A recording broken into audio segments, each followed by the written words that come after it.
It's a very, very serious. So are you telling me there were two Tinubus at that time, Bola Tinubus at that time?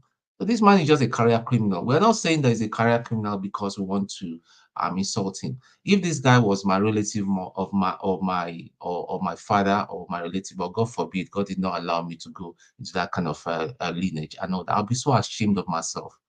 You see, people near him should be talking to him that he needs to just pipe low and find somewhere and shut his mouth. So nothing is going to happen. So back to my conclusion, nothing is going to happen. Like others will say, the ultimate thing will happen. It's going to be either a civilian revolution, a military revolution. It's just as simple as that. Yeah. Thank you. Thank you so much, Ton. Let's go to Righteous Man. Righteous Man, you're next. Yeah, good evening, Dr. Damages and all the panelists. It's been, Ton, good evening. It's been a very terrible time here in Lagos. Outside the issue of Tinubu case, within the area where I live, a pregnant woman was killed with her 2 kids. And a guy, keke driver, that's supposed to be wedding next Saturday, was killed in a cold blood. A Nigerian police was dragging the wheel with the driver of for a private vehicle, a private Sienna bus, and the guy skipped the way and ran on top of the Marwa, and we had 5 people died at spot. A pregnant woman, 2 kids, the keke driver, and the passerby. So it's really terrible. It's been a very, very difficult and terrible time down here. And I know you had it in the news, right? So as regard to Tinubu's issue, I think when electricity was making his broadcast yesterday, I did put something there. If you watch what Body George said before this time, Body George made an open declaration and challenge that if Tinubu can present any certificate, whether primary, secondary, or the so-acclaimed university, that he will pay whatever that is required financially. He threw it as a challenge. And up to date, nobody have come to contest that challenge he threw, even the Tinubu himself. So it's not a new thing. The only thing is that Nigeria is a captured state by a gang of criminals. And let me borrow the word of Peter Obi. For you to dislodge them, it's not going to be a day thing. It's not going to be an easy walk. You need to be mad like them in order to subdue them. And as long as Nigerians are not ready to be mad, they will continue to have their way. Because the most unfortunate thing that happened this morning, that I was briefed, was that a secular had gone through all the medias in Nigeria, and henceforth that issue will not be discussed again. Just try to watch out on televisions, both Arise channels, the rest of them, News Central, Plus TV. You are not going to hear the discussion of this Tinubu Gate certificate saga. You won't hear it again. The Nigerian broadcasting, whatever, have issued a circular telling them, since the case is in the Supreme Court, it should not be discussed again. And I tell you, as long as it's not in the media space again, it's as good as a dead issue. Unless... So, Righteous Man, people around you, are they talking about this in Nigeria? Yeah, within the space, yeah, people are discussing it, especially the enlightened one that are current with issue of the day. Outside it, the ordinary man, because there is total hunger here, They are just trying to look for a way to survive. But it's just few enlightened people are the one discussing it. When you like, I went to the bank. In the banking hall, I tell you, it was a subject matter. It nearly caused a commotion in the bank. Both the staff of the bank were also partaking in the discussion to tell you that it's an elite discussion. When I say elite discussion, those who are schooled, they are the ones that are presenting it as a topic. But ordinary tomato seller on the street is not bothered to know what is going on or what had happened. So it's an elite discussion done here. All right, thank you. CM, let's go to you. Okay, thank you. Thank you, Rudolph. Good afternoon, everybody. I think on the Tinubu saga, the way I look at it is this. Because he wants to be president of Nigeria, INEC requires him to fill a form and then submit or attach whatever credential you want to use to satisfy some requirements. Tinubu presented a certificate. That certificate, he said, in his own mind, he chose the university. Nobody chose it for him. He should have chosen maybe University of Iragbiji, somewhere in Osun State, or chose maybe one Agbado University in one type of Makoko of Lagos. But he chose, of all the universities in the world, he said it's Chicago State University, and there is only one Chicago State University. That's what he chose. So the certificate was now taken to Chicago. Say, Chicago, look at this. They said it is not from them. What else are we debating? What is forgery and what is fake? If Chicago cannot validate a certificate Tinubu claimed came from them, is it any of us here that will validate it? Is it any of us? So let us not, the man has sort of, the man has smeared, has damaged Nigerian reputation beyond repair. However, I don't want to belabor this point because it's been on since 2 weeks ago, since last week, and it will continue in the weeks and months ahead. We know. But one thing that gives me joy for today is this. This is my personal observation. It is a Fulani man, Atiku, that is spearheading it. If it were to be P2B, Shoyinka would have come out, professor of rice and beans. Adeboye could have said something. Oyedepo could have come out. MC Oluomo would have ordered his boys. In fact, as we are talking now, all the Igbo businesses in Lagos will be in flames. The Igbo would have been counting their losses. There would have been massive, that is, this time will be intensified genocide. What happened on 25th February this year will be a child's play. I lost a cousin at Ladepo Market because they said nobody should come out unless because we are Mama Chukwude.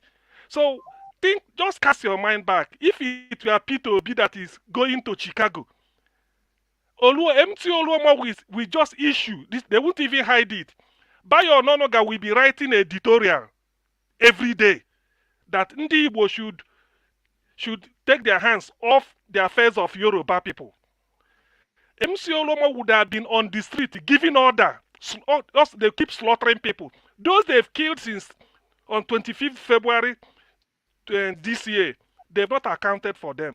Businesses bombed, ranging into billions of naira, because for you to set up a motor pass business, a shop in Ladepo, it will cost you no less than 40 million naira.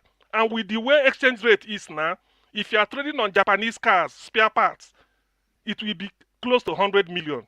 All these things were burned down. So I'm happy that it's a Fulani man. The Fulanis are still rearing their cattle. Nobody is touching them because Atiku is Fulani. Nobody is touching that. So it's okay for a Fulani man to spearhead it. If it were Obi, to God who made me, I'm upon my dead father's grave, I swear. Ndị Igbo would have been counting their in fact, by toll gate, it would have been overnight. All the areas Ndị Igbo live in Lagos would have been in flames. They will even tell them not to come out. At night, they go and slaughter them. And nothing will happen. The commissioner of Lagos in Lagos State will tell you, oh, it just skirmishes, we are working towards it, all this. These are what you hear. So I'm so happy that it was Atiku, a Fulani man, which Oluomo cannot challenge. You dare no Yoruba tout will ever challenge Atiku. If you dare it, the Fulani will deal with them. A lorry is there to remind them of their treachery. So I don't care what people say, but I'm so happy. I'm not hiding it as an Igbo. Otherwise, I would, since February, Ndi Igbo lost. There are more than 340 ethnic groups in Nigeria. They singled Ndi Igbo out for elimination because of election in Lagos. It happened till today. Nobody is asking for any compensation, no rate, nothing. Nobody was brought to justice. Everything ended. So what if Peter Obi has gone to United States to pursue this? So please, Atiku, thank you very much. I doff my hat for Atiku. If maybe this type of fight, as a consigns a Yoruba man, a Fulani should lead it so that Ndi Igbo will have peace. I don't care what people say, but that is the truth. Thank you. Excuse me, Dr. Damage. Let me ask something. Can you make an exception? Because we need some dissenting opinion here. Can you let Kulata come in? I mean, he can cover his face because he's very vocal, about what's going on. So let him come in. Why should he cover his face? No, stop it. Why should he cover his face? No. I want to hear from a dissenting opinion because he's very vocal. Let him show his fat face here. It's just my opinion, okay? I want to hear how he's going to justify what's going on because I already know how he justifies it in other platforms. Are we trying to come in? Not only in Agbado platform that he can make all those comments. Let him come in here and justify it, please. He can cover his face. Thank you, Madam President. We are not going to change the rules. I don't think that's why people are not coming in here who are supporting it. They know their reason why they don't want to come in. We welcome anybody, and actually we open the room if there is no space for anybody who has a different opinion that is interested in coming here. We want to hear from you. Right, KJ, go ahead. Thank you, Dr. Yeah, sorry, man. Dr. Dame, can you put me on backstage, please? I'm monitoring the comments on my other phone. Just put me on backstage, please. Okay. Electricity, good to see you. I see KJ, my brother from another mother. Yes, sir. I'll talk to you later. All right. Thank you so much, Dr. Damages. Everybody has said, made a very good comment. And I think if we are true to ourselves, we will not find it difficult to be able to know what the truth is going forward. I mean, you see, I was just trying to do a post on my Facebook page. Is that we don't understand English anymore in Nigeria? Is that English has become so difficult that we do not understand it? Okay? Now, even there's so many, there are so many angles a journalist can take if you're anybody who is desiring to know the truth. Because there's a social security number on that form. And I did a little bit of research on that social security number. And I found out it's a lady, belongs to a lady. It's not a man. That one is sitting there on its own. Okay? And then the constant insistence that this cannot be law in Nigeria. Are we living in a community by ourselves? Is it that the whole world is not seeing us? Now, Wole Soyinka, who is one of the people supporting, who I have great, respect for, because I am a student for Wole Soyinka. I read majority of his books, but he's shocking every one of us. Just some few days ago, he was calling for somebody, if anybody who have a proof of his certificate not being original or not being what he was able to make, should come forward with the proof. And he will strip himself of all his titles. If you who will know who your classmates are, if you who will know who have read your book and been able to gain from your knowledge, can say that of yourself, why won't you say that of the man who is going to lead your country? Why is this so difficult? I graduated from University of Abuja, theater arts department. I was about, I think, the second set You can go there and take my, you don't even need to ask me. Okay? You can go there and get my results for yourself if you want to. I have classmates everywhere, all around the world. You don't even need to do anything. Just Google my name and you see where I've been and what I've done. Okay? So what are we saying here? I'm simply saying that it is too much for a country now. Look, say, guys, get up. Let's wake up. Don't you people think that the world is laughing at us? However, me as a KJ here, I am not expecting anything different. Though. In fact, I would have been surprised if they have accepted to the truth. I said it here on this platform. This guy just going to come in, consolidate himself, and make sure that he does everything possible to remain there. Our brother, Ezemo Nyesimweke, is in Abuja, doing the thing he knows how to do best. So, just peradventure, a crazy judge says, look, let's go for a rerun. He already has the state capture. He already has the state capture. And I don't think that the Supreme Court, just like, if I was even surprised, some very brilliant lawyers I've followed for years, like some, Papa Clark, is saying that these things don't matter. People like Lobros, Lobros was saying these things don't matter. It's a content. Now, they keep saying something that I want to address. They keep saying it's a matter of law. The law they're reading, is it for ghosts or for human beings? How come a judge in America or any other part of the world can take what is public, understanding and bring it into judgment of what he's doing? Okay, I'm one of the people who support Trump because before I came to America, I read that Trump was one of the successful story of the American dream. Now Trump comes into government. You guys say he's no longer a successful story of the American dream. Okay, I don't understand all the politics, but what I'm simply saying is this: even with that, they are still fair to the man. Even with that, the truth still remains the truth. Why can't truth be truth in Nigeria? Why must it be tilted? In fact, if just like my friend, what's his name now? The Ed said earlier on. If you've gone to school in America, you know how it goes. There's no way you can say a diploma don't matter. It is a third party. Never was any third party mentioned in that dissertation. Nothing, not one place. The school says if you want to reprint your results, assuming you have lost it, these are the places. You come to this website, you fill this form, you pay $26, and then it will be reprinted for you. You don't need to go to any third party to print for you. If you lost your in fact, right now, like that you pay. The school will do that. It's part of their revenue. Raising revenue. It's part of their revenue.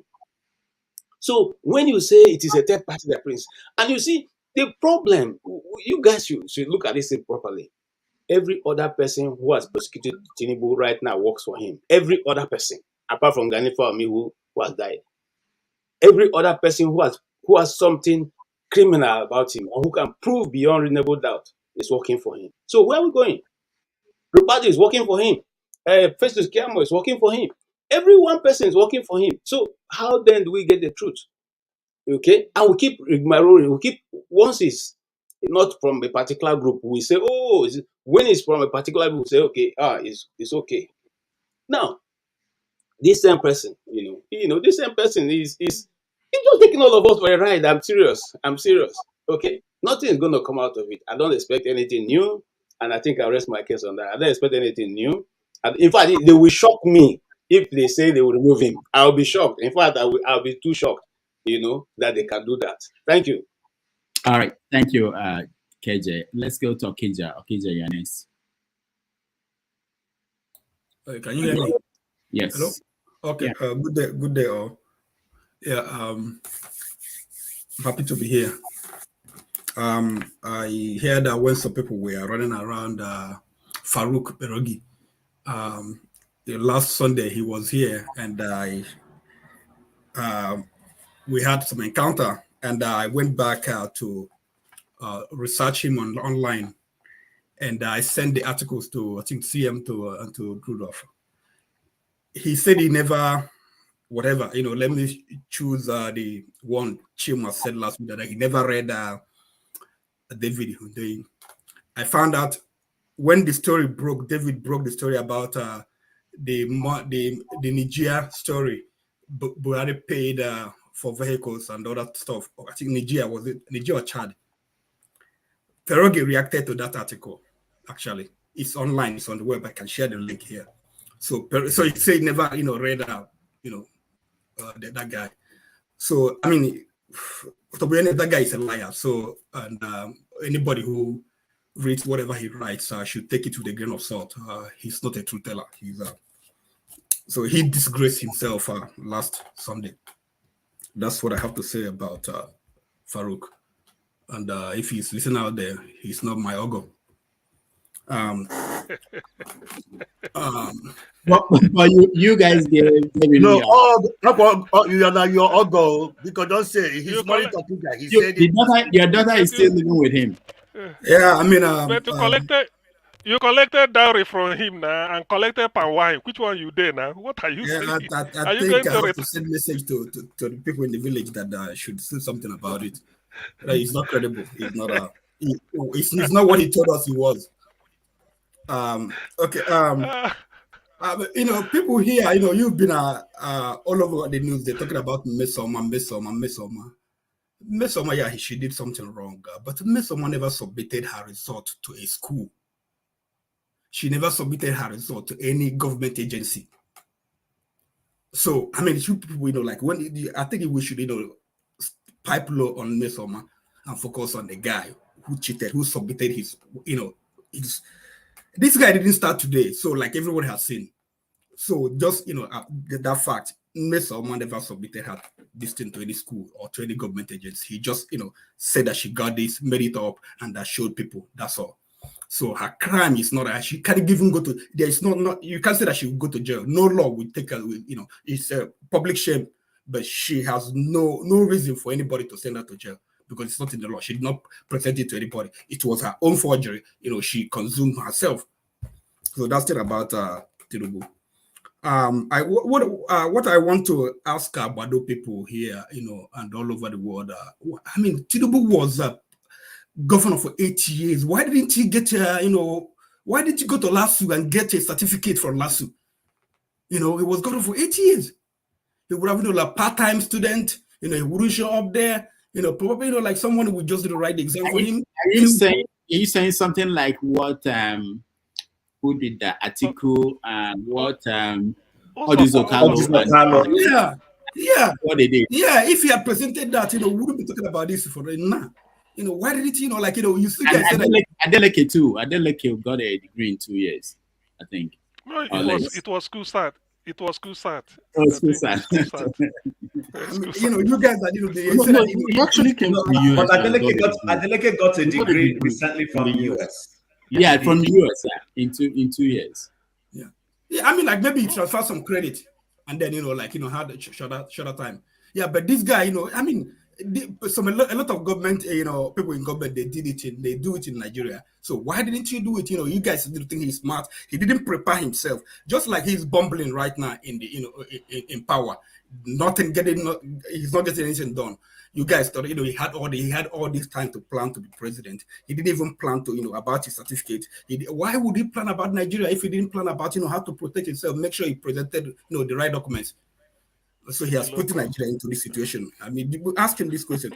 But I don't know if you guys saw the video about. I think it's a Muslim school. You have the girls, they wear hijab and stuff, but they were shouting Tinubu ole, Tinubu ole, Tinubu ole. They were rather dancing around the school. I don't know. It's not an old. It's an old video. It's not. Yeah, probably but I think it's a video that that will show this day. That's a video that depicts what is happening right now. Tinubu is an Ole, is Ole, worse than Ole. The records are all over there from every school. But I mean, what amazes me is like, I'm hoping. Some of you are saying that almost everyone says Supreme Court will not do anything. But let's hope. Nigeria, people committing suicide every day. I mean, you see videos of people, the one guy they rescue on under the bridge. And the people are jumping into the river. People are taking all sort of things, sniper and stuff, and committing suicide. It hasn't triggered Nigerians, but just in Arab Spring, just someone burned, put self-immolation. and the whole Arab world, went crazy, and some toppled their government. But look at what is happening in Nigeria. I'm hoping, the Supreme Court, they are listening. I mean, they are watching, they are seeing, because I think, if they allow this to go, if they allow this to stay, if they don't do anything about this, with all economic hardship that is happening in Nigeria, people killing themselves. I mean, Nigeria, I don't think Nigeria will survive next year. So I don't know. I hope they pay attention. And as for people who are calling for Atiku to do something, I don't know. I would say let them just hold on for now until this, let's hear from Supreme Court. But I would tell them, I mean, they've made their money, they've done everything. They should be ready to go to jail. So because they should superhead, Dr. Rudolph, he said the elites, they don't lead revolution or causes. But I think this is the one, since Peter Obi said, he's for the people, he hasn't, he wants to fix Nigeria. He should be ready to go to the jail for Nigeria. So I think, they should, get themselves, do their planning and wait for the Supreme Court. If the Supreme Court, doesn't do anything, I think Nigerians should be able to do whatever they want to get the government they deserve. Thank you, guys. All right, thank you, Okija. Let me go to. I will skip. I know the direction I'm expecting. Okay, Iken at San Antonio, you go next. Let me know. Yes, I'm glad that you understand that. On Jackery and damages. Iken Santa. Thank you for allowing me to join you guys today. It was difficult to get in because I know that a lot of people are willing to speak today. I know that last Sunday we were talking about this, and I'm one of those people that says I don't know what Nigerians are expecting. This outcome is not going to change what is about to happen. And people say, oh, Supreme Court will do this. Hungry haven't hit Nigerians for them to decide that they can march into any house of assembly office, anywhere in the state, anywhere government house, march over there and demand for something to happen. Nigeria is not level because everybody in Nigeria is taking bribe. Everybody. All these people are spitting rubbish. All of a sudden, Festus Kayomo is Tinubu's person. Why he are fighting Tinubu all these years? All these guys, Baya and Onoga, all these people have taken money. And one thing, I give Tinubu credit. He asks you the amount that will make you say what he wants you to say. He pays you off. Nobody can say that they don't pay them off. He made them an offer that they cannot refuse. And that is the power of money. He put money where his mouth belongs. And that you can't take away from him. Let's talk about this stupid certificate and all that. I was in a platform. Somebody was talking about, the guy is a Chicago alumni.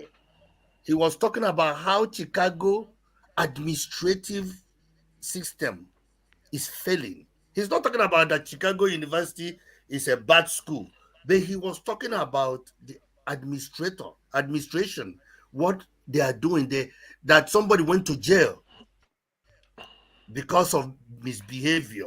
And the school, collecting bribe. Yeah, the school is known for collecting bribe. That is what the guy is alumni. He's saying it over there on the TV that the school, the administration is not good. So Ike, you're talking about coding. You're talking about coding. J coding Palmer. Yes. J coding, yeah. Yes. He was he's alumni of the school, and he was putting it and said that information will still come out more later. And the young man that always been after Tinubu, I forgotten the boy that live in Ghana, that they just revoked his David. Okay. The boy, FBI is about to release some more information. Sorry, Iken Antonio, don't do pierogi on. I'm not talking about pierogi. I'm not talking about pierogi. No, but why were you talking about this boy that you don't know his name? Come on. Okay, David. I don't know his name. I'm just telling you. Oga Kija. I will give you palm wine right now, make you drink. So the guy, I think the guy have been going to suing the American government, the FBI, to release some information, and he's promising that some more information about his FBI background will be released soon. So this is just beginning. But at the end of the day, all these things cannot change anything, because the judiciary have three groups of individuals messed up Nigeria: the politicians, the pastors and imams, and the judges. The judicial, those are the three groups that destroy Nigeria, and they will destroy Nigeria until Nigerian individuals take their destiny in their hand. My brother, Nigeria is not in the state of non-mekwata. It's in the state of non. We cannot fix Nigeria until people in Nigeria get ready. Why do I say that? Once again, somebody came to work late, and he's telling the minister, "You don't have right to tell us to come to work early." In Nigeria, people do not clock in and clock out. How can that be? 200 million people cannot clock in and clock out at work. You just sign in and go and catch kabu kabu and run kabu kabu. When you finish, you come back and sign back out. Or somebody, one of your friends, can sign you in. All of us live in Western world. But the problem I have with Nigerian system is that all these individuals that are ruling Nigeria, they all went to school in Western world. They all went to school. How can that be? What did you learn? Ikenna, thank you. We have to move on. Thank you so much. Look at it. Okay, I agree. All right, thank you. I'm sorry, now I'm beginning to understand the kind of, Nigeria is a zoo. All right, thank you guys. Let's go to Prince, Mazi Prince in California. Thank God, finally. God! Oh my goodness. No, actually, don't know why you were. I think you were driving. I know. So. I was driving, and then you should know that this show. Okay, some of us are addicted to this show, and I'm making an appeal to those people that do overtime. When you do overtime, this is the time you're supposed to be sleeping, and let us do our thing, and then you come later. People like Tone, people like Mr. Righteous, Chim. You guys should be sleeping and let us do our own thing, and then you guys come on later. Now, wow. The night shift. But so what time is going, yeah. What I'm saying in essence is, if you look at my hand, what do I have in my hand? This is my driver's license. Now, this particular thing right here, this is small. This is little small. If I lose this thing, I can still get it back. If I go to DMV and ask for it, they'll give me a replacement. But or if the police, if I get stopped by the cops, I can give them my number. I know it offhand. I'll give it to them and they will let me go. However, if I go and give it to Oluwole to make me one, and then probably something like probably somebody hit me or I got into any crash. The insurance company can ask me for this, and if I give them the Oluwole's own, two things are involved. One, I will not, they will not approve it. Two, I am liable to be charged. Why? Presenting fake ID. I don't know if people understand it. It's not that I don't have it. I have it, but I lost it, and then I gave them the fake one. I will go to jail for it. When we talk about Tinubu, I get so irritated when I watch TV and I see all these men always talking about America. And these are men Probably they visited America. They never went to school in America.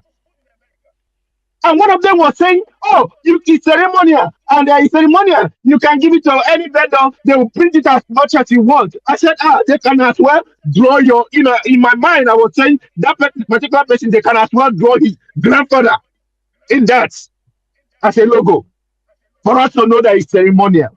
It's not done like that. Some of us, I'll take myself for example.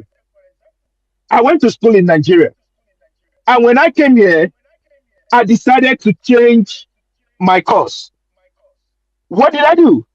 They had to write my school, which is University of Calabar, to transfer my transcript to them and whatever I have.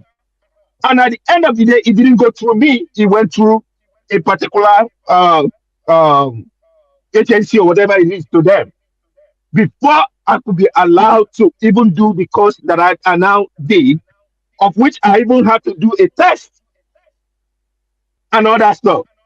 Having said that, with that, they did the verification. They did everything that they needed to do. When we talk about somebody graduating, somebody can go to school and you did not graduate. We have so many of them. As a matter of fact, the school I went to here, I've seen some Nigerians hanging around. They'll come to school as people who are coming to school, but you never see them in any class. As a matter of fact, when you ask them the course that they do, they will not tell you. But they carry bags up and down. Some of them did it because of financial aid that they get, the grants that they get from government, and all that kind of a thing. And at the end of the day, I don't know what it will take for Nigeria to realize we are in a very big mess because of one man. One man. You can gain the whole world and lose your soul. That's all I can say for now. Thank you. All right. Thank you. Let's welcome General Thomas. After him, we will go back and listen to Ogie. He's on the street of Houston. We are going to get a feed from him. General Thomas, welcome. Good morning from Melbourne, Australia. Salute Suna, the comment section, like, share, and subscribe. It's baffles me sometimes to discuss this certificate saga because how I saw Nigeria online speaking ill of their country. I don't think some are even Nigerians. Even I've been thinking maybe we'll be checking DNAs of people. Maybe they are even from Nigeria. There are many countries that are facing many problems as we are facing now. You will never see them come online and talk down on their country. But people have their own opinion. You can do anything you like. You can say anything you like. Please, can you give us an example of a country like that? I'm sorry. Give us an example of such country. No, mute yourself. I'm not here to for you. Thank you. No, give us an example. You can't just make. Can you hold on? Let him talk after he's done. Yeah. You will never like people to talk anything different from yours. Your own brain is the one that is best mass. Let me continue my thought. Rudolph. So about Tinubu saga. Did Tinubu attend CSU?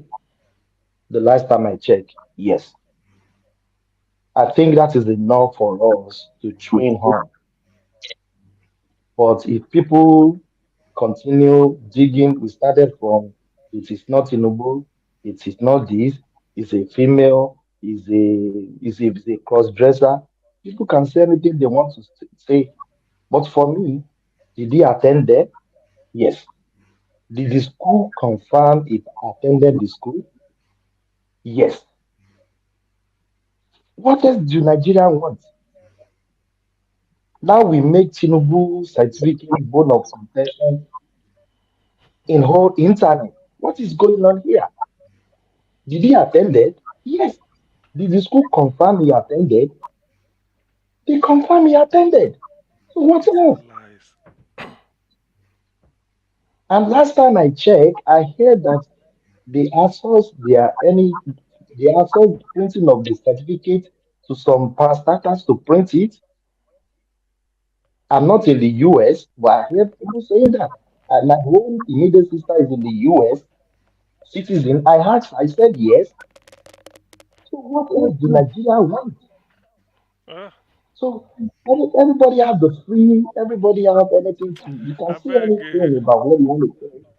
Can you mute yourself, please? Please, I didn't interrupt anybody when you guys are talking. So I know you guys, you don't want other opinions. You want to, brother. I think you are turning your channel to echo chamber, and I know this is not an echo chamber. Anybody come here and speak what they want to say. But anytime people want to say any other opinion, you will see people coming after them. That is my submission, Rudolph. Thank All you. right. Thank you, Thomas. Thomas, let me hold on, everybody. Hold on. Thomas, you want to take questions from the guys? Rudolph, one thing, I am a co host in one man platform. I One know. thing we don't want here, we don't insult people. If your question is going to be a good question, not insult. If you insult me, I will insult you back. Thank Okay. you. No, we don't want insult from anybody. Okay, Hold on. Rudolph, let me Hold go on. first. Hold on now. Please, please. Wait. Yeah, he's close to me. He's close to me. Let me ask first now. Look at me and No, look at you're, him. you're Look not. at You're you. not. You're not. You're not asking. You're not the Rudolph, first. let KJ go. I know I'm supposed to be first, but let KJ go first. No, not even KJ. I am going first. You know what? Okay, you want to go? I'm bringing to first. So let's Okay. play this. Still, where I graduated, has attested to that. Now I can announce that I've received my original replacement degree certificate from them. All right. So this was at Chatham House. Tinubu said he received the original degree certificate from Chicago State University. So let me ask you, Thomas, because I haven't read all the Point of correction, doctor. He said he received replacement certificate. Let's put that in context properly. Okay. So Thomas, I know I'm assuming that you read the deposition. I've not read all of them. But even if you have not read all of them, does what Tinubu said there correspond with what is in the deposition? What happened during the deposition?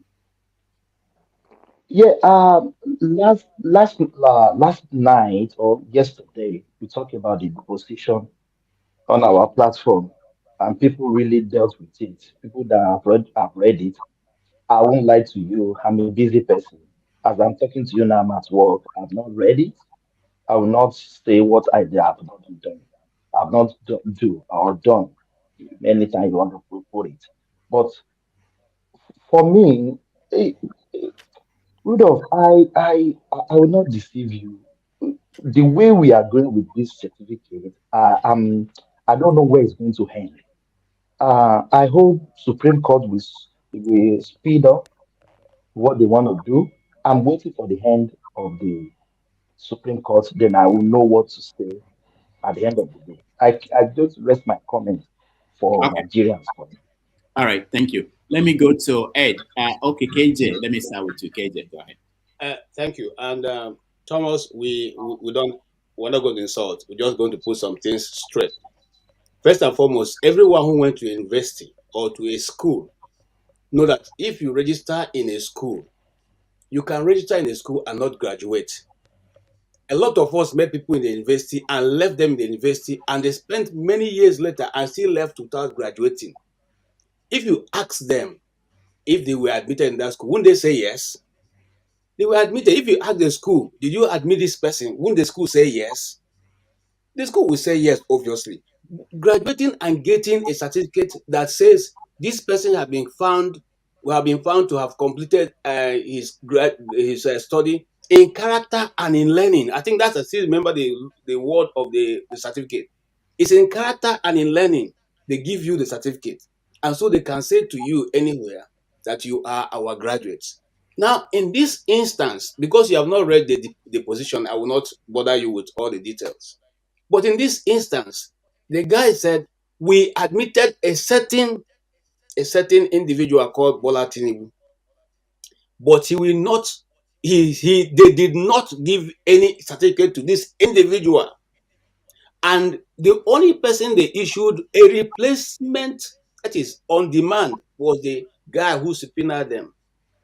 The guy who subpoenaed them had the result, which is different from the one that Tinubu has. And he was asked again, that's the lawyer of the school, will you say that you issued this, did you issue this man certificate in 1979? He said no. And she still repeated in a different way, are you saying no certificate was issued to this person? And the answer was, no certificate was issued. My brother, it is good for us to say the truth when we say it. Nobody is against Tinubu not being president. But do you want this thing to be what we will be presenting to the world? Because even if you decide to cover it, as people will say, let us cover our share. You are not asking questions, my brother. I'm making my conclusion now. Even if you say, let us look, the truth remains. The truth remains, my brother, he did not graduate from that university. Even if look, you can go to the dark web. I just read somebody who went to the dark web to do some investigation. Okay, and they have the name of the person who he took his certificate from, that Southwest school. They have it. It's there. It's not in you. If you pay for it, you get the information. So All right. please, let us stop deceiving ourselves. Okay, thank you. All right. Can Thank I you. ask my question now? Can I ask my question? Ed, hold on. Okay, Ed. After Ed, Chim. Ed, go ahead. Okay, yeah. So actually, before I ask my question, the point he made about us devaluing our country, I don't think that point is valid to even start with. And I haven't said that what he's trying to do now is what's called framing bias in behavioral economics. You're reframing the question to answer it the way you want to answer it. The question clearly is, was the certificate that Mr. President issued to INEC from CSU? That was all that Atiku went there for. It was not a question of whether I graduated or not, as Mr. Kulata is also answering his own question on the comment section. That was not the question. The question is, was the certificate that was presented by Tinubu to INEC issued by CSU? And page 41 of the deposition clearly says it is not. Have you read the deposition, Mr. Thomas? No, he said he did not have the chance to read. Okay. So what is your response to that? What is your response to the issuing body saying that they did not issue that certificate? What's your response? Is that forgery in your own frame? Is that forgery? My brother, I haven't read it. So simple question. Is it forgery you can't force me to say what I don't want to say, my brother. Thank you. Okay, right. Please, before it goes forward, I think I have a clearer. You can see, for those that say that a diploma is ceremonial, you can see that that's from the grad school I attended. Before I was given a full admission, they requested for my diploma. So this BS about it being ceremonial, please, you guys just keep it, please. All right, Chim, you're next. Okay, thank you. Mine is not a question. I'm not going to ask any question. There's really no need in it. But people have, Ed has said a couple of things, and KJ, let me just reaffirm. Number one, I hate to put up caveats. I know why. I've said this before, but I want to repeat it. I do not like trying to say, oh, I don't like this person, or try to put all those caveats before you now say what you want to say that may sound negative about the person. Number one is, on this platform, I've said it, all through my voting years in Nigeria, all through, and I know why I'm saying this, my voting years in Nigeria, I've never voted PDP. I've never voted PDP. I voted AD, I voted AC, I voted APC. But in doing all those things, I did those things based on where I stood at that time and my understanding of Nigerians politics. I might have been wrong, but that's why. So why I mentioned this is for you to take note of. Between 1999, I lived in Lagos. I can tell you the street where I lived and tell you who I voted for. And these are all the people I voted for. The only time, I'll be honest, that I did not vote for AC was in 2007 because of the way I perceived how Tinubu brought BRF. I thought he was imposing BRF, so I didn't vote for him. But when BRF performed, in my own estimation, I voted for him in 2011. Now, let's go back to the issues that this gentleman raised.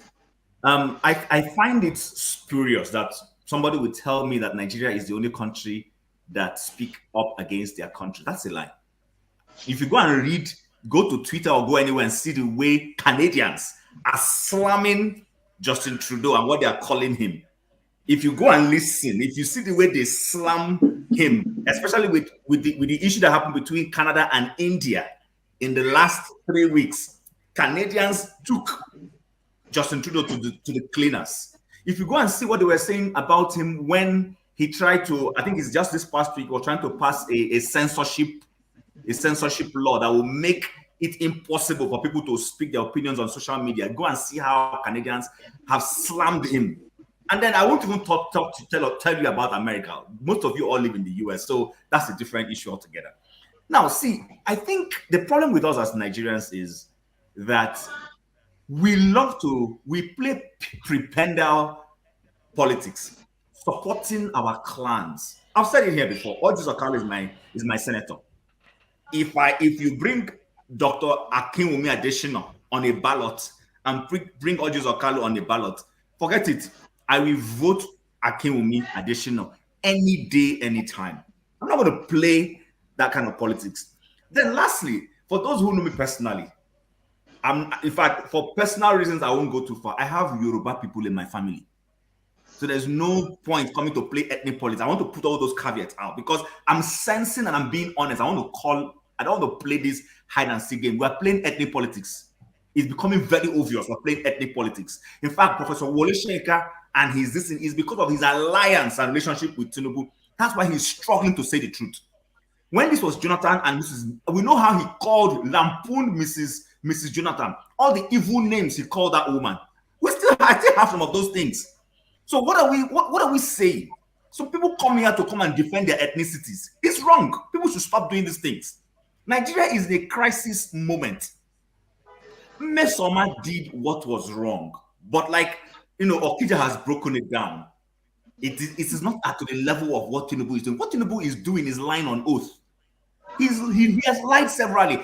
From 1992-93, he's been presenting fake documents to get into Nigerian politics. Can we open our eyes and see this and stop playing this politics? And let me just end here. We've said it. Tinubu may have gone to CSU. But the guy at CSU, like I noted, people are being careful because of the legal implications involved. So don't do, and that man was swearing on oath. He was speaking on oath. Anything he says will be held against him. They asked him very straightforward, poignantly, did you issue the certificate this man gave INEC?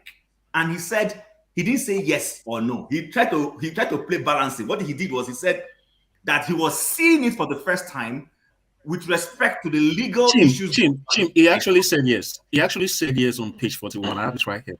Okay, page 41. He said it did not come from them. He said it did not come from them. Yeah. Okay, no problem. Yeah, that did not come from them. Yeah, that's what I mean. So these things are obvious. Why anybody is sitting down and trying to manipulate? And I hear people tell me about these third parties. Listen, when I moved to Canada, I applied for luckily for me, when I was going to apply for my transcript, the day I went there, they said my certificate was ready. I didn't go to collect certificate. I went there and then I paid for certificate and then I paid for transcript. My transcript was sent to West. No school gives you your transcript to go and hand over. Any institution you're applying for, we ask you to go and apply, give their details, and they mail it to them. I went to UI also. When I went to UI asked me, where are you sending this document? I said, I'm sending it to West. They asked me, I didn't even know them. They said, which of the West? I said, what do you mean? They said there are two West. There is West Canada and there is West US. And I said, West Canada. And they collected the details and told me to go away. I paid, and West put on their website that they have received this transcript from UI. When I need to apply for admission here in school, the school here told me, have you certified? Has there been any certification institution that has certified that your certificate is the equivalent of Canadian listen? I said yes. said, provide us with it. I gave them, and West sent my transcript straight to the school. That is how they do it. When people come here on, this is not national, this is global audiences like this, to hoodwink intelligent people, I don't understand what they are trying to accomplish. Nobody hates Tinubu. Listen, I've said it. If Tinubu won this election square and clean, nobody will go through this. In fact, maybe he would have gotten away with all this. But because, first and foremost, he grabbed it, he snatched it, and it is obvious. That's why people are now going through and checking this. And unfortunately for him, it looks like we rightly said, he who the gods want to disgrace, they make him mad. The gods are after him. Even if he gets away with it because of the Nigerian judicial system and their inconsistency, it will be a smear on his personality till he goes down to his grave.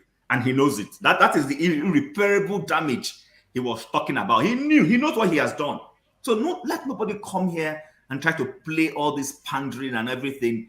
We're not unintelligent people. People here, there are people who have PhDs here. They may not be, flaunting it. So people shouldn't come and write on us. It's annoying. Honestly, it is. Thanks. Thank you. Rudolph, I need to put some. Ike, this time around, you guys will not do that to me. I'm not accepting that. I am not accepting that. I would have even spoken before Chim and the other person.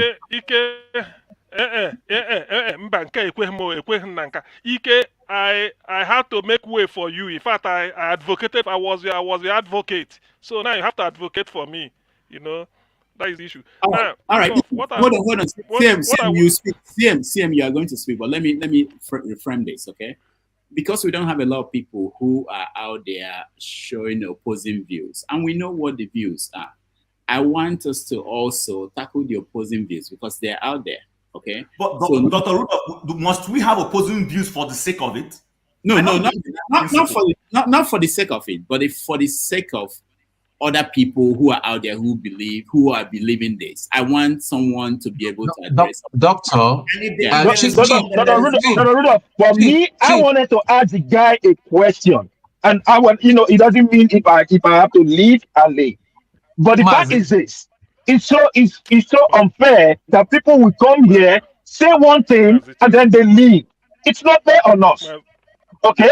When we speak, I'm speaking out of experience. I'm not speaking against Tinubu. Hold on. Let him finish. Okay, go ahead, please. Okay?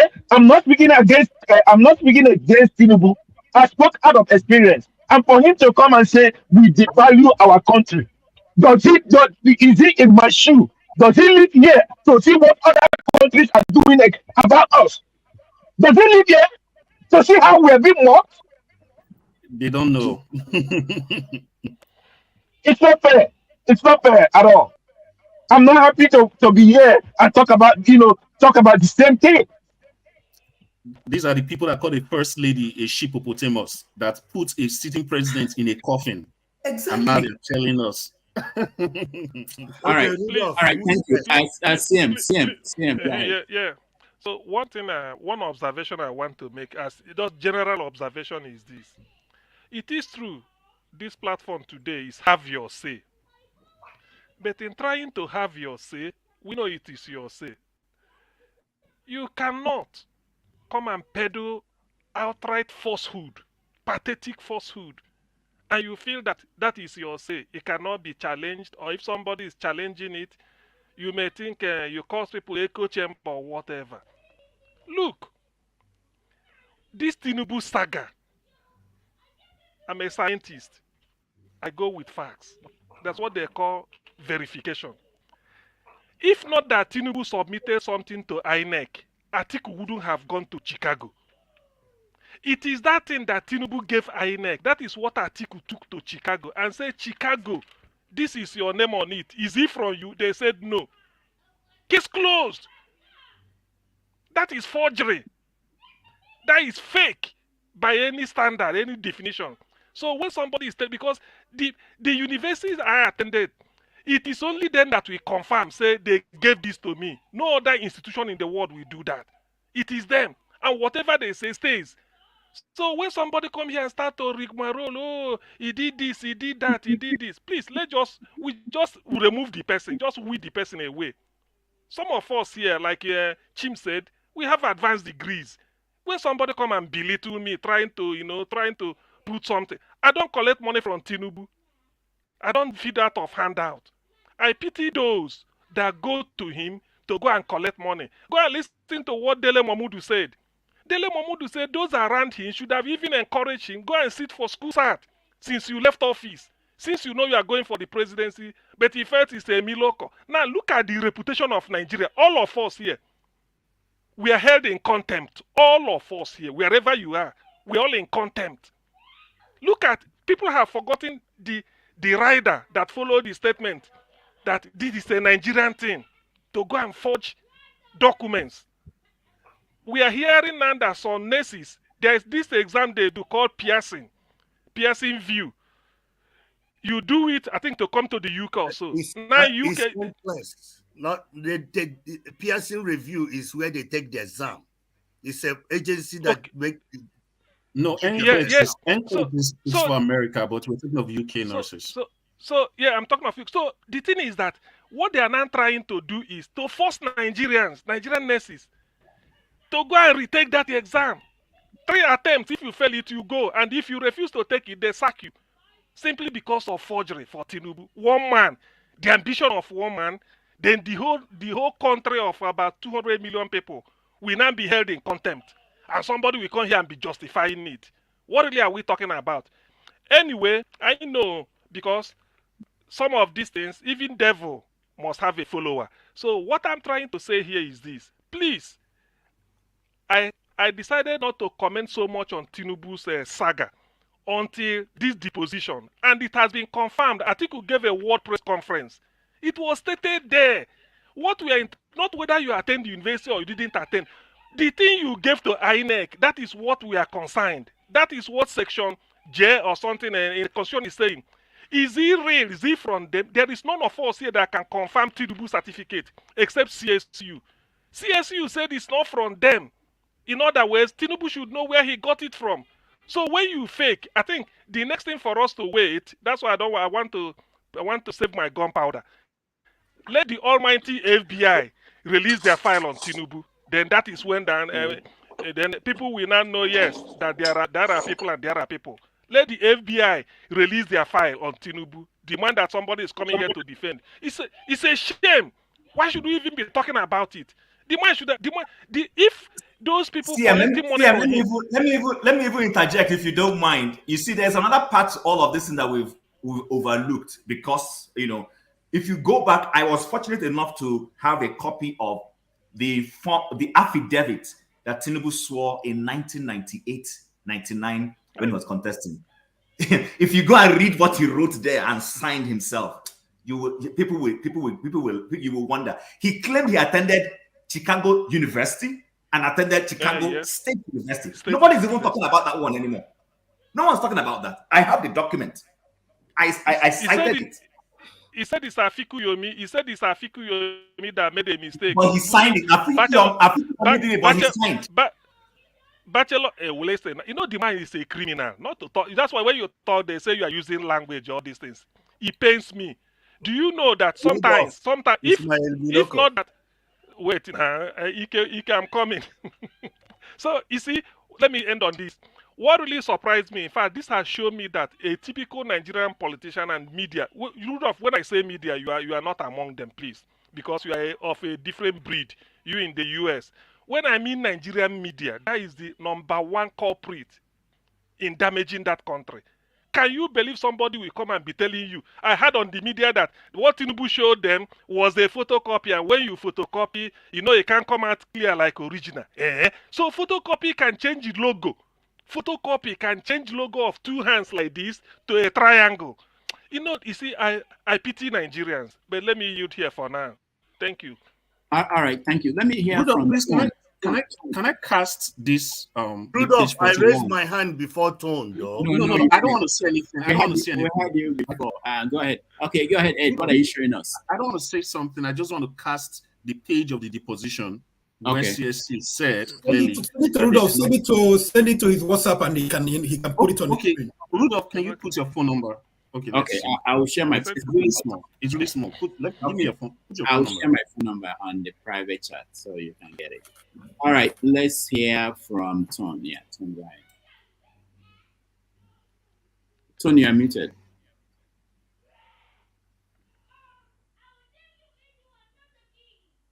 Tone, we can hear you. Are we surprised that Thomas came on here and thought that he can just bully us and force feed us with a false narrative and false news? He's one of Dr. I said Dr. One man's deputy in their platform. You know, it's so sad, like what Chim was saying. Back then, when Buhari, I lost some friends because I was one of the staunch supporters of Buhari. I even traveled from here to the UK to Abuja to support him. But how did it turn out? Because at that time, I felt that he was going to be delivered based on what I know as well, like Chim rightly said. So what are we talking about here? We can't go for nobody has any personal vendetta against any personality, nothing. Yeah, if educated people cannot reason, and when you make a mistake, that is about life is dynamic. We're always changing. If you found out that you made a mistake and all that with your stand, you adjust yourself and adjust accordingly. So what are we talking about here? Then with regards to those that have opposing views, because they know they are liars, they can't come and show their face for posterity. And I'm calling out Kulata right now. I know you can hear me and all that. For the posterity of your children and your children's children, come and put your face here and let us hear you, and to spew your lies. And 10 years down the line, we'll play back to you. Your children will see, and you'll be so proud of yourself, I'm sure. So stop all this nonsense. Let's call a spade a spade. This man is a thief. Now, with regards to, because the second thing that they are trying to spin out is that verification. There's an agency called ETX. Anybody can check it out, ets.ng. My cousin, that was how my cousin confirmed his degrees when he came to America and all that. And they do all the groundwork, but they cannot issue any replacement certificate. They do all the groundwork. You pay them. They do all the groundwork and all that, and then it's submitted to the school. You've got nothing to do. You just pay, and it's an agency. But even in this case, we're not talking about a third-party agency. We are talking. The school have said it categorically. We did not issue this, and therefore it is fake. The social security number indicates that it belongs to another person, which is another matter altogether. We're not even touching on that. So what is the argument of people like one man will come here and start gaslighting us as if we are idiots and all that? Kulata will be telling us this and other people. Bro, guys, we don't we are all brothers, we are all Nigerians and all that. When we see bad, man, let's call it out for what it is. Thank you. All right. Thank you so much. Before we go to Paul, who has been here, No, I just a little bit. Hold on. I hold on. Everybody else have talked. Hold on. You don't talk. I didn't really listen to you now. You talk. I don't even know who is speaking. I don't know who is speaking. I can see. Hold on. Hold on. Just a bit. I just want to add to you spoke after me, and I haven't spoken after that. Oh, but I raised my hand. I've been raising my hand now. All right, guys. I will meet Ike and KJ. Don't be crybabies. No, let's hear from. Okay. I just want to add something because it's not the first time that Nigeria has dealt with certificate issue. That's what I want to add. The guy called Salisu Buhari, the speaker then of the Federal House of Assembly, and who had the saga, the issue of that's when University of Toronto became popular in Nigeria. Okay, and once it was discovered, he resigned. He resigned and left the country and went to University of Toronto to go and do his degree, for which he had used to fill that form. Now, 2 days ago, another person was removed from the house because he had a forged certificate. Why is Tinubu's own different?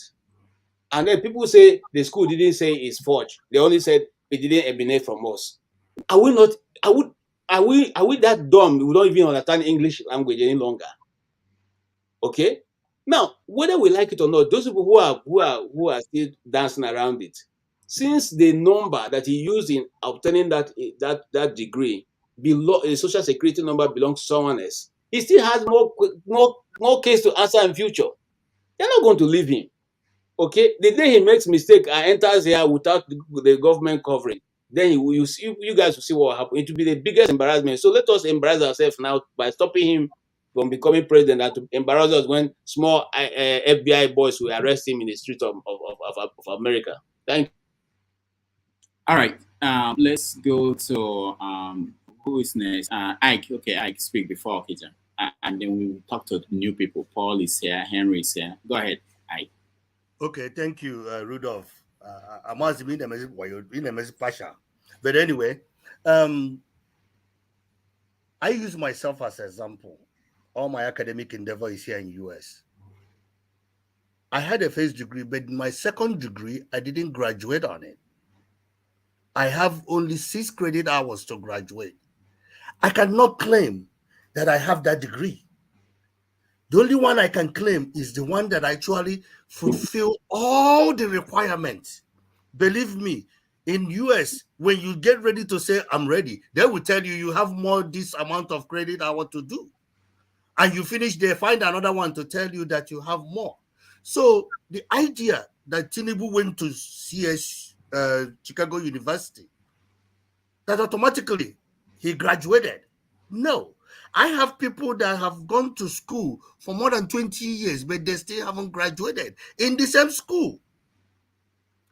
But let me tell you the impact of what Tinubu is doing. I give you an example. A lot of Americans are not informed. A lot of Americans that are in the military are more informed than the ones that didn't go to military. Now, the ones that went to military, they all like deploy in Germany, deploy in different parts of the world. So they have more information. Now, my wife, for example, just graduated and started getting her license and start working. Because of this rubbish that we are going through, the way she was treated as if she didn't even go to school in this country, the way the person who is knowledgeable enough, the way she treats her, only 3 days, because of all this saga, because the people that are more exposed in US, they listen to this. And because in the field that I am on and she is on, a lot of Nigerians are in that field. So they see us, this wayo, this forgery, these things that we do, that this man did, is affecting individuals that live in Western world. It's affecting us. My wife have to call the boss to change her from where she is right now to a different place. So my brothers and sisters, if somebody come over here and said, why are we exposing our country? Believe me, Fox News is exposing America more than any place in the world. My brother live in Europe. He calls me and say, what is wrong with America? How can America be laid down now? America is not what they used to be. So Nigeria, until we change and we accept the truth and stop doing, he's Muslim, he's from Igbo, he's from Hausa, he's from Yoruba, not until then, Nigeria will get better. But if we don't fix that, Nigeria is not going anywhere. Thank you, Rudolph. And I'm going to get out of your way so that you don't say that I cause wahala. Okay, no. Okay, Papudoka, me and you get problems. All right. Bye, guys. Have a wonderful day, guys. Thank you so much. All right, so I think everybody had a chance. Let's welcome new people. Please take me backstage, please. Okay, Paul, welcome to the show. Thank you, Doctor, and good morning.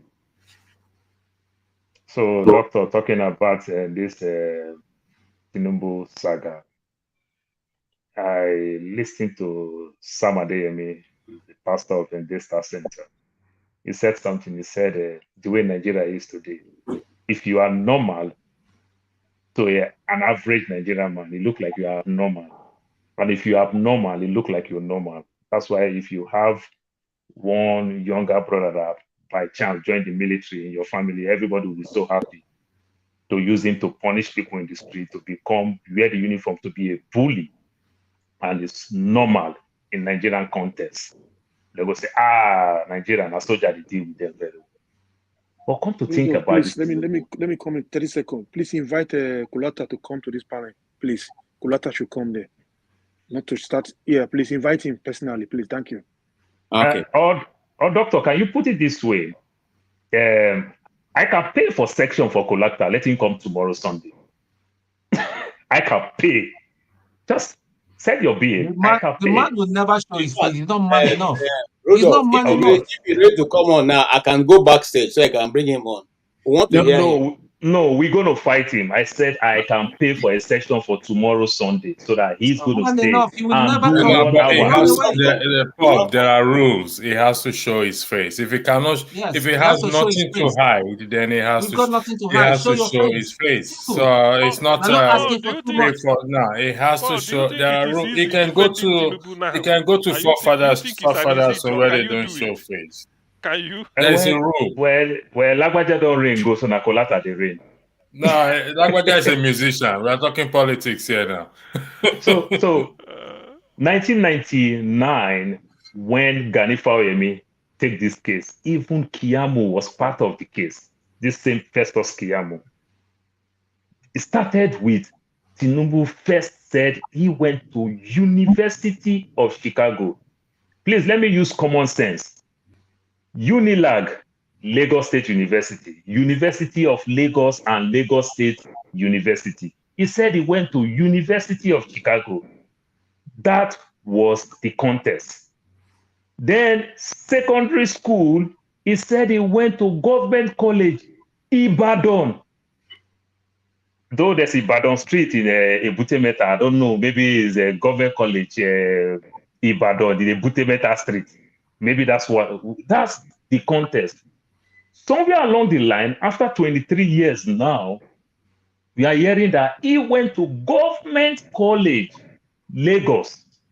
And this school is opened. I use common sense now. 1974, Tinubu went to that school, 1970. And back then, remember, people go to school 6 to 7 years. Not like now that it's so fast. How did he do it? There are so many questions we need to ask.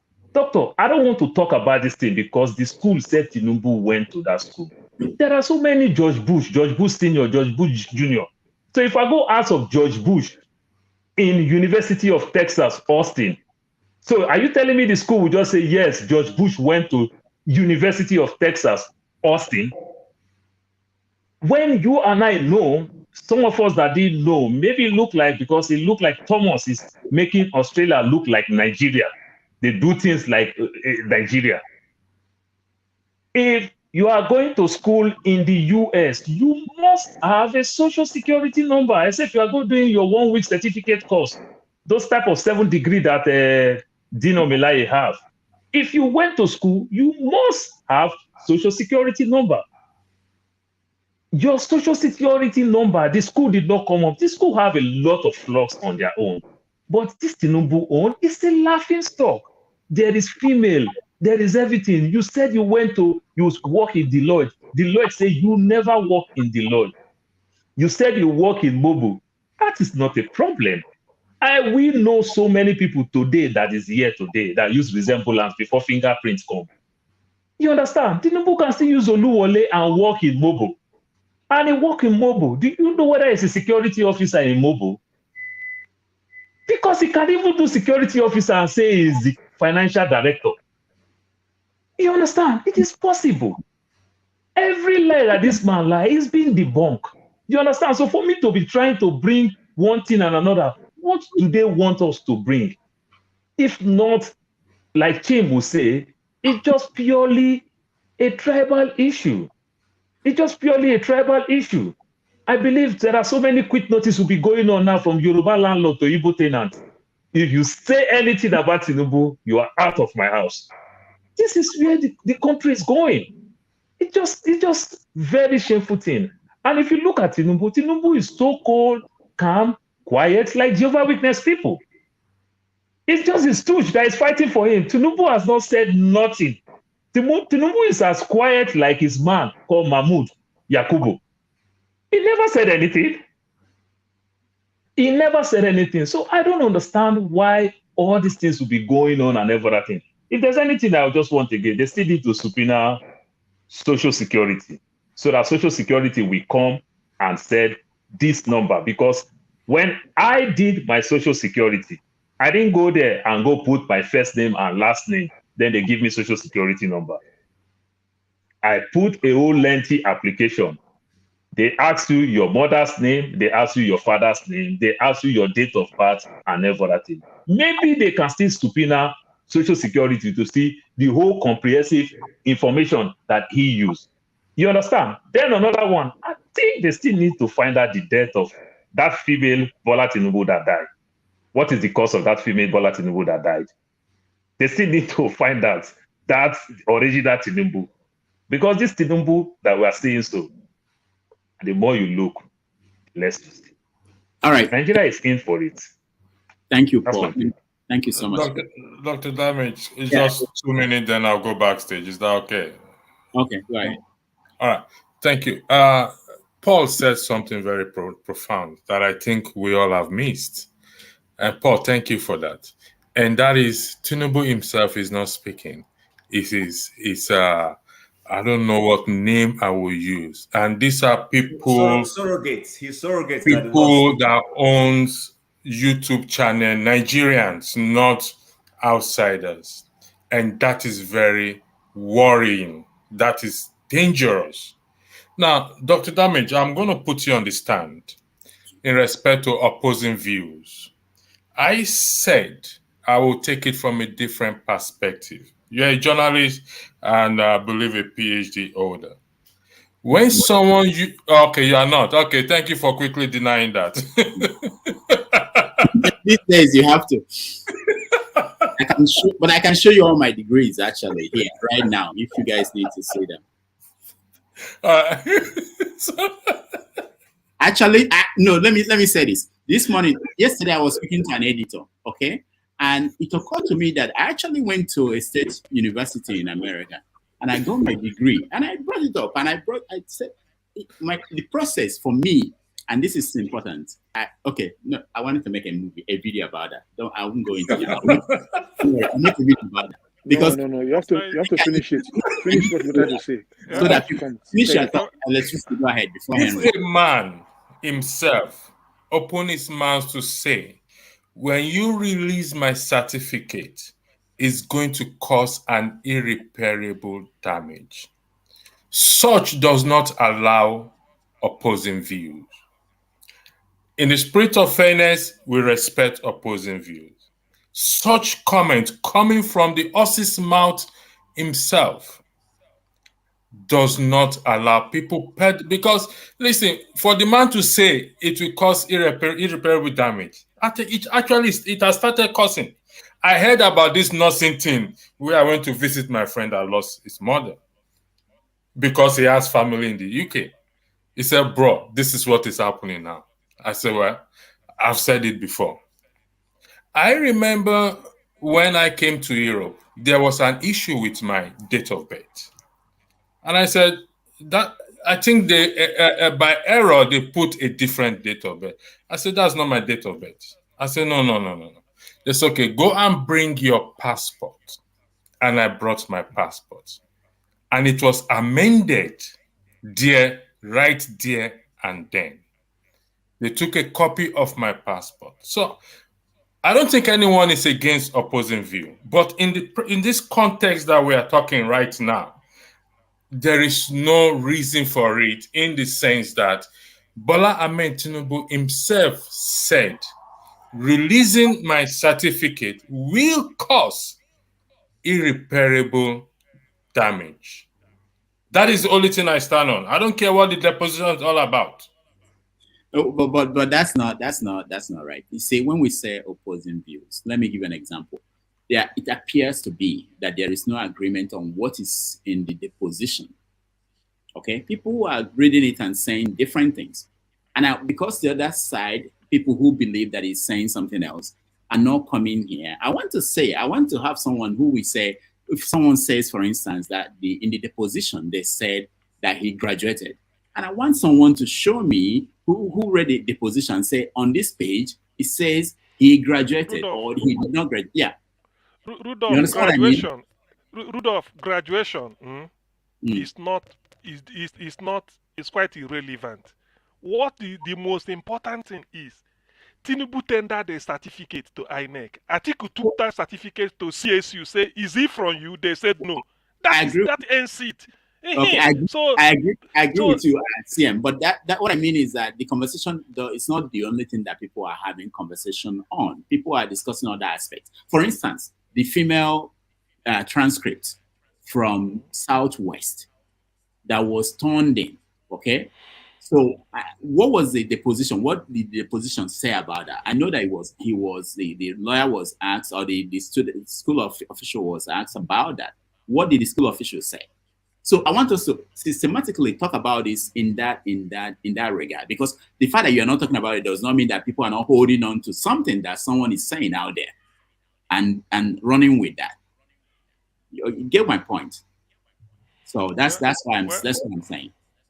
Okay, righteous man. Before hold on, righteous man. Henry will kill me. Henry, go ahead. Yeah. No. Rudolph, I'll give it to righteous man to say something. You want to say? Let him say. Okay, righteous man, go ahead after that, Henry. Dr. Damages, you have been very partial. People have spoken 2-3 times. I've only spoken once, and I kept quiet. And you're happy with it, no problem. Those of us that are in Nigeria, we don't want anything. Okay, no wahala, no wahala. So, go ahead. So, you see, I want to ask one question and I answer that question. I don't think, or is it the responsibility of Supreme Court of Nigeria to prove a document forged? My answer is no. It is not the responsibility of Supreme Court of Nigeria to prove a document as a forged document. They're not printers. They're not the institution that owned this certificate. The institution that owns it says it is not from them, which means it's forged. So why are we waiting on the Supreme Court to carry out action? I want to challenge Nigerians that are in diaspora. You people should beseech the Nigerian embassies and begin to protest, because it's damaging you guys there more than it's damaging us here. That's just the truth. I read in the news last time that the nurses in America, they are about 11, is it 11 or thereabout? They are asking them for their proper certification or whatever. It's a usual thing in Nigeria, to forge documents. I don't need any certificate to work in abroad. I'm not in abroad, I'm in Lagos. So those of you that are there, you need to defend that you are not forgers by also conducting a social protest there to register your displeasure that your president forged a certificate. You are pushing it down to us that are in Nigeria here. The moment you come to the street now, they will get you down. They will gun you down, and you go for it. And that's why it's like people are afraid. But I can assure you something, Something is coming up, and you guys will hear it. It will take everybody by surprise. Mark my word today and take it to the bank. Thank you. Hold on, righteous man. Can you repeat that? I want to get you on full screen. Just say it. Anyway. I should repeat what? No, I'm just kidding. No, what did you say I should repeat? I want to repeat it. No problem. We got it. No, I'm not afraid. I'm not afraid. I'm above 50. So I'm not a kid. If I die today, I'm not the first. I'm above 50. So what's the game? What is it? I'm not a baby. We're just kidding. Wow, righteous man. No, put me on camera. I will repeat what I said. No, we have it. We have it. Don't worry. Watch the channel. We'll put you out there. You said it. It's very important. Henry, welcome to the show. Yeah, good evening, Mr. Rodo. Good evening, everybody. Yeah. So Henry, in Germany, do you go and print your certificate whenever you want and sign it? Who born monkey? Who born monkey? You don't print your certificate. They give you the authority to give you the certificate. That's it. You see, when somebody come online try to defend what everybody knows, even the blind man knows it's a forgery certificate. You don't need to argue with such people. Like this guy who came as Thomas. You should know as a part of one mom went to Jericho, boys. He will not come here and say anything positive. It's just the same Agbado brain. It's the same brain. So I don't need to waste your energy about such people like that. It's quite understood. The so-called University Tinubu said graduated from. They said this certificate, we did not issue this certificate. Case closed. That's all. Simple. Tinubu said he went to UK, Chatham House was talking like always with two sides of his mouth that he have true copy of his certificate. The certificate is a very poor Oluwole certificate, very poor one. They don't even do first class Oluwole. So cheap Oluwole certificate. You should come and go to Edo State, they will give better stuff. You will look like original. It's so you cannot defend a thief except you are a thief.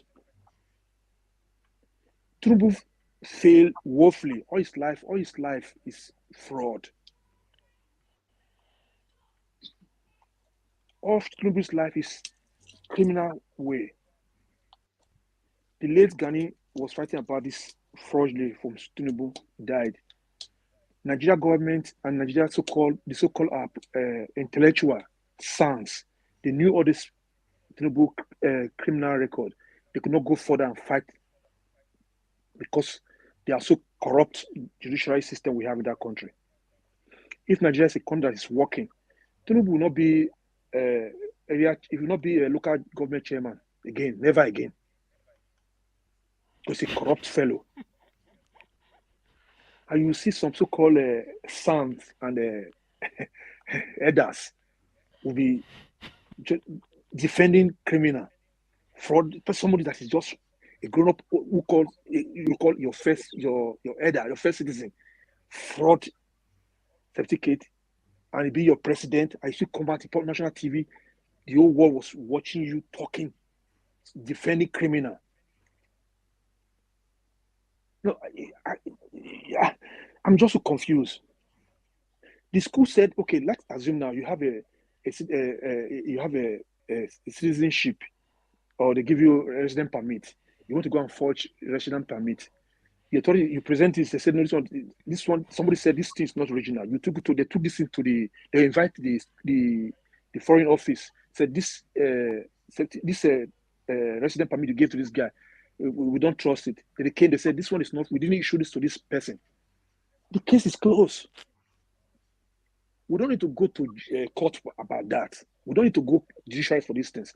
And if the so-called Senate or the so-called House, they are a bunch of bunch of crook. Tinubu by now is supposed to. They should kick him out from Aso Rock and should face legal action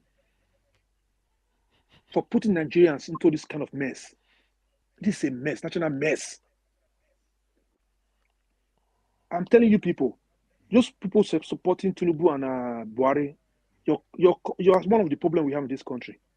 Those people support Buhari before, they are one of the problem. Those support Tinubu now, that's the problem going on right now. Because after Tinubu time, they will refer you to among those who destroy that country. Because my family didn't support Buhari one time, not even one day. Not even Tinubu self either. You have to watch. You have to watch before you say, I follow this person. Somebody who have integrity. Somebody who will beat his chest, said, go and verify. Somebody who beat his chest, said, if you find me anything wrong, any wrongdoing I did, I will resign. How many politicians can come out and speak like that? No, but none of them. In my lifetime, no one came out and speak like that.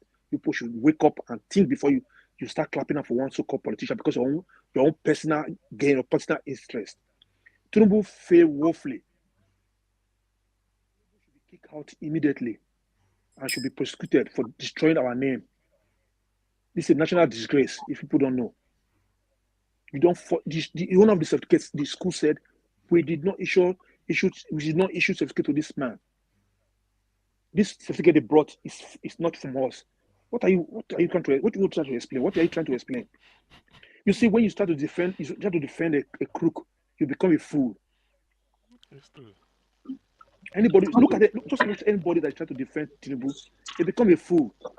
They become a laughing stock. Okay, now they say they want to sanction Arise TV because of the people who came to their station. If Tinubu is doing the right thing, why NBC could not even come out and say something better? Nigeria is a zoo, according to Donald Trump. Thank you. All right, thank you so much, Henry. Aloy, hold on, okay? Let me skip you for a moment and talk to Ovie. Ovie, I'm sorry. The plan was, our people, I couldn't get through everybody. And I was sending you messages, but you didn't respond. Where are you now? Yeah, man, you not train me well. I'll blame you. It's your fault. my phone went flat. So. Oh, your battery died. Yeah, that's right. I should have for that kind of the charger. All right. Should have prepared me well. So I would have. Yeah. I didn't tell me you were going, so it was also I've given you a notebook on how to report. Anyway, I'll come back to you. Let me hear from Aloy. Aloy, welcome to the show.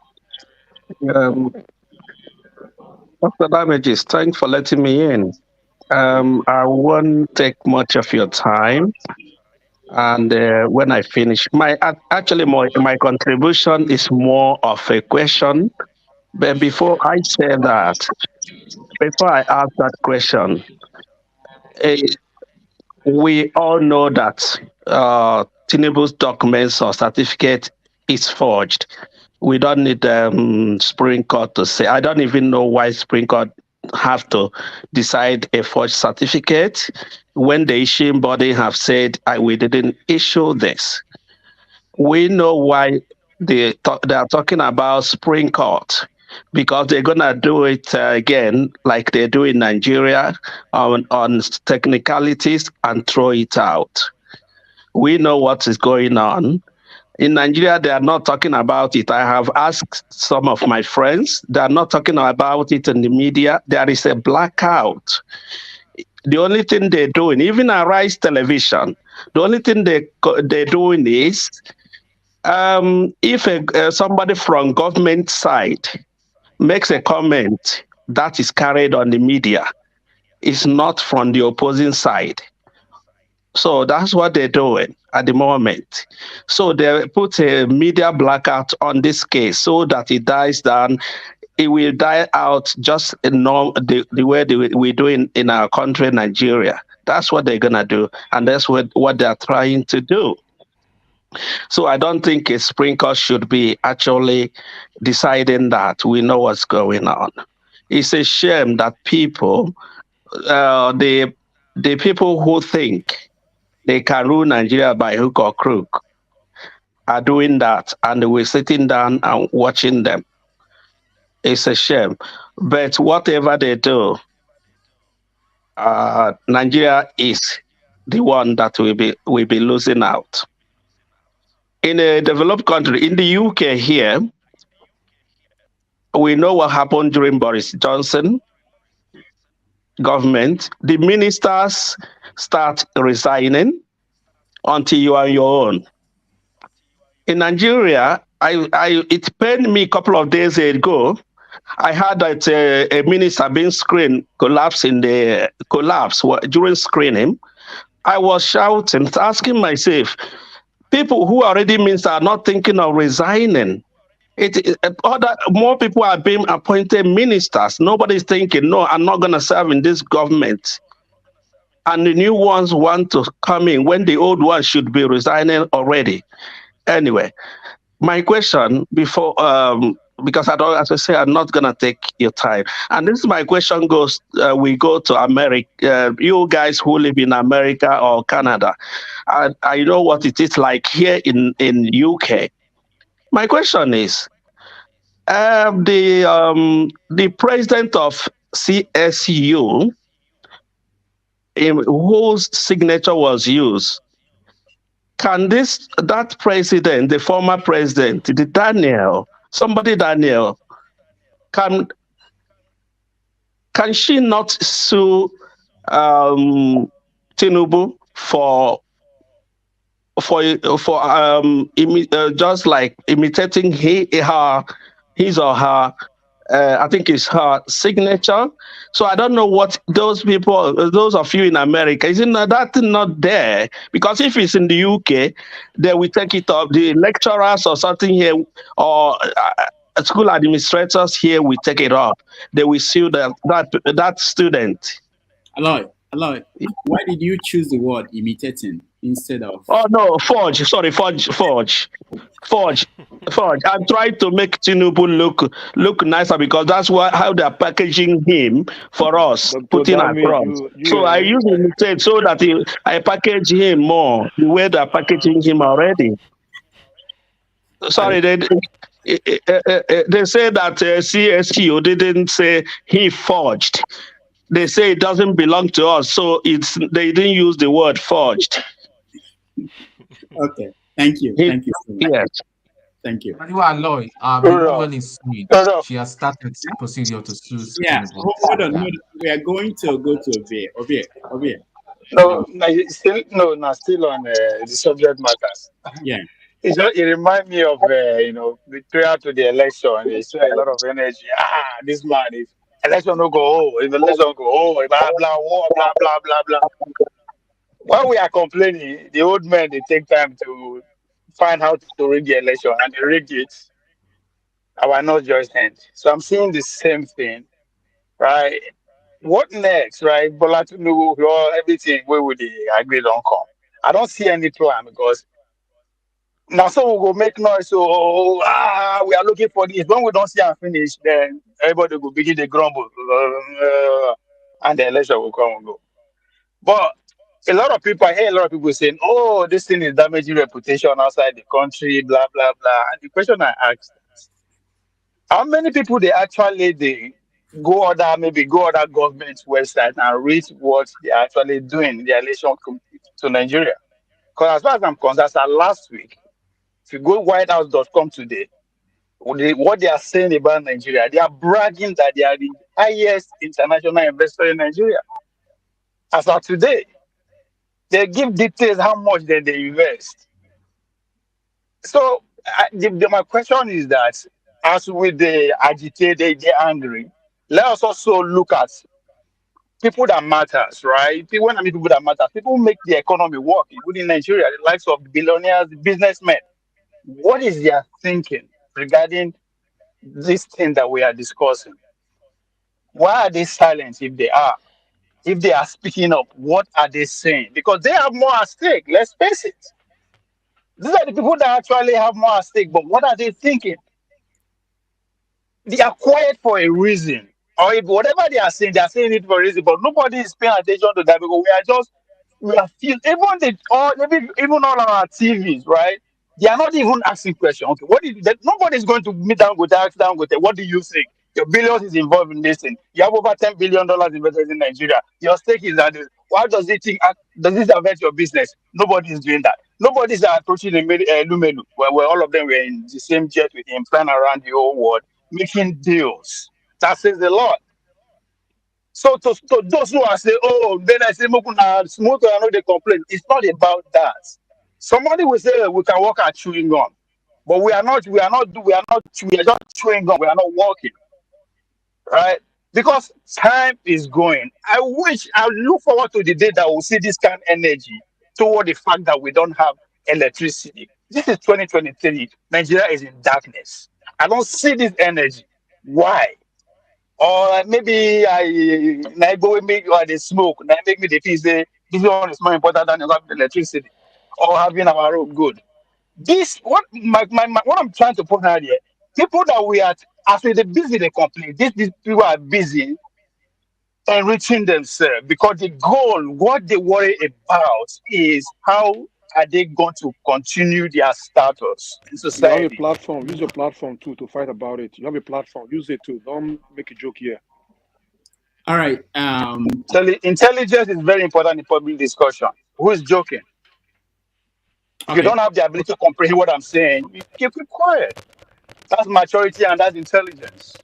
Okay, If thank we you. are not coming here because of you, I know as a person to stay 1 week. nobody articulate a point, but to come and they say this. I mean, that is not embarrassing enough. I think at this time we should Rudolph, I would recommend that. Going education enough is not enough for us to come to public and actually contribute to what matters for our nation. No job by going to school. Intelligence should be involved. No need to go come here and complain. I said it before. It's easy to complain. Everybody can do that. Every stupid person on the street can complain. We can protest. That's all. But it doesn't work. When have you seen the elite protest? So when you talk about the joke, this is not a joke. It's just that you don't have the ability to comprehend what is at stake. Other than, the person is about this is this. What is this? At the end of the day, you find that Bola Tinubu is a fraud. What are you going to do? That's what is at stake. It's so simple. Use your platform to talk about Nigerian electricity. I never see you speak about electricity in your platform. Aren't you ashamed that you don't even have your own platform? It is because you are dumb. That's why you don't have a platform. If you are not dumb, you have your own platform too. Guys, let's not go there. It takes intelligence to own a platform. You don't have one. That says a lot about you. All right. See, that says a lot about you. Okay, let's not die in another man's war. Let's not die in another man's war. None of us have a dog. All our politics, my brother Ike. I believe you, Ike. All our politics, but don't everybody should comprehend that. Ashamed of yourself. It's sad. Okay, guys. Hold on. Let me just make an announcement. For those who are watching us at home and all over, wherever you are, if you have not subscribed to our channel, please do. It's very important. It helps us. Even for YouTube to respond to us, because we don't have up to 100,000 followers, they don't even care about us. The other thing I try to talk to people, please, we have a sister channel called Ideological TV. Please, can you subscribe to that channel? We need to get it up to 1,000 subscribers. Why do we need that? Every day we are threatened, especially these days, we are threatened on this channel. So if they block this channel, we won't have any way to reach out to you. So we want to build Ideological TV as the alternative, so that if we lose this channel, which happens to a lot of people, we have somewhere else we could use to come to you. So please take a minute and subscribe to that channel, Ideological TV. We beg you. It's very important just for us to continue what we do. You guys don't know. We talk about the media and what's going on. There are so many things we don't tell you about what is happening. We fight about this Tinubu's certificate and everything. There are a lot of casualties already. People have their channels suspended, some videos put down because of pressure from different quarters. We don't want to talk about it, but things are going on. Please subscribe and let's keep this on and continue the programming. Okay, let me hear from Chima. Rudolph, sorry, 1 minute, 30 seconds. I just want to give you thanks for open your platform for everybody to discuss. Yeah. To talk about our fake president, fake certificate. No people here come here and start making noise. No man enough to speak about Tinubu certificate. All right. Thank you so much, Henry. You know they comment for the past 6 months. If they ask you what point have you ever made, and that people are going to disagree with, nobody can point to it.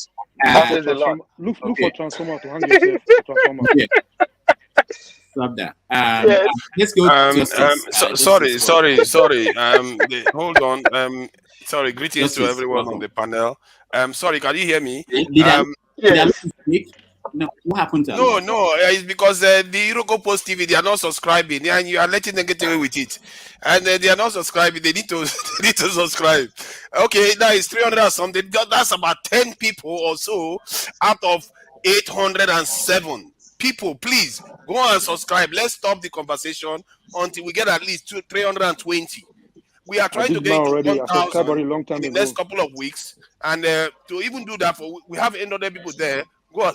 Sorry, go and subscribe to the channel. It doesn't kill you. In the meantime, Rudolph, please let's play the music so that they can have time to go and subscribe. Let's just hear, I want us to hear from Justice, then we can play the music. Justice, just one more. Okay, Justice, good. go ahead. Yeah, thank you, Rudolph, and thank you, everyone. Like the topic talking about Tinubu forged documents. I don't want to dwell on it too much because Tinubu is a product of Nigeria. And when people like us said what Nigeria can produce are criminals, some people come after us. Because Nigeria is a breeding ground for criminals. If we come out today and said so many Nigerians bring their documents, I can bet you 85% of them, most especially all these politicians, 85% of them will be fake. Example is now the tribunal that is going on in Nigeria after the election. If you go and check, majority of cases they are making there is forged documents, forged documents, forged documents. They are not even talking about the people that went to vote and die. But all you see, they are talking about forged documents. So Nigeria is a place you can go away with anything. So when I see people try to cry as if Tinubu is the first person that forged documents, I'm just laughing because that's the only thing Nigeria can produce. Tell me another thing Nigeria can produce. Nigeria cannot produce even refine their crude. Nigeria cannot even produce any good thing.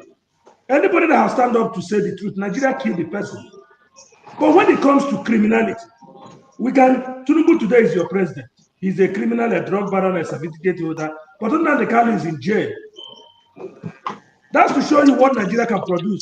People like Wike, who are cultists, they are your president, they are your governor, and the minister of your FCT. People like Asare Dokubo can come and wear their AK-47, and nothing happened to them. And they went to Abuja in Aso Rock, and they do a press conference and address the media in Aso Rock. People like Tompolo, how do they become what they are today? It's through criminality. Oh, Bajabi Amila, don't you know he lives here in America? You know he steals $20,000 from his client. How about this man, the governor of Ogun State? He have a credit card fraud in America here. How about the man that exposed Tinubu? Now they try to make him a hero. Atiku. He have a fraud that is a case that is still pending in America. So count every of your prominent men that made up that contraption called Nigeria. They have always come from one line, and that one line only: corruption, criminality. So when people come and say, "Oh, Tinubu this, Tinubu that," maybe because it's not favoring their own person, and we are saying, why can't you leave Tinubu alone and go to the foundation that produce all these kind of people? Even Nigerians, the passport you carry is forged. Your passport alone, because if you go to your passport, there's a place that said you need a consent letter. Most of people here, when you get your passport in Nigeria for the first time, you don't know even the person who consented to your passport. That's not because true. You know, Oga, Igbo basic, just keep quiet. After election, I don't want to discuss anything with you. My friend, please do not tell me to.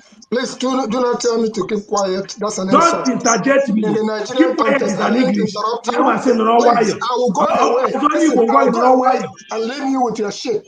Because now keep quiet. Yeah, with your problem. Okay, please. I didn't even know the mic was off. Let's now go. So what I'm saying is this: even the passport, most people, what they do, they give people immigration money. They go to immigration office. They give them money, and the immigration will package all the documents. Before you know it, you bring out your passport. You don't know the documents that goes in when you are getting your Nigerian passport for the first time. Most of us don't know. But if you go through there, you don't even know who consented to your passport. You don't even know who consented that to your passport. So let's begin to know that Tinubu have brought Nigeria out. All the things people have been saying that Nigeria is a den of criminals, Tinubu have brought it to bear. As your #1 president, shows who you are.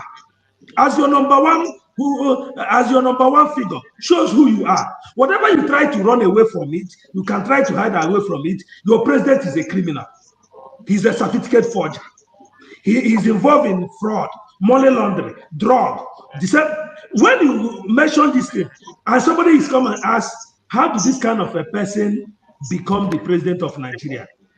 Is a useless question, because all of us here that are above 40 knows that since we were born, Nigerian election comes with violence, and the person who has the highest violence win the election.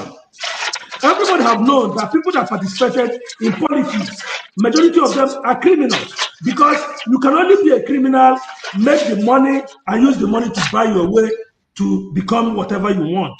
No genuine person participate in Nigerian politics. You can lie to yourself, you can believe it. The truth of the matter remains that Tinubu is a product of Nigeria.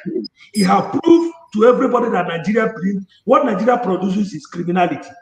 Tinubu have proved that Nigeria can never ever work, because Ivan Enwere was what made Ivan Enwere to resign. It was because of X, Evans and Ivan. Is you know why make Ivan Enwere resign as the Senate president? Kemi Adeosun, the first finance minister to Buhari, what make her resign? It was an NYSC document. You people had just forgotten, just like that, and pretend as if it never happened in Nigeria, and the action have never been taken. The truth of the matter is that Nigeria is the den of criminal, and they produce only criminality. That's why number one, a citizen of Nigeria is a criminal. That's my conclusion. Thank you. All right, Justice, thank you so much. What we're going to do now, we are going to Chima, I will just let you 1 minute. Igbo Basic, you have to wait. Sorry. We will take a break so that people can subscribe to Iroko Post TV. I've not had to do that for Can you put me on the background? But can I ask the gentleman to apologize to Igbo Basics? That was uncalled for, and that was unruly. It's not right. Let me say my what I want to say, please. Then no, we can Mr. Rudolph, come back and do with that later on, please. keep quiet. It's not an insult. You said it more than that to me too. So don't even start there. Don't even start. He said keep quiet. It's not an insult. All right, Chim, go ahead. Okay. So I, sometimes I'm struggling to understand. Then maybe we should not even have this conversation. Shut down and let's walk around and move around with our lives and not bother at all, because I'm trying to understand what justice was advocating for. Societies have conversations. People have conversations. When there are issues, people discuss these matters. You can choose. That's why we are asking for freedom of speech and liberty, which Nigeria does not 100% have. People have the right to discuss whatever they want to discuss that is important to them since 2016 till today. If I ask those of us who live in the US, what has been on the front burner? It's been the election. They've been talking about it. I do not see anybody telling anybody to move on. They are discussing it. It keeps rearing up in different forms and shadows. Now, I take exception to saying all Nigerians are forgers. That's not correct. That's not correct. If you're a forger, please own your forgery identity. Do not throw that blanket statement on everybody. That in our political system we have produced in the last couple of years, people of questionable integrity does not in any way mean the Obafemi Awolowos of this world were forgers, nor the Ziks of this world were forgers. No, we have had very decent people. In fact, some of the people we're celebrating in international forums and places are people of very honest means. We have the Atiku Abubakar who's doing wonderful things with AFD. He's not a forger. So I think when we come here to discuss, let's stay on issues. If for any reason the conversation does not tickle you, exit.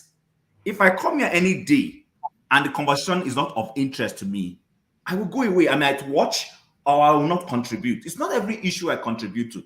So to think that people who come here, like I've heard the last 2 or 3 speakers say, we are wasting our time, and whatever. It's your choice. It's a waste of your time. It's not a waste of my time. I spent years in Nigeria asking questions. I worked in institutions where I kept trying. In fact, I started sounding like somebody mentioned that what somebody said that Pastor Adi, Pastor Adi means to be my pastor. I worshiped in Daystar for many years, and I'm happy he said that that in Nigeria, when you're trying to do the right thing, you'll be asking yourself, are you crazy? And then the people who are crazy seem to be the one Nigeria projects as being sane. And that is what, if I must be honest with you, Justice has just said. There are people who want that country to work. If you do not want to support us, ship away. Let us talk. Yeah, it's talk, I'm talking, yes. But I want Nigeria to work. And in working, it starts with the election we've just had where we know it didn't go well. We've complained about it. Fine. If you think you have the strength, don't come and tell me what are we doing. If you have strength, go to the street and do something. If I don't have the strength to go to the street, allow me to talk on the forum. This is where I know I can express my own intellectually. If you have gra-gra and you have energy, go to the street. Don't come and force me to follow your method. I think it's insulting when people come here and think everybody must toe their line. Ovie keeps doing this. He comes here and he belittles people and he belittles the conversation we're having. God bless you, Kim. God bless you. It's very dishonest of him. Why are you in the US? Go back to Nigeria. Don't come and tell people who are having a conversation that they are saying rubbish. It's not fair and it's not right. People have the right to express their grouse intellectually, which is what I am doing. I was in Nigeria. I know what I suffered. I know what I suffered sitting with people I was seeing people taking bribes under my noses. And I'm like, so this is the way it has to work. Until I got tired because I was a lone voice. I have suffered for speaking the truth. It's not everything I'll come here and say. I have been denied promotions. So if I choose to say, okay, you know what? I don't have the energy to fight it. Let me go elsewhere and move on with my life. Don't come and belittle me for doing that. I know what I have gone through. So please, I think it's unbecoming when people come to this forum and start saying certain things that I sometimes I begin to ask myself, if you're not interested in the conversation, shut off and go away. Let those who want to talk, let us talk. That's my only view for right now. All right. Before thank you. Can I make a clarification, Rudolph? You don't need to. You're not important here. Rudolph, can I say something because somebody mentioned my name? Even you not so no, not you, Justice. Let me just say this. Someone mentioned, Justice mentioned Femi and what's her name? On Auntie Kemi. And people forget that why she left was that the media continued to talk about it. The media did not move on. The media continued to talk about her issue. Despite what she wanted to talk about, the media insisted that issue should be dealt with. At a point, Rudolph is not true. I can bet. Okay, let me finish, Justin. Let me finish, okay? So, but finally, she had to leave. So sometimes we give a knock at the media. We give a knock at what we are doing now. What we're doing now, why is also very important, is that the media in Nigeria is under stress, and so many things cannot be aired there. So this might be an avenue to have people talk about these things. So I think it's also important to recognize that. But we will take a break, and while we're on break, please subscribe to Iroko Post TV for the sake of what we're doing here, really, not for any other reason, please. And if you have not subscribed to Dr. Damages, please do that. So we take a break, we'll be right back.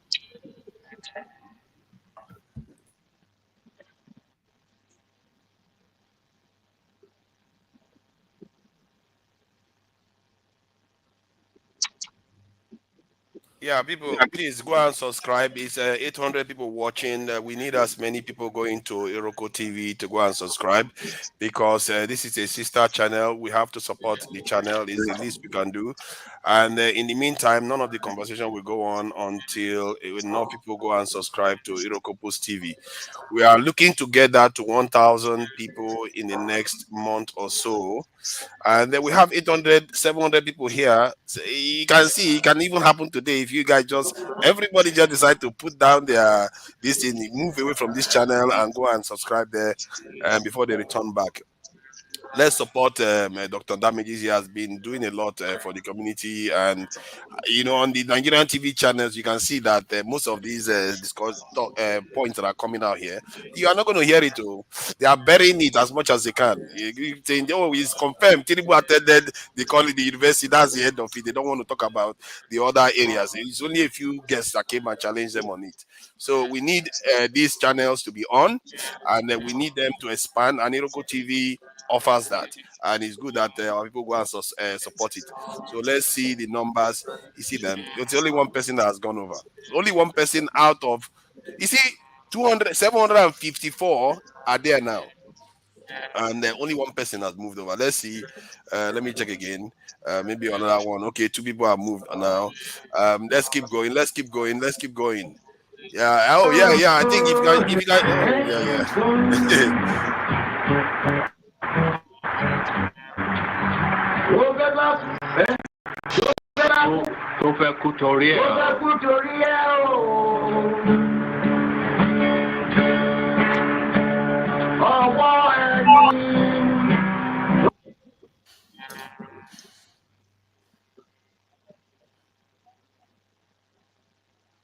What happened? It just stopped. But maybe you want to share the page so that people see what they are doing, the damage they are doing to Iroko Post TV. Because they are not moving, so they can see. Let me see if I can share that page so that Yeah, they see can you please do that, please? Yeah. Yeah, let me share the page so that they will see our shame now. This is not a hidden thing. So that they see what they are doing out there. Okay, so look at Iroko Post TV. Let me zoom in. How many is it showing there? 315. When we started talking, it's 5 people that has gone over there now, and we have 713 on the listing showing that they are watching this channel right now. Let's see what they do. Oh, 3 people have moved now, so altogether 13 out of 800 when we started that we're watching this program. So let's see how many that will move again. I think we are seeing it live now, so we see our people at work.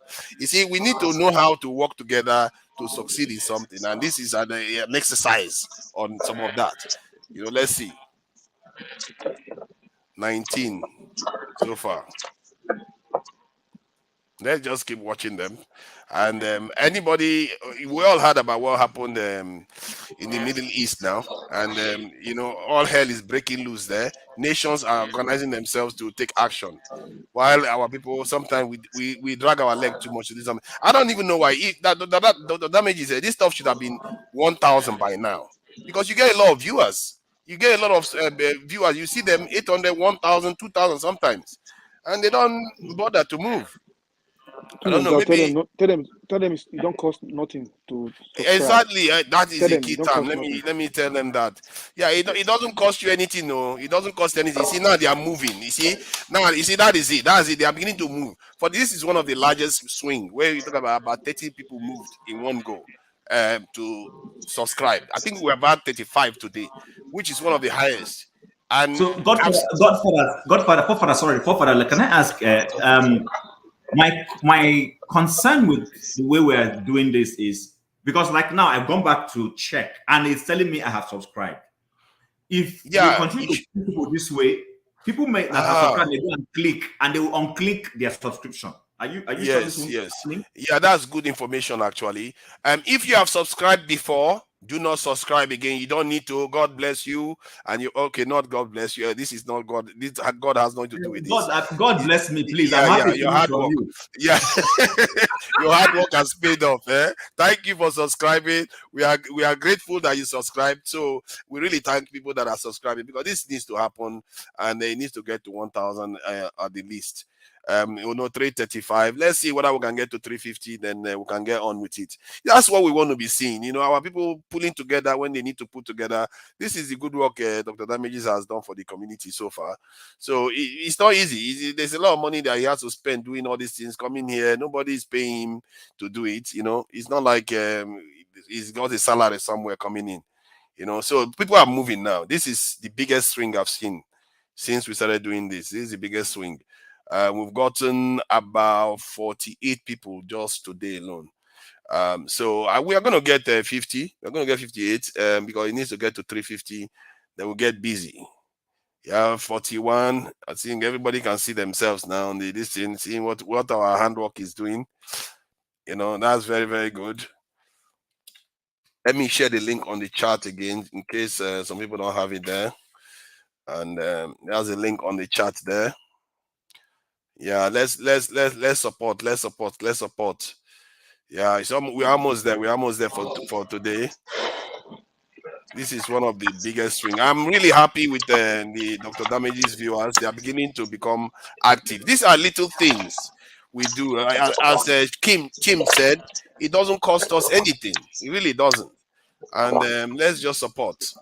How many seconds does it take to go and subscribe? And if you have subscribed before, please don't subscribe again. Your subscription is only once. You need to do it, and we really appreciate it.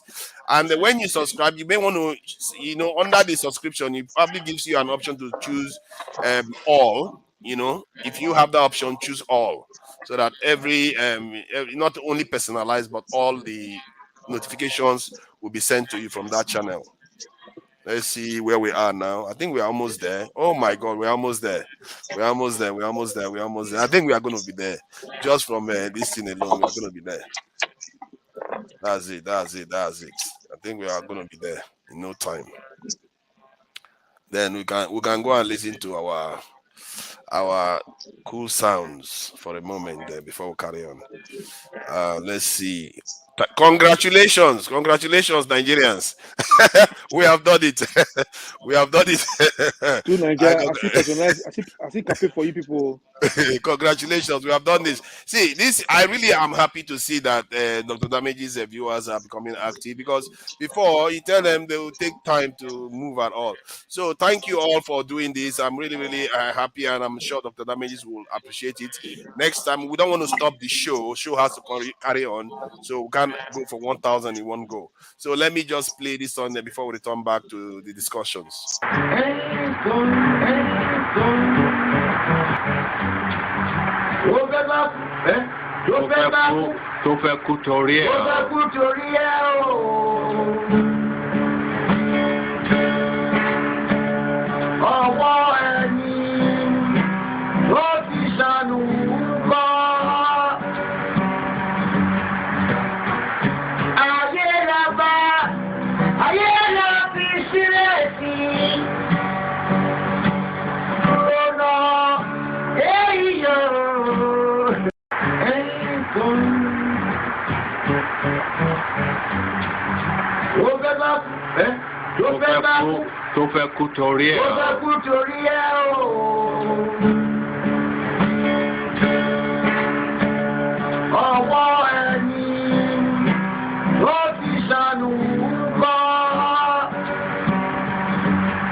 Onye mazolo bio akwa nwa zoro bio Max ibia bunye go kwanu mo no fube nazo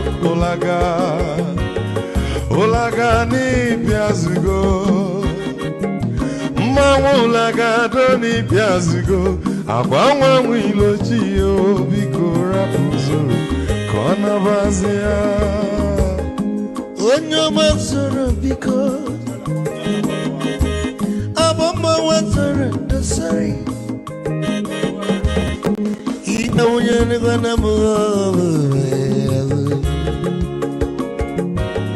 Ulaga ni biazigo Ulaga ni biazigo abamba wilo chino bigora fuzoro ona wazia Mazi weko mamwe Odogu na kwerezu nanka Onyoma nigadele mwa Mazi ni bazi kama Ibu go wuti baladi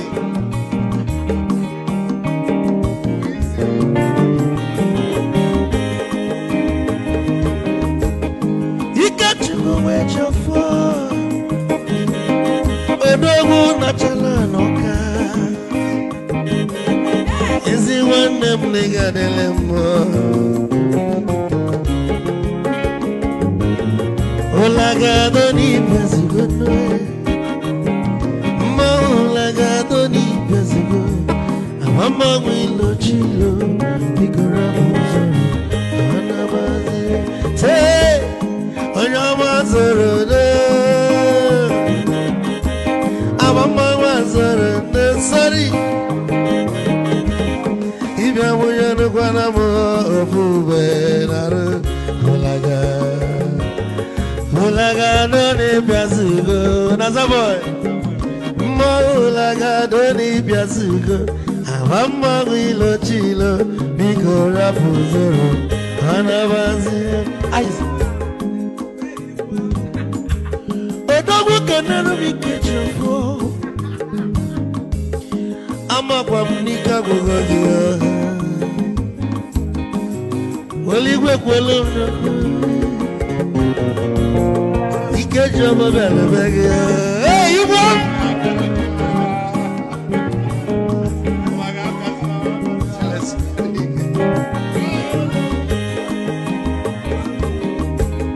Eku kampune kene,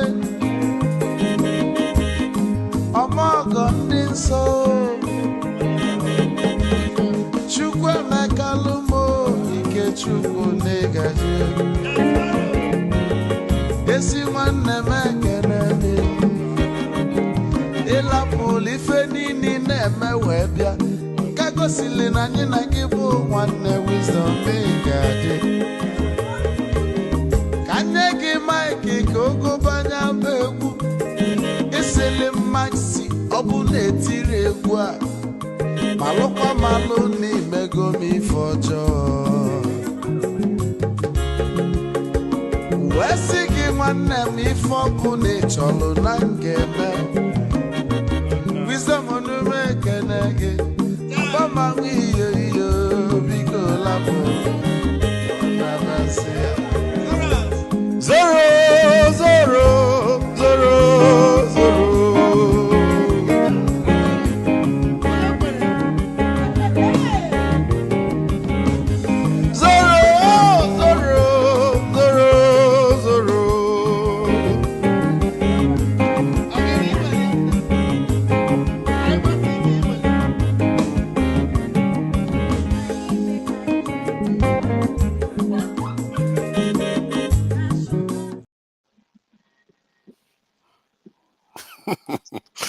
Yeah, people have had their fun, I guess. That's what we are missing in Nigeria, and we are here just dying, wasting away like forefathers. What did I go do now? That's what we are missing here, but we are here in the cold, and Dr. Rudolph is bamboozling us with his philosophy. All right, guys, thank you. Dr. Dameji, Dr. Dameji. Yeah. Please, can I make a clarification, please? Okay, go ahead. Good. Three things people accuse me of here, or people, not just me, maybe other people, right? Which is one, you play too much. Two, you are telling people what to say. Three, conspiracy theories. Now, I'll say something. I've said it before and I'll say it again. Just because you graduate for secondary school, or you are a graduate, you get masters, you get PhD. It's not enough for you to actually come and be having a public conversation. You need to have a skill of ability for you to understand communication, patterns of communication. And two, you need to have emotional maturity. Why am I saying this? When I'm applying satires to actually make my point, they say, oh, you're not serious, you see they play, you see they laugh. That is because you don't understand that kind of way of making submission. Two, if I decide to apply the same energy that some people expect, they say, oh, I'm trying to shut you down. No. In this conversation, what I am saying is that we've seen this before, we've been here before, and we are approaching it with the same way we did before. And at the end of the day, there's no result. And that's why I end up keep asking, what next? If we find out what we are afraid of or what we want, Bola Tinubu is a fraud, what next? I end up with a question. Nobody has asked that. I did not just stop there by complaining. I provide a solution. I say, instead of all this energy where would they use to pursue all this thing, if we apply that the same energy just to monitor the way they move, we'll have electricity today. Nobody can counter that. He says, I'm trying to tell you what to say. Again, if I say something which you don't understand, you could say I'm a conspiracy theorist. No, just what they call scientific theories. Because there's nothing that I said here that I will not back it up with history or statistics. Now, just because you don't have the ability to comprehend that, don't just say, oh, this is what people are doing. No. And again, the most annoying thing is that it's glaring. It's very obvious to the eye that some people, from now till next week, all they do, they listen to other TV people complain. They go to their echo chambers and they come there and repeat the same thing. And you think people don't notice that. And when people are trying to point it out, you say, oh, you are trying to worry, or you are think you are the one most intelligent. No, I'm not the most intelligent. But there's nothing I say here that will not back it up. Because we are here to actually have intelligent conversation. So at the end of the day, we will provide a solution. But I guarantee you, for the past 6 months, if you ask some people here, what is the solution they prefer? Nothing. But you can ascribe to them the kind of completed name they call people here. And those are the kind of problem we are having as in Nigeria. And that's exactly what the guy that spoke before me said, that everybody is a fraud. Now, what that man is trying to apply is that focus is on our leaders, right? All these are leaders are product of the same thing. But if you want to actually want me to be generous, who produced the leaders? They're not dictators. They are from us. We produce them. And I said it before, those are our best, whether we like it or not. And you don't have to accept it. But if you don't have the ability to comprehend that, don't come and say someone is trying to shut you down. I'm not trying to say I'm the most intelligent, but for God's sake, we are speaking to the world. And we don't come here just because the electricity is on the screen. I don't come here just because two Nigerians on the screen, or just because anybody on the screen. And that's where emotional intelligence comes into play. If you're able to understand every other people where they're coming from, I agree with it. Everything I've been saying, if I complain, I provide solution. And I challenge everybody. We've been here before. This is 25 years of story running. There's a reason why it's coming out now. That man, when he was powerless, you couldn't do him anything. Man is the God of Nigeria. By that constitution, do you think you can do anything? Prove me wrong. Time will tell. Right? At the end of the day, election, I'm going to take that man out. And I keep reason why I said that. Some say, oh, you are a conspiracy theorist. No. You just don't understand it. Instead of you to just study your own narration and go with your doing. I never come here to, I don't think I've ever called anybody, oh, you are lying. No. I will rather find a way to tell you, say another alternative fact. I might not be wrong. I'm not saying I'm the only one that's making the excellence point here. I'm always right. I'm always saying right. No, I'm not. I fall victim of the same thing I'm complaining about. But for God's sake, nobody's telling you to shut up. We are just telling you that this story we don't see him before. And you don't say where we follow this thing. But you go say, oh, we just talk like conspiracy theories. I'll tell you why that we've been here before. I'm telling you why this thing is happening. Right? All of a sudden, the convention after, oh, so the AP, the Obi and Atiku and the rest should come together. That is the conversation, right? But that is even the right solution. But we're ready to have that. Why? Because we don't agree with ourselves. And for the reason why we don't agree with ourselves is because we don't have that collective intelligence. But look at the politicians, whether you like them or not, that they work well. They fit in anywhere they go. And the result, you can see them. They are flourishing. Are we?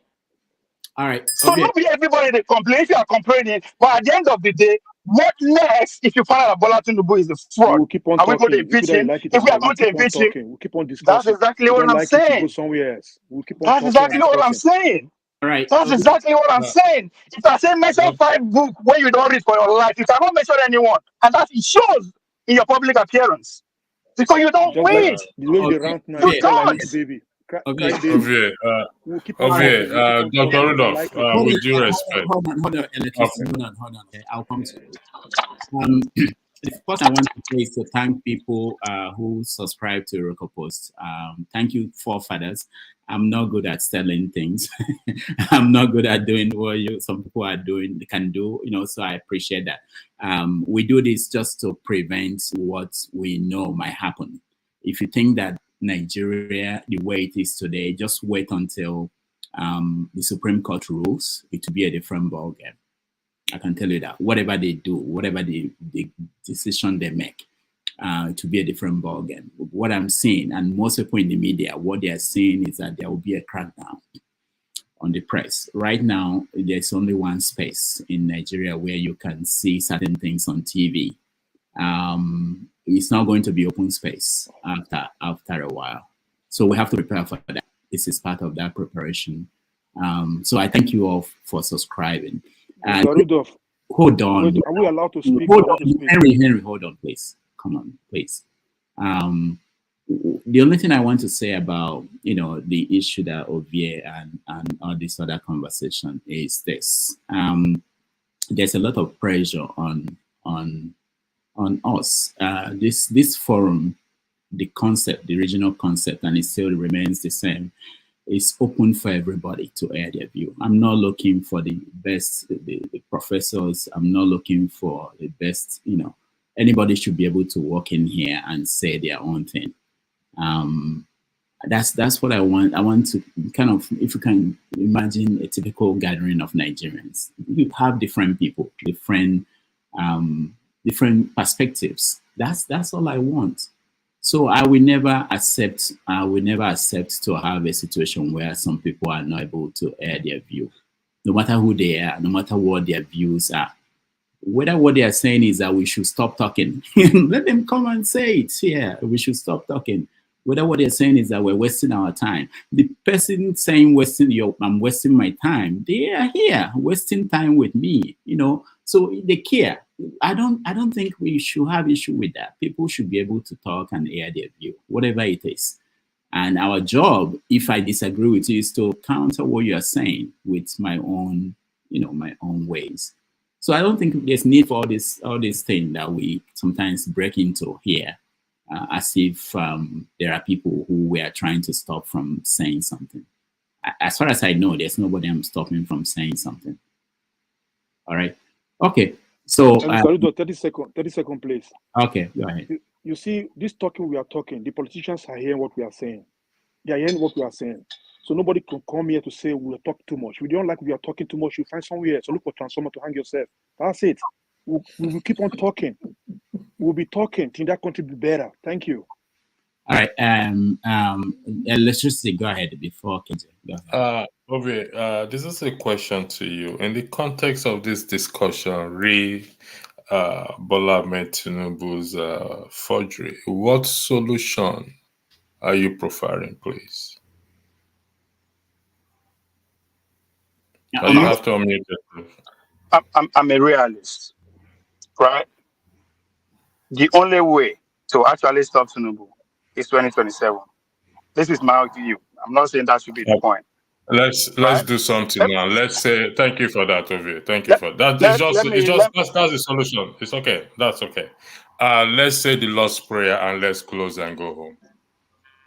Now you see, that's again. With due respect. Ovie. You see the point here. No, hold on. It is my flaw. It's not your flaw. No.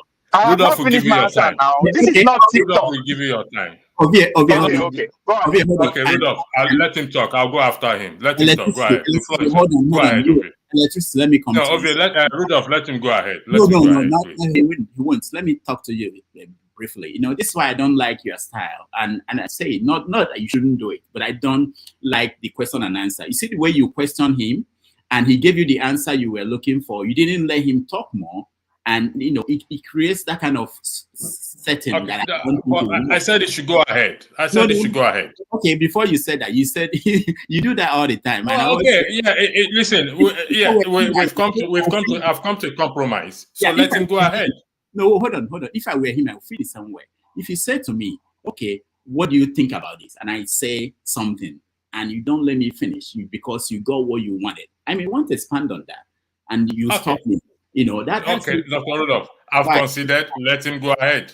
No, we're not. I don't think we need to. No. It has to. You've corrected me. Then it has to go ahead, please. I think that is what discussion is all about. We're moving away from our. No, Dr. Rudolph, we can't move away from it because you said I did not give him opportunity to expand. Then it has to expand. No, it's not even about VM. I'm talking about the structure, the way you structure this conversation. Okay, I have accepted your correction, so let him expand, please.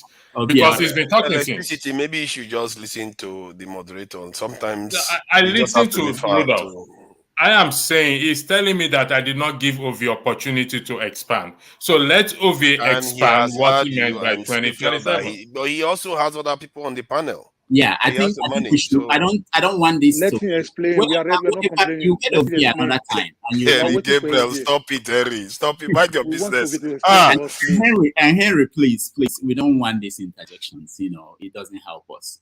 All right. I see JB. I've not heard from him, and I've not heard anything from forefathers on the topic of today. And I don't want us to go far away from that. I just want to make sure everybody we have the opportunity to weigh in. And I also want to play some videos of VA sent us from Houston, where he is on this. But let me hear from the people we have not heard from our forefathers. Let me start with you, then JB. Yeah, thank you for having me, Rudolph, and greetings to everyone on the panel, the chat, and the viewers. As always, you are starting a fight. Yeah, this Tinubu issue is a very interesting one because during the week when I saw the report from the case that the registrar was saying that they didn't issue that certificate. That was it. That was at the core of the issue. I don't know why people, the news media, and sometimes you hear people like Kulata and others, they will keep talking about, oh, he's proven that he attended the university. But that is not the point. It's a forgery. It's always been the issue. And the media, the news media in Nigeria, that shows you how corrupt they have become because they never really covered it properly. They were just talking about that it's been proven that he attended this. It's later on they started picking on the fact that this is not going to go away. They had to start bringing guests that came to confirm the fact that Tinubu actually forged the document.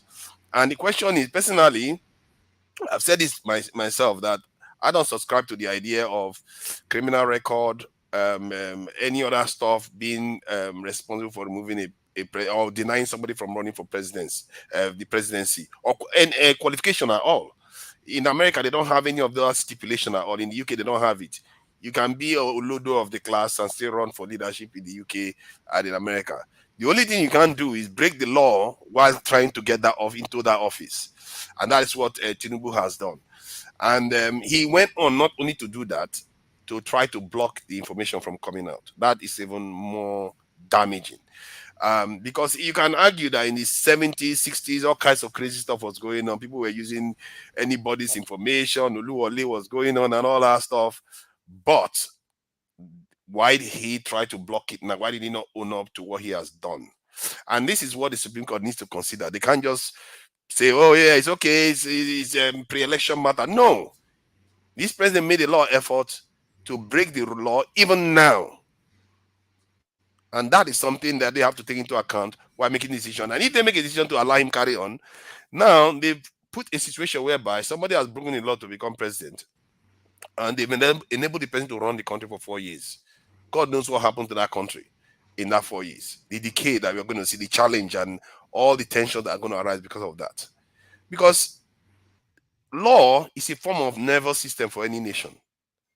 If it becomes contaminated, and it's left that way, that nation is going to keep suffering on and on because of those problems. And we know Nigerian, we don't like to obey the rule of law for a lot of times. And we are paying for it.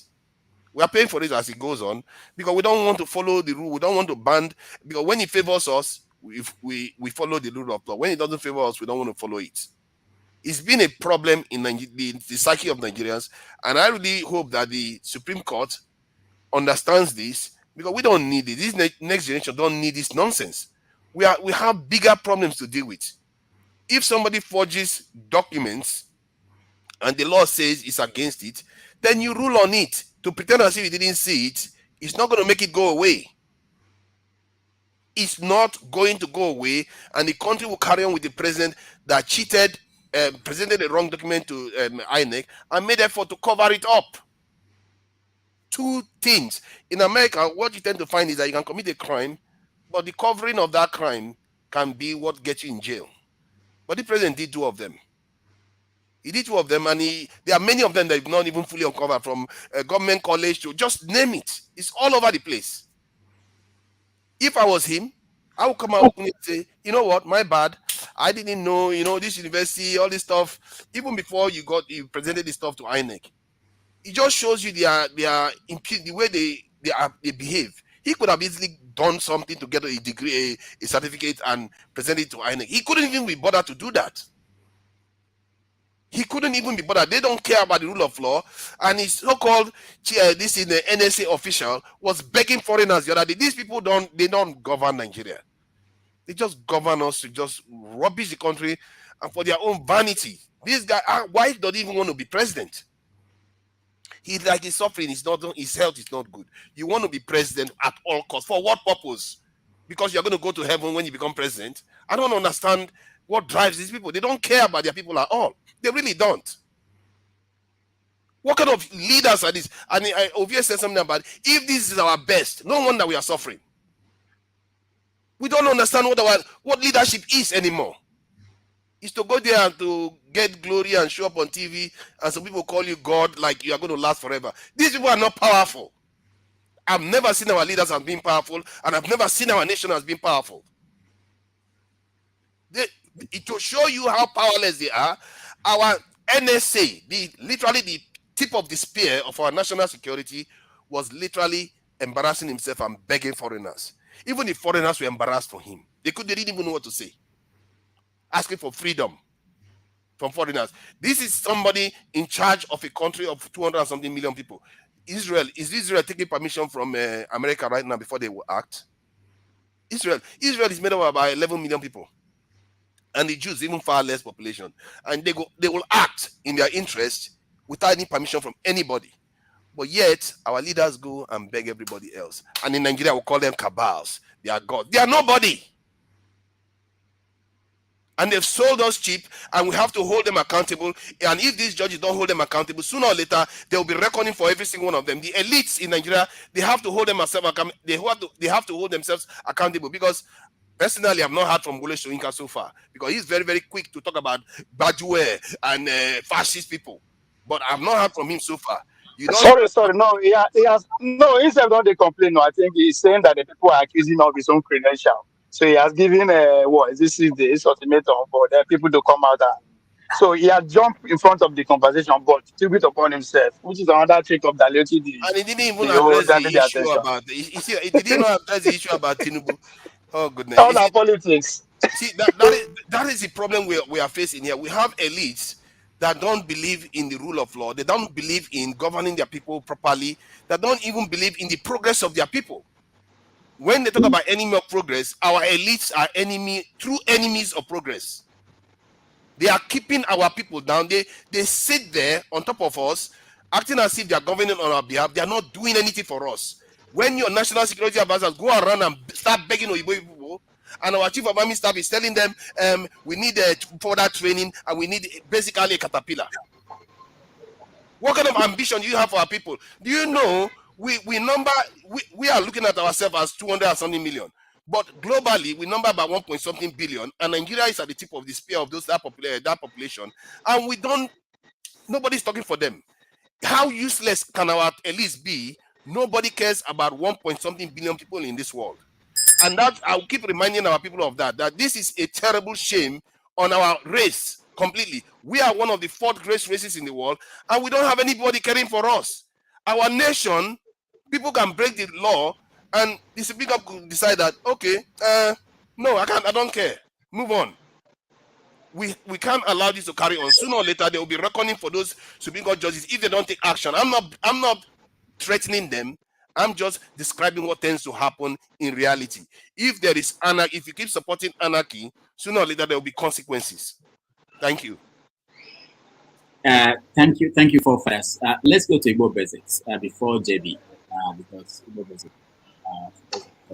Go ahead, Igbo. The last bus stop. Dr. Damages, I just wanted to thank you first of all for the previous week, seeing you at Princeton University, and for what a good job you did there. Thank you so very much. I didn't even recognize that you were behind me until the fufu was down. I'm here to send you a video of what I call the last room, because there's always the last room. I think you were gone for the last room. So thank you so very much, and keep up the good work. Igbo Basics, why you do Dr. Rodo? Why you do Dr. Babaji like this? Why did you hit him so hard? So everything that happened, like chopping up fufu now, you see. Ovie, I was going to give you compliments, and I was going to give you compliments based on the event in New York. And that event in New York is the mayor of New York raising Nigeria's flag just this past Monday. I was supposed to be there, okay? And you guys are raising your own flag much later. And in Catherine, New Jersey on the 29th, there's going to be another event down here where even a lot of people are going to be there, all on the same Nigeria. I think this is going to be one of my shortest submissions because I have been on the road, but I listened to the conversations today. I just wanted to chip in a couple of words, and I will get on the road again. I wanted to address the fact that last week or the previous week, Brother James, as I call him, Elder James, he left furiously as a result of the coming in and going out of what's going on here? Is somebody sabotaging me? No, sorry, go ahead. Go ahead. Brother James, Elder James, he left furiously. And we in this channel, we were pleading with him, please don't do that. And I expect that him being in the background, he will understand that we truly do appreciate our elders, and he will come back. He will come back. The outburst of justice while he was making his presentation earlier, I just wanted to point out to Angel Gabriel that keep quiet and shut up is the same word. And from the era that I grew up, if you tell your elder, keep quiet in the public space, some young man who has a bigger akbobi than you will probably either knock you on the head, or draw you aside and teach you a lesson that you would know how to address these issues. No matter how we feel, I don't have to be here. FOC in Abafo, free of charge. That is what Dr. Damages has been offering all of us. We should appreciate this platform for what it is. As far as I'm concerned, we talk about Nigeria. When we talk about Alhaji Bola Tinubu, I'm concerned. Why am I concerned? Because I went to school in the same era, in the 70s. And I know a lot of the things that went down then. When justice came out here and blanketed Nigerians and passports and stuff like that, that really ticked me off. That was why I was shaking my head. I didn't even realize the mic was open, but that's okay. There's nothing wrong with that. As far as Nigeria's passport is concerned, I will always go back to my passport of Malamilia for those who care to know. This passport was issued on 27th of September, 1976. Since then, there has been so many other Nigerian passports, until this last one that says Economic Community West African States. That's the current one you are carrying if you are a Nigerian carrying a Nigerian passport. So I can teach you in the process of passports if I have to. I used to go around lecturing Nigerians on how to come back home. But we are here. That's not what we are talking about today. What we are talking about is right is right. 1979, Ahmed Tinubu claimed to have graduated, or he had a certificate from 1979. I graduated from the University of Arkansas at Pine Bluff in 1981, to be precise, May. Before then, I can tell you where I started school and I can tell you where I ended. If you care to know, I started school at a place called LGA, Local Government School, Amankalo Ibere. That place is still standing until tomorrow. I went from there to St. Teresa's Boys School, Jos. from St. Teresa's Boys School, Jos. As a result of the war, I came down to Methodist School, Umuahia. And from there, the war busted out. We all ran into the bush and lived through the duration of the war. After that, what happened, I went to Township School, Aba. From Township School, Aba, class 5, elementary 5, whatever you may call it, I went to Igbo National High School. From Igbo National High School, I transferred to Eziama High School. And from Eziama High School, which is where I did my WAEC. Wait. Why were you going through all these high schools? I was going through these things as a result of what the situation of the war had dealt on us. Okay. I mean, I could have stayed in Jos for the duration. So how many high schools? How many high schools in all? If I was about to even count Umuapara Grammar School, and from there to Holy Ghost College, and from there to University of Arkansas at Pine Bluff. It's all on record. So what am I trying to say? For those of us who grew up in that era, maybe you don't even know it. When I went from the east to the north, I was busted down one class. They used to have class 7. I was busted down one class. And when I came back east, I was busted down one class. That's a story for another day. All I'm trying to drive at is this.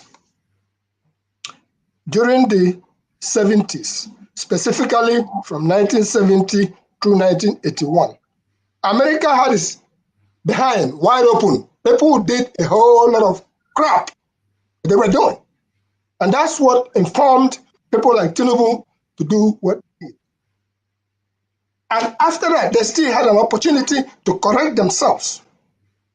Some of them didn't correct themselves. After about 25 years or more, when I decided to go to get an advanced degree, a master's degree at King University, like one of our people who submitted earlier on today, I called up the University of Arkansas at Pine Bluff. I requested for them to send my transcript. They asked me where to King University in New Jersey. They sent the transcript, but because they knew who I was, as a matter of fact, I was lucky that the person who answered the phone was one of the registrars. He said, "Do you want a copy for yourself? Tell me the address." I gave her my address, and she sent me a copy, which I still have up to today. That's a matter of documentations. Tinubu would have been much better off if he didn't play all this abracadabra at Jasco. And at the point in time when he found out that the shit is up, he could have equally owned up to Nigerians and said, "You know what, I'm sorry, it's okay. Let me bring it down." The previous week, we were on this seat. Before I went to Princeton, I openly here called for the resignation of Tinubu. I said, if it's on record, if I were him, he wanted to be president of Nigeria. He has become president of Nigeria. By selection, he's there. So if he is the wisest to spare Nigerians the trouble that we are into right now, wherever we are, he can quietly say, "You know what, folks, I made a mistake. I apologize to Nigerians. And let's find a way to, I have to dance into the sunrise." And people might even clap for him and let him go. But if he continues to insist and stay there, as somebody said, who the gods want to destroy, they first make you mad. As I'm looking at this, I sent this to Dr. Damages. This was written by Gordon Palmer. I belong in a group inside that's been digging deep. Somebody has been at Chicago State University, or whatever your argument may be. Chicago State University has opened itself up on the state level that they're going to be investigated thoroughly. And after that investigations, the FBI might even decide, listen, this is America. America is not Nigeria, where anything goes. They still stand for the rule of law. So all in all, we are looking for solutions. My appeal to us today, let's not tell lies. Let's not call black white, because our children are looking at us. And whatever we leave behind, you may think you are the smartest guy today. because you have amassed money and stuff like that. But down the line, the children that we are having today are going to be looking at us at where we failed. And one of the places where we should not fail is living for them the truth and nothing but the truth. I understand there's a game that is played the world over. Games are played every day. But there's a limit to which you can play a game. If you are climbing a ladder and all of a sudden you jumped to rung 3 or rung 4 and you are going to heaven, I can almost assure you, if there's such a thing, by the time you get to the last gate where you are about to enter heaven, which is what has happened to Tinubu, they will remind you that you jumped rung 2, 3, 4. On that note, I just want to remind my brother Engineer Gabriel and my brother Justice that please let us do the best we can to respect ourselves. I don't owe you or anybody to be here. But when I show up here, if you can listen to me for a moment, there may be something you will learn, and I can learn from you also.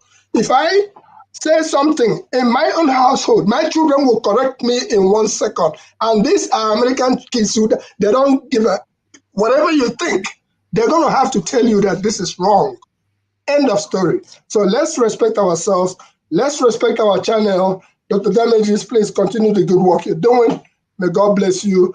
Chime. Can I ask a question? Can I ask a question? Chime KJ, please keep up the good work you're doing.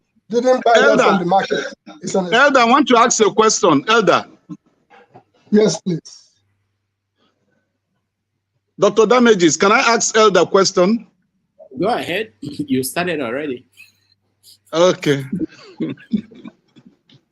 Dr. Damages, why did you ask him why was he attending high schools? I counted like 6 or 7, so I was scared, what was going on. So okay. So Elder Igbo Basics, I really appreciate you. The last time I made a comment about you and Jake the other elderly man too, Jake, you James. Understand? James, yeah. James. I appreciated that your submissions are the wisdom of elders. If someone is brought up by elderly people, when you sit among elders, you will know their presentation and the way they behave. Personally, I really appreciate you, sir. I thank you very much. But one appeal I want to make is those of you from Igbo stock, we are missing your presence in the Southeast. Elders of the Southeast should not reside in overseas, because right now what we have in the Igbo states are political elders, not grounded elders like you that can impart knowledge and wisdom. We need many of you that are in America or Europe to come back to the East to help build with wisdom a society that will be befitting for all of us. Thank you. All right, thank you. Let me give you a word or two. Just one word, because we have to move. Yes. Professor Chika Okeke, who is in Princeton University, somebody in this channel made the same kind of appeal to him the previous week. And look at where he's sitting today. He is making magic, not just for Nigeria, but for the global community. And I doff my heart for him. In that line, I'm trying to say to you, me, I was on the ground for 9 years, and that I am where I am today is for a reason, okay? Because if I remained in the same place where you are, probably I will be dead by now. You won't get an opportunity, because I will be saying no, no, no, no, no. But we are going in a cycle, and I'm coming back, and I'm saying to you that this December, I'll be doing my traditional retirement, 8th grade retirement. I'll be there in full force. I will Okay, retire, I hope you will invite us that are here. I will be willing to attend. I will, and if you want to see me, you're going to see me in the bush, not in the town. It's going to be in the bush.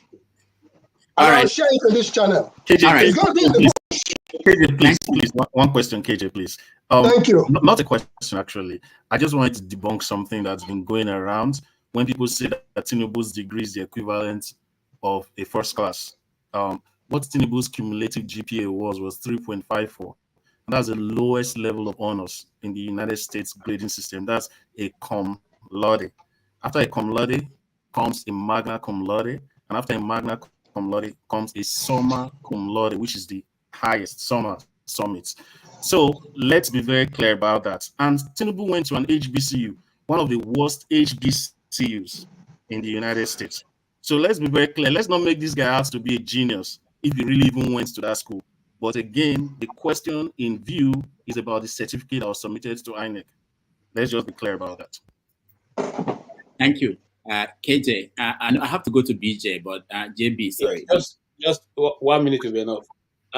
Thank you for that clearance. Igbo basics, thank you so much. You're always speaking in wisdom. And my brother, righteous man, in the Igbo Aleke. Some people will have to be in the east, others will have to be other places. We Igbos are migrants. We don't advertise it, but we are migrants. We are not people who are always in one place. We travel around. We are travelers. Yeah, just like the Fulanis. We are not going to change that. No. Okay? That's Before different. I go on, just because we are about 600 and something here, this book was written by one of our good friends. Please look at it very well. And, get a copy for yourself, for your wife, for your family members. And the story is very good. I'll give you a snippet from it. Is that in Amazon? If you go, yes, it's written the American life. This American life self. Can you see it? And if you pick the book, go to page 50. You see a very tall masquerade that's wearing canvas there. Tell me who the person is, and then you get surprise from me. Pick your own and let me know who is the tall masquerade in page 50. Thank you so much. All right, thank you. Let me. I have new people who are trying to get in, so I will take some people out. JB, take me out because I gotta be on the road. Okay, you can take me out. Okay, JB, go ahead.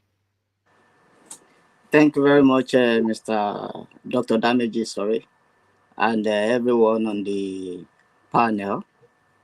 I've joined like around 5 p.m. I prefer to listen just to be on the chat and be chatting.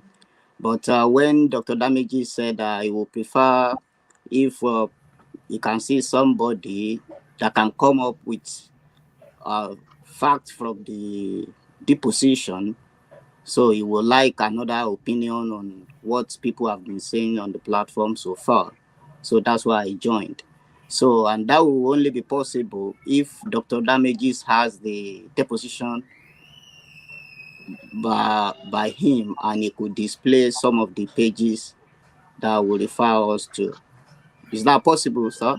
I have it, but I don't have it on the screen. But let me see if I can get it. But keep talking. Let me see if I can. Yeah, because I will just only refer to some pages, and it will be better if it's displayed that everybody could. Okay. Say. It's just to bring an alternative opinion from what we've been saying on the plot. That's just it. It doesn't change anything. It doesn't, not to convince anyone. Everybody has hold their own position about the issue. So it's just to bring another fact from the deposition. All right. I think I have it. Let me see if I can put it up on the screen. Okay.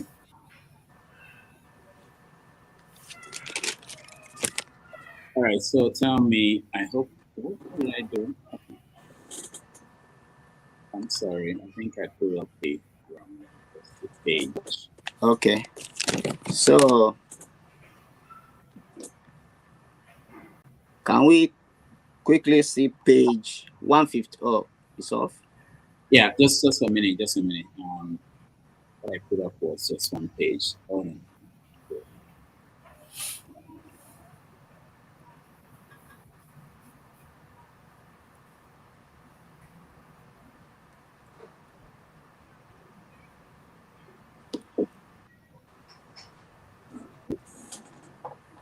All right, I think I got it. Go ahead. Page what? Page 115, line 20 to 23.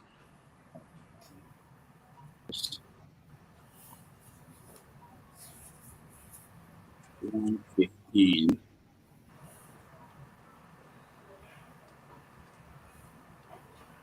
All right.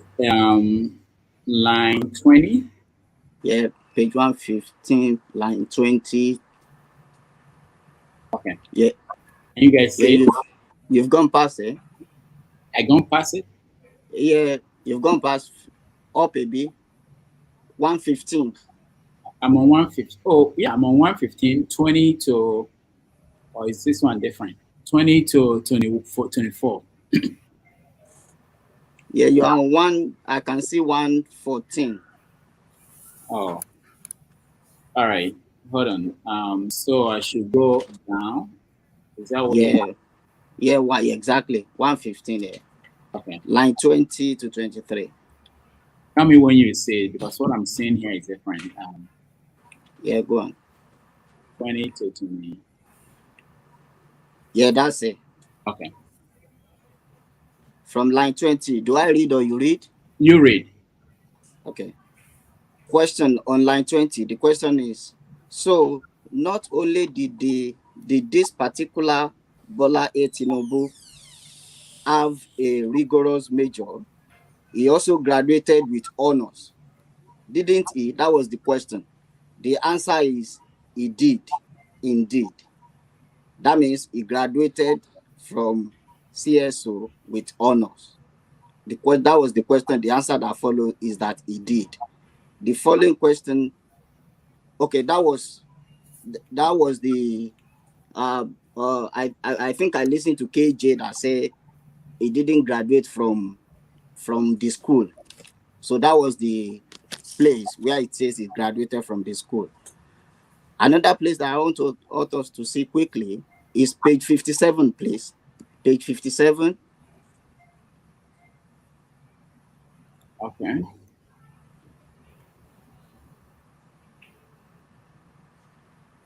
Mr. Rudolph, I think you can just go to the page indicator on top of the PDF and just type 57 there instead of having to scroll.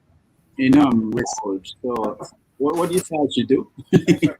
57? These things are in Yeah, page 57. And Okay. yes, can you print the price ticket? Okay. All right. I think 54. All right, go ahead. What line 4, page 57.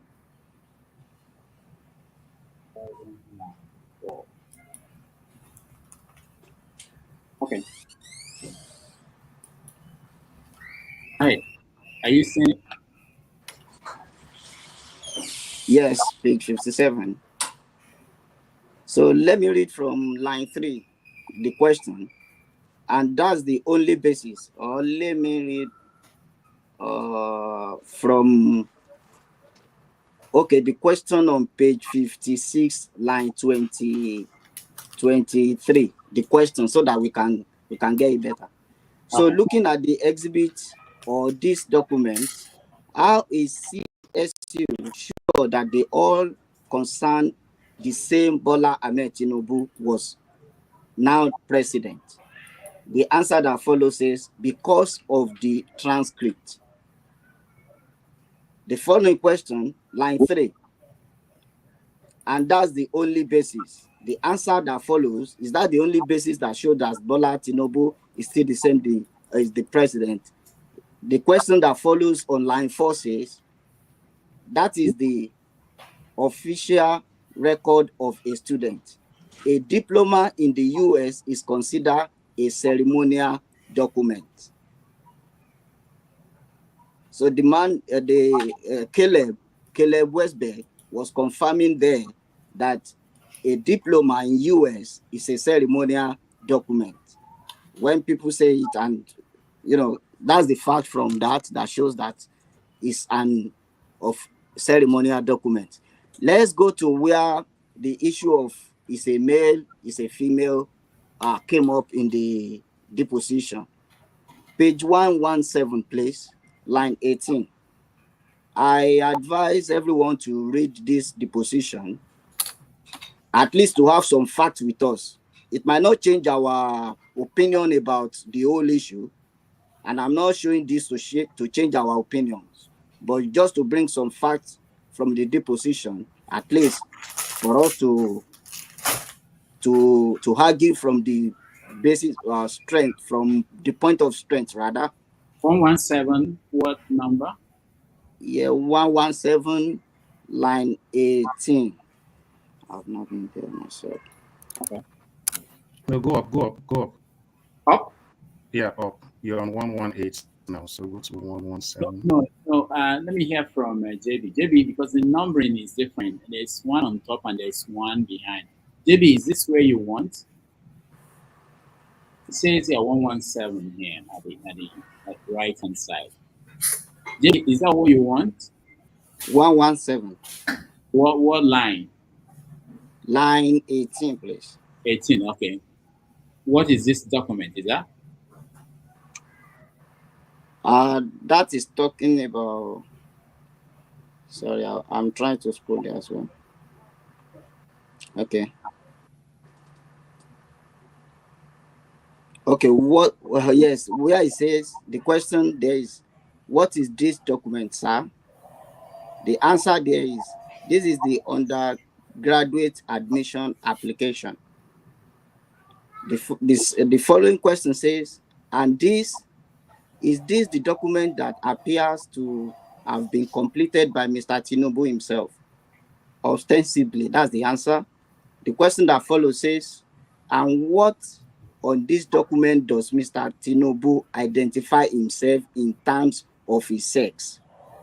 The answer that follows says, a male.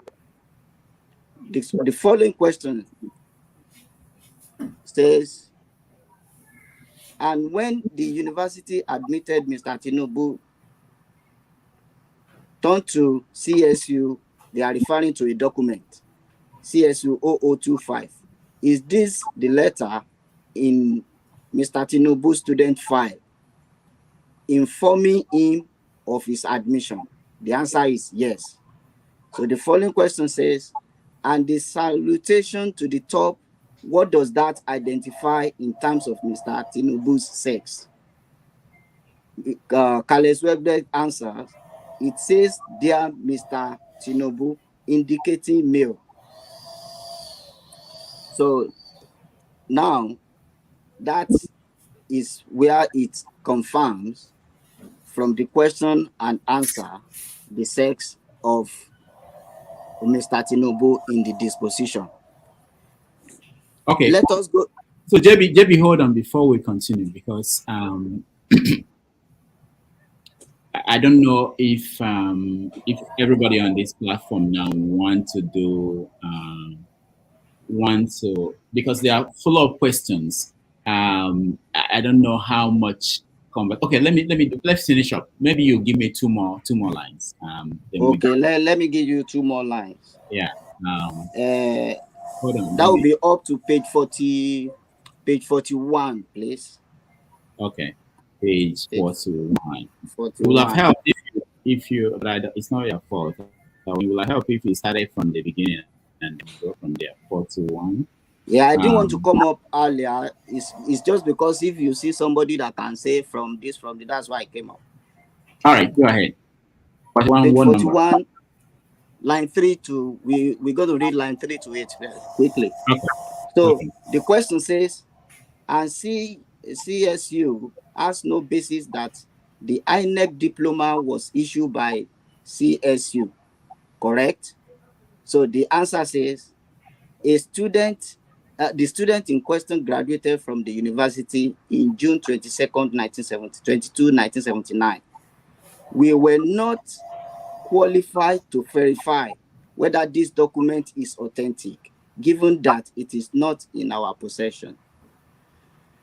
That statement has been translated to be that CSU said they did not issue that document. Because I've read the disposition from the beginning to the end of it. So there is one of the diploma that they call the target INEC diploma, the one that was stamped INEC. It has INEC stamp on it, the one that Tinubu submitted. So that document was the one that the lawyer was asking Carlos Westberg about, that this INEC diploma can CSU do they have any basis that they did not issue this certificate or this diploma? Is that correct? And the answer that follows is that the students in question graduated from the university at that date. We are not qualified to verify whether this document is authentic, given that it is not in our possession, because it wasn't in that guy's possession. If you read from the top before they got to that place, the guy said he doesn't have that, he has not seen that document before until that disposition. Therefore, he is not in position to verify, to authenticate that document named INEC diploma. But if we are able to read further, that question was asked more than 7 times, because the questionnaire wanted to bring out, does that school can sanctify or identify that INEC diploma? Okay, it can was you the give me bone of contention. one more place you want me to go to? Okay, one more place that I want you to go to. Let's go to. That's a bit longer. 111, page 111. 111. Okay. Page 111. One number. Line 18. Okay.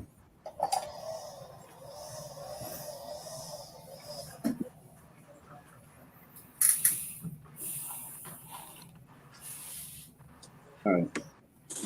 That place is talking about the social security number. Because of time, we might not be able to, because there's another place. There are 2 places that social security number was discussed. So let's quickly read this question, line 18. But then right next to it is a social security number. They are discussing about the form that came from that former college, from the college, where it was written F for Tinubu's sex. That F. Beside that F, there is a social security number.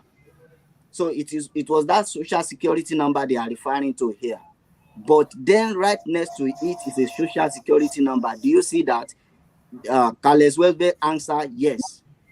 Another question that follows, I don't want to talk about social security number on record, because I don't know the way to wind up, yeah. But you see the number first, the 3 number, they are trying to describe the number. If we jump to line 3, where they just discuss all the number. So let's jump to line 7 there. All the numbers are the same. That was the question. The answer is, well, yes. And the middle 3 number, you see that? Yes. And then the last 3 number, do you see that? Yes. The following question, so the social security number, and again, I don't want to put in the record of Southwest College, which was typed in similar to, or so line 17, I'm sorry, the same as the social security number that is on CSU document, correct? The answer is correct. The questionnaire was asking, the social security number on Southwest College, is it the same on social security number they have for Tinubu at CSU? the Carles Weber answer correct. That means it's the same social security number.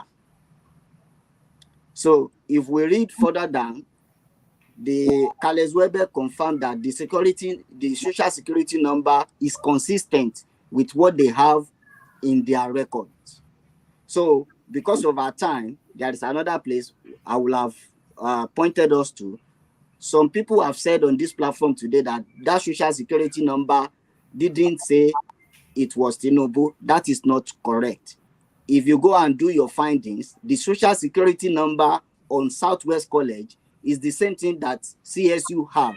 And if you do your research, that social security number says Bola A.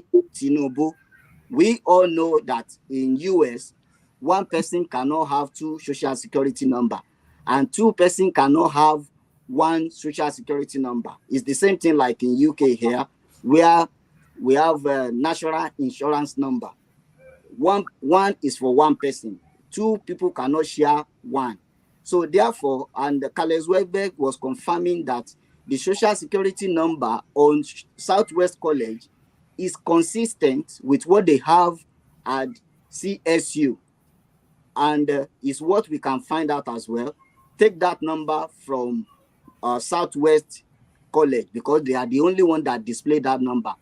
CSU did not display the number, and the number says Bola Ahmed Tinubu. Because of our time, let's just stop it there, just to show something. Thank you very much for your time. All right, thank you so much. Let me stand by JB. Okay, let's see if people have questions for you. All right. Okay. Can I quickly ask a question? Doctor, okay, go ahead. Doctor. Yeah. Now, what's the gentleman's name? Where is he? Okay, JB. You live in the UK, right? Yeah. Good. Are you training to be a solicitor or a lawyer or anything? I'm not. Good. Right. Are you aware that at that time, students were identified by their social security number? Yeah. Okay. So where did you get that information? Because I checked that social security number. It pointed out to be a lady. So where did you get the story that you're telling us now? Where did you get that? Is it from Oluwole or where? Where did you make up that one? Listen, I didn't make it up. I'm listening to you. Listen. Before we start going, I must tell you, yeah, people on this platform are not stupid people at all. They're very, very sharp and intelligent people and very schooled. You can't come here on this platform and be telling us lies. Even doctor allowed you. I mean, I don't know where he finds his patients. He allowed you to go on and on and on and on. Because you wanted facts. Yeah, because all you just decided is to feed us lies, man. You've got no local standing. Is it the certified copy? Hold They on. have different copies. Righteous. Hold on. This one I have is approved. So it's not right, and you're not even talking. You didn't talk about Government College Ibadan that he claimed. Then from Government College Ibadan, he jumped to Government College Lagos. And he said he graduated in 1970. But whereas the school was set up in 74, you jumped all that. You're just selecting. Hold on. Let's focus on the. Let's focus on the deposition. Sorry. Let me answer, Tone. Okay. Tone, it's not by emotion. Everything that I read out from that book, from that deposition, I didn't write any of them. Okay? So, and CSU, Carles Weber, confirmed that the social security number from Southwest is consistent with the one they have at CSU. And you are telling me now that CSU will admit somebody with SSS number that shows female, and he was under oath, saying that under oath. And that number, I don't know the number you are talking about. Go back to Southwest form, the social security number there that is consistent with the CSU shows that it is a male, Bola Tinubu male. The number you are quoting that I didn't make up the number. Okay, so go and do your own research with the number. That's what I can say. Thank you, JB. Rudolph, can I ask you a question? Hold Mr. on. Rudolph, We'll get you everybody. let somebody to mislead people here, to lie here. You let people to lie here. Henry, I may have to remove you. now. Henry, this is not the approach. If people come in here, they air their view. If you have anything to challenge it. That's all. Yeah. Don't just say you let somebody to lie. What are you talking about? If somebody says that you are here to lie, do I remove you because of that? No. You don't talk It this was a way. female that it was the female from that. Henry, just hold on. When you get to town, you can challenge him. Say what you want to say, but don't just say talk this way. Chim, go ahead.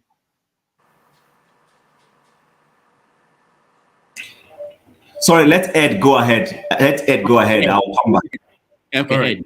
Thank you so much for the favor, Chim. First, JB. Yeah. Who do you know gives social security numbers to people? Who do you think is the authority that gives social security numbers to people? I live in UK, not in US. Okay. So probably I should tell you a little bit about it. The social security number is given by the Social Security Administration, right? And it is not in the place of the university to go and verify social security numbers. They only just take documents the way at that face level. Just to be clear about that, I've been through this process 3 times. I studied in the United States, so let me just okay. Let me just jump in there. Okay. It will be good for everyone to go through the deposition from the beginning to the end of it. Yeah, and I wanted if you to don't also read it through, let me land, please. If you don't read it through, you will not have details, information about what we are discussing. Now, if you read that deposition down, Carles Weber confirmed that social security number indicates that it was Bola A. Tinubu. He said that was the only way to confirm the identity of the students they are admitting. It is in the deposition. If we have time, please show us in that deposition, because we've been patient with you. Show us where show us that. That's okay, one. That means, and why you're scrolling through, let me quickly say some things. It is not in the what Caleb Westberg was actually saying was that it is the same social security number that appears in the Southwest College whatever transcript and what they have in CSU. Not to say that they have confirmed that it is this individual. And again, consistently, nobody said Bola Ahmed Tinubu. All they said was Bola A. Tinubu. And that's why I said I corrected myself. You actually, Bola A. Tinubu. Thank God you said you corrected yourself. And I just don't want to even go there. I want us to reframe the question, because all you guys are doing is this framing bias, answering questions that you set for yourself. The question has always been, this certificate that was presented to INEC, was it from CSU? I want you to tell me which of the things you've said so far, even from the deposition, proves that CSU agreed that that was their own issued certificate. And I'm going to also show you on that deposition where they denied that they issued that certificate. So I want you to go first, prove that they said, because the onus of proof, you can't tell me that the driver's license in Nigeria is given by the Federal Road Safety Corporation, right? Well, that's the authority, right? So if I see a driver's license and I want to prove who issued this, and the Federal Road Safety Corporation, based on the part of the position that you showed us, is saying they don't know, they can't prove it, what does that mean? It's a simple question. If they say they cannot prove it, they cannot prove that this is from them, what does that mean to you? Yeah, the person will come out to explain where he got that from. Okay. Thank you very much. And I'll also show you where they in some ways. You asked me. I want to point you to that. Sure. What's the social security? Page 41. Okay, please do. Page 41, line 3. We read it earlier on. Okay. Please, Mr. Rudolph, the share button is still very active. Yeah, can you is it still active? I'm not sure. The share button is, You I are the think, moderator. No, I mean you can present. That's what I'm saying. yeah. We're here. No, I'm not. Can you read it? If we read it before, read it out, JB. Yeah, I don't want to read what people will not see on their screen, so that. All right, I have to go back and reconnect it. I thought we were done with sharing, so I took it out. But go ahead, go ahead. I will show it. Go ahead and be talking. Okay. If I read from 19 now. Okay. Oh, sorry. Okay, please read 19. Please read 19. Please read 19 before you go forward. Please read 19 up to 23. You mean from that means on page 40? Deposition. Yeah, that page means on page 41. Page 41. Page 41, 19 to 23. Read that. Page 41, 19 to 23. Yes. And CSU has no record of issuing this INEC diploma to President Tinubu in 79.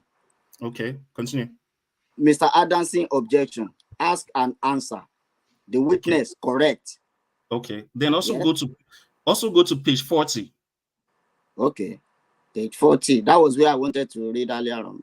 Okay. Page 40. Read the entire page. Okay. Do you have it with you? I have it here, but I want you to read now, it. The line 1 there say correct. I didn't know the question must have been from the previous just page. go on. It's not relevant. Just go on. Yeah, question. Line 2. You have never seen a diploma that cut off the signature of Albert Coley position like that. Correct. Question. And CSU doesn't have a diploma, a 1997 diploma that contains the same fact. Fonts.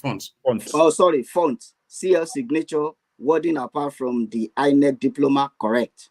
The answer, correct. So, line 10. Correct means he has never seen such. Yep. And CSU doesn't know any diploma like INEC diploma having ever issued, correct. Okay. I believe, look, that is not the answer. Continue. So the answer says, I believe. That's what we produce in the request. Hold on. The one that are like it are CSU 8 and 8, 9, 10. Continue. Note that place. Continue. So now, question. CSU 8, 9, 10 are dated 1999. Correct. You are correct. Or from the 90s. Correct. The answer, yes. And the question on line 19 now. And Exhibit 6 is dated from 1979. Correct. The answer is dated 1979. Following question. So CSU does not know of any diploma dated 1979 like the INEC diploma that has ever been issued. Correct. It is a simple yes or no. The guy answer, Carles Weber answer, sure. Okay, so pause it there because you're going to the previous pages. Okay. When was the Tinubu document submitted to INEC dated? What date was there? It was dated, the certificate was dated 1979. Okay, so what is CSU saying here? That they do not have any diploma dated 1979 like the INEC diploma that has been issued. So, Carles Weber said they did. Okay, so what are we arguing here? Okay, now. Let me now bring you back. Don't worry about that. Okay. If you come back to line 12 of page 40, if you have read it from the beginning, each of the certificates were marked for the purpose of this deposition. 0101. So now there are other certificates that were not picked up at the university that were picked up. So that were not picked up. So they brought them out as specimen, as evidence to see how there are different kind of diploma in that university. Diploma 8, 9, 10. Those three were issued in the 90s. Those 3, 8, 9, 10 were issues in the 90s. And the INEC diploma were also reissued. It was 1979 diploma that was reissued in the 90s, because Tinubu claimed to have lost the one that he received when he graduated. The question is not issuance date, is the dating of date of graduation. That is what I'm saying. The date of graduation was 1979. That was on the INEC diploma. Now, they were now asking Carles Westbeck, do you have any 1979 certificate that look exactly like this one? Carles Westbeck said no, that they did not have any 1979 certificate that looks like the one Tinubu submitted to INEC. Come back to page to line 12 of page 40. Listen, let me read. Or let me read the question from page 10. And CSU does not know any diploma like INEC having ever been issued. Correct? On now 12, I believe that's what we produce in the request. Hold on. You now told him, Carles Westbeck told the guy to hold on, told the woman, the one that he said, the ones that are like it are CSU 8, 9, 10. Therefore, there are other certificates that was issued in the 90s that look like the INEC diploma by that statement. So my question is this. Sorry, because you're responding to me. Yeah. First, show me where it says that they submitted a reprint or Tinubu requested for a reprint in the 90s. That's one. I want to see that. And then we're going to stay long because it's there, but I can't. No, the body is on you. Listen. Yeah, if I may interject, JB, can you tell us the social security number that Tinubu that belongs to Tinubu? Call the social security number for us. I don't have it. You go to social. No, I have it. So go to Southwest. Go to Southwest. That Southwest form where I have the social security number here, and my verification. See, I'm in the system. So let me maybe educate us on this, right? So when it comes to international student admissions, right? This is what I do. Do you understand? So I know the process. So the social security number has been verified to belong to a female. F means female, not male. So this social security number 231060595 belongs to a female, not male. That is listen, in the deposition. Yes. I'm not going to say anything outside this deposition. No, you have to say it because you came here. No. How can I say it? How can I say? Listen. No, we are trying to understand the facts. Kenneth. The fact remains that hold on. The fact remains that Tinubu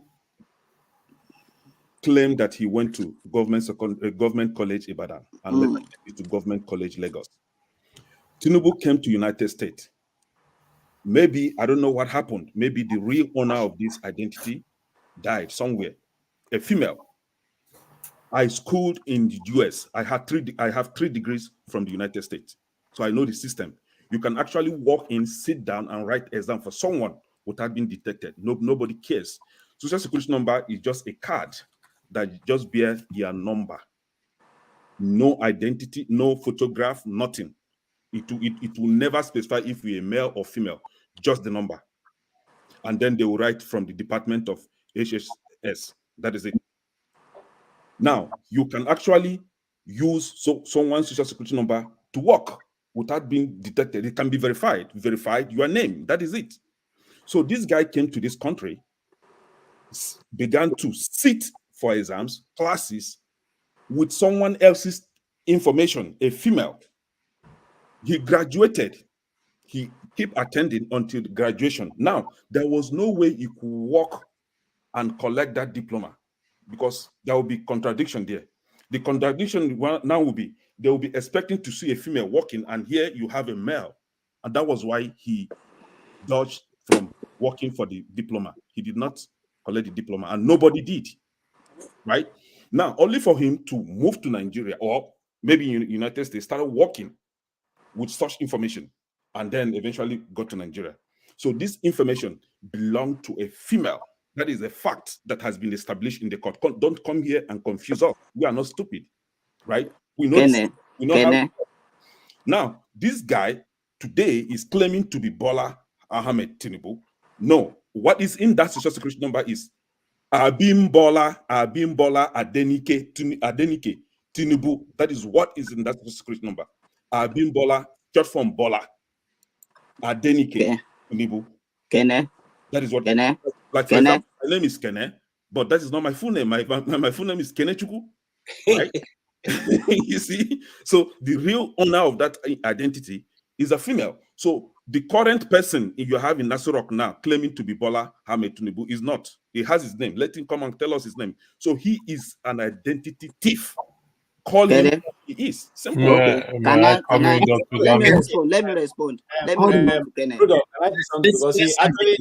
Let me respond to Kenneth on what I said, and I want to just KJ, hold on. Let's see. KJ, my hand was up before you. Take the back seat, KJ. Let me respond to Kenneth. Kenneth.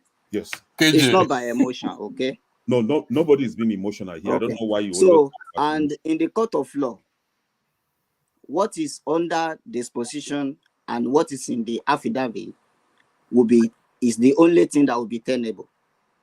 All those. Exactly what I just gave you. Listen. The school said the social security number on Southwest form is consistent with what they have in their in their record. Nobody's doubting that. That is what I'm saying. Go back to deposition, go and read it properly. The school said when they issued admission letter to Tinubu, they address him Mr. Tinubu. I read it out. You know why I asked you. Why I asked you to call the social security number? See, I don't have time. Hold on. The social security. Listen. The social security number is not stated in the deposition. It is illegal for them. Listen, it is illegal for them to produce that social security number in the deposition. In the court? No, not in the court. In the deposition. The guy said some people were actually in the court. Listen, please, can I say something about that? You have not read the deposition. That's why you are arguing this way. The reason why I don't want to even go that route of social security number is only the SSA can actually prove that. You know, except maybe you're going to subpoena the SSA and get that as a proof. We're even talking within the context of the deposition. The deposition clearly says that no results dated 1979 has been produced that looks like that INEC result. You can twist it. You can say, it's a reprint. I agree with you. But the school did not. Wait, can I land? I was supposed to speak. I'm still waiting to speak. All right, go ahead. No, JB, hold on. KJ. You see, I like the way you presented it, and you are talking with people who almost everybody here can read for themselves. And because of you, I didn't download it. Now I've just downloaded it because of you. I just read it. Download, go and read. Yes. Now, if you go back, I'm taking you back to where you took us. Okay. If you go back to the same page 40 that you are quoting, and you itch to 41, okay? If you itch to 41, you will see the questions. You read it yourself. The school said the certificate and the design, that logo that is there, have never. The reason why the school gave the certificate that they have from the 90s is for the court to compare with what they have been issuing. They never issued any one that has a triangle. It's written in the. You brought it up. It's in 41. Okay. Go back to page 40. Go back. So what they are saying is, this one you are talking about is not in our design. Go back to page. I want to show you where they accepted that is consistent with the one issues in the 90s. Go back to page 40. But it was not issued in the 90s. Sorry, may I ask Go back to Mr. page 40. I JB? will show you. You will read Hold on, from there. JB, listen. Go, Two don't questions. Two say this thing questions, that KJ. being. Two Hold questions. on, let listen it to be me, my please. words. Don't let it be Listen my to words. KJ, You are going to KJ, read it from the hold on. deposition. It's not my word. KJ, KJ, I think we are missing the point here. And Ed has already highlighted the point Simple. as contained in the deposition. What is submitted to INEC is different from what the CSU are showing. Is that correct, Mr. JB? What Mr. JB, they say they don't like the way I ask questions here. Someone in this okay, say platform, that I won't again, say that mention again. name. Ask that Let the question person again. go. Let the person go and hug transformer. I like it. I like the way you ask questions. Okay, your question again, so that let me get you right. Let me get you right. I know that will never be. That will never end. Yeah, go on. I knew Ask that. your question. Ask your question. The deposition, like what Ed said, Yes. the question was asked that the one submitted to INEC, it's not the same as the one issued by CSU. Is that correct? That's not correct. Okay. Ed, can you rephrase the question again? Maybe I got it wrong. Exactly. Let me tell you. Okay, let me ask you. No. Let me answer electricity. JB, wait first now, so that we don't be going. Electricity. Leave me with JB, electricity. wait. Listen. Ed, correct me there, please. Electricity. This is the point. Electricity is in the UK. Electricity in the UK. He probably didn't go to school in the US. I'm in the UK as well, but I don't want I'm not discussing anything outside this deposition. Only what is there. I've not gone outside the deposition. I didn't talk about let me answer electricity. his gender. Please. Let me answer. Let me put him right. Electricity. Okay, put me right, please. What happened is this: the INEC diploma supposed to be the one issued in 1979 when he graduated. The one Tinubu got when he graduated, he lost it. He never collected his diploma. He's on the deposition. He never. Please hold on. Let's give him a chance. This is education. We are talking. This is intelligence now. We are not talking like. Let's go ahead, Mr. JB. Apologies for that, please. Go ahead. So now, in the 90s, he reordered another one.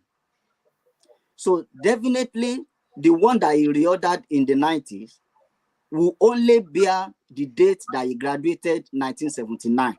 It will not look exactly what was initially issued in 1979. Okay. So that was why the guy said that was why he said that this INEC certificate is not consistent with 1979 certificate. Okay. That is, so this what is you not are what saying, we issue. Yes. What you are saying is that they've changed the pattern of their certificate. Is that correct? There was a question here that they asked the guy, and he said, with time to time, they have changed their font, they have changed the logos over time. It has not been the same logo from 1979 up till 2002, or when they employed this guy. So the logo has changed. Whatever logo they use from 1979 up to date. So as at when Tinubu got the reorder, if you come to page 40 of line 12, let me read it again. They ask, or let me read from 10. And CSU does not know any diploma like INEC diploma having ever been issued, correct?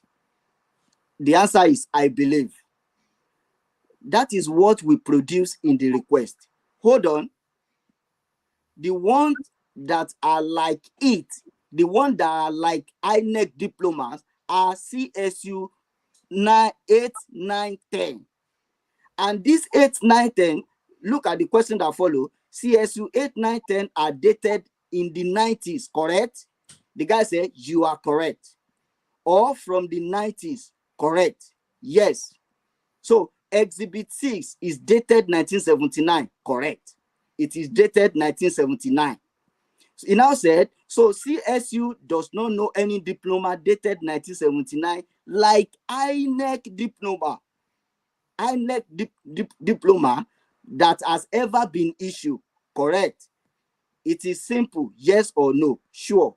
So the one Tinubu is holding, the one that is holding, it did not look like 1979 diploma, which is supposed to look like, because he graduated in 1979. But the one is holding is consistent with the one issued in the 90s. So what you are, let me get you clear. He holds 2 separate diploma. Is that correct? There was another diploma that was issued to Enahoro. You know, when Enahoro requested... No, we are talking about Bola Tinubu now. Don't let us go to Enahoro. Forget that now. Yes, go on. So there are 2 different diploma he holds from CSU. Would that be correct? Yes, according to for the same courses or different, on the same course or different courses? On the same course, the same subject. So I'm confused. here, JB. Yes. I want to apply logic now.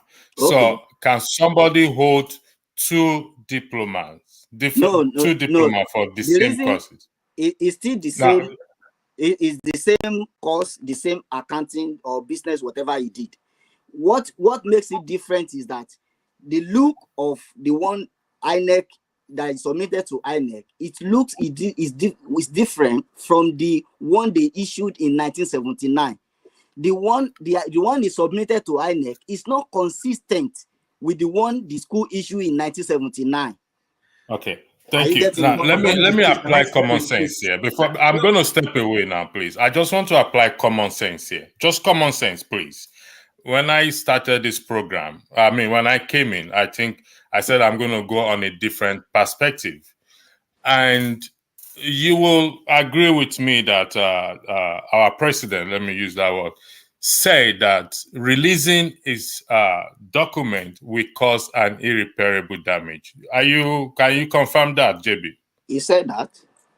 He said that. Now, if we check the dictionary definition of irreparable damage, what it means, it says something that's so bad that it cannot be repaired or put right. Am I correct with that definition, JB? Yeah, right. Has it not cost him electricity? Okay, hold on 1 second. I've not Buddy, hold on 1 second. I need to give my time back. Let me quickly guide you on that statement. You said it in the morning. I was so busy I couldn't comment. It's not a dictionary. Dr. Damages, I disagree. It's a legal term. It's a legal term. No, Dr. Damage. Yes, it's mentioned. You refused me to talk. So KJ, take the back seat first. Dr. Damage, take KJ out of the platform first. You see why I have an issue with that style. Your body is going to go on and on and on and on now. Let him talk. People feel that they are left out, and so that's why I prefer. No. It's body that is the body you will speak. Before body, I gave my time to Ed, so I want to gain it back, please. All right, let's go back to Chim and then go on, so that people. I don't like. But I've not finished. My own is just. I've not finished. Yes, it's a legal term. I understand that it's a legal term, which means which I have just read. So this is just, permit me for want of better word, this is just a bleeding certificate, a bloody certificate. You release it, fine. You don't release it, fine.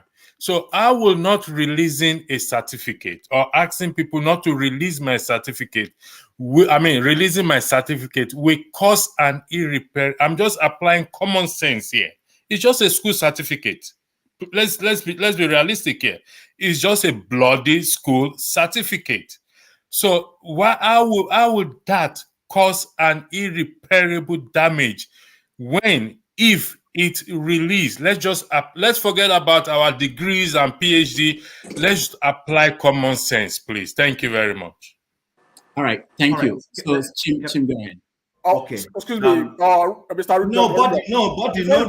There's a guy in the private. There's a guy in the private chat is sorting people. No. I won't take that. There's a guy in the private chat is sorting people. Body, please. You also take that guy down. Body, you're just coming, please. I know. I'm just coming. Your time. There's an observation I want to pass. I'm not taking your time. Body, please. We deal with it. Tim, Body is not speaking. He's just highlighting. Body, who is the person in the private chat? Please, buddy, when it's your time, you can say what you want to say. No, it's not a matter of saying, Chim. I'm just okay. Now you're drowning me chat. out. Please, you're drowning me out. All right, buddy. Thank you. I'll look into that. Go ahead. Okay. So what I want to say is this: in trying to be objective as possible, we should follow the procedure. I haven't read the this, and I'm not going to lie about it, but I've been following facts the way they are. Number one, CSU says Bola Tinubu, whether graduated, did not complete graduation, whatever it is, never collected a certificate. Never. That's not true. That's not true. Okay, please, Mr. JB, when you were talking, I didn't interject. Just hold on. Sorry. Never collected a certificate. The guy speaking registrar said that the first time they are giving a certificate out for this candidate called Bola A. Tinubu, whether it is Bola Adekunle or Bimbola Ahmed or whatever it is when Enahoro asked for the certificate. That's the first time they are issuing a certificate for this candidate. And then lastly, he said that Bola A. Tinubu, the candidate, has never asked for a replacement certificate. Is under this deposition. That is one thing I have read. That never asked. But this Bola A. Tinubu, assuming it is Ahmed, went to the British, what's that place in Britain and the UK, and said Chatham House that he has asked and he received. So you see, there are a lot of things inside here that people seem to, because maybe sometimes I hear you keep pandering the word emotion. I'm not emotionally invested. In fact, if I'm emotionally invested, I'm a Nigerian, so I should be emotionally invested. So there's really nothing to use that word to blackmail anybody. What is annoying people is that one man seems to be trying to pull a wool on everybody, and some people are trying to help him escape this thing. That man never collected a certificate. Never. He never. Because I have gone to see the affidavit he swore in 1998 in pursuant of his governorship aspiration in 1999, where he said he went to Chicago University, one, and also said he went to Chicago State University. Two universities at the same time. He's there. He has said it. So, like I want to repeat, he never collected a certificate. The man, in fact, one of our guests who was here last week has managed to make an excuse for him. He said, and that is Professor Arogi, that Bola Tinubu did not collect a certificate, but that because he wanted to run for election and that maybe his time was running against him, he decided to go to Oluwole to go and get it instead of going to do the right thing. We see people are coming up with all manner of spurious arguments just to defend Mr. Tinubu, and I think it's shameful of us to be doing some of these things. What is telling, for those of us who went to school, we should be angry that you spent 4 years. For those who read the architecture, spend 6-7 years, medicine, whatever the amount of year, and then somebody just strolls in, wanting to parade himself as a graduate like you, and he's doing it wrongly. We should be ashamed when we're doing some of these things. I'm emotional now. Yes, I'm not even pretending. I am, because I went to school. I know what I went through to sit down and write the exam. Sometimes I had some cardiovascular I had to go and remedy. And then somebody just strolls in. And some of us are comfortable sitting in our high horses and looking for loopholes to help the Supreme Court when the time comes to wriggle this guy out. Mr. Abademi, I'm pained. Seriously, I'm pained. I'm pained. I am really, really pained when I hear from this. Dr. Damages, can I show him? Can I? Don't show me anything. I don't want to see. Don't show me anything. Please don't bother. Don't bother showing me. Can we go to page 27? Page 27. Hold on. Before we go there, let me hear from Kate, okay? And then we can probably. Okay, JB, thank you for enriching the argument. But you see, one of the reasons why some of us are talking and we're saying what we're saying is because the society as it is now will be worse off in the next 10 years if this is allowed to start. Because you have totally broken the moral values of the Nigerian people. That's what it is. Because it doesn't matter any longer what certificate you have or you don't have. You can just do anything and find a good name and coin it and leave it like that. Now, you mentioned my name and I said something I want to repeat again. you can go to a school and not be a graduate. For you to say you have graduated is that the school gives you a certificate for where it says that you have been found to be worthy in character and in learning. That is what my certificate reads. And it is issued by the Senate. The Senate signs it. Okay? So if you finish your school, when we were all in school, we know that we had friends.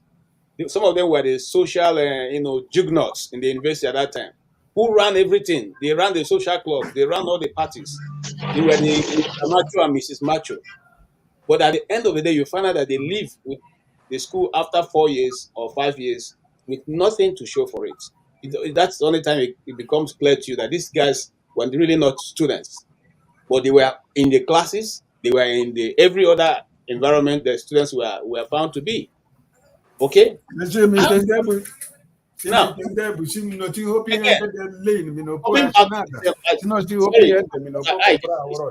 actually. Now, coming back to the position that you showed us, I want you, if you have your time, the same page 41, the school made it so clear. It was asked and it was reframed. Did you issue any certificate in 1979? And they said no. Can you show me? Can you point us there so that we read it out, please?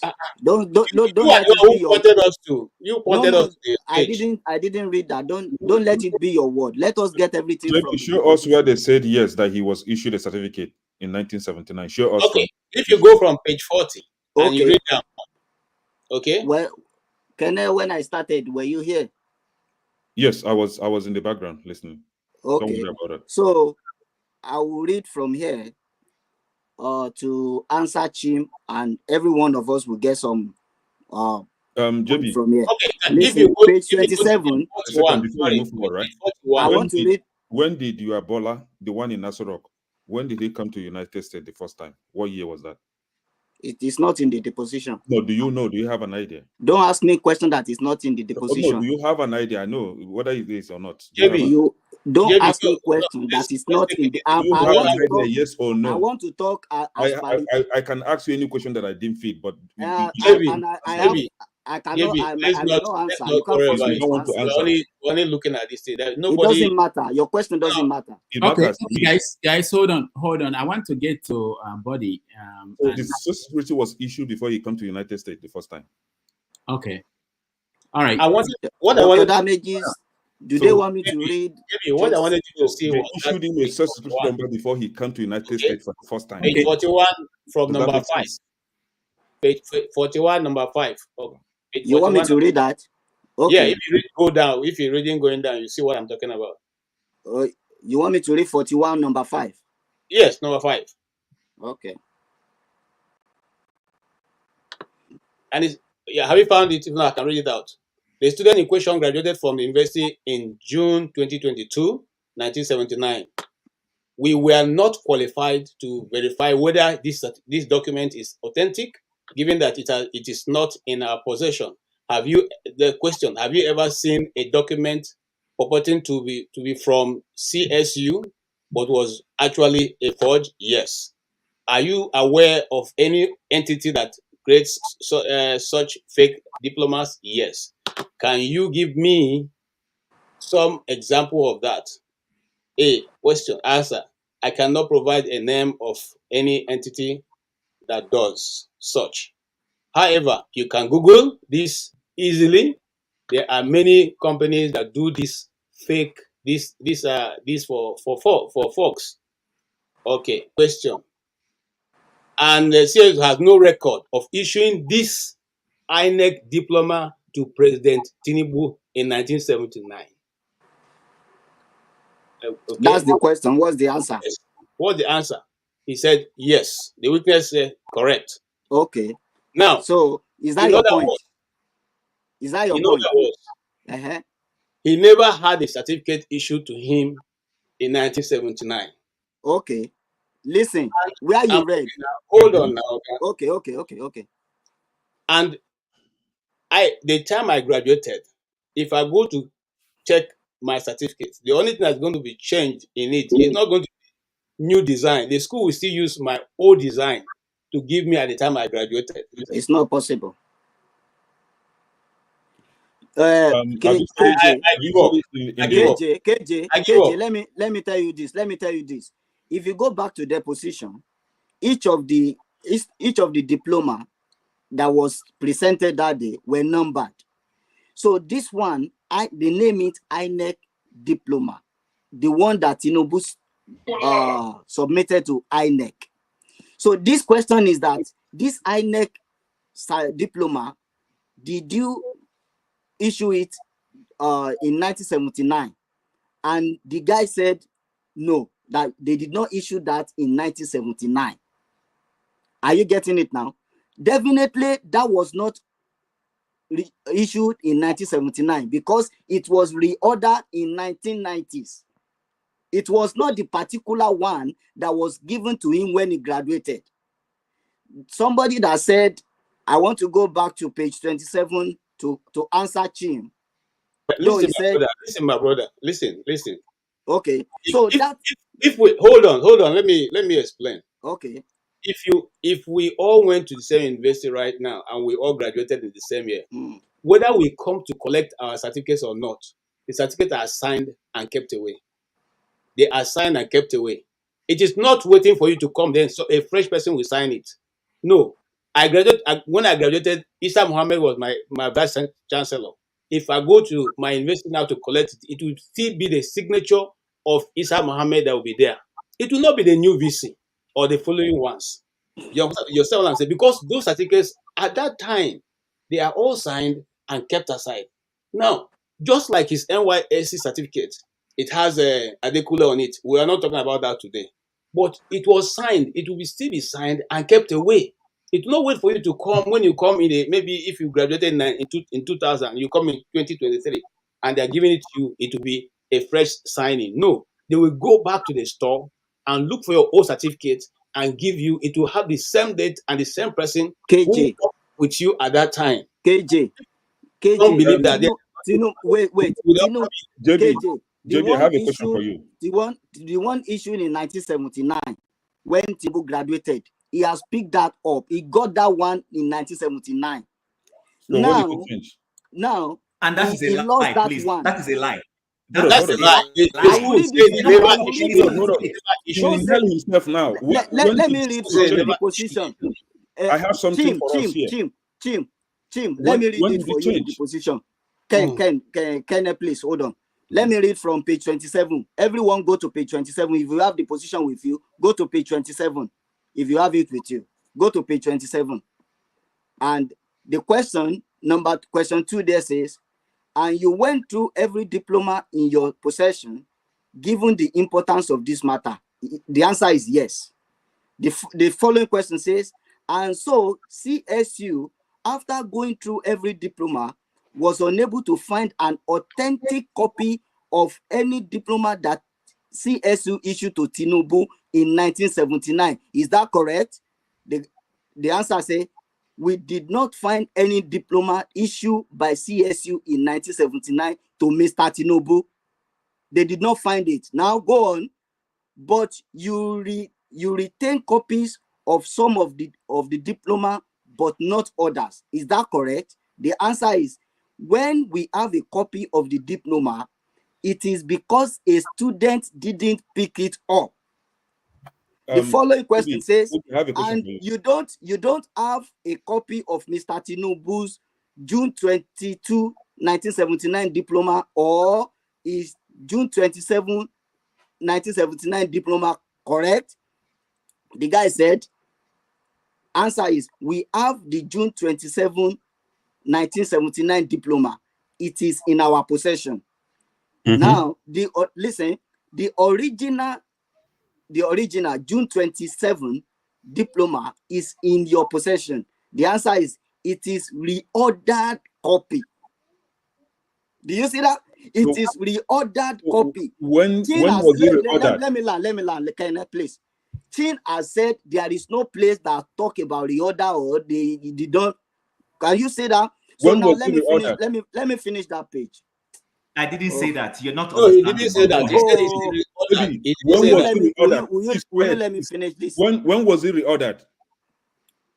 ask you. You have their phone number. You can call them. No. I'm asking you, when was it ordered? See, he's running away from my question because he knows that I want. Listen, download you yourself. Now, you're asking me when does it directing us to page 43. Do I work with them? Do I work with CSU? 11. Listen now. When you were talking, nobody interjected, right? I've not finished this one. I've not finished. I've not landed. We're not here for only you, please. Page 43. So you want me to listen to you? Why you are not listening to me? Can I hold on? Can I hold on? Let him. Page 43. Can I please let him finish? JB, please finish. Can I please relax? Let him finish. Line 22 on that page 27. It is a reorder copy. The one that you have, it is one of your exhibits, and the reorder copy is a recreated copy. The question is, and the reorder copy is a recreated copy that the CSU recreated. Okay. The answer is, it is a diploma reorder that matches what we have in CSU 11 and 12. All these numbers, you will not understand it if you don't start reading this. So JB, can you go from the top? To page 43.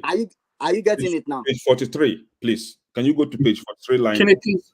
When you finish, I want to ask him a very simple question. Okay. Let's go to page 43. 43 line 6 to 11. So that it won't be like. Yeah.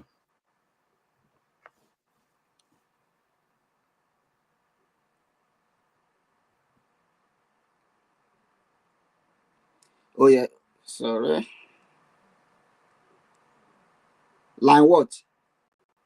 Line 6 to 11. Yeah, go on, read. You can make it line 5 actually. So go ahead, read it, please. It's you that you want to show us something there. So when did the seal change then? That was the question. And the answer was at some point between 1999 and 2003. Remember, I was asking you when was the seal change, and you refused to answer because you know why I was asking. So the next question, line 7, says, and you don't know which date? The answer was no, I'm not certain. Line 9, is the seal the same today? And the answer says no. Then 11 says, and what is the seal now? Our current seal, which is a book, but it looks like a little, like a tree. So now, whatever that Tinubu presented that claimed that he was issued in 1979 or 1999 is not adding up, because according to them here, that the seal changed in 1999, and what they have from 1999 doesn't tally with what Tinubu has. Okay. Again, in the conclusion, in the judge's conclusion, the conclusion was based on forgery. Remember, Tinubu was deterred. Who concluded that? Who concluded? The judge. Which judge? Whoever that is in charge of the case. Can you show us where and when the judge concluded that? You don't know the judge? Which judge concluded based on the forgery? Which judge? And show me where it is. He cannot appeal the case. Didn't you have that? Which judge? I don't understand what you mean by judge. Can I please look for that conclusion in document? I want to ask him. A simple question. Hold on. I think it's not. Hold on, guys. I think it's not fair to someone like Buddy, Olumide. They are here. I want to hear from them too. So I'll give Ed just an opportunity. Okay, Tom, if you're bad. Ed, no, please, Tom, please. Okay. JB, I want to ask you a simple question. What's the meaning of the words dated? When they say when I say a document is dated 1979, what is your understanding of that? And is that the same thing as a document was issued 1979? We are talking about diploma here. No, I'm coming. Let me answer you. When it is dated, that date must correspond to the date of graduation. The date of issue is different from the date that he graduated. For example, now let me. For example, you graduated in year 2000. What is the meaning of dated? Please, it's an English word. What's the meaning of when dated? the date is put on document? Okay, good. Go back to page 40 of your deposition. Page 40? Line what? Line Dr. what? Udo, please, can you blow it up, please? Oh, Page me? 40 of that document. I've logged off from that.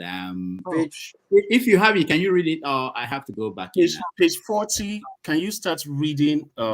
Just read from the place where it says they have the hold on. We have to be on the same page. You have to have it so that. Okay, no, I think I have it. I think I have it. Sorry, hold on. I have it. I mean, I don't even know why I was even thinking something. Okay, else. page 40 said.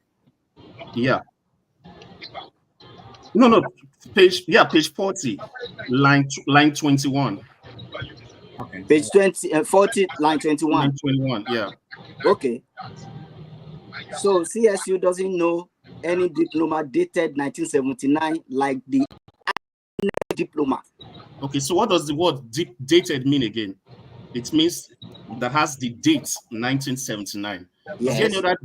Is there any other date on the certificates that Tinubu presented to INEC? Is there any other date? 1979. Okay, so what does this tell you? That the document that Tinubu sent to INEC, which was dated 1979, CSU does not know of any of that kind of diploma. They did not. Yes. They did not use that same format. That is right. That is right. So what are we saying? No. Wait. That is right. But that INEC diploma was issued in the 90s when Tinubu reordered. It was issued in the 90s. I'm agreeing with you that it was reordered, right? Yeah, so let me now show you. Is the document dated 1979 or not? Is the document dated 1979 or not? Yes, it's dated 1979. Okay, so hold on. It's Please, dated 1979. We have it, page 40. Can you go down to line 21? That is what I no. Page 40. I want us to reread it again so that we see what is so hard here for you to. Okay. Let me now take you back. Can I land, please? Remember, it's my team. So CSU does not know of any diploma. Yes. Dated 1979. Yes. Like the INEC diploma. Okay. That has ever been issued. So what that means is that CSU does not even have a reprint of a 1979 document that looks like that. That's what it simply means. Okay, that's fine. That's fine. If they bring all the documents that they printed that has that same format, that same font, yes, they will not see anyone that says 1979 on it. That looks like that. That looks like INEC. Ed, you can even go up to the same page, 41, up to 3, up to number. Wait. On the same page 40, let us read line 10, 11, 12. Okay, read it. I will read line 10. And CSU does not know any diploma like the INEC diploma having ever been issued. Correct? Continue. Yes. He said, I believe. That's what we produce in the request. Okay. Hold on. Now he said, hold on. The ones Dr. Damages, I shared a screenshot with you, please. The ones that are like it, the ones that are like the INEC diploma are the ones that CSU issue in 8 that are CSU 8, 9, 10. Correct. Yes, and they said CSU 8, 9, 10 are dated in 90s. Correct. You are correct. Okay. So CSU 8, 9, 10, they are dated in 90s. And the INEC diploma looks exactly like those ones. Because the INEC diploma is dated 1979 and CSU does not have any record of issuing an INEC like you are mixing it up. You are mixing it up. For example, my driver's license, the one I got before UK went out of there's some EU. feedback in the background. It will have on the driver's license, it has EU logo on it. Anyone that gets, then I lost it. I requested for a replacement of my driver's license. And after that, UK is out of the EU.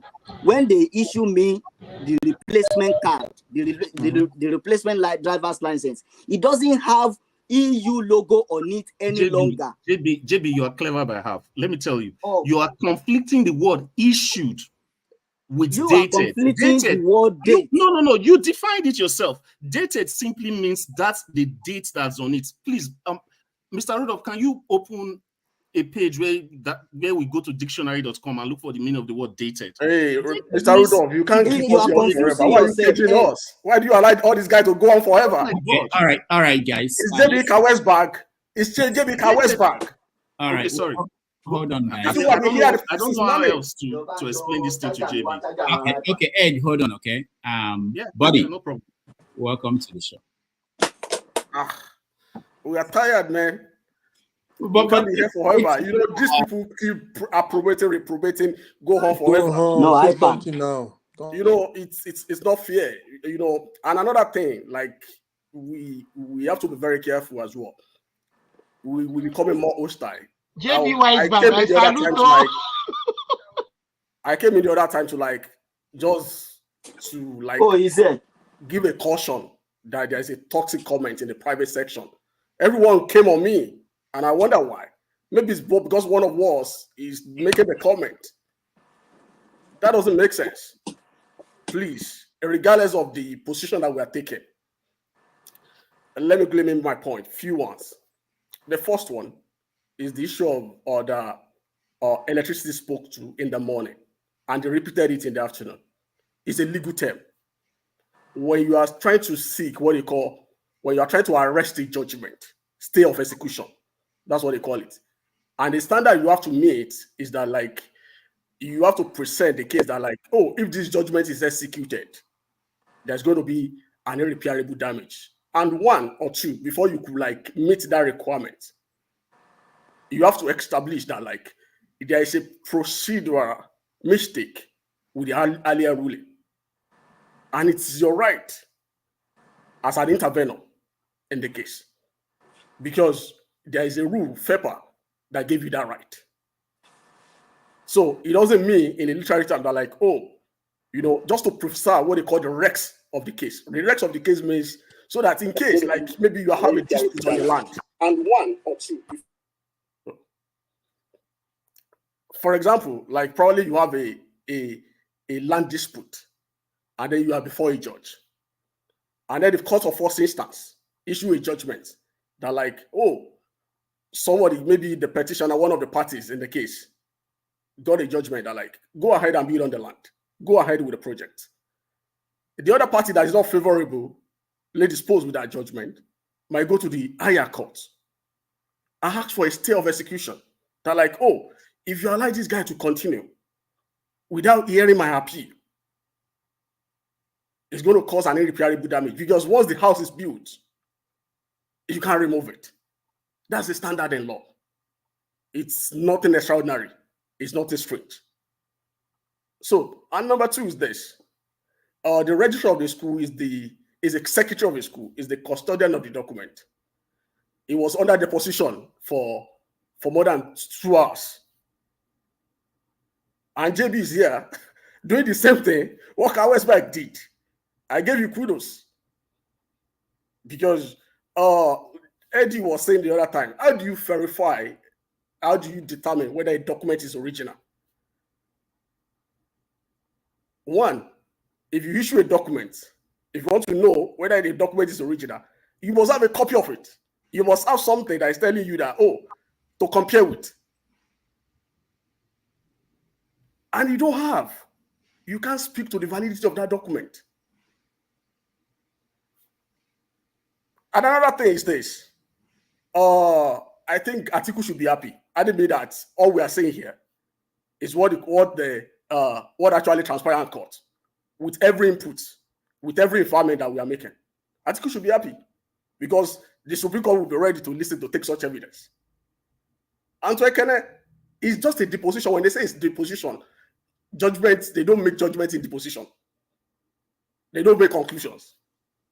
It's just for the registrar of the school. They make judgment. I said in the judge's statement. Where did you see that? The judges don't make conclusion because what is before the court is not the determination. Listen, what is before the court is not the determination of whether whether there is regularity or irregularity, whether the document is forged or not, whether the court is not speaking to the authenticity. The court of Maldonado is not to decide. If you read the final remark, it's not judgment. It's just a final remark. What decided here? Body. In other words, the deposition. I agree with you. The deposition is to hold you to say if tomorrow there's a judgment, good under oath. I agree with you 100%. So, and that which is why, if you listen to me, I said the man was being careful also in some of his responses so that he is not quoted. I said that here. Yeah. So that's you're right. I'm only speaking to Ekene like you are right. Now, like it's not a judgment. It's just for the registrar to come under oath and state the position of the school, because the registrar is like the custodian. Is the registrar is the secretary of the school. And the guy said, "Oh, the guy was even hacked when he took over the mantle of leadership, that position, and he stated it. And he could only account in duty for the period he's in office. It's whatever document that is submitted to him that will help him to speak into the past. So we shouldn't belabor ourselves with much. So there might be spoken gods in those documents, fine. But if we limit ourselves to the scope of what was the issue in the court. Did your president forge a certificate? Yes or no? Why will you ask me? It's not in our. What you don't know is this. Is it really the position? Once body start prevaricating, you know that. No, it's not prevaricating. You don't speak forgery by mouth. Forgery is a criminal matter. You have to invite the police to investigate. That's what you guys don't know. According to the listen. There's nothing legal methodology. There's nothing legal methodology that you don't know is this. Was it we have what they call procedural law. We want to call substantial law. Listen, it's very simple. Let's educate ourselves. So don't come here and bamboozle me with law. Hold on, guys. We still have. According to the court deposition, listen, Ekene. Listen. That's what we call methodology. That's what we call. What is parading? What your president is parading now? Is it a fraud? No, it's not your position to say it. It's in my position because it is there. No, it's not your position. It's the court that will decide what you are talking about. His lawyer. But the school said he didn't issue that certificate. That is forged. Then you can't forge. You can't forge what belongs to you. From a third party. But the school said he didn't issue that certificate. You don't input the word that's not in the position. But the word forge is not in the position. Rudolph, you will give me the power to start muting people. I will enjoy doing it. So that when people are talking, I will be muting them. Thank you so much. Let me go. Dr. Damage, any other question for me before I leave? JB, I wanted to address JB and point him to some points in the deposition. So, like what Body said, deposition is just an inquiry under oath. It is not supposed to. It's supposed to lead to further investigation.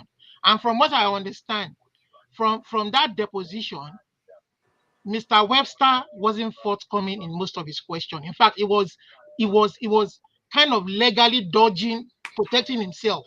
And I will show you some of those points where he was doing that. And from what I heard, what has happened now has opened a can of worms. And Chicago State University is likely under criminal investigation by the United States government. I'm going to show you this stuff now. So if you see JB, if you see page 37, when Lou was asking, the Atiku's lawyer was asking. So let's take a look at the INEC diploma. The INEC diploma said that the diploma is granted on this 22nd day of June 79, correct? And he said yes. And CSU didn't have a board in 79, true. So let's just keep all that and go to the president didn't sign. And then it says, let me just skip forward and go to I want to skip all this unnecessary. So CSU doesn't know of any diplomas dated 1979 Like the Where are you INEC reading? diploma, I'm reading page 40 now. Like the INEC diploma that has never been issued, correct. It's a simple yes or no answer. Sure, the answer. That is correct. And CSU has no basis that the INEC diploma was issued by CSU, correct? The student in question graduated from the university in June 1979. We were not qualified to verify whether this document is authentic, given that it is not in our possession. Have you ever seen a diploma purporting to be from CSU, but was actually a forgery? And he said yes. Are you aware of any entities that create such fake diplomas? He said yes. Can you give some examples of that? I cannot provide the name of an entity that does such. However, you can Google this easily. There are many companies that do this for folks. And CSU has no record of issuing this INEC diploma to President Tinubu in 79. The lawyer objected, the witness correct. And CSU has no record of issuing the diploma. The question again, then she rephrased. Can you rephrase that? So CSU did not issue the diploma June 22nd, 1979 as to Tinubu. And Mr. Vegan, okay, let me skip all that. Okay, so if we go to page 43, I will rephrase it. So CSP did not issue the INET diploma to Tinubu. Ask and answer, no, not in 1979. And CSP did not issue diploma dated June 27, 1990 Tinubu. Correct. So he said he answered correctly. Mr. Westerberg, I'm handing you what has been marked as Exhibit A letter from CSU dated. I'm going to skip to 47 now. So I'm going to skip to 47. Were there inquiries into his diploma? Yes. And how many inquiries did you get? 5 to 30 a day. How would these inquiries come to CSU by email? And for each of these inquiries, and you knew it was a controversial matter. Sorry, I just want to skip all the unnecessary ones. 47. Olumide, you don't know where you want to point us to. Just a moment. There are so many points there. So, apart from copying the information from, all right, Olumide. Wait, just a moment. Okay, let me skip to 59 and 60. 59.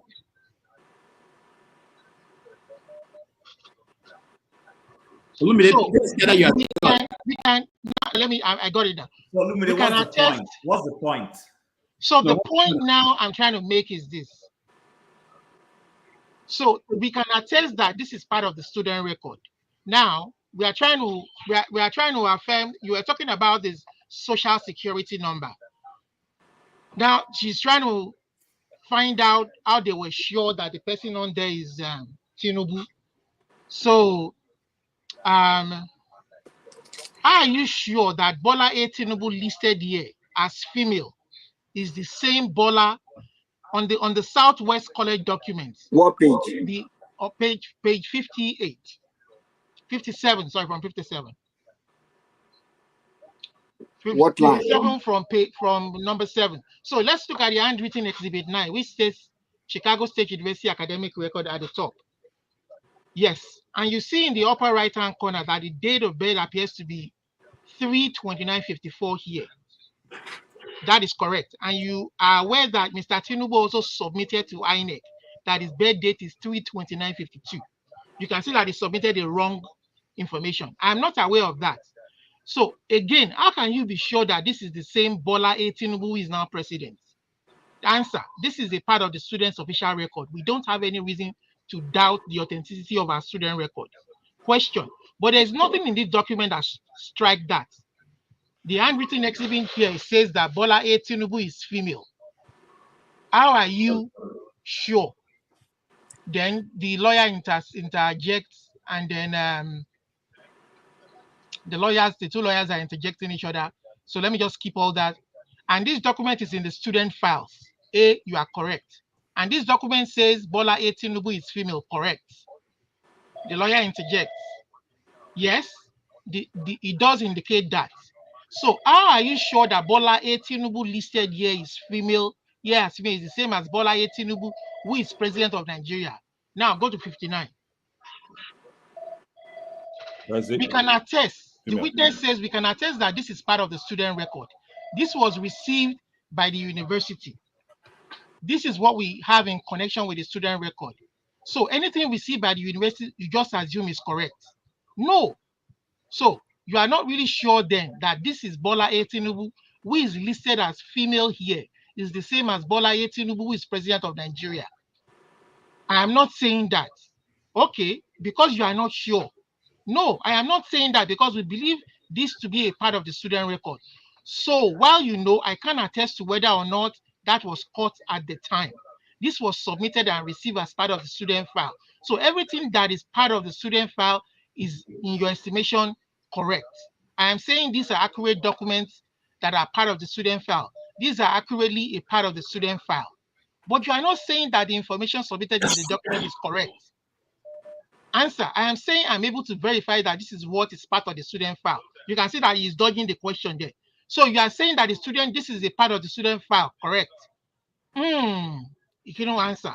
But just because a record is part of the lawyer now asks, just because a record is part of the student file doesn't mean that the underlying information is correct, right? You are correct. The Mr. Westberg answer, you are correct. This document doesn't mean that this is the same Bola Tinubu that is president of Nigeria. Then his lawyer interjects, doesn't want him to answer. Then the witness says Chicago State University doesn't seek to answer what is on the Southwest College transcript. That is what I can say. This is received by the Chicago State University, and this is a part of the student file.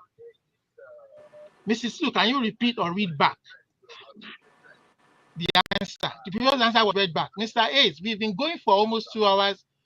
Okay, the lawyer interjects there. And then Mr. Lu skips. Nobody working at the university was around in 1970, blah, blah, blah. Currently working at the university was around in 79. So I don't have a way to tell you that what occurred with the Southwest College stems at that time. Can you read back the question? Just to make sure I'm clear, some of the documents we looked at state that the individual is Bola Tinubu, correct? I am not certain that we have this middle name spelled out in these documents. No.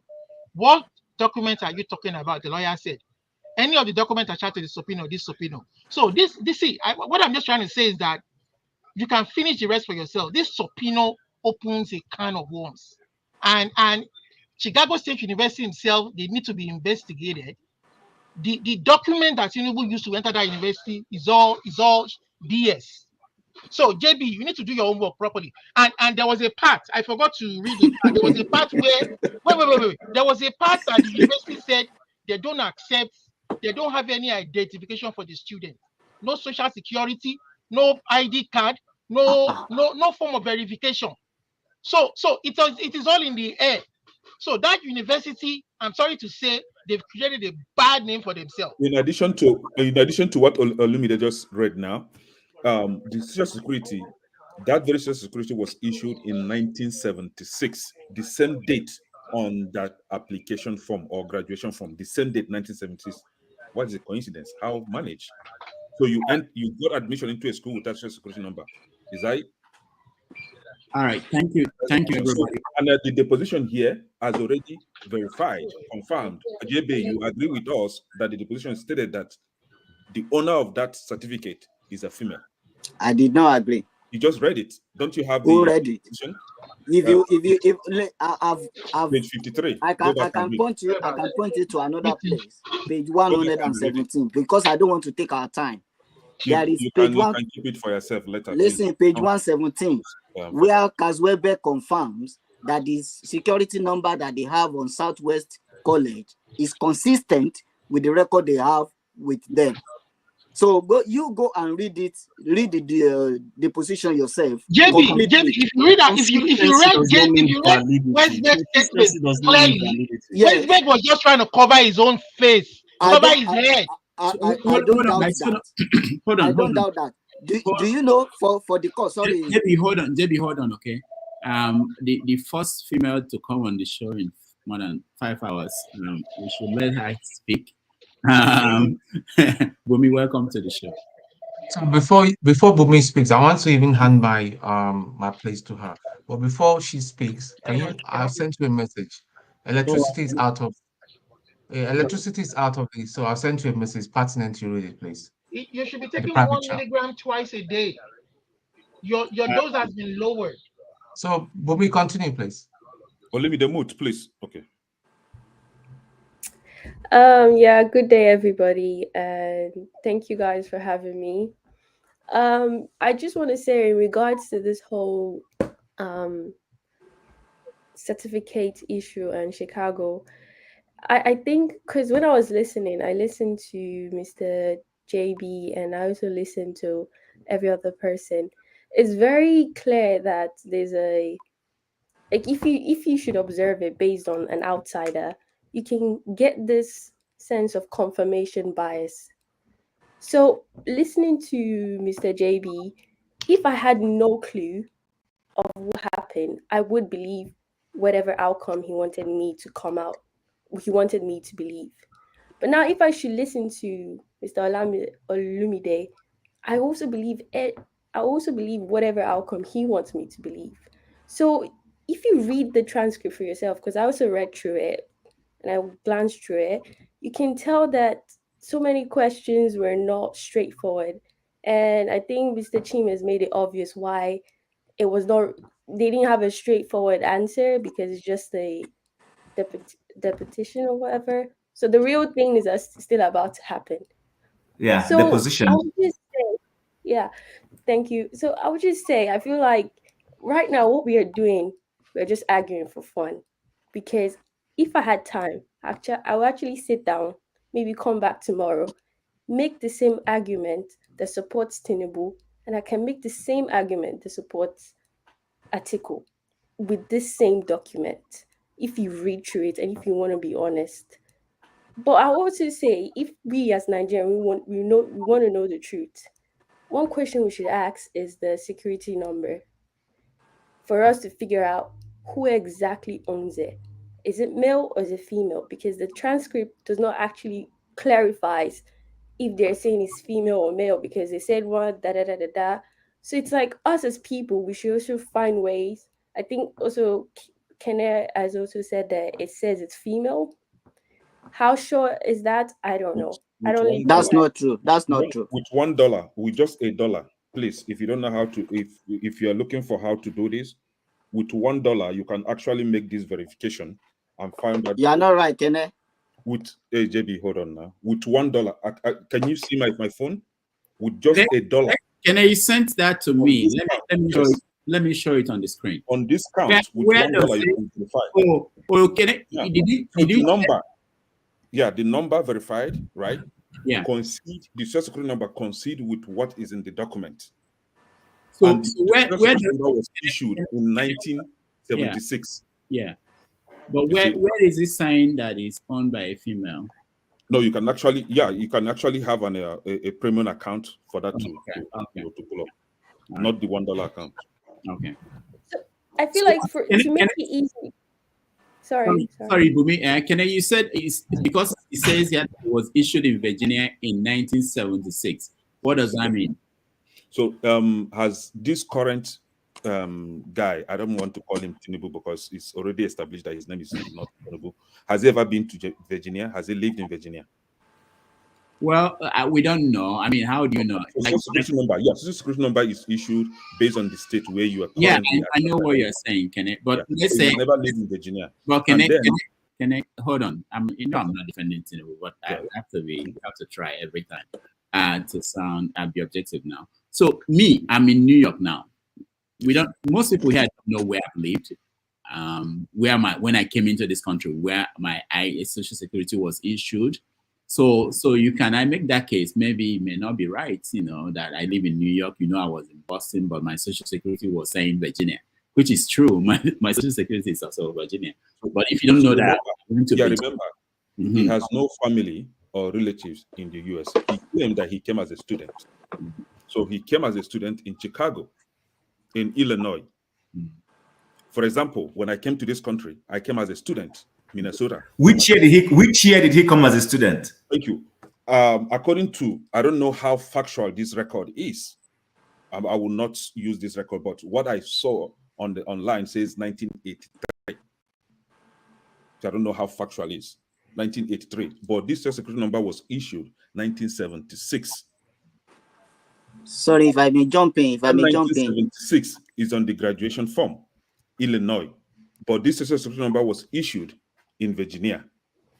Is it making sense? Kenneth, the social security number you check. So, and if you actually, maybe I will later share that with Dr. Damages, right?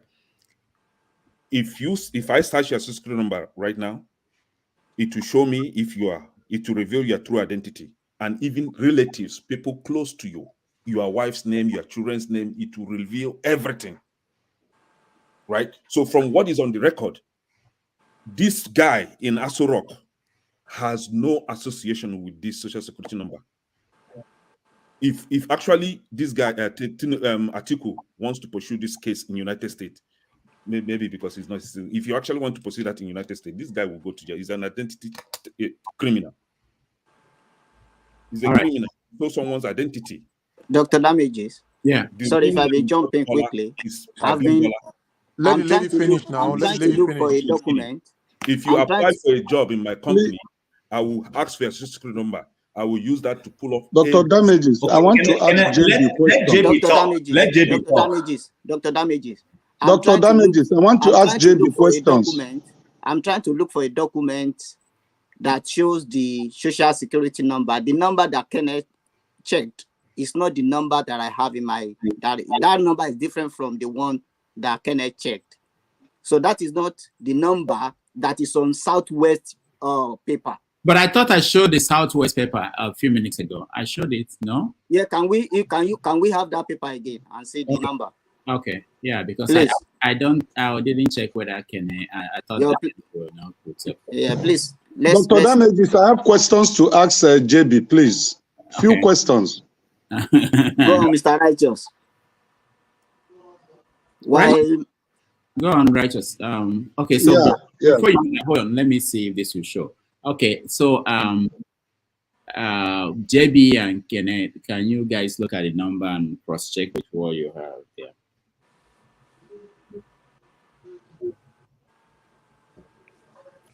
JB, is it the same number?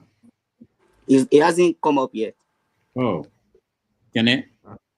Yes, that is still the same number. I can see it here. JB, can you see it? Is that 231? Yeah. 060 595. It's 060, not 060. You are reading numbers, not alphabets. 595. Is that?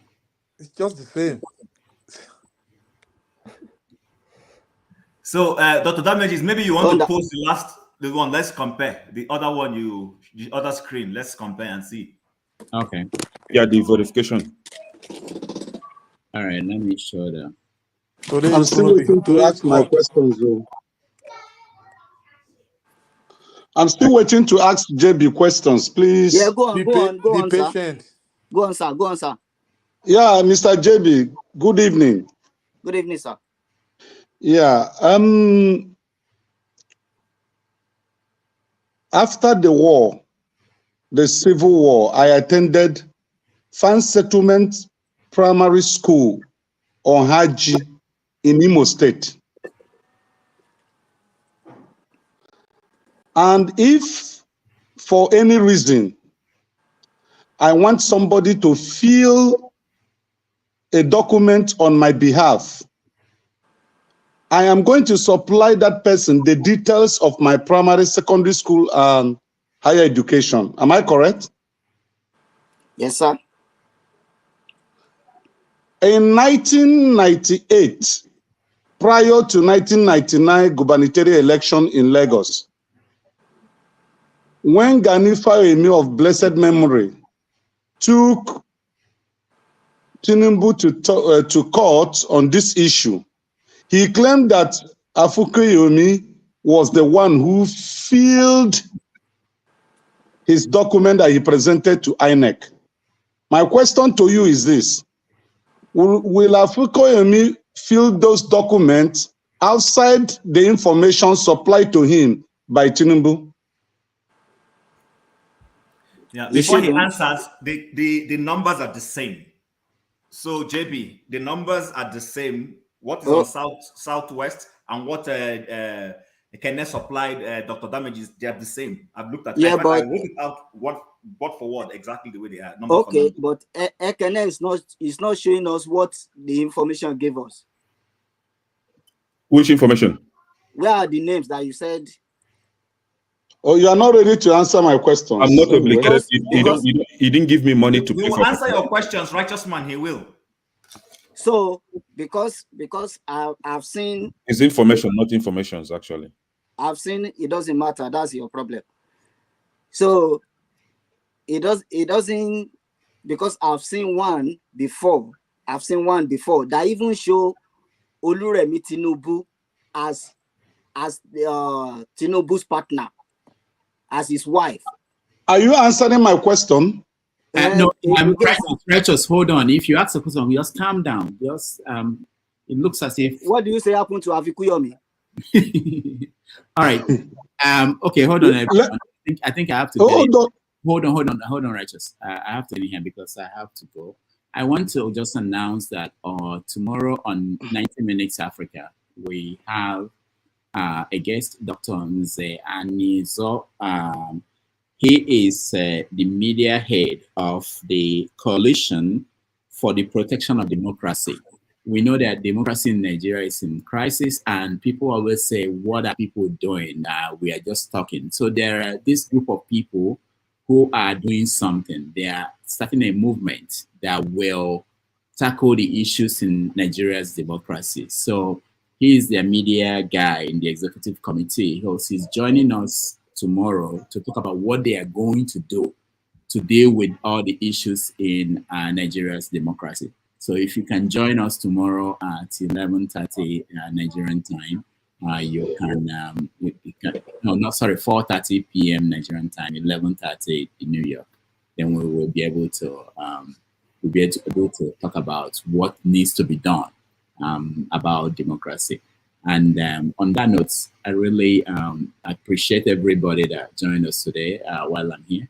And I want to say that we did something very important this evening, just so you know. We allowed conversations that went deeper instead of just talking on the surface. I wanted us to, because myself, I have not read the whole of the positions, and you can see that from reading the newspapers and everything in the country, the same people are reading the same document and coming with different conclusions, which is, and we all studied, read English, we all passed English. So it's interesting. And one thing I think it didn't come out here, some people, hopefully, I was shocked, I just discovered that the people talking were not just the lawyer and the guy from the school, that the guy from the school has his own lawyer who is asking questions. So if you guys understand how this is done, the question he will ask his man will lead to an answer he wanted the man to give. So we have to read these things without, in a very serious way, not just really because somebody said this, we're wrong with it. If you're a lawyer and I want you to say that this is this, I will ask you a question that will lead you to say that. But that doesn't mean that that is the point. And if I go and pick that part and come out and present that part as justification, then that doesn't mean it. So we have to be careful what we're saying. Eventually, the point is this. Nigeria should not, this is my personal opinion, Nigeria should not be going through this because of one man. There's no reason why in the whole of Nigeria we can't find a man who is clean enough or clear enough that I went to this school. And if you look at what he did in when he ran for governor, it's not today.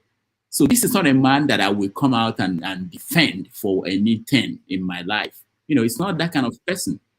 It's too much for a country. And there are better people to govern that country. So that's my personal opinion. But of course, we are free to have our conversation. You have your say.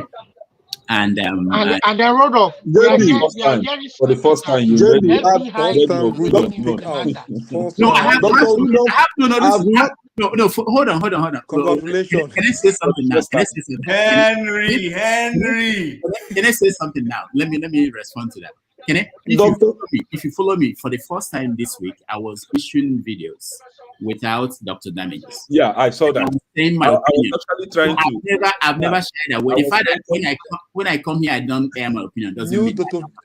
Damage. New Dr. Damage. Okay. But I don't think the country. I don't think the country deserves this nonsense for the past. For how long? Forefathers, over to you. JB. Thank you guys, everybody. JB, thank you. JB, let me ask you my questions, please. There's rumor that FBI may be looking into the matter. JB, nobody how much money? You. How much money? One last thing. JB, hold on, guys. One last thing. JB, let me ask you my question, please. It's my turn, and you are just turning me off. Righteous, hold on. What's the problem? Hold on. Be patient, righteous man. Be patient. The world is not ending. So the other thing to note is that sometime this month, the Justice Department and the FBI, they are going to release more information. Whatever they release, we may be able to confirm one thing. I talked to editors in Nigeria, and I want to talk about the media in Nigeria. So the media in Nigeria is under pressure, So what we do now is more important than ever, and the people are waiting for that next document that we drop. And you may be able to confirm some missing links. Not that we don't know what's going on. People know what's going on. We can't confirm it. So we can't air it. We can't say it. We can't publish it. But people are watching. There's something that we add up, and then we get the whole picture. And that's what Tinubu is afraid of. All right. See you guys. Thank you. Mr. JB, my question. We keep on talking, guys. Yeah, hearing our voice. Mr. JB. Go on, sir. He said he doesn't watch. Yeah. He doesn't watch. I said I attended Pan Settlement Primary School on Haji after the war. Okay? Yeah. Now, you are in London. If you are to fill forms for me for any reason, maybe I'm not opportune to be in London and there are documents or forms you need to fill for me, will you fill it outside the information I supplied to you? I will not do that. Will I be correct to say Afukoyomi filled the information Tinubu supplied to him before he contested the gubernatorial election in Lagos State? You are right to say that, sir. Will I be right also to say for Tinubu to accuse Afukoyomi that it was his mistake, was deliberate? Well, Afukoyomi is not immune of error. It's not immune of mistakes. Okay? And any mistake that Afukoyomi has made, Tinubu will bear the brunt of it. I get in it now. So, you've not answered my question. You've not answered my question. Okay. If I have given you details to fill in a form, yes, you are not going to go outside those details to fill your own information. Am I correct? But I can make mistake in filling it. You can make mistake in spelling.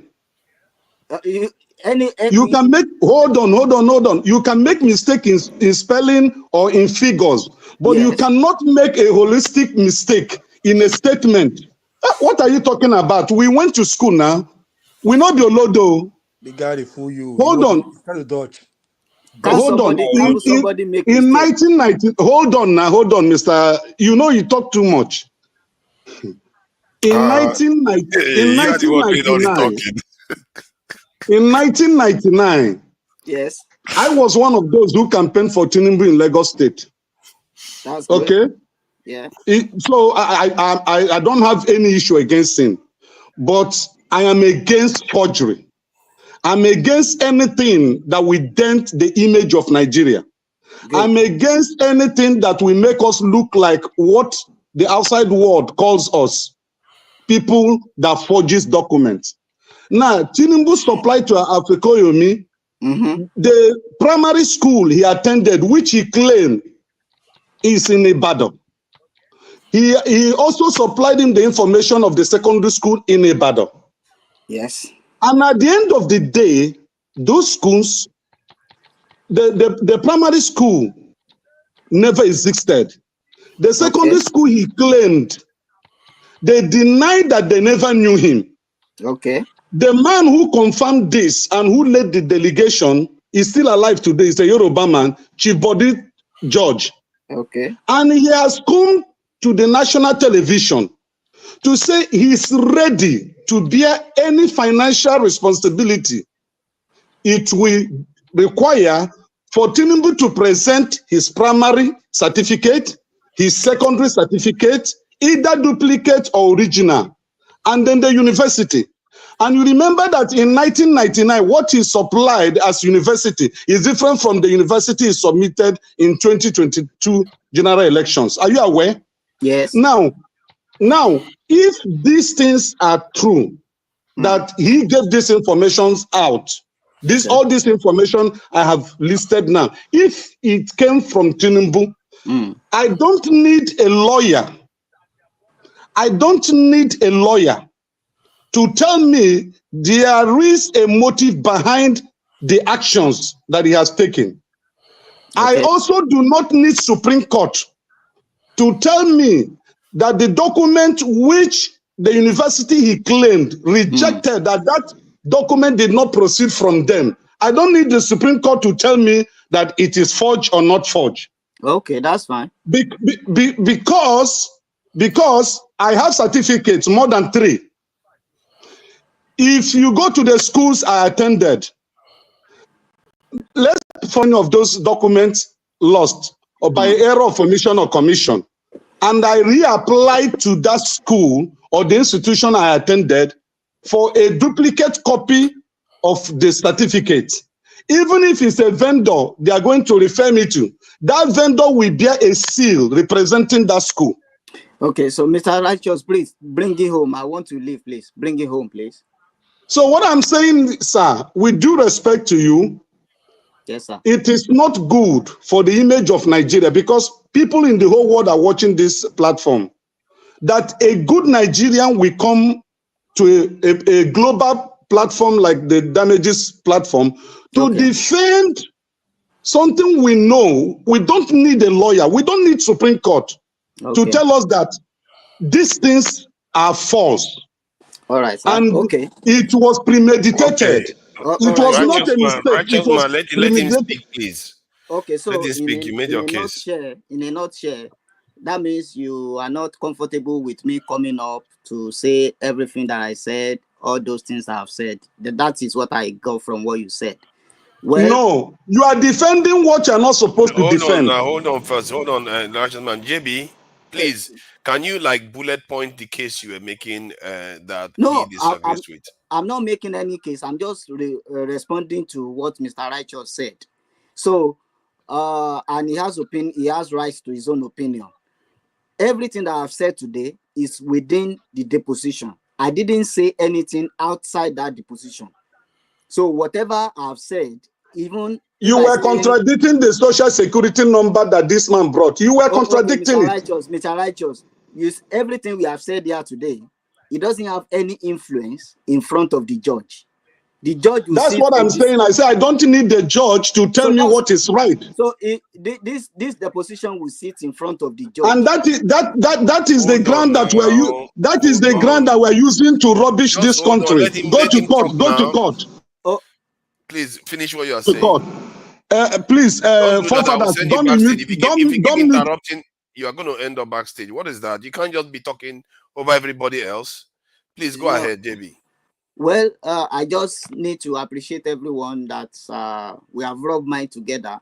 I did not know Tinubu. Tinubu is not my father. I'm from Ibadan. I'm not from Lagos State. Thank God you know him better today. You say? Thank God we were able to show him his true color today, so you know him better. You know the true. So I got nothing to gain or to lose from all this. It's just all about when Dr. Damages said he will have lost somebody to come up with some other fact or other opinion from what other ways of looking at it. Exactly. That is why I came on. Otherwise, I would have just been looking at the background. So, but in your own submission, you do acknowledge that the Chicago University are saying that they didn't issue the certificate that Tinubu submitted to INEC. They did not say they didn't issue that. They said that's basically what he said. That they didn't issue the certificate that Tinubu submitted to INEC. No, that wasn't what they said. Were Okay, you what here did when they say? we were reading it? They already before. They told you already before. They already told you. Can I make a comment? I need to go. If you don't mind, let me just ask him what he was trying to say, please. What did this in Caleb actually say then? Because from what I read, it was quoted verbatim. So, but what did you read? From what page? From what page did you read? From People's Gazette. That's where I read that. No. Don't we? Okay, we are not reading good. Tell us what he said then. If you are saying that's not what he said, then what did he say when they asked him whether he was the one? Okay, you read it here. Yeah, we read it here. So I don't know why he's trying to drop us. Do you have it with you? Can I say something to JB before I leave? Please. Dragging us back. I want to leave as well. I want to leave as well. I know. Everybody wants to leave, eh? I have an appointment. Please. Everybody's Team, go on, Chief. Nigerians, JB. Yes. Team, are you coming back later? I might not be able to come back later. It's going to be late. JB, yes, number one, let me be honest with you. I respect you. Why do I respect you? Thank you very much. I respect you as well. You chose to come on and express your views. We may have disagreed with you, but I respect you more than all those people on our background who don't show their faces. That's right. I do too, JB. You defend. Honestly, forget about we may not have agreed. I respect you for being bold. Now, thank you very much. With you, where I disagree with you is, I hear you and I agree with what you're doing. We're going with the latest information, which is the deposition, and you don't want to deviate from it. That's fine. But I also want you to know that beyond the deposition, remember, this is an issue of posterity. It did not start with this current deposition. Issues of Bola Tinubu, which is why I went back.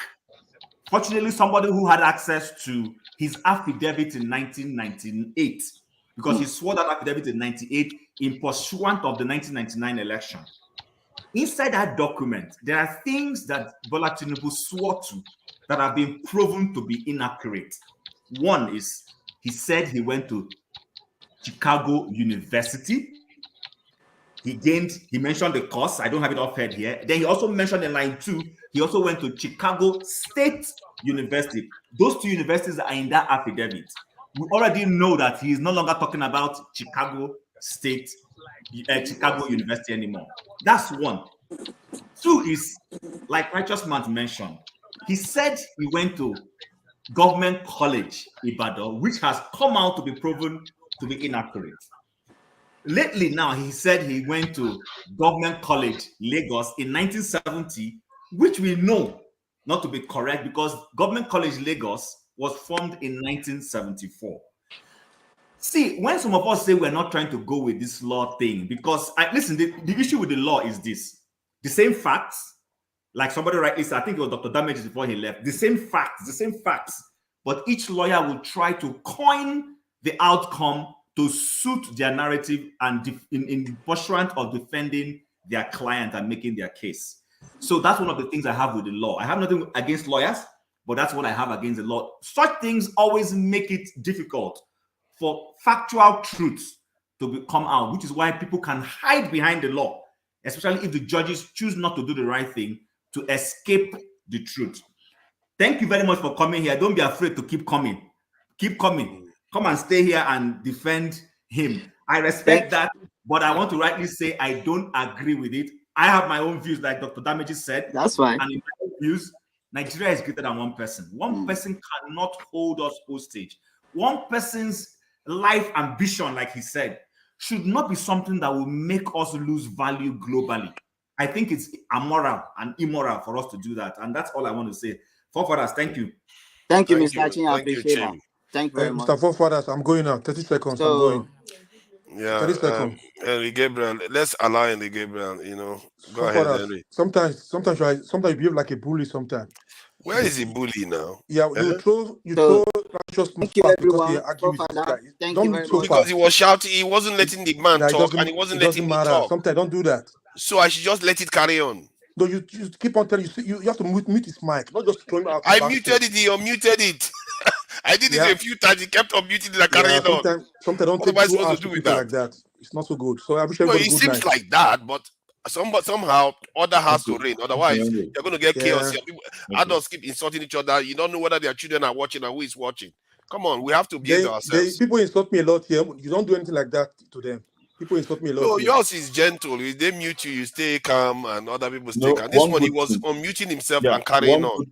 One good thing with whatever that we are saying here today is that it's recorded and it stays forever. Just like when one man was condemning Tinubu, calling him criminal, referring to him as the worst candidate to ever, History will remember all of you here. Today, the same one man is supporting Tinubu. JB is here. Yeah. JB is here today defending Tinubu. Good night, everybody. Their children are going to grow up. They're going to see all this, But Daddy, there was a time you refer to Tinubu as a criminal. But why are you supporting him today? So you support criminal. You support criminality? Is that what you're teaching your children? So you're supporting someone that forged a certificate. Is it what you're teaching your children? To forge their certificate, not to be serious with their studies? So that when you spend all the thousands of dollars that you have or pounds, at the end of the day, they will forge certificate and come and give to you because they weren't serious students in school. Maybe they ended up joining bad gangs, selling drugs, peddling drugs on the street instead of studying. At the end of the day, they will falsify certificate and give to you as a parent. Will you be happy? Is that what we are doing here today? Supporting an international student that come to the United States, instead of him to be serious and face his studies, he ended up joining bad gangs, selling drugs. At the end of the day, he forged certificate. See, Kene, what makes it worse? What makes it worse? I think I can technically look at what happened those days and say, okay, yeah, that's what Nigerians were doing those days. We didn't know our birth certificate. We didn't know.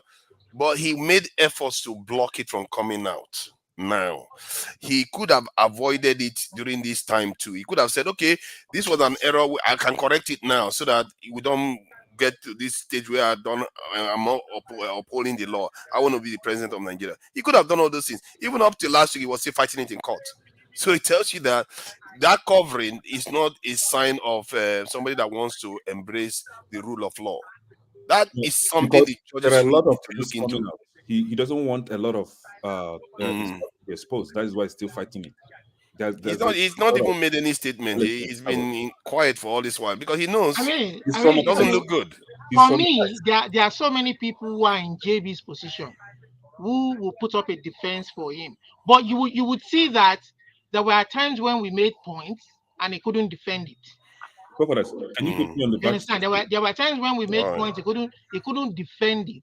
So that is why it is always good to argue based on the facts and the issues.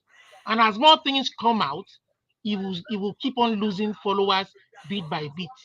You understand? This is not about Yoruba. It's even dragging Yorubas in the mud.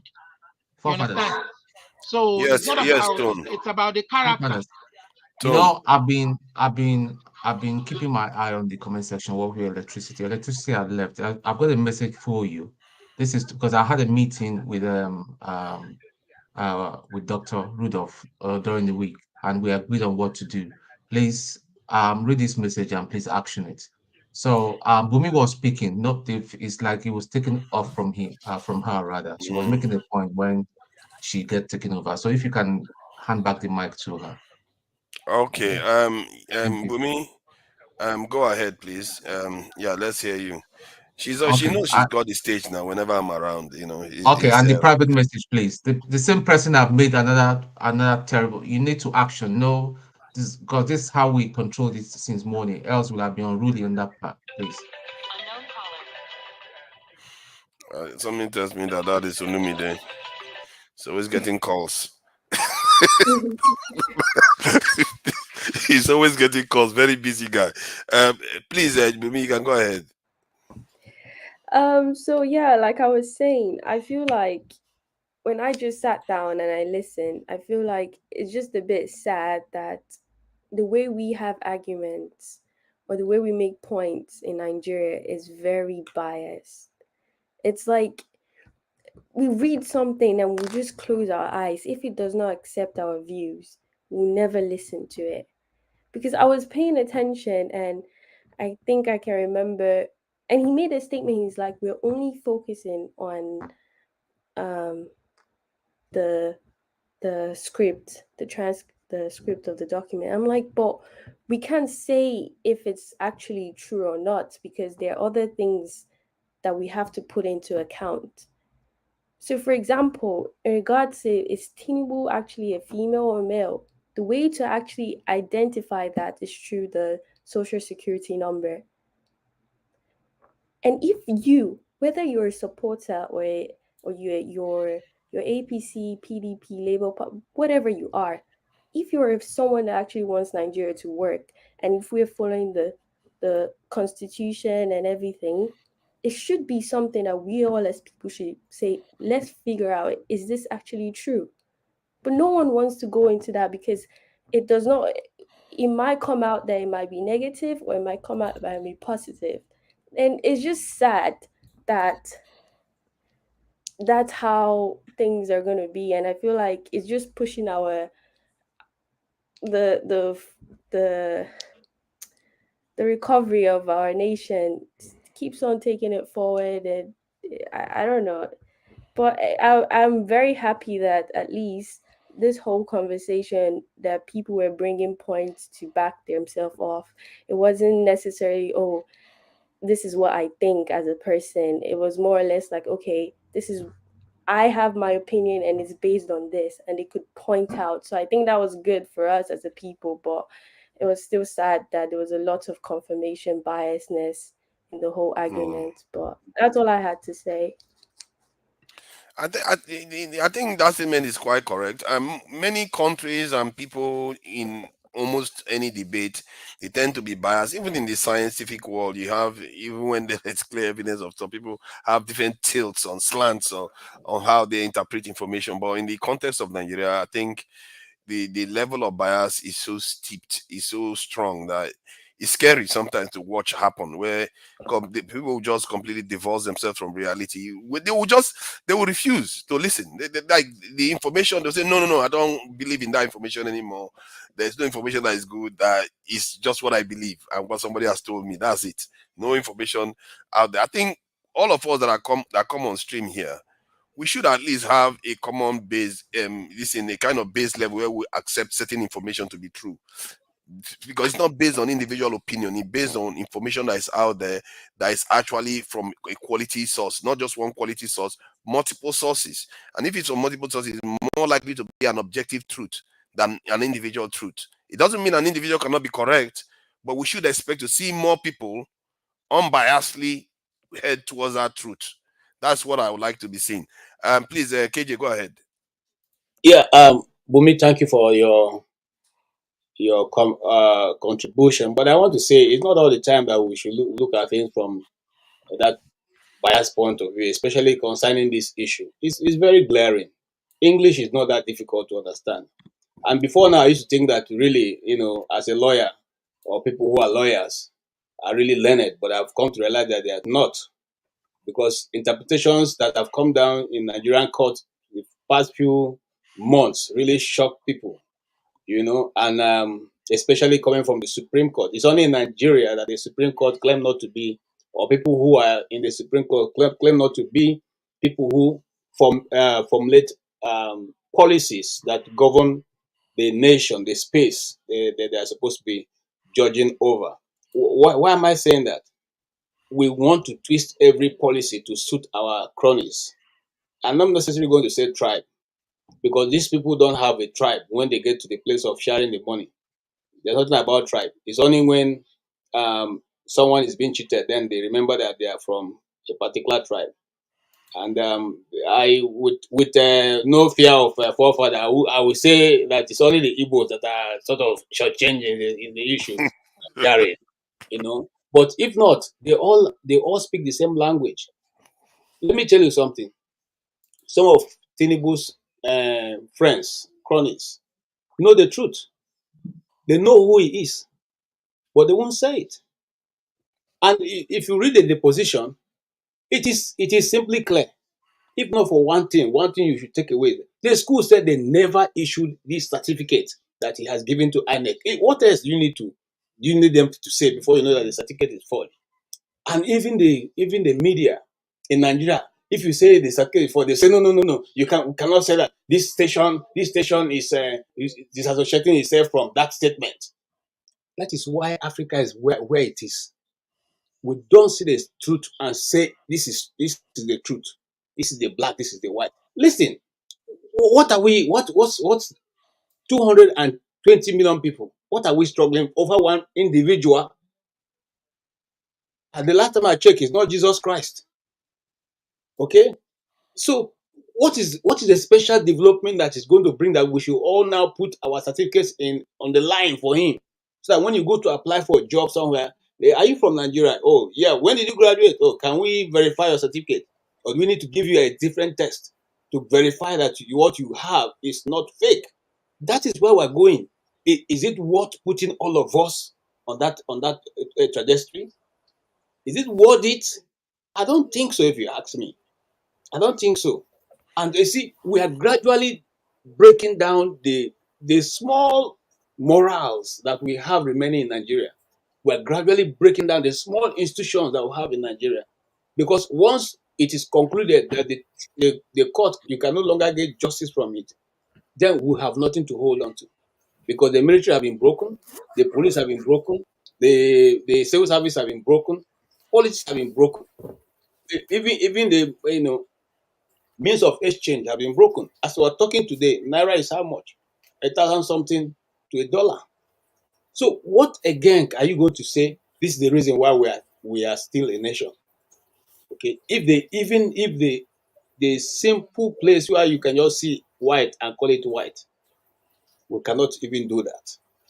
Now the guy who I have a lot of respect for him, the JB guy, because he was able to articulate his position. But the thing is clear.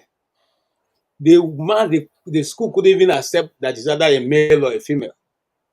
Okay? They couldn't even accept. So you can see that the school itself is trying to be defensive so that they stand on, nobody's holding them to account for anything. It's not an American problem. It's a Nigerian problem. Okay? Now, those people who are defending them, defending Tinubu, I hope they are ready to defend him next week when the FBI start releasing the 2,500 documents they still have. When they start turning it in, I hope they will be good enough to also defend it and spin it. Because it's only in Nigeria that you hear that there's a certificate in America is issued by a third party. I have never heard it any other place. It's issued by a third party. So the third party that issues it, they didn't clarify from the school before they issued it. But you can see the position. The school even say they don't do such a thing. They don't even do such. They don't do such a thing. They don't do it. I don't even know where they got the idea. Some people are just spreading this nonsense. What the Nigerian media is running with. And as I told you now, and just for the just told me like that Farouk, they have been told that guy should be called out. About that Farouk guy is just full of. I must say, KJ, that's one of your strongest. The point you made about if this politics is broken, security is broken, exchange rate is broken, almost everything is broken, and even the judiciary, if it gets broken, what else is left? I think it's a very, very strong point you're making, and I think this judiciary they really need to pay attention to their actions, because if I'm to go by the way the Presidential Election Petition Tribunal behaved, that is quite atrocious, and I hope the Supreme Court does something better, because you can't keep destroying every single institution in the country with just this cowboy this thing way of doing things. You can't. That something has to stand. And if nothing stands, they should not blame people when things go wrong. And you see all these countries where you see a military takeover or something happen, you see the people start jubilating on the street. This is why it happens. Because the civilians, instead of them to do their job, they are not doing it. I don't understand these people. They think people are stupid or what? So they tell you that the school is saying that they didn't release it. Even their own judge, even Tinubu's lawyers were saying that if they release information, it's going to be very, very damaging to Tinubu. And then they go and release information that is very, very damaging to Tinubu. And then the Tinubu side spend a long time trying to cover it up. It's like, what else? I don't know how human beings can come on TV and defend that kind of behavior. See, forefathers, you're talking now. Some of the sites that have that deposition have been taken up. The Nigeria, the one they can control, they removed it. I can copy one and put for you. They removed it, so they've been taking it down. And somebody is telling us that we're lying about it. What are we lying about? I'm not feeding Nigeria. So what's the big deal? Yeah, forefathers. I was saying earlier because I'm just tired of talking and talking. When you talk and talk and talk, yeah, and you watch somebody telling lies, spewing lies from their teeth, it just gets you emotional, and they start abusing you. You're emotional. You're IPOB. You're Igbo. You're this. You're that. And the people that are defending all this rubbish cannot even. I mean, that's why I say, like, just as everybody, I have respect for the guy. At least the guy came up to the camera and defended his stand. That is a man. But people what do you call them? Keyboard warriors that are on the comment section cannot even. I don't know whether they are even. Maybe they are federal felons that don't want to show their face. They don't have the balls enough to come on the camera and come and tell us, defend that lie. We know you're already lying even before you started. Come at least show us your fat, ugly face and defend the lie. You'll be there abusing and all that, saying this and that. There's no point. Listen, there's other matters that we need to start looking at. We need to look at. The thing is, they have already perfected how they are going to throw away the case on another technicality, and this is what they are spewing to us. So I'm not expecting anything positive in the Supreme Court. I know that he has perfected it, and the next thing he's going to do, like I said in the beginning, those that were here in the beginning, he is going to start sanctioning media houses, arresting Rufai. Rufai is a target for them because Rufai really messed them up. I know that they're calling yesterday in Dr. I said, I don't know why I'm calling him Doctor. One man's show. I know that they were just riling him and all that. One mad woman came and was just saying that I had to go in there and just put them right. So what kind of country are we building? Like a forefather say, if the army should come in tomorrow and shoot up everybody, because listen, what you guys, when you push somebody to the wall, one day they are going to react. Those people you think they will not react, and I tell you, guys, it's very free. Any coup in Nigeria is going to be a bloody coup right now, because enough of all this nonsense. Enough is enough. And you people that stay in America, you're pushing propaganda and all that. You're supporting people because they hang out with you or they are giving you money to make your hair and all that kind of thing. And you're supporting life. You should be ashamed of yourselves. You should be ashamed of yourself. What are we saying? Eddie here, he's been through the American educational system. He's telling you this is what it is. This is what it is. You keep twisting and twisting and twisting and twisting. So even if these people here, they are terrible. Even if an angel should come from heaven and tell them this is how it is and all that, they will not take it. They will still be arguing. How do we want to move forward if we cannot say the truth? That's true. I think people have to, be a little bit more reflective, because when they are contributing to the decay of the democracy we all love so much, it's gonna go. When something decays and decays and decays and decays, what else will replace it? Something else will come and replace it. Don't think you are just doing all these things just as a sport, as politics. Politics is not happening in a vacuum. There are authorities out there that are looking at this and thinking, we can't allow this to carry on, and it's actually against the constitution for somebody to break the law and still enjoy the profit, the proceeds from it.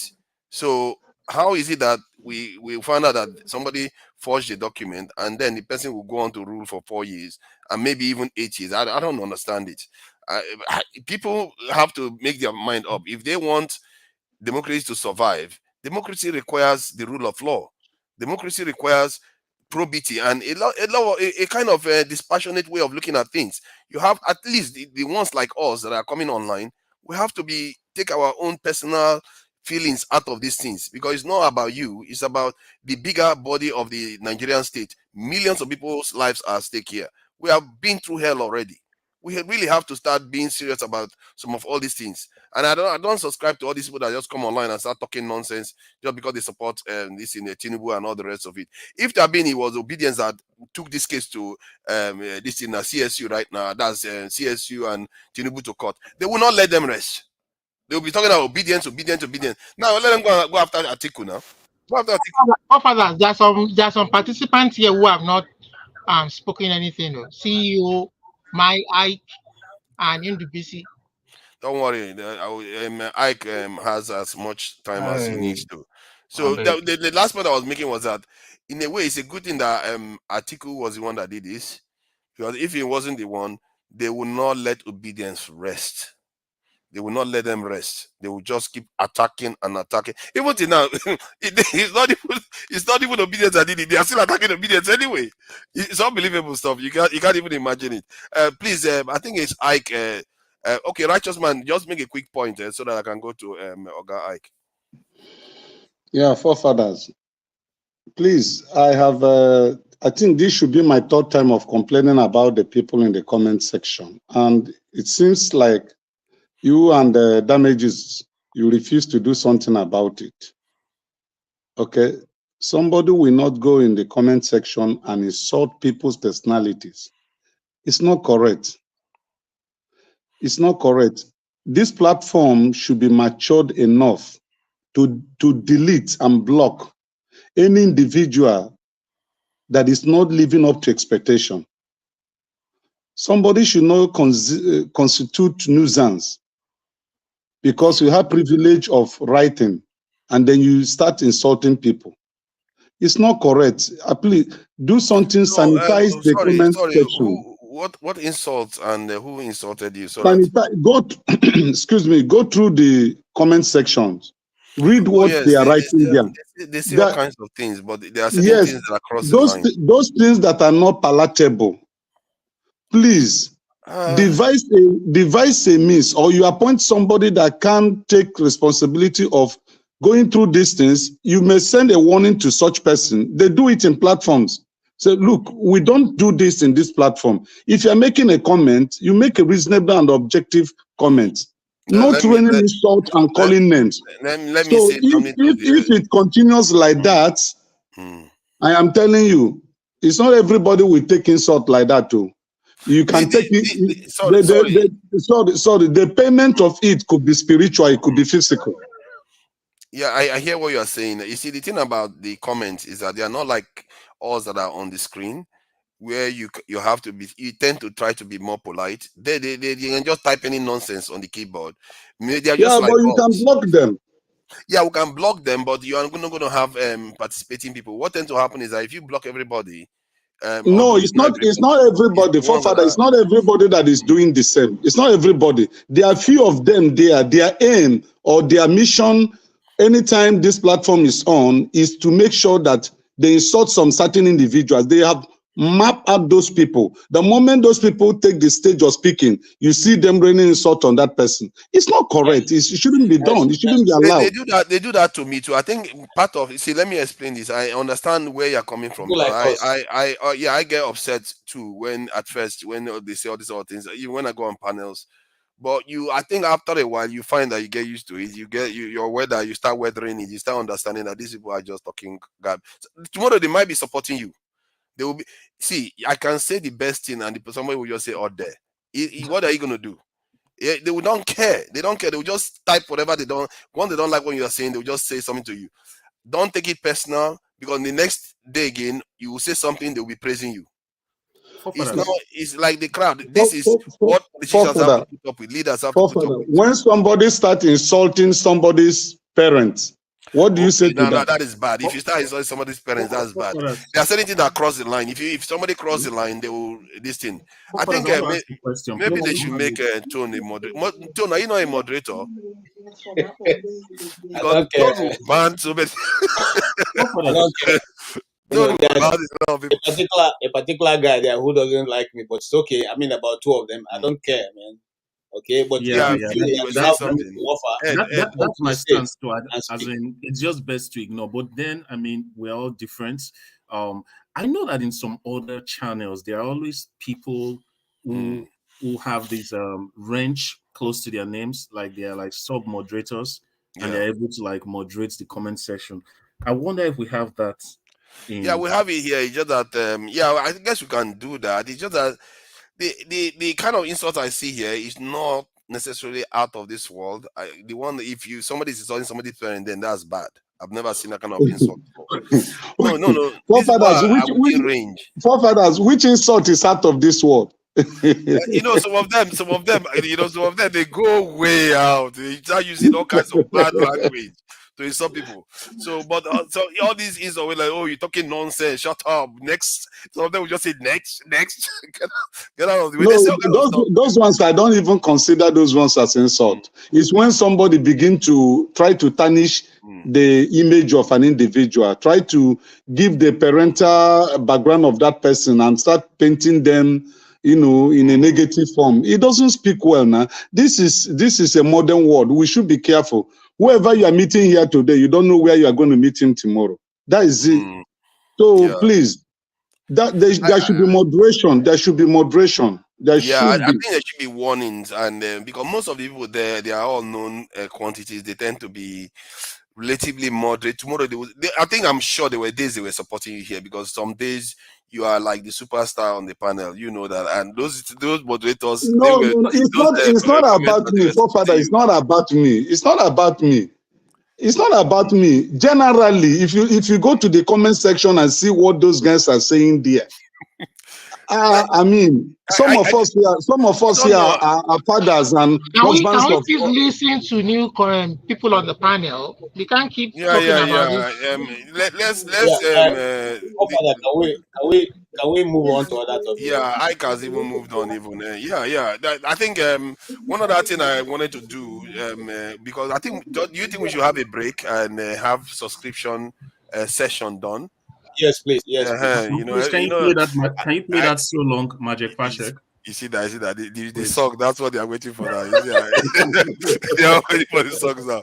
All right. So let me first get this stuff, this link out here, so that some people can go and subscribe in the meantime while we have a break. Everybody catch gather their thoughts. I too need to gather my thoughts, actually, because I didn't catch up on some of the discussion that was going on earlier on. So, people, I think we have 481 people out there. That is a lot of people. We just need 20 people to go and subscribe to this link here. This link is what you need to. It's on the chat right now. Go and subscribe to this link. This is my channel, and what I focus on is things to do with our country in terms of the health of the nation and power. And I tend to look at things on a macro level. If you like to talk about things on a micro level, don't worry too much. You're not going to enjoy it. But if you want to talk about things that are actually causing the problems inside the country, in terms of the way our leaders are compromising our security, our economy too, directly compromising our economy. This currency unification was a compromise on our economy, really.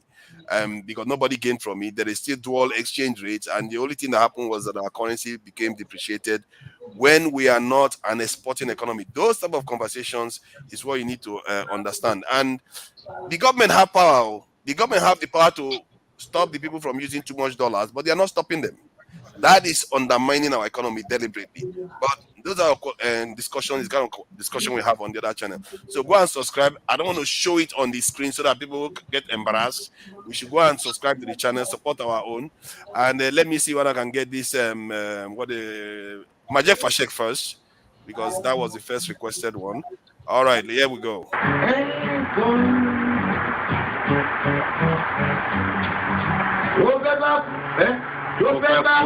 Tó fẹ́ kú torí ẹ̀.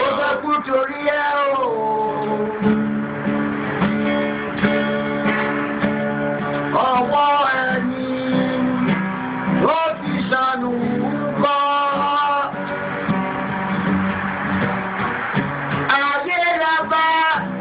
Ayé la fi sílẹ̀ sí.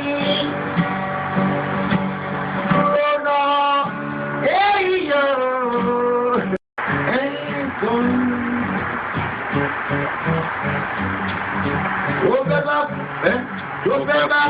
Tó fẹ́ kú torí ẹ̀.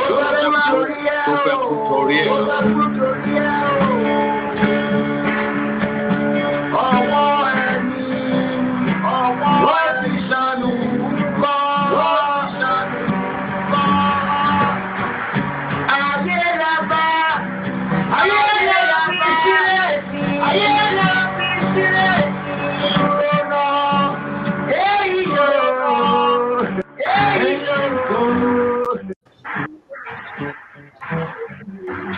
That guy was a superstar, wasn't he?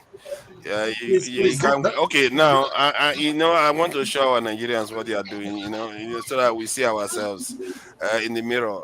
We have 449 people here. Let's see how many are subscribed yet. Okay, 82. Let's see whether it keeps going. In the meantime, let's listen to our. What is the name of that song actually? That Igbo song. So long, Magic Fashek, David Letterman show. Yeah, man, the one that you just played just now. When they are playing their original song, when they are performing, you don't really get the impression of the talent behind these actors. But when you saw him just now, it was just a guitar and riffing to a song that he doesn't even know. You see the talent just come through. You can't make it up. It's a shame. It's really a shame we just lost him so young. Let's.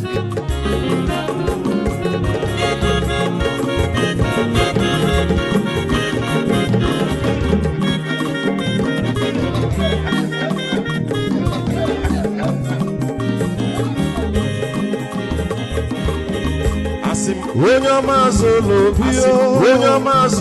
bio, akwa nwa zoro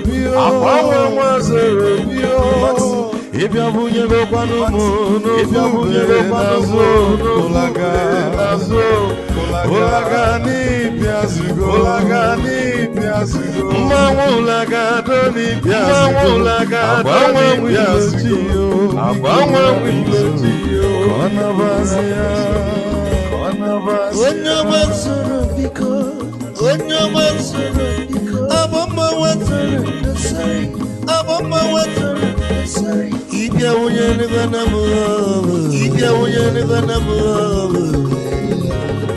ụlagado n'ịbịazigo, mmanwụ ụlagado n'ịbịazigo, abamma wilochi, Mazi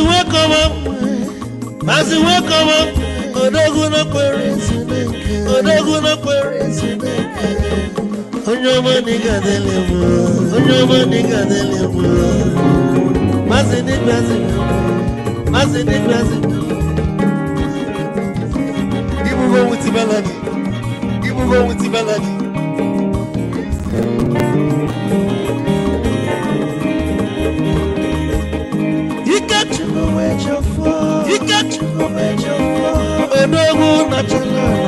Odogwu nachala, ezi nwanne m n'ịgadele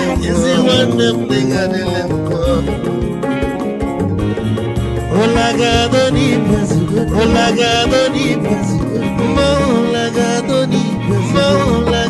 mmanwụ ilochilo,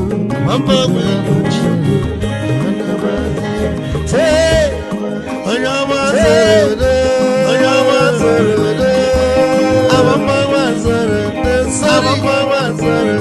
Sorry, ịbịa nwunye n'ụkwana m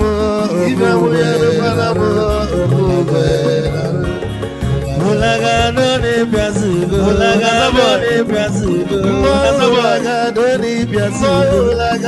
mmanwụ ilochilo, anabazi. Odogwu kenere m ikechi, amakwa m n'ike abụghị gị, oligwe kwelu ndụ, ike ji ọma bịalebe gị, Igbo.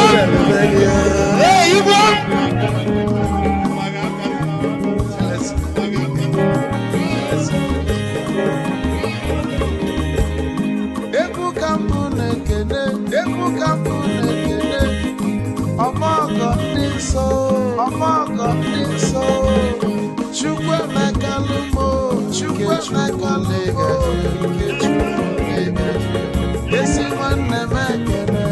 nwanne m ịlapụrụ ife niile na-emewe ka gosili na anyị na gị bụ nwanne ka nne gị maịkị ka ogobanya esele maxi ọ bụ na-etiri egwu a malụkwa malụ n'imego ife ọjọọ Wesigi nwanne m ife ọkụ n'ịchọrọ na nke wisdom onume ekene gị wisdom onume ihe iyo ala iyo ala nsị ya zoro zoro zoro zoro zoro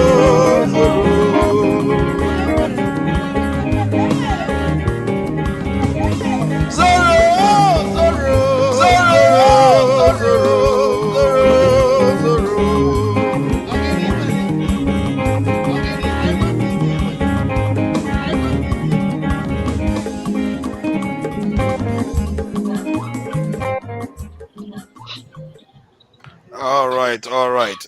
Fellow Nigerians, you know, you don't get to pay any money to sign off and go and subscribe. You know that, don't you?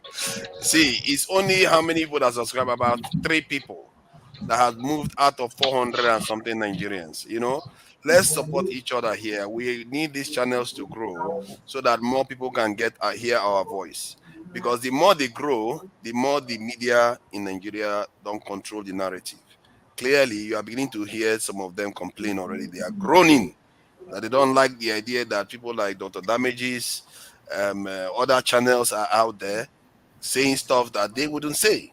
Because if we allow them to keep growing and leave them the way they are, then don't be surprised that they control the narrative. That's what happens. And that's why we're all here. You know, I spend hours here doing all this because I know if we challenge them, then they are more actually likely to tell the truth, because they know if they don't tell the truth, other people are going to reveal it anyway. You see what I mean? So let's go and subscribe to this channel. And it is showing 384 right now, and it moved from 278 to 384. So that's 6 people that have signed on, and we are 88 right now watching. I can see you. Yeah, you are right there. I can see you all there. So let's go and subscribe so that we can get on with our discussion, because this type of movement is very important. There's a reason why myself and Dr. Damages are working on this, and we are working on various. There's a lot of Nigerians are working on the internet to spread the news. Is that not how David Dodo, I've forgotten how he's pronounced, how he started to? This is how you challenge the establishment, and before you know it, things will start to change for the better. Because if you hear the submission that KJ made earlier on today, it's a very, very powerful one. But you will not hear that on the mainstream listening channels. And even when you hear that, they will not bring that guest back again. The rest of the guests you hear from are the Tinubu people. You will not hear anything. They will just tell you Tinubu has confirmed that he attended Chicago University. That's the end of it. So you see that 384 still there. Not one person has moved. Not one. There are quite a lot of people in the background actually. Let me see. Let's see. 1, 2. Oh my! I think it's full already. It's actually full right now. Man of Prestige, I can see you there. The Blackstone, I can see you there. We are going to be coming back online soon. So let me see. Come on, Nigerians. What is this now? Are these 391 viewers? Are they fake? Somebody tell me they are not fake now, because this is not right. I will have trouble with Nigerians right now. This is not cool. What is this? 394. The number is actually growing that are watching, and it's not growing on the chat. Let me zoom in so that everybody can see. Look at that. Let me see. Okay, 2 people have moved now to go and sign on. Let's see whether more will go and sign on. But today I must say I was proud earlier on though. They did sign up for Iroko TV and this thing. We got about 60 people to go and sign on there. So that was very, very good. And we need to get used to doing this thing, because I know that there are other Nigerian channels out there. And the guy, this is not signing on, not subscribing. He will be like, just the likes alone. He will say he needs 200 likes, and they'll give him 200 likes. And that is maybe 600 people watching. Yeah, who is that? Yeah, let's get it done. Let's get it done. Let's get to 290, 390. I think 390. Then we are done for this session, and we carry on with our discussion. Very well. And how many people are watching now? 386. I can see 386. If you've subscribed before, don't subscribe again. It's just going to cancel your subscription. So don't bother doing it again. Allow the new people to go and subscribe. And if you are new, it doesn't cost you anything. Just stop watching and go and subscribe. And that's it. You don't have to do anything else. Then you can come back here and like the live stream so that more people can see it. If you want to support, it's not by force. You don't have to, you are not being paid to do it. So it's not necessarily by force. It's just to support your fellow Nigerians that are trying to share information out there. Because I believe that this struggle that we are in involves the mind. And if you don't get the information to the people on time, don't be surprised when things happen, everybody's in chaos and you don't get the right outcomes. And I don't know what other people heard about what is happening in Israel today. I don't know whether anybody's paying attention. You see how nations respond when their people get attacked. But Nigeria, we literally get attacked like that every week in terms of our people that we lose to insecurity. Nobody cares. They just lose them and it's like nothing to them. And this is why I complain about our insecurity posture. And our president went and chose somebody that clearly is not ready for the job and is not going to do the job. It means that he too didn't come to do the job. One other this thing I wanted to add to this was about Rufai, El-Rufai. No, not El. Was he? Yeah, El-Rufai. He's not part of the cabinet right now. Could it be because of his position on security? Who knows? That could be it. Not maybe it doesn't have anything to do with all the nonsense he said, though. It don't have anything to do with anything that he said, because our leaders say all kinds of crazy stuff. Oluomo said all kinds of crazy stuff, and he's still walking around. So maybe that's why he didn't make it to the cabinet. The other day, the person that was supposed to replace him slumped during the confirmation hearing. So that's when I remember that. Oh, that was El-Rufai's position that he's just taking place. I mean. So we've got three remaining. It's not that many. Out of 379, if just one out of every 100 go and subscribe, this is over. Then we'll carry on with our discussion. There's a lot to discuss actually. Let me see.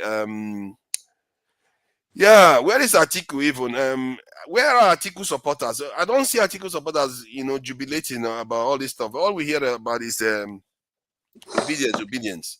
As if it's obedience Atiku is fighting for. Atiku is fighting for himself. Oh. That guy doesn't care about anybody. He's just going to go, and if they go and find Tinubu one thing and they disqualify him, then he's going to be fighting to become president of Nigeria. He's just as bad as Tinubu, really. Is he not the one that went and denied the South, this in the South, the ticket in the PDP? He's one of the key figures. And suddenly he suddenly care about what was that Muslim ticket that he doesn't support Muslim ticket. I don't buy all that. None of them are good. None of them are good people. The only person I saw that I felt okay might be able to do well in this circle was Peter Obi, and I think it's just because of Peter Obi's natural instinct. Not even his natural instinct is in Nigeria. That is the feeling I get with Peter Obi, the way he talks about everything. And that's how, I don't know, people don't pick up on those things.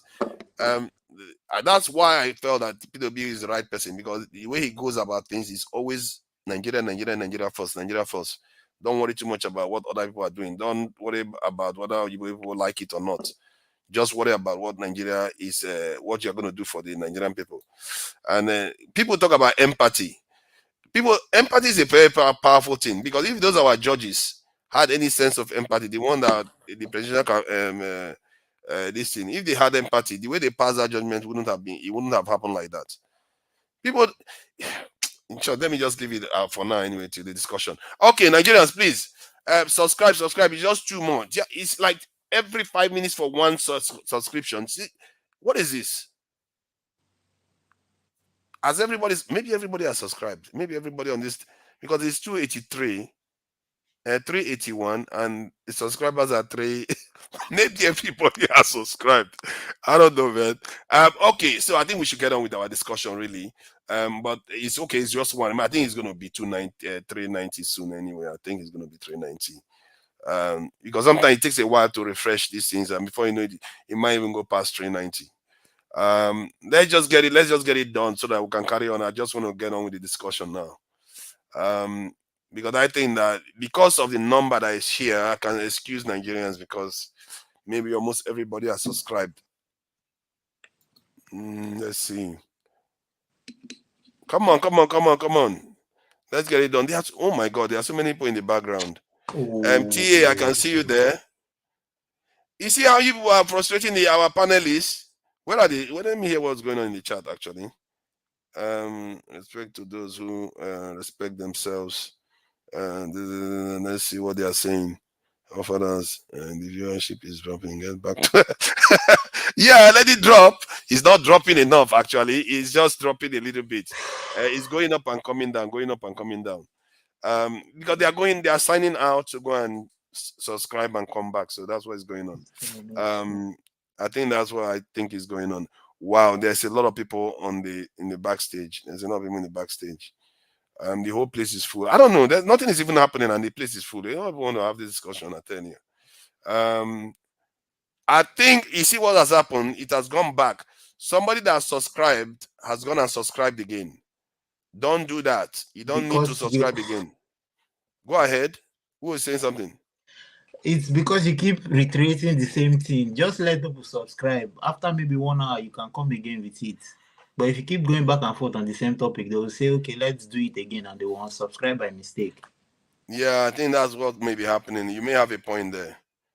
Let me see. Don't subscribe twice, and because if you don't tell them, what tends to happen is that if you don't say it, they don't do it. Because I did that like that with Dr. Damages, did that the other Iroko Post TV. No, like one session, you can have 800 people watching. You tell them to go and subscribe, you get only 10 people subscribe. And then you say that again, you get 10 people. But today, we got about 70 to move because I did it the way I'm doing it now. 70 went and subscribed. So because sometimes you have to give them time, because while you are talking, why should they go and subscribe? They are listening to you. So it's a bit of this quandary that they are in. So I think it should be done by now. Let's see. Yeah, I think it's done. Congratulations to my fellow Nigerians. We have done very well. Let's return to the important issue. This is not a very, very serious issue, but it's just useful tool to be able to fight this this in media that we have in Nigeria, because we have to have different voices out there, and especially the voice of the diaspora.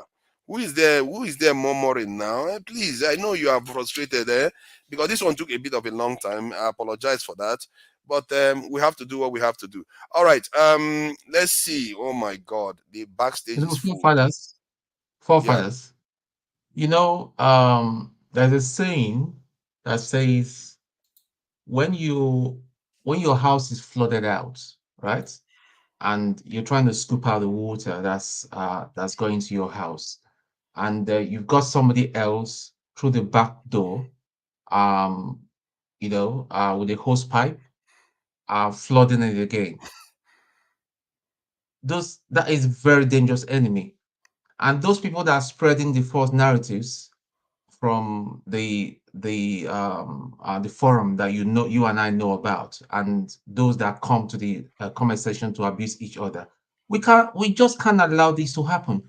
Like you said, our voice has to be much louder. We need to start telling them, like, for instance, racial abuse and all that, and slurs and wrong information. We just got to tell them that it's not acceptable anymore. And when they start understanding this, they can't come to this channel and start propagating lies and misinformation. I mean, So, look okay, at Righteous Man. Righteous Man. People come here and start. Okay, they started on him not too long ago and start getting on him as if, I mean, for nothing. I mean, it's just bullies, cowards. Like that coward that calls himself Kulata and all that. I've been daring him. Let him come to the screen and please show. don't mention their name. Just leave them. And I think we need a moderator on the this thing. There's no need to mention names. I've We sent need you a a private moderator. message. It seems you've not responded. I've not seen I it. don't know whether. Is it in private chat you mean, or message? Yeah, in private chat. Yeah, I tell you in Okay, private I didn't chat see what is that. going on, and that's the way we managed it all day. You cannot have people coming and do this sort of thing and bullying people and spreading lies and just to distract us. Sometimes they are just a distraction. They come there, they We start have to causing be. trouble. We okay. Yes, but Please I put think if me back the chat, so you can bring more people. Put me yeah, backstage. if the chat, yeah, thank you, Ed. If the chat is capable of causing so much problem for us, then we are not ready to meet the challenge we are actually going to face. You see what I mean?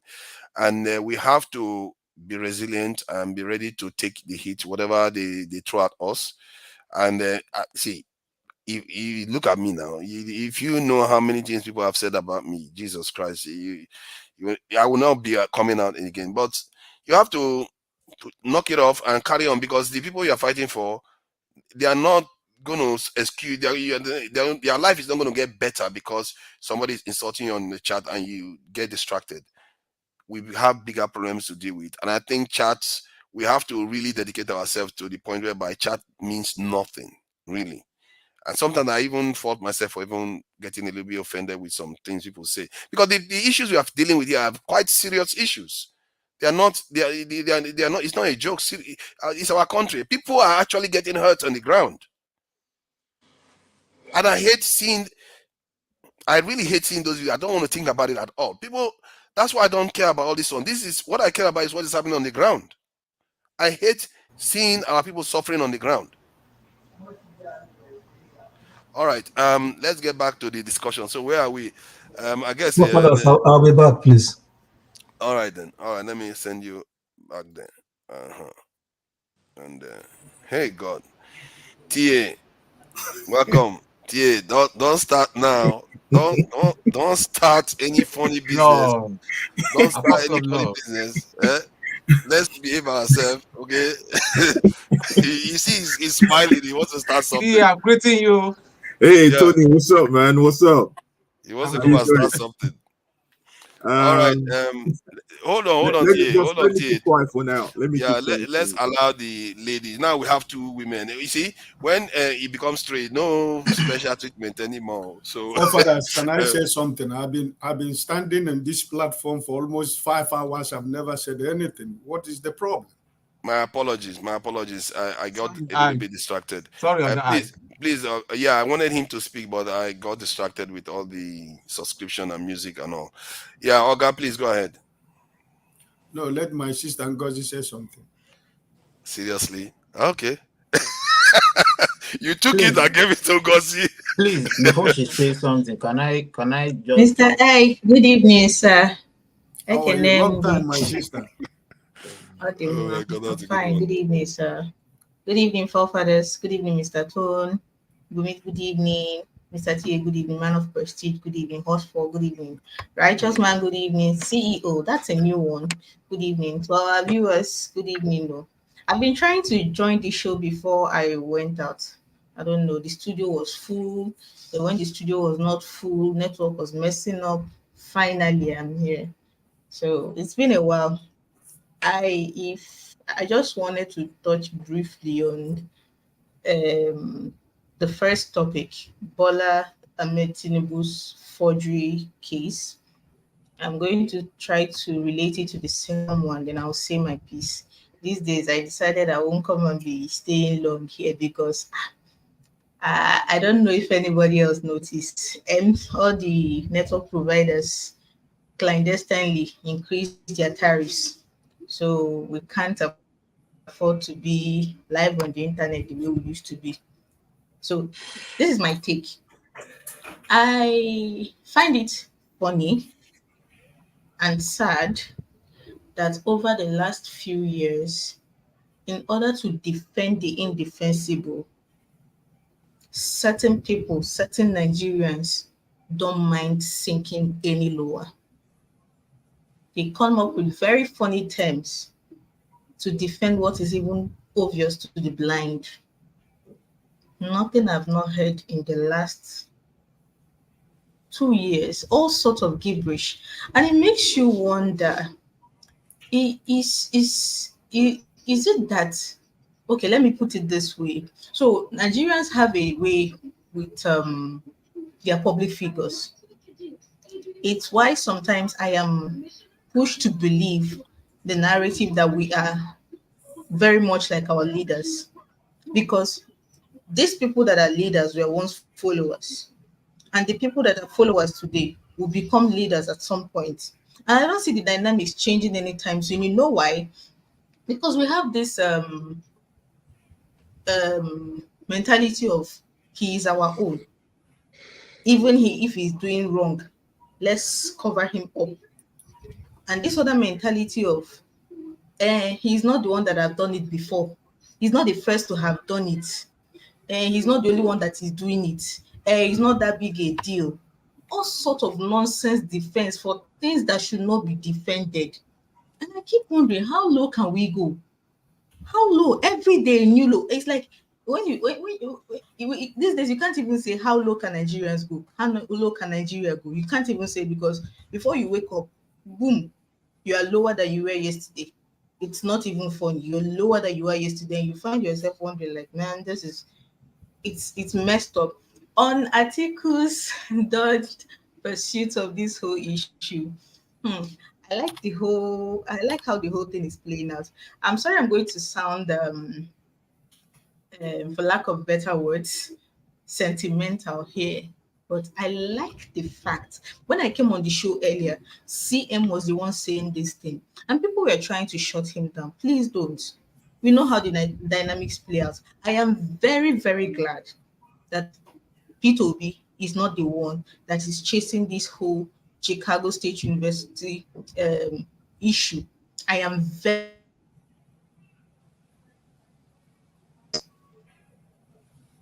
because I can't imagine what the narrative would have been now if P2B was the one that is doing what Atiku was doing. You all know this. The narrative would have changed long ago.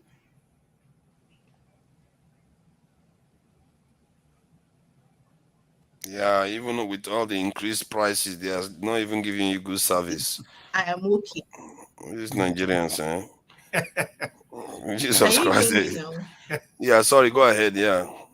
It was cutting So out. I was saying that as long as it is not P2B that is doggedly following up this whole Chicago State fiasco, I am okay. Because if he was the one, what they are waiting for now is for the man to just say one word, and you will see how they will spin the entire narrative before our very own eyes. You will start hearing the buzzwords: IPOB, ESN, Igbos. These are the buzzwords. You start hearing them, they'll start drumming it into your ear. So I'm very glad. I don't care how anybody takes it. I am so happy he's not the one pursuing this. If they have balls, the balls they claim they have, like CM, like this, let them even touch it. Let them even say one word to Atiku about it. Let them dare. They can't. That's. I mean, they can't. They can't. The worst they can do is try to discredit what he's doing, but to personally go after him. And they're actually coming out of obedience. They are still coming out of obedience. Even if it's not obedience I did it, they are still coming out of obedience. That's the craziest thing. They keep talking about obedience. I'm like, why are they scared of going after Atiku properly? Go after him now, so that the consequences will start flowing. They won't dare. They never born their way go after Atiku. Which face they want follow? Which face they want use follow? How? Where from? Who give them morale? You see, it reinforces this narrative that there are people that no matter how we try to.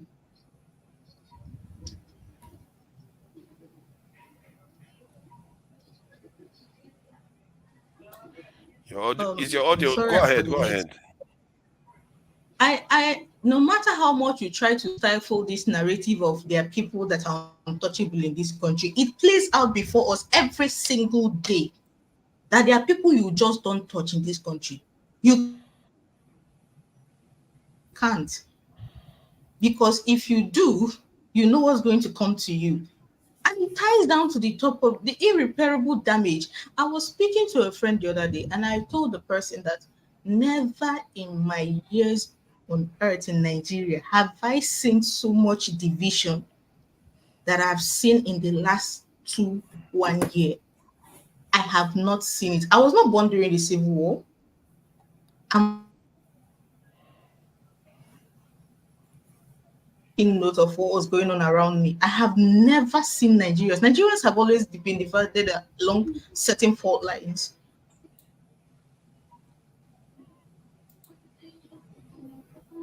Hi, you really need to get a lot of money back. Oh, these people, all the money you are paying, they can't even give you proper service. Hi. Ask the righteous man his network. His network seems to be very stable. Yeah, where's righteous man? Oh my God, he's the one chewing all the bandwidth. I am very sorry. Ask him I don't want about to his mention the network name. Righteous man is chewing all the bandwidth. That's he's taking all the bandwidth. You need to borrow go take your network, please. Sir? Forefathers. If I say the network now, you need to borrow your. Forefathers, if I say think it you have. now, I might end up like the Risco. I might end up like the Risco lady. I think you have had Ngozika confirming what I've been saying about data costs. That's the reason why she have not been appearing all the time. I use SpectraNet. I use SpectraNet. Because they can check the private chat later when you finish. Let me check. Let me share this image of Atiku. I will remove it very quickly, but let me just share. It's funny. Of this guy. Atiku is the bad boy of Nigerian politics now. He's the one going after Tinubu. He leaves the job for everybody to do. He's the gangster of Nigerian politics. So I just thought I should share this because I wanted to do something on this topic. Because if this was P2B, my God, oh my God, this would have been bloody. They can argue it from now till tomorrow. They can argue it from now till tomorrow, but we all know the truth. If P2B was the one doing what Atiku is doing, this country would have gone up in flames. Yeah. And you know the people that are doing this, they have a way with words, and they have mastered the use of social media. They will just get their urchins, their trolls, give them data, and you see them online, and one word will be consistent. Once, and you know it has become a trigger word. Once you see IPOB, everybody's eyes is red. Once you see Igbo, even these days, they will try to say, Igbo people, nobody is fighting Igbo. It's a lie. When you know that somebody is fighting Igbo people is when this kind of things happen, and somebody just makes a sentence and puts Igbo and IPOB in the same sentence. Leave it. It is finished. It is finished. There's no point pretending. I'm tired of all this sugar coating. There's no point pretending anymore. I am glad for whoever is giving Atiku morale, please, may your oil not run dry. Please keep pushing him. He must see this to the end. And please, those that are close to P2B, tell him not to get involved. We are begging him in the name of everything he holds dear. You should just be looking at them in his black kaftan. They should follow it to the end. And this ties into the irreparable damage. It's funny.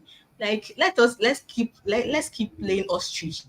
Let's keep playing ostrich for the people that are. Why did you say that? Why did you say Obi should not get involved? Tell me. Oh, because they will split immediately. They will turn the whole issue on its own, and it becomes an Igbo agenda. Are we going to pretend?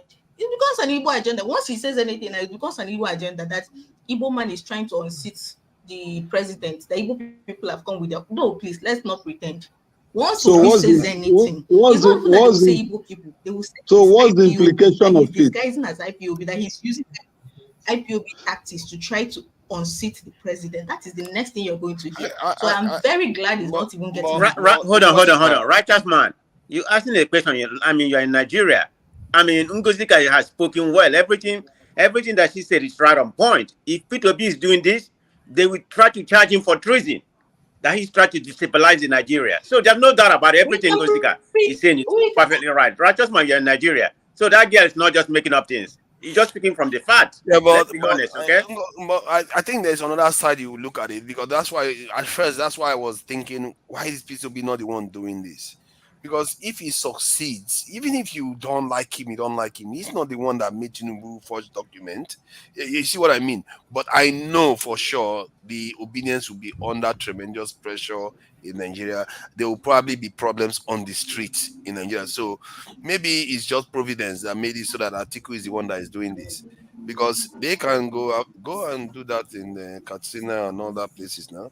They don't even care whether you call them whatever you like, because he's going to do what he's going to do. And in a way, it's a good thing that it's not him, because the discussion would be a lot more divisive if that wasn't the case. And nobody needs another round of the nonsense that happened in Lagos to start again now.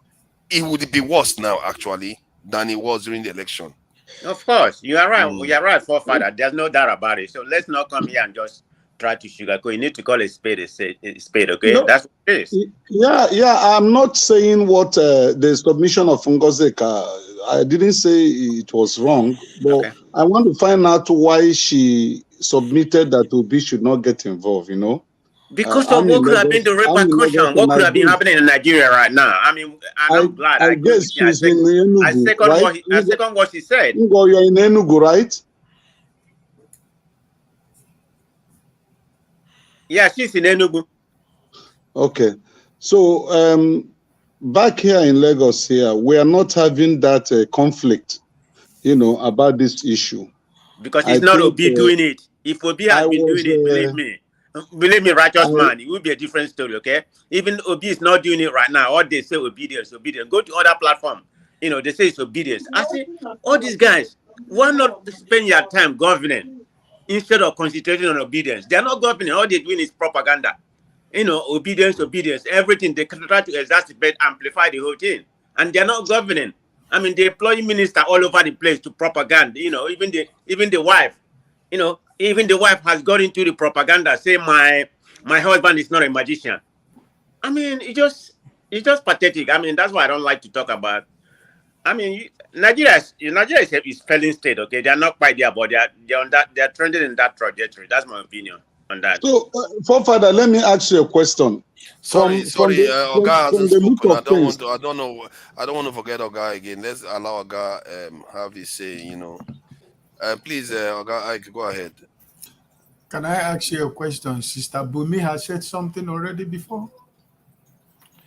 Yeah, she did say something. If she wants to say something, she's always free. Sister Bumi, you want to say something before I can say something? No, you can go ahead. Okay, thank you.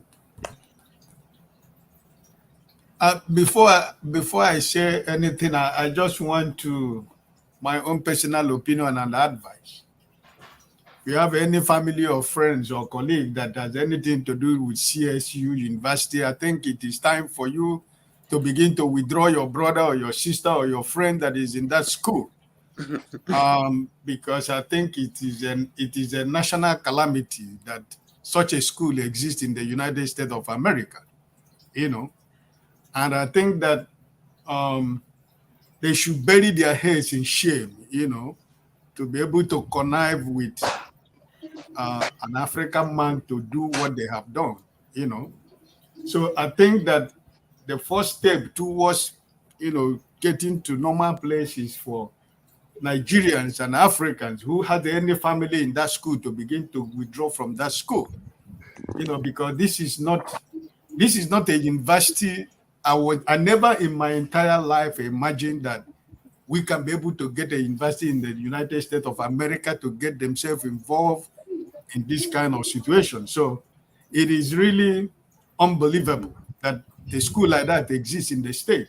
So, and that is by the way, if all of us who are very constant with this platform since the election, before the election, and after the election, I've always said here that anybody who is telling me to move on is making a very great mistake, because I am not moving on until when it is time for me to move on, then I will move on.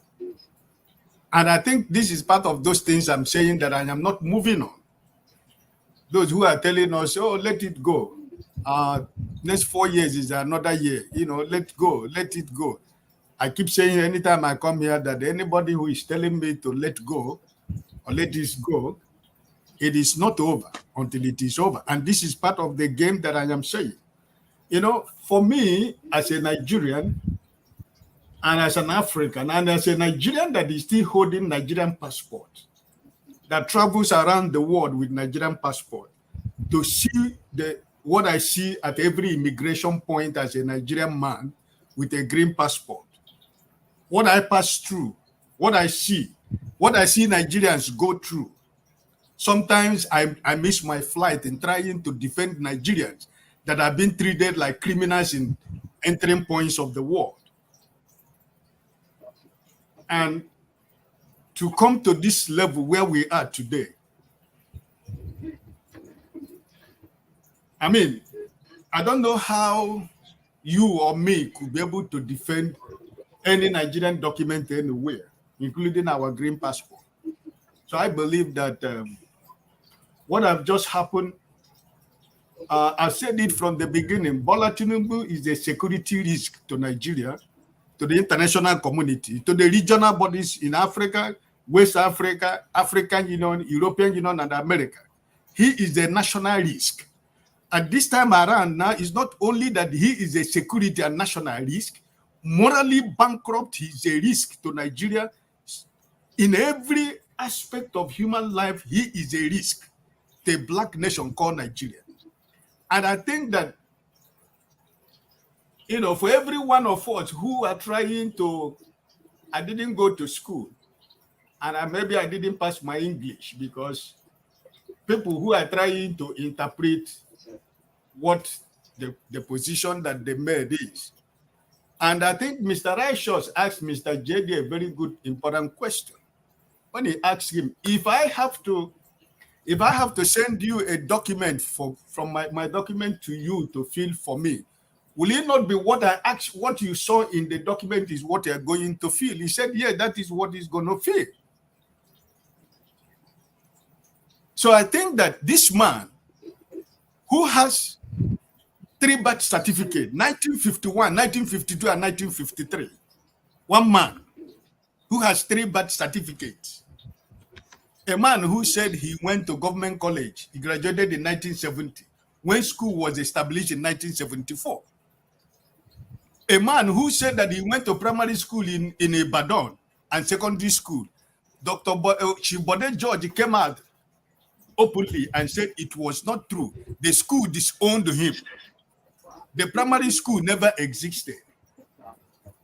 What he said in Chatham House, accepting that he has got his certificate back, and this is another story.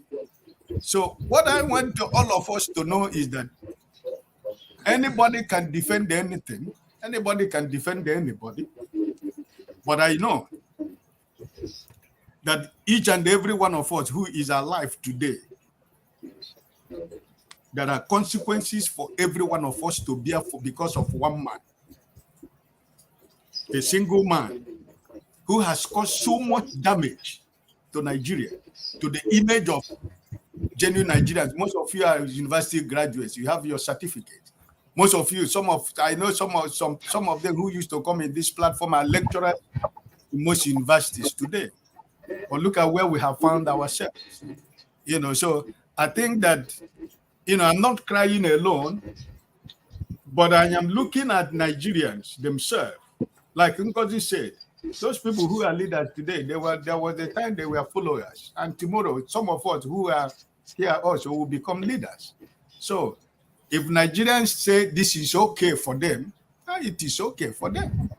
They say that it's not okay, that is not okay. I am not waiting for the Supreme Court to tell me or to decide. Bring out Mr. Forefathers, if you can find the tweet of Kiyamo of 2019, when it was the time of Buhari.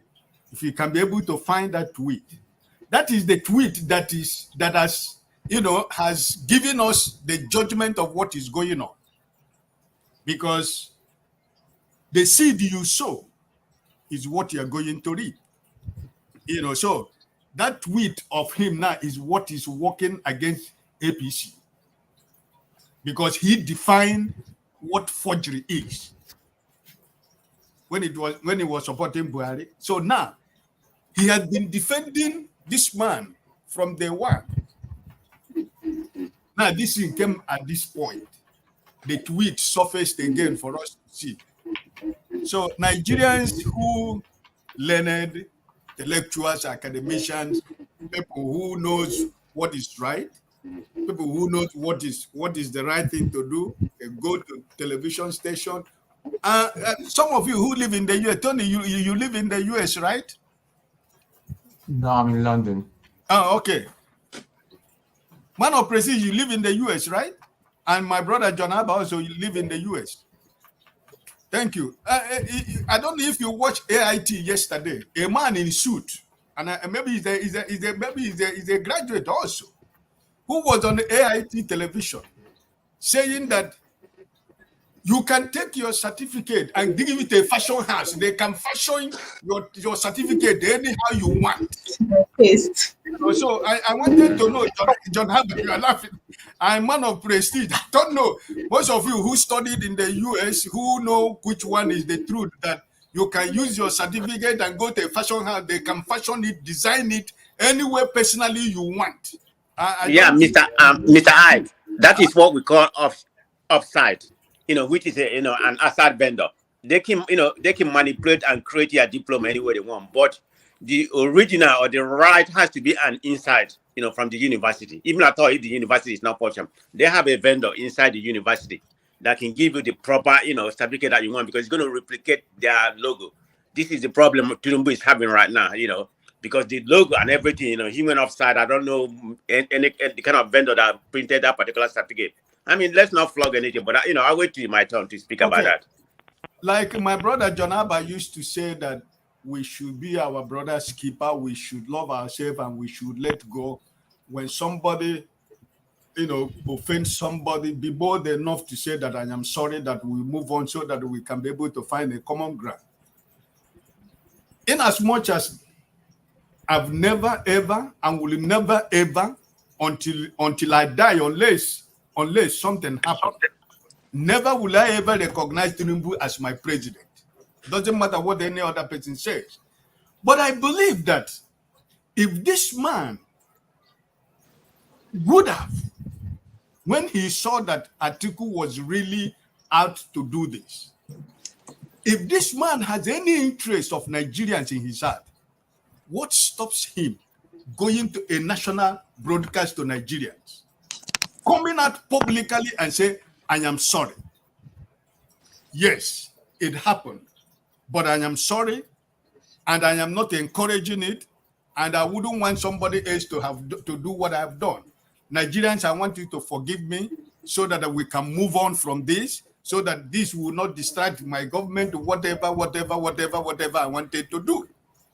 But no, he sent all the whole attack dogs all over the world. They were defending indefensible, as my sister said, Ngozi said. They were everywhere defending. You can imagine. Lawyers. What would have it cost Mr. President to get a real certificate? About $26. If he doesn't have $26, $34, he should have asked Yomi Osibanjo to give him $34 or $26. I don't know how. But he pays people hundreds and hundreds of millions of naira to do job for them, and they couldn't do the job for him. If he knew, if he had a conscience, he would have gone on a national television, address the nation, and tell Nigerians, listen, I am sorry this happened, but I am promising that this will not continue. He would have taken some steps since all these things was going on to reassure Nigerians. But no, because he believed, like my sister said, he's above the law. He can do everything and get away with it. So, but I'm telling you, this particular one, I am sure, is going to be the beginning of the end of the story of the dynasty of Tinubu and his criminal groups in Nigerian political space. Because what has just happened, and what is happening, and what is going to happen also, will reveal so many things. So I just wanted to say this because my first appeal to Nigerians is that if you have anything to do with that particular university, get away from there. Go and look for another school to go because there are schools.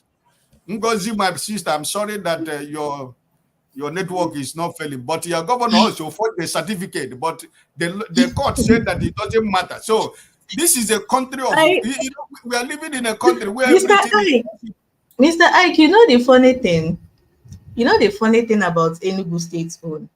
When the court, when the election petition tribunal dismissed the case of forgery, NYSC forgery against Mba, the PDP people in Enugu celebrated.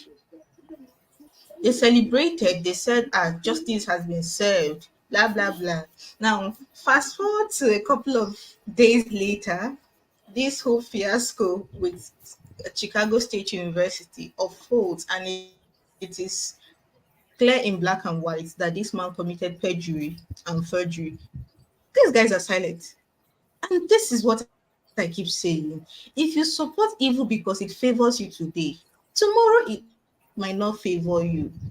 I do not want to say his name, but a popular comedian. Sorry, Ngozika. Regarding the one that happened in Enugu, the NYSC one you mentioned, did they say what grounds that they dismissed the fact that the document was forged?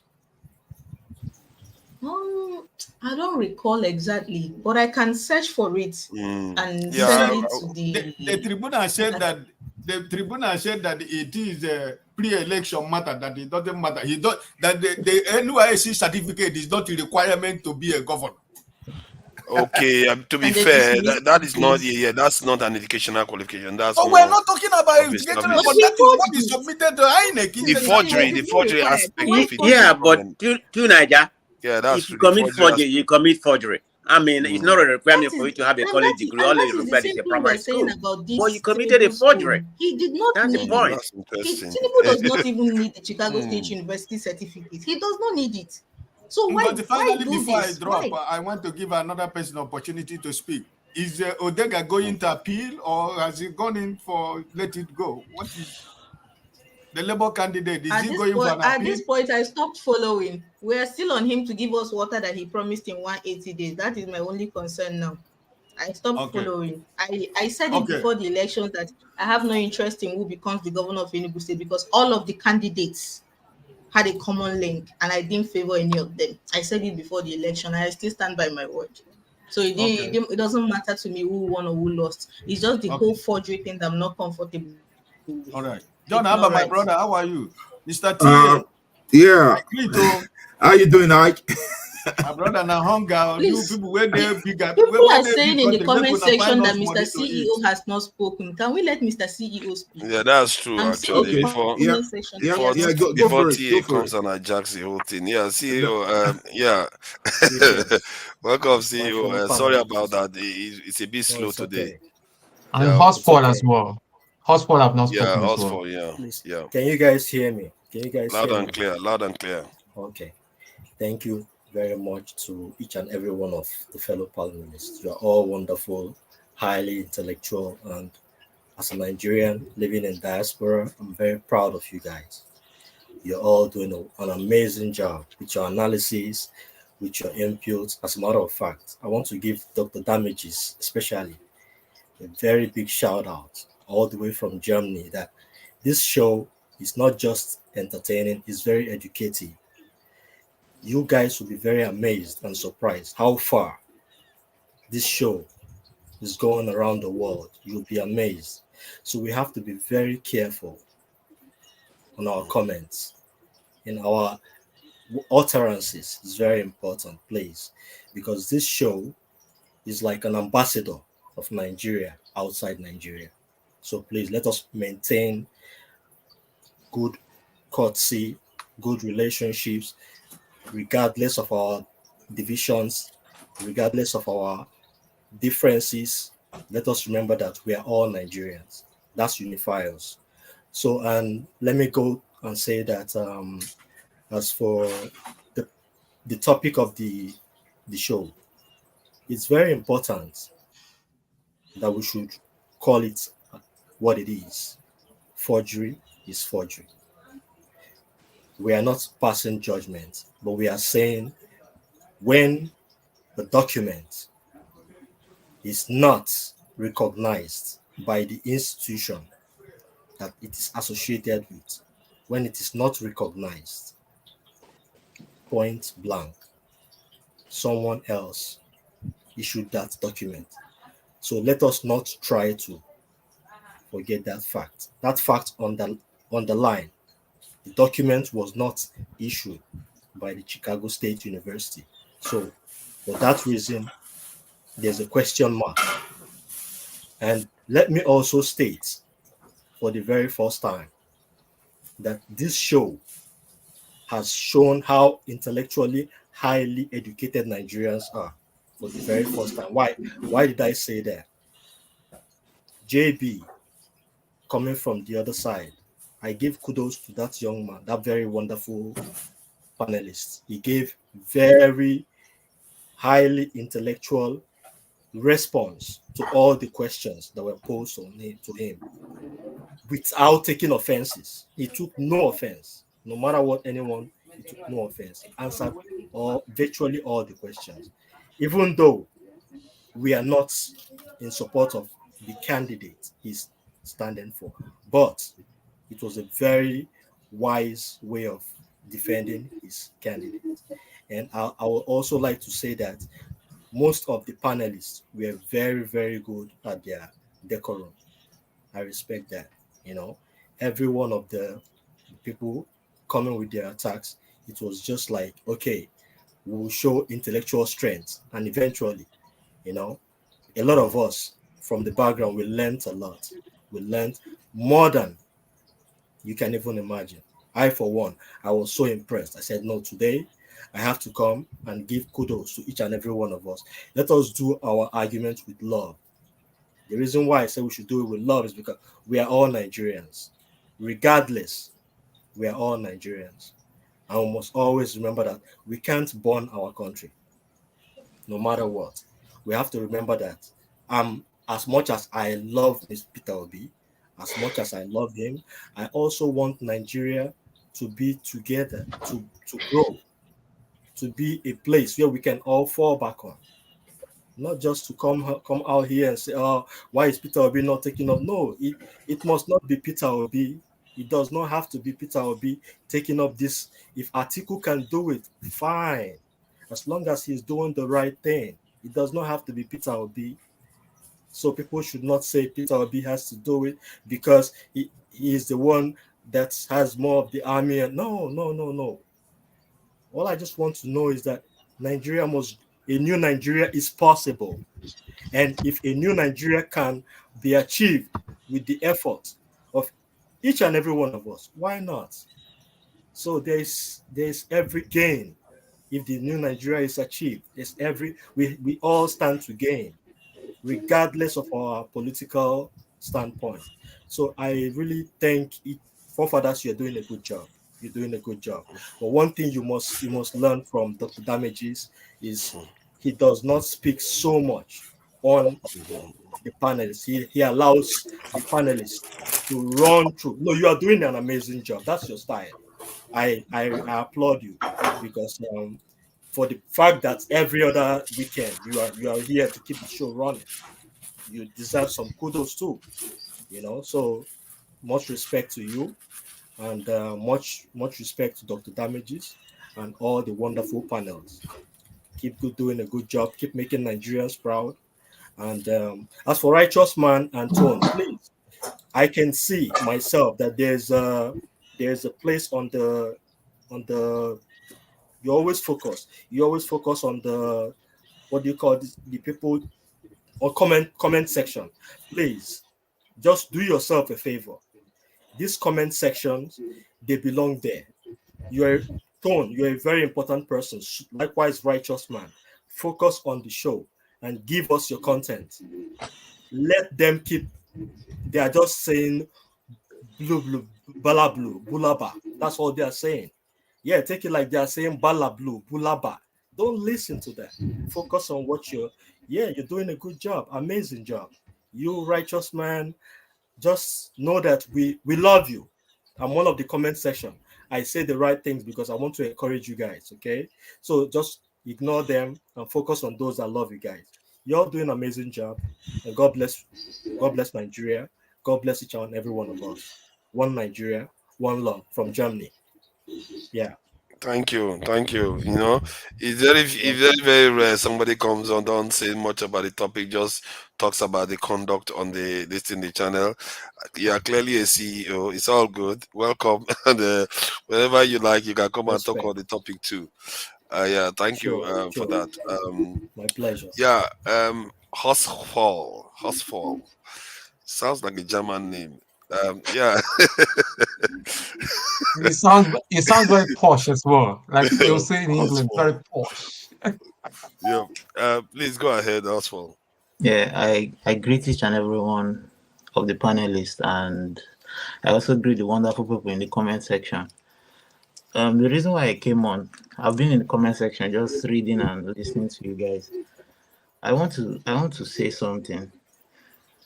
If you're going to be an online personality, if you're going to talk online, whether it's on TV or on podcasts like this, shows like this, you should be ready to get fired. You should be ready to take insults from people. It does not matter. You cannot block everybody. Most of us here are men, or even though I'm not a man, I'm a boy. But you should have thick skin. You should be able to take it, smile, and just go on with what you're doing. You don't have to exchange words with people in the without the people in the comments, the show would not be lively. The people in the comment section are the ones that some of them raise important topics that we might have overlooked or maybe ignored. So they are also important. We can't start blocking or removing people. Let them do their thing. It is if what they are saying is bad, YouTube would block them. But we don't need to start restricting, blocking. No, that's the whole fun of it. Some people come to just read the comment section, not just to listen. Some people are here to read the comment section. So we don't have to start saying, okay, because this one, let them insult. Great men, presidents of great nations, they insult them every day online. Do you see people going to block comments? And no, it happens. So if you're going to give your opinion, no matter what your opinion is, whether you're for Tinubu or against Tinubu, people will always come for you. It is just nature. It is what it is. So there's no need to say we should block or mod. No, let YouTube do that job.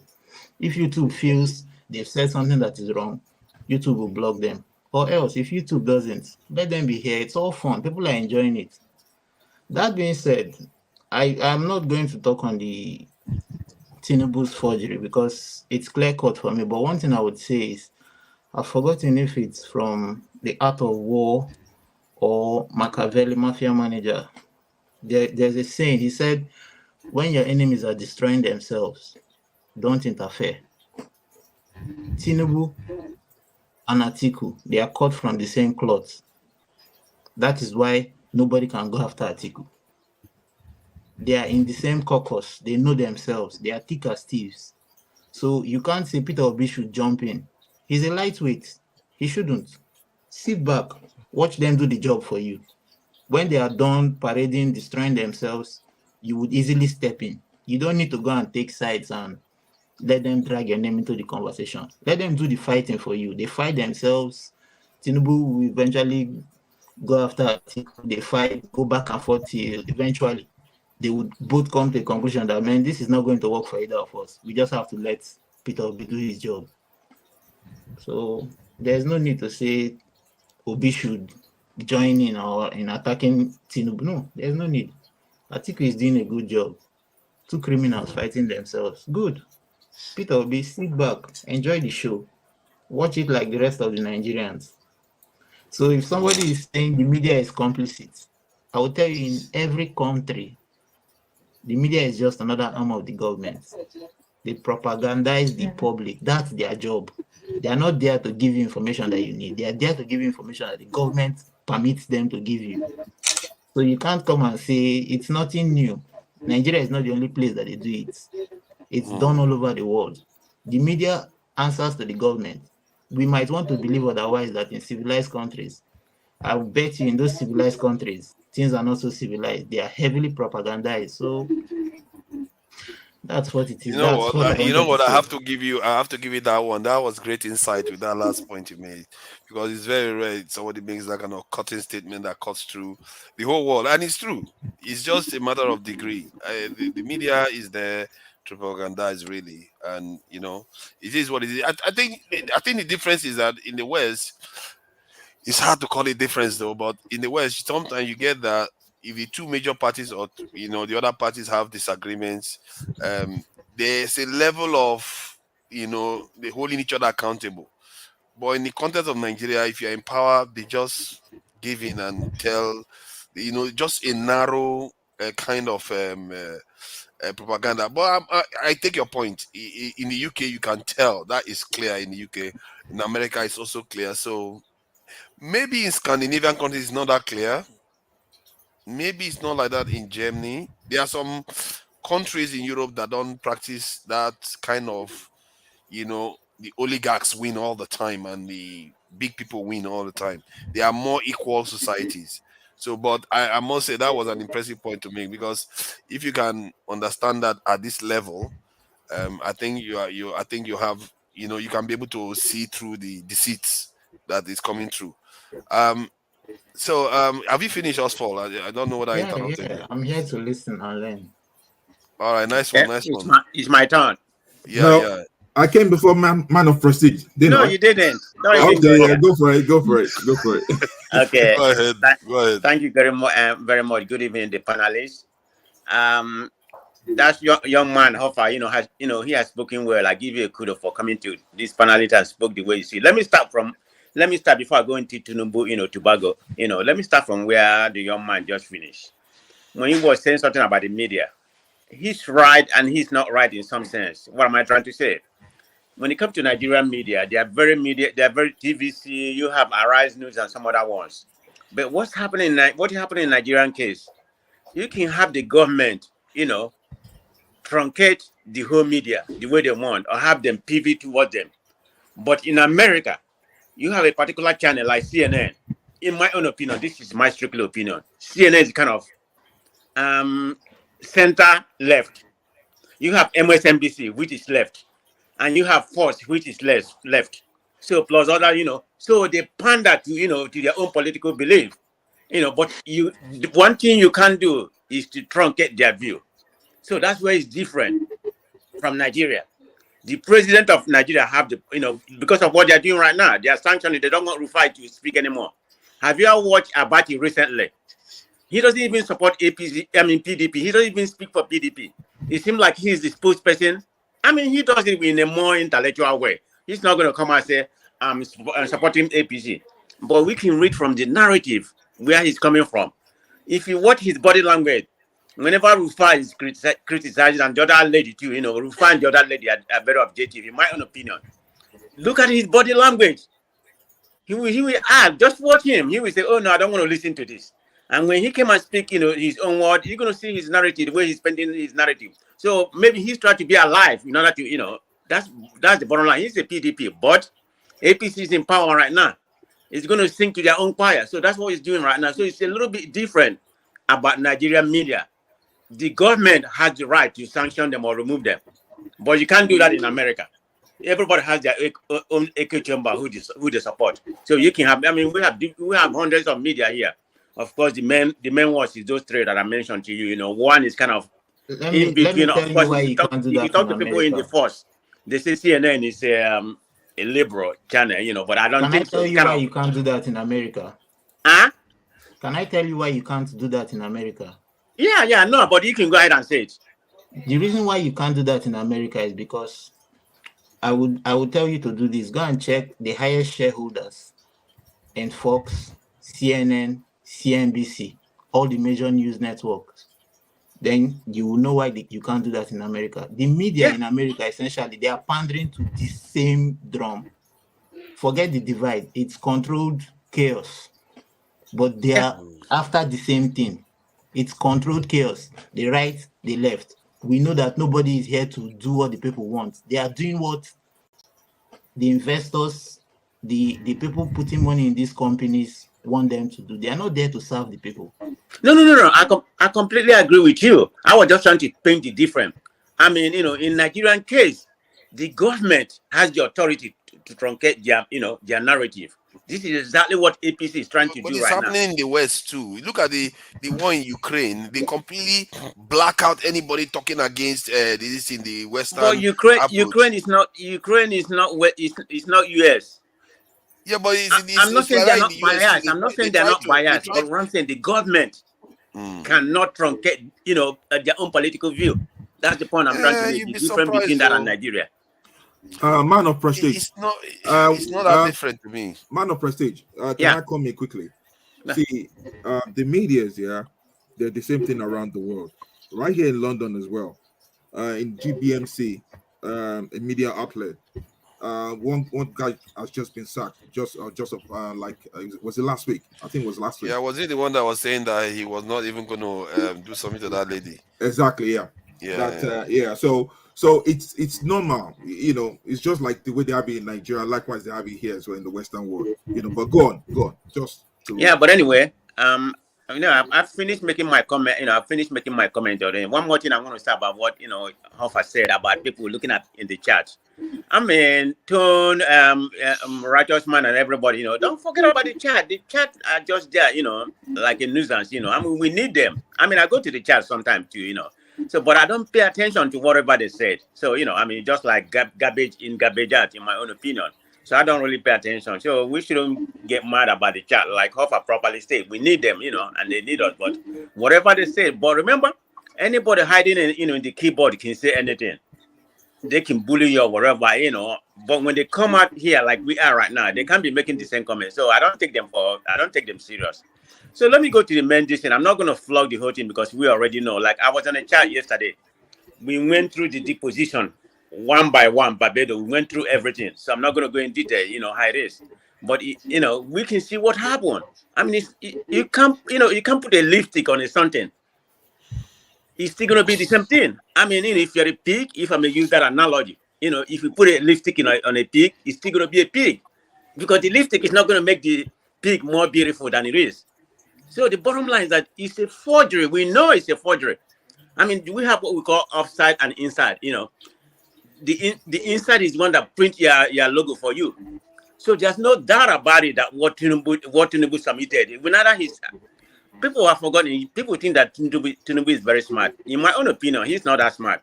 He may have gone to Chicago State University and obtained, a degree in business, at a minor in accounting or whatever. Chicago State University is not that a high-grade college here. It's like, I'm not even going to call it a third tier. Go Google it. I'm not making anything up. It's not even a third tier university in America. It's like a fifth tier college in America. Anybody in Nigeria can go there. It's just like in Nigeria when you go to school like St. Gregory, King's College, Fimbas College. Are you going to compare that secondary school to somebody who went to I don't know the school in Ajagul or whatever. I don't know the school over there. I've never been over there. Are you going to compare it to that school? So that's what Chicago State University is not that much a high grade. Go and Google it. They rank just in the Midwest, not in America. In the Midwest, they rank 146 out of 166. That get to show you how low they are, and their graduation rate is 13%. So it's not that it's a fifth, it's a fifth-tier university to begin with. That is terrible. Yes, it's very low. That's what I keep on telling people. If Tinubu is that brilliant, he would have been able to solve all this problem before this. That man been running for how long? Trying to be a president, 30, 40 years, and he didn't figure this out that that you need to get your certificate and everything. In my own opinion, I believe he went to Chicago University and he graduated from there. So other shenanigans from the junior college or whatever, because in America, for you to transfer to a 4-year institution, you have to get your AA, which is a minimum of 60 credit hour. Then you transfer to a 4-year college, and you can, So whether he graduated from a female or whatever, that's not even my problem. But in actuality, he graduated, but it's just too much of, complexity when it comes to Tinubu. In my lifetime, I've never seen such a complicated man. I mean, everything do you believe that the document that he submitted to INEC? Hold on, we're not talking about one. We're not talking about two. We're talking about numerous. Man of prestige. Man of prestige. Do you believe that the document is submitted to INEC was forged or not? Yes, completely It was forged. forged. Because Okay. neither he was lazy to go there and obtain it, or he do it like all Nigerian criminal, with impunity, thinking that it doesn't matter. Yeah, he went to that school. You mean he but couldn't the be one bothered that he to go and get submitted the to INEC certificate is from the forgery. school? So Hold on, that's are where you the telling problem me is. that the president of Nigeria couldn't be bothered to go and get the certificate from the school? But that get to show you the criminal mind of Nigeria with impunity. They don't care. That's probably what happened.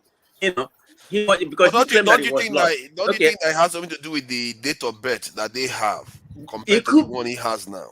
Because it I could think be. that I mean, date of this man birth had is different. 1952, 1954 date of birth.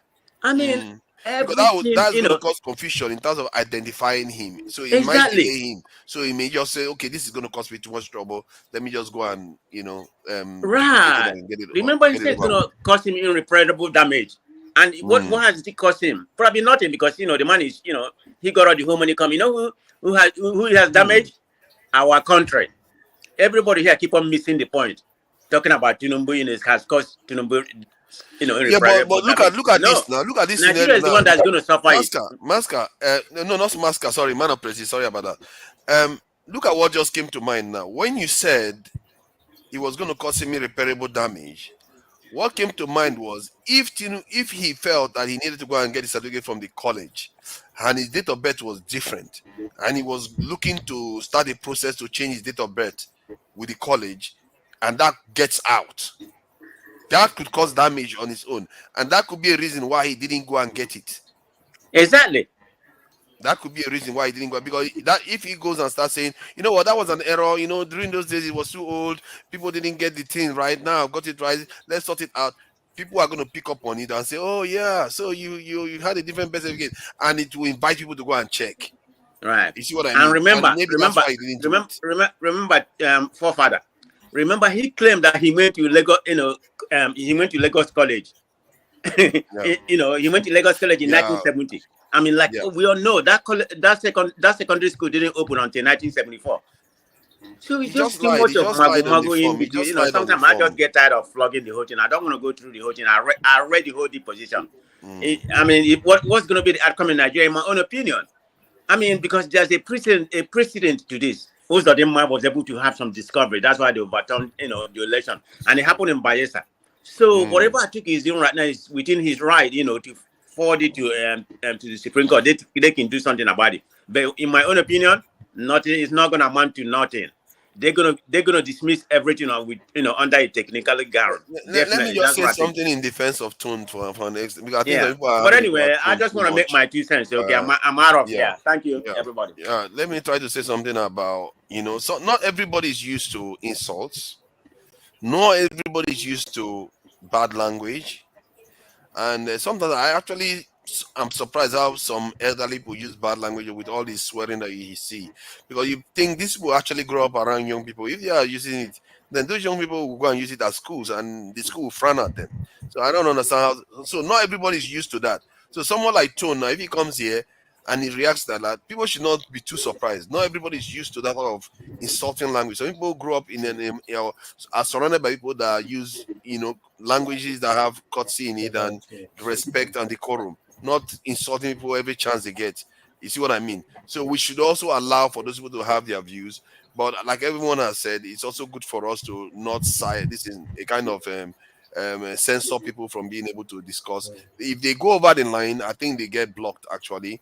If you go and start just swearing at people with profanities on this channel, I think you probably get this thing blocked.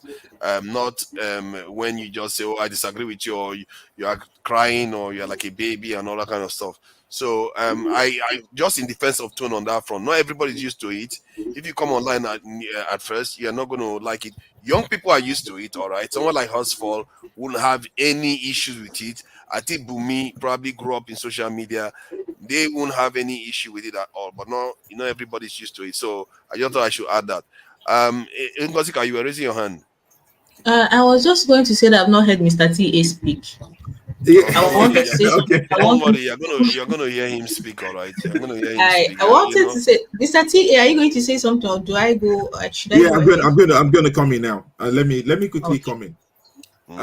First of all, yeah, I remember something. Ngozika, what's the meaning of efulefu? Hey, do you really want to know? He has started now. You see, this is why I've said he started now. He started now. You know why? There's this woman. Right. Her page is Blessidom or something like that. I think she's in Germany, and she's always, talking about what's happening in Nigeria, and also, so it was say, these people, efulefu, bingo and stuff. I know what bingo means. Bingo is dog, but what is efulefu? And I remember. So it's all in that same line. Okay. Bingo, all of them are in that same line. So make of that what you will. Okay, thank you. So that's a derogatory. I mean, that's really bad. First of all, I've got nothing but love for you guys. Yeah, I love you all. Like whatever I said today, I mean, don't crucify me. Just take it as it is. Yeah. And I'm gonna quote because I'm a Christian. I'm not gonna shy away from that. I'm gonna quote first thing from my Bible, which says in Matthew 7:3-5. Matthew chapter 7, verse 3-5 it says, why do you look at the speck of sawdust in your brother's eye and pay no attention into the plank in your own eye? How can you say to your brother, let me take the speck out of your eye, when all time there's a plank in your own eye? You hypocrite, first take the plank out of your own eye, and then you will see clearly to remove the speck from your brother's eye. Now, my basis of argument is about, Atiku and Tinubu. Now, if you look at the Halliburton scandal, what the bribery scandal of $185 million for Atiku, and if you look at about the 12 billion naira, NEPA naira, and stuff like that, so it's like, it's just so, when I see about all this going on and on and on and on, just looking at look, it is not moral for someone like Atiku going after Tinubu. That's number one. That's, if it's someone like Showore coming out now and saying, okay, look, this is that, I say, okay, fine. Not people like Atiku and not people like Obi, because I classify all the three into the same category. And apart from that, the second thing I'm trying to mention is that, look, we always love to jump the gun. When we go with emotions. I remember back then when Barack Obama was trying to contest for the presidency, and then the Republicans, they went for him. They said, look, he wasn't born in the States, and the guy just kept milk. But whereas he was born there, but look, the media, Fox, CNN, everything, it was going buzzing that Obama wasn't born in the state. So people even came out and said, look, this guy wasn't born in the state. Look, with all that is happening, one thing I'm looking at is that, look, whatever we say or whatever we do, the Supreme Court still has the final say. Now, somebody was saying Tinubu is not brilliant or whatever. Look, I give that guy kudos, man. I respect him. If I want to go into politics, I'll go to Tinubunomics. You understand? To learn.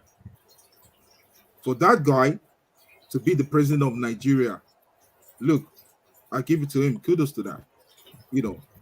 Now, what I always believe about that is, look, what is the way forward? Because I remember back then, the thing that Atiku was going for back then was... Can I interject for a second? Go on. When you say if you were to go into politics, you understudy Tinubu, what do you mean? Okay. So just so we are clear. Okay, I'll understudy Tinubu that how does it manage? You have over 200 million people. You understand? How does it manage to gather the people from the north? If you notice now, all these halubalu here and there, the northern elites and the northern people, they're not making noise. It is only from the western side and the southern side and the eastern side. Up north there, nobody is saying nothing because they're okay with it. So how did he convince those northern people, to follow him? Because he's a Muslim. Is the Muslim ticket a joke to you, because sir? he just had a northern president. The Muslim ticket, it was all planned. This man is Atiku not Muslim? Atiku is Muslim. He picked a Muslim deputy from the north. What else do you want? He sort of even and it's not only pacified that, them before the they election just had a came. northern president for 8 years. They just And they they don't would have any give a real vice need that was still a they northern don't have and any a stake right Muslim. now. See, Ngozika, I'm just, look, I what I'm trying to say basically is that, look, be it Muslim or Christian, yeah, I don't care. I want somebody that will do right for that country. You understand? That will move the country forward. Sorry, let me just come in. Very 15 seconds. When you said you were going to use Tinubu's this thing, I really like. If you look at the result, he got the least amount of proportion of vote that became a president, and he got the least amount of votes to become president. I would have thought you would pick the ones that won over 50% of the vote, or even a lot more voters. I don't know. You know why? You know why I said that? You know why I said that? For others. Now, the ones that won before, there was no data when it comes to technology. This is the first time they're using BVAS and also. No, but he won 37% of the vote. The others won over 50%. No. Because you know what? Because Obi and Atiku. If Atiku hadn't gone for the presidency, we'll be saying something different now. Obi would have won. Yeah, but that's the person you want to copy. That's the problem. You want to copy the guy that almost lost. I want to copy the guy. You know why I'm saying I want to copy the guy? Yeah. Look, he said it openly. He said, "I'm the next on the line." Emi Lokon. He didn't shy away from it. That's 50-50. He could have lost too. No, see, look, the politics of Nigeria, you understand? Because look, sometimes when I look at up north, up there, and I look at the people over there, and I look at the amount of people there, because look, we from the west, from the south, we love to talk. We love to talk, but doing the work mathematically, bringing things together. This guy is wise, either you like it or not. He's clever. I think it was very simple. I must say I'm impressed with the way the primaries went for him. Yes, I grant him that was impressive. However, it is a very simple calculus and calculation that happened. He helped Buhari become president, and Buhari returned and did this in favor. That is simply what he was talking about Emi Lokon. I know, forefathers. Buhari did not want to return the favor. Yeah, but he had to, based on honor, because even Rufai confessed to it that based on the fact that they've already said this is what they're going to do, they had to stick to it.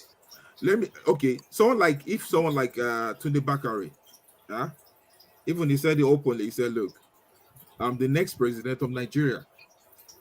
As Buhari is promising this, so is as well as promising other people as well. And there's what's this called? The former vice president is there as well. You understand? Osibanjo, you mean? Osibanjo. Those are not the ones that made him president now. No. Don't say he contested against them during the primary. You understand? And he won. TA has now changed the topic again. Can I ask you a direct question? Yeah, go for it. Are you a Christian? Yeah, I'm a Christian, yeah. You're a practicing Christian? Definitely, yeah. Okay. You said if you were going to go into politics, you would understudy Tinubu, and you gave your reason to be that you would want to know how he was able to get the North on his side. And I'm telling you, he was able to buy their loyalty because of the Muslim ticket. He flew.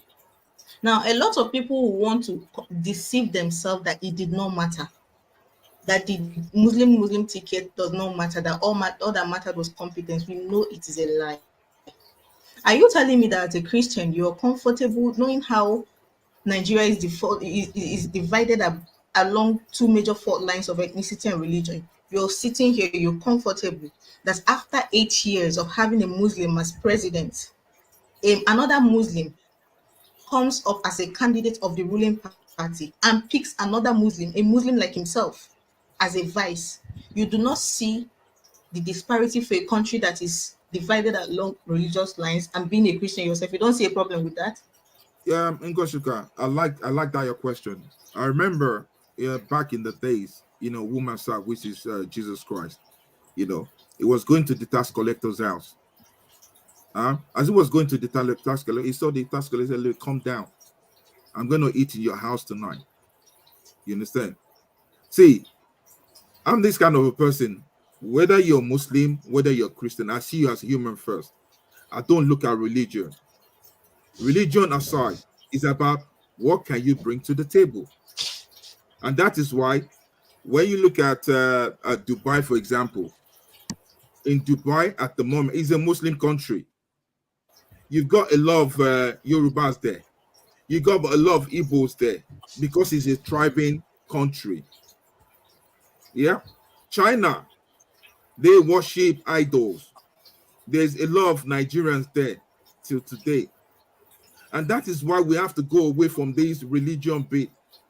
Look at the person. See, I'm not saying Tinubu is special or Tinubu is good. No, that's not what I'm saying now. What I'm saying, because when you talk, say anyone that comes with religion, and I remember my wife would say that, look, anyone that says that use God to talk to me, the first thing with me is like I just lower my guard. That shouldn't be doing that. Because look, why would I say I'm a Christian and somebody is trying to tell me in the name of God, I won't listen to him or I won't help him? I'm a witness to that part. But she's trying to tell me that, look, life is not that way. Forget all this Christianity that you put on your head. And that's why, look, me, I'm always preaching love. Love one another. Love one another. Because that's what my Bible tells me. It says, love the neighbor as thyself. Love the Lord thy God with all your heart and all your soul and all your mind. And love thy neighbor as thyself. If you can do those two things, it's finished. Not. But you started your talk Please, today can I with just say the something Bible and go to quote bed? and the fact that you are It Christian. is almost 1 a.m. here, and For somebody that is saying NEPA that has you. done their thing. Can I just say something? Okay, go ahead. Go ahead, Ngozika. So before I leave, Righteous Man, will you go before? Should I just go on, or would you go before me? I don't know. So I was going to say that on this Ngozika. forgery. Ngozika. Yes. Please, yes. I'm not interjecting. Let me inform the House. I think while we are discussing Nigeria issue, we should also be praying against Third World War. Because what is happening, the news I'm listening on television now, yeah, I can see it very in the frightening. Israeli conflict. We'll Yeah, talk about that I'm later. following as well. Yeah, Righteous Man, you're talk right. about that later. Let Ngozika say what he wants Hold to say. on, now let me finish. No, you say you're not interjecting. Let Ngozika finish so that you can move on. Mr. Righteous Man, let Ngozika finish. We can't We'll just wheel the politics. discussion that was going on completely. Thank you. The note is back.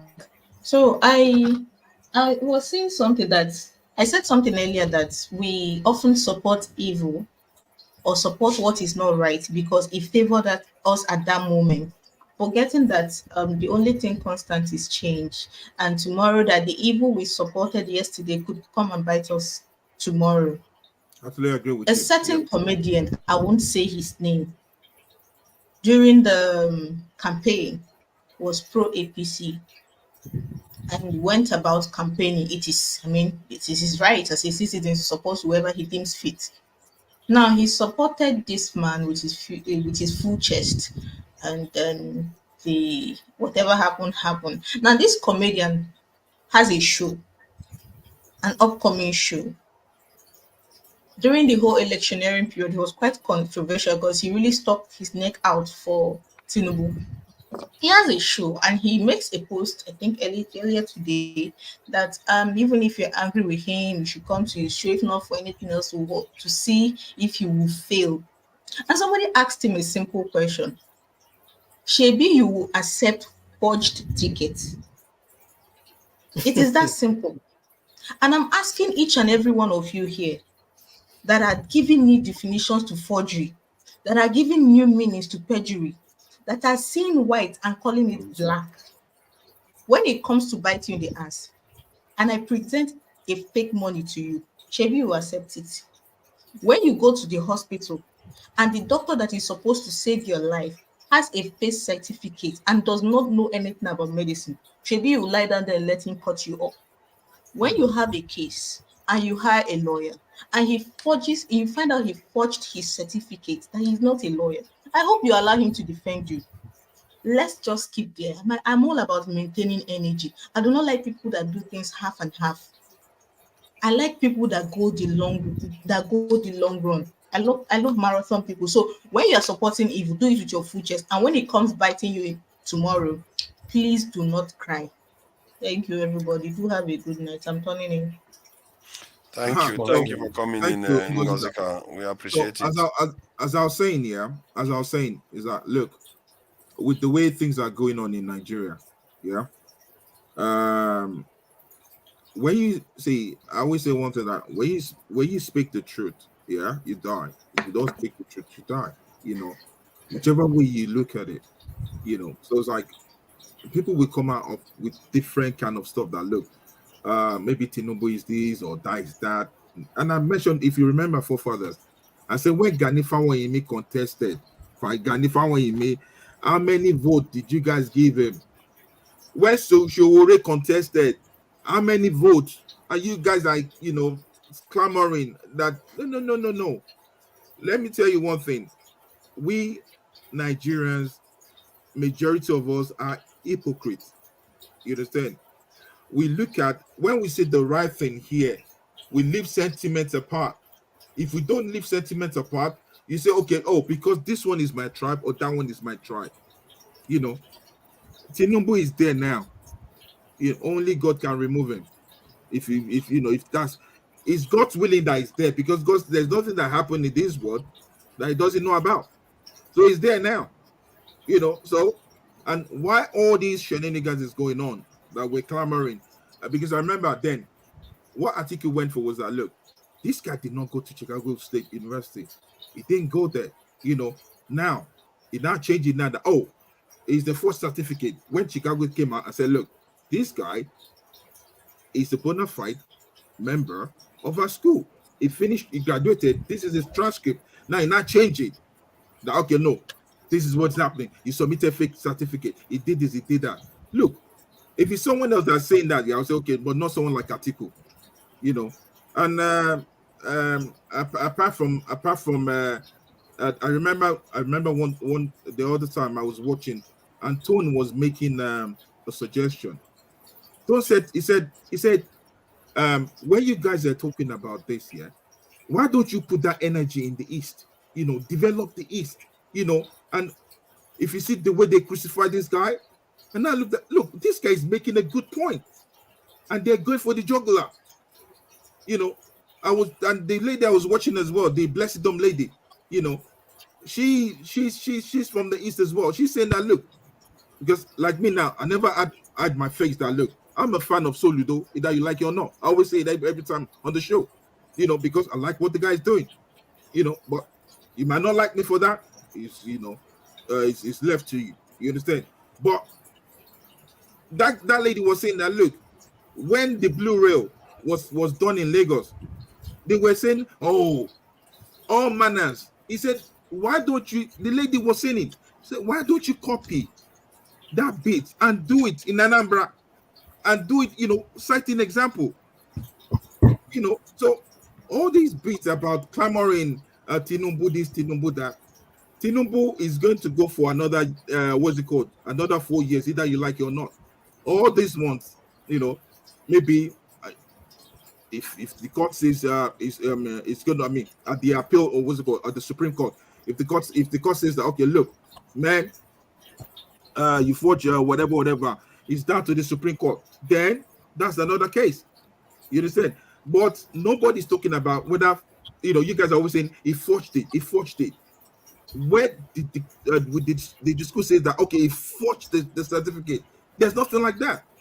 And that's why I cited Obama. Obama, they said he wasn't born in the state.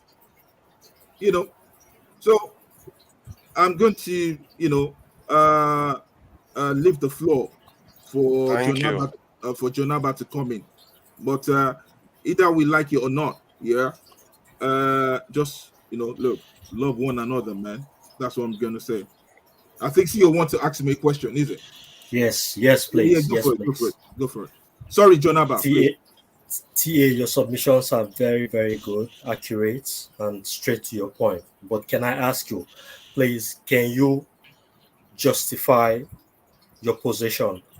Is it based on moral ground or based on academic, intellectual ground? Okay.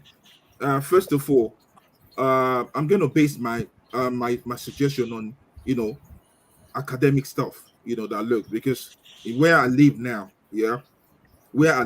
because when you see, let me tell you one thing. When we're talking about morals, it was morals that someone like Hitler used to kill millions of Jews. It was morals. You understand what I'm saying? And he convinced a lot of Germans, and they went with it. But now, thank God you live in Germany. Anything that has to do with that, you see, they always go against it. But they were being fooled. You have a lot of pastors in Nigeria preaching morals, but what they're doing, fleecing on the congregation. Do you get what I'm saying? And that's what I'm saying, that look, we have a court, we have a jurisdiction, and whatever the court says, then it's final. If the court says it's the president, fine. If it's not the president, then let it go. Yeah. Oh, there's another question again. Can I ask a question to you? Yeah. Because there are two assertions you just made. You said Atiku started off saying that Tinubu did not graduate. Who's that? Ed. I don't want to stay too long on this, because there are other people that need let me just reduce it to one question. Okay. Because that to me was just a little bit of an arbitrary assertion to make. How do you prove that Atiku actually started off by asking or by making the assertion that Tinubu did not go to CSU? Because there was never a case that it laid before the judges in America that stated that Tinubu did not go to CSU. So I can say you fact on that. Maybe next time I can bring you fact on that, where he made a case that because what he was saying that he wasn't a student, because what they were thinking is that it's a female. Atiku's case was actually premised on the evidence that was from a narrow Evers subpoenaed documents, and those documents did not say that Tinubu did not go to CSU. They only alleged that the document he submitted was not authentic. So let's get that fact right. Anyway, you have to show the fact on that anyway, because with what I know. Yeah. Okay, Righteous Man, you want to ask something quickly before I leave the floor for Jonaba?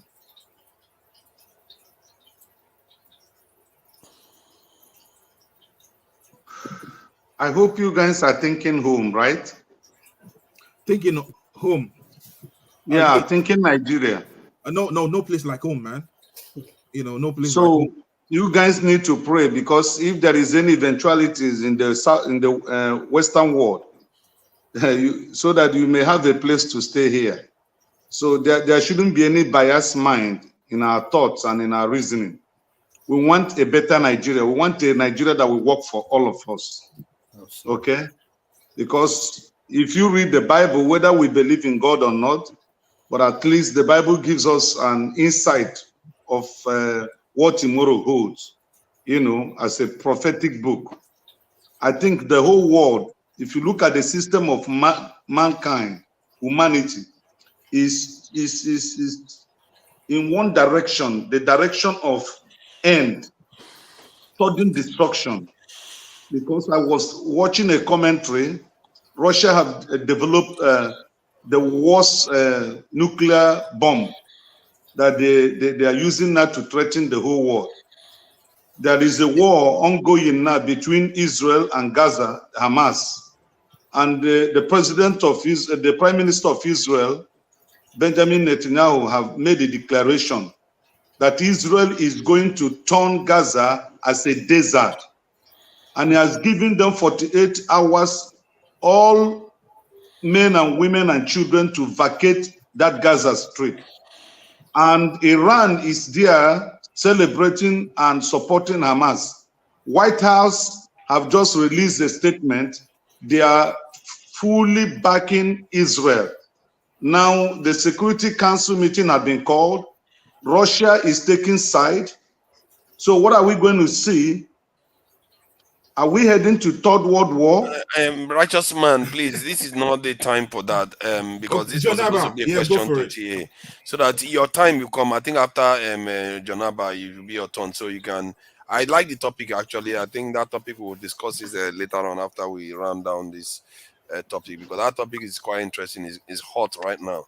Jonaba, please go ahead. NWC, I can see you backstage, and who else Okay, is there? forefathers, AY, I can see you backstage too. you can take me. You can take me back, please, forefathers. Yes, Okay. Take me back. CEO. All right. CEO want to go back and watch from the background. The CEO, thank you for coming in, and we appreciate you here. Yeah. Can I interject and say something? Yeah, go ahead. Okay, yes, thank you. The issue I have with Peter Obi, I've said this before on this channel.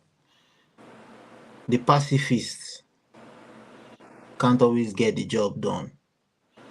When the Bible said the meek shall inherit the earth, he did not mean be timid and expect things to happen your way. There's a reason. There's a reason why the wicked live long and the good die young. The wicked understand the laws of nature.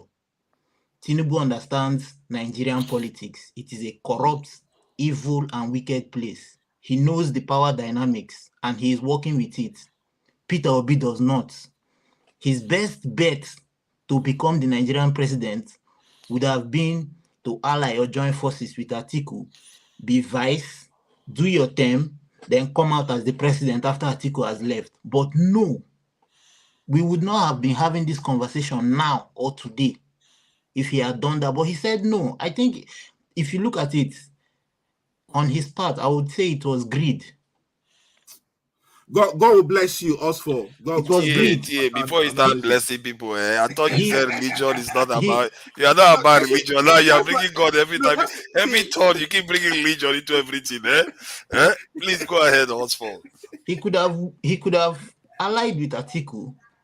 I bet you Tinubu could not have pulled this stunt if he had allied with Atiku. The youth were with Obi. Plus the force Atiku was going to come with, they would have won a clear-cut election. But the fact that they were divided, Tinubu easily pulled that stunt. And now we're in this quagmire going back and forth saying forgery of certificate. This would never have happened.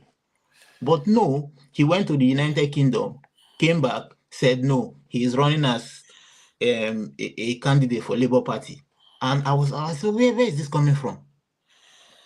The easiest way to get to the presidency would have been through Atiku. Atiku is also a bad man. Atiku is ready to do everything necessary to win. Exactly. When they go to Aso Rock, he's the vice president. He's inside. He knows the in and out. He knows how to go about it when he wants to run as the president. But no, he said he was going to go to Labour Party. How do you expect to win these guys? You have to consider that there are three options to win that election, and one side won. The side that is won, that's why you are talking about this. If P2B had won, we'll be saying he was a genius for doing what he did. See what happened during that time. It was that he has his own style. He wanted his own method of politics to come true. Maybe you can question that Nigeria is not ready for it. That is what you can question, but I don't think you can fault him for trying, because he's somebody. I think P2B is a creature of the times, especially with the way the Southeast is perceived. if you look at the way he carries himself in such a way that is totally opposite what anybody associates with Southeastern politics. He's very meek, he's very humble, he's very empathetic. He's not always talking regional politics. It's almost opposite what he represents. Maybe that's why he got this far. Maybe that's why he even got as far as he got to. Being meek and humble doesn't make you a good leader. Actually, it depends. You see, being meek and humble actually makes a good leader. Humble leaders can go into the gutter like Jerry Rawlings to go and help them clean the gutter. Humble leaders can do. I understand what you are saying. He probably needed to be a little bit more aggressive. Can I ask you a question? Yes. Would they associate Vladimir Putin as being meek and humble? Not necessarily. No. No way. Not necessarily. But is he a good leader? He's a good leader for his time. You see, there are leaders are manifestations of their time. You can't, it's not only about let me explain this. An example of this was when Churchill was in office. He did very well when he was at war, but the moment the war ended, they kicked him out of office. Of course, because the war suited him. So at this time, a Southeastern politician that is more aggressive than Peter Obi, I'm not sure he would have done any better. No, see, because you look at even the little they are doing, they are calling them fascists. They're calling them all kinds of names, attacking them in Lagos. See, Peter Obi used the issues of Christianity, religious war, and that one, I don't buy it. You understand? If you want to contest, Peter Obi did that. What nonsense? What nonsense? Peter Obi didn't do that. What are you someone going that Come on, fighting man. against Don't do a that. Muslim ticket. Peter Obi didn't do that. You're talking about a phone call. You guys take it to another level. Nonsense. Let's not be Forefathers, I need to go. Forefathers, I need to go to bed. You know. Let John Abba speak now. Let John Abba. He hasn't even said anything. Okay. John Abba is my brother now. We are very, very. I ate the yam from his state today. Very sweet. Okay. Oh, thank you for eating. Thank you for monkey the walk baboon the chop.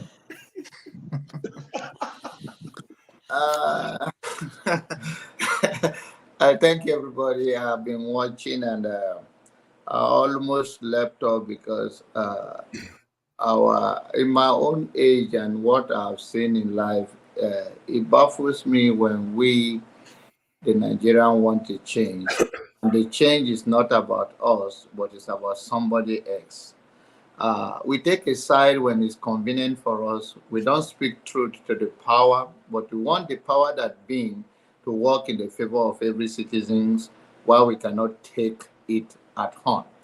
We want a chicken to become a president because we want him to distance himself from the fight while somebody else will work and he will eat the labor of somebody else. We want somebody not to speak their mind or the comment section to be remove anybody that says something because they don't say what we want to hear. Leadership is not like that. If you're going to leave and make Nigeria the place we want to be, you must have a thick skin. Otherwise, you become a torrent, which means if it doesn't go your way, you shut down the internet in 21st century. And that is what we are implying, what that is some of our suggestion implies. And that is not how freedom works. Because if you're going to lead at all, you have a say, then you must consistently maintain your lane and speak truth to the power, even when it hurts you. Even when it is not your stand yesterday, but now you change because you have a better insight or a deeper insight than what it was yesterday. That is how we move forward and we educate the rest people. And I do not have to be forefathers, and forefather doesn't have to be me. We all have to respect each other as we disagree respectfully. And when we talk about religion, nobody is more religious than any other person. Jesus is not a father or a son of any other person. Neither Muhammad. When it comes to religion and somebody says something, we grow in this. Oh, why did he say that? I think you are a Christian. I think this and that. All of this emotion that we are showing, it is not going to help us to move an inch forward when it comes to true leadership. Come to true leadership is a system that we're all going to work so that a certain percentage of the people, the elite, cannot control it, that the masses will have say through their voting, even when they don't have a dime in their pocket, that their own life matters as well. It's not when you can be suppressed, whether through religion or through some manacles or bigotry, because that is the way it suits you. That shouldn't be. We are trying to improve the 21st century standard that all those people we are all talking since morning, we are just entertaining ourselves. It doesn't matter. The issue is that what are you going to tell ordinary Nigerian or people that they don't even know who is Tinubu? All they had is somebody is a president, and the person do not have a certificate or he have a certificate or all of those political storm. None of them have the best interest of Nigeria. And anybody that have your best interest, your life have to what you say. When your word is not your word, you are a flip-flopper. You say it because it suits you at the moment, but you don't have a deep inside that even when you don't think of today, you think 10 years to come, even when your life is gone, that your word you speak still hold weight because it's truth. And truth is a universal currency that cannot be taken, and it's not belong to any religion or not belong to any one person, but those that see the truth and tell it the way it is without fear of having a retaliation from somebody that you believe is your person or not. Then we can talk about Nigerian issue. If not, we continue to entertain ourselves, and it's a good thing. Let's continue doing that, but let not anybody trying to silence any other person because it's not the way you want it. I will join you guys back. Let me go and pick my daughter. I will join you back, and we're going to have a good night tonight. Thank you for coming in. Who else?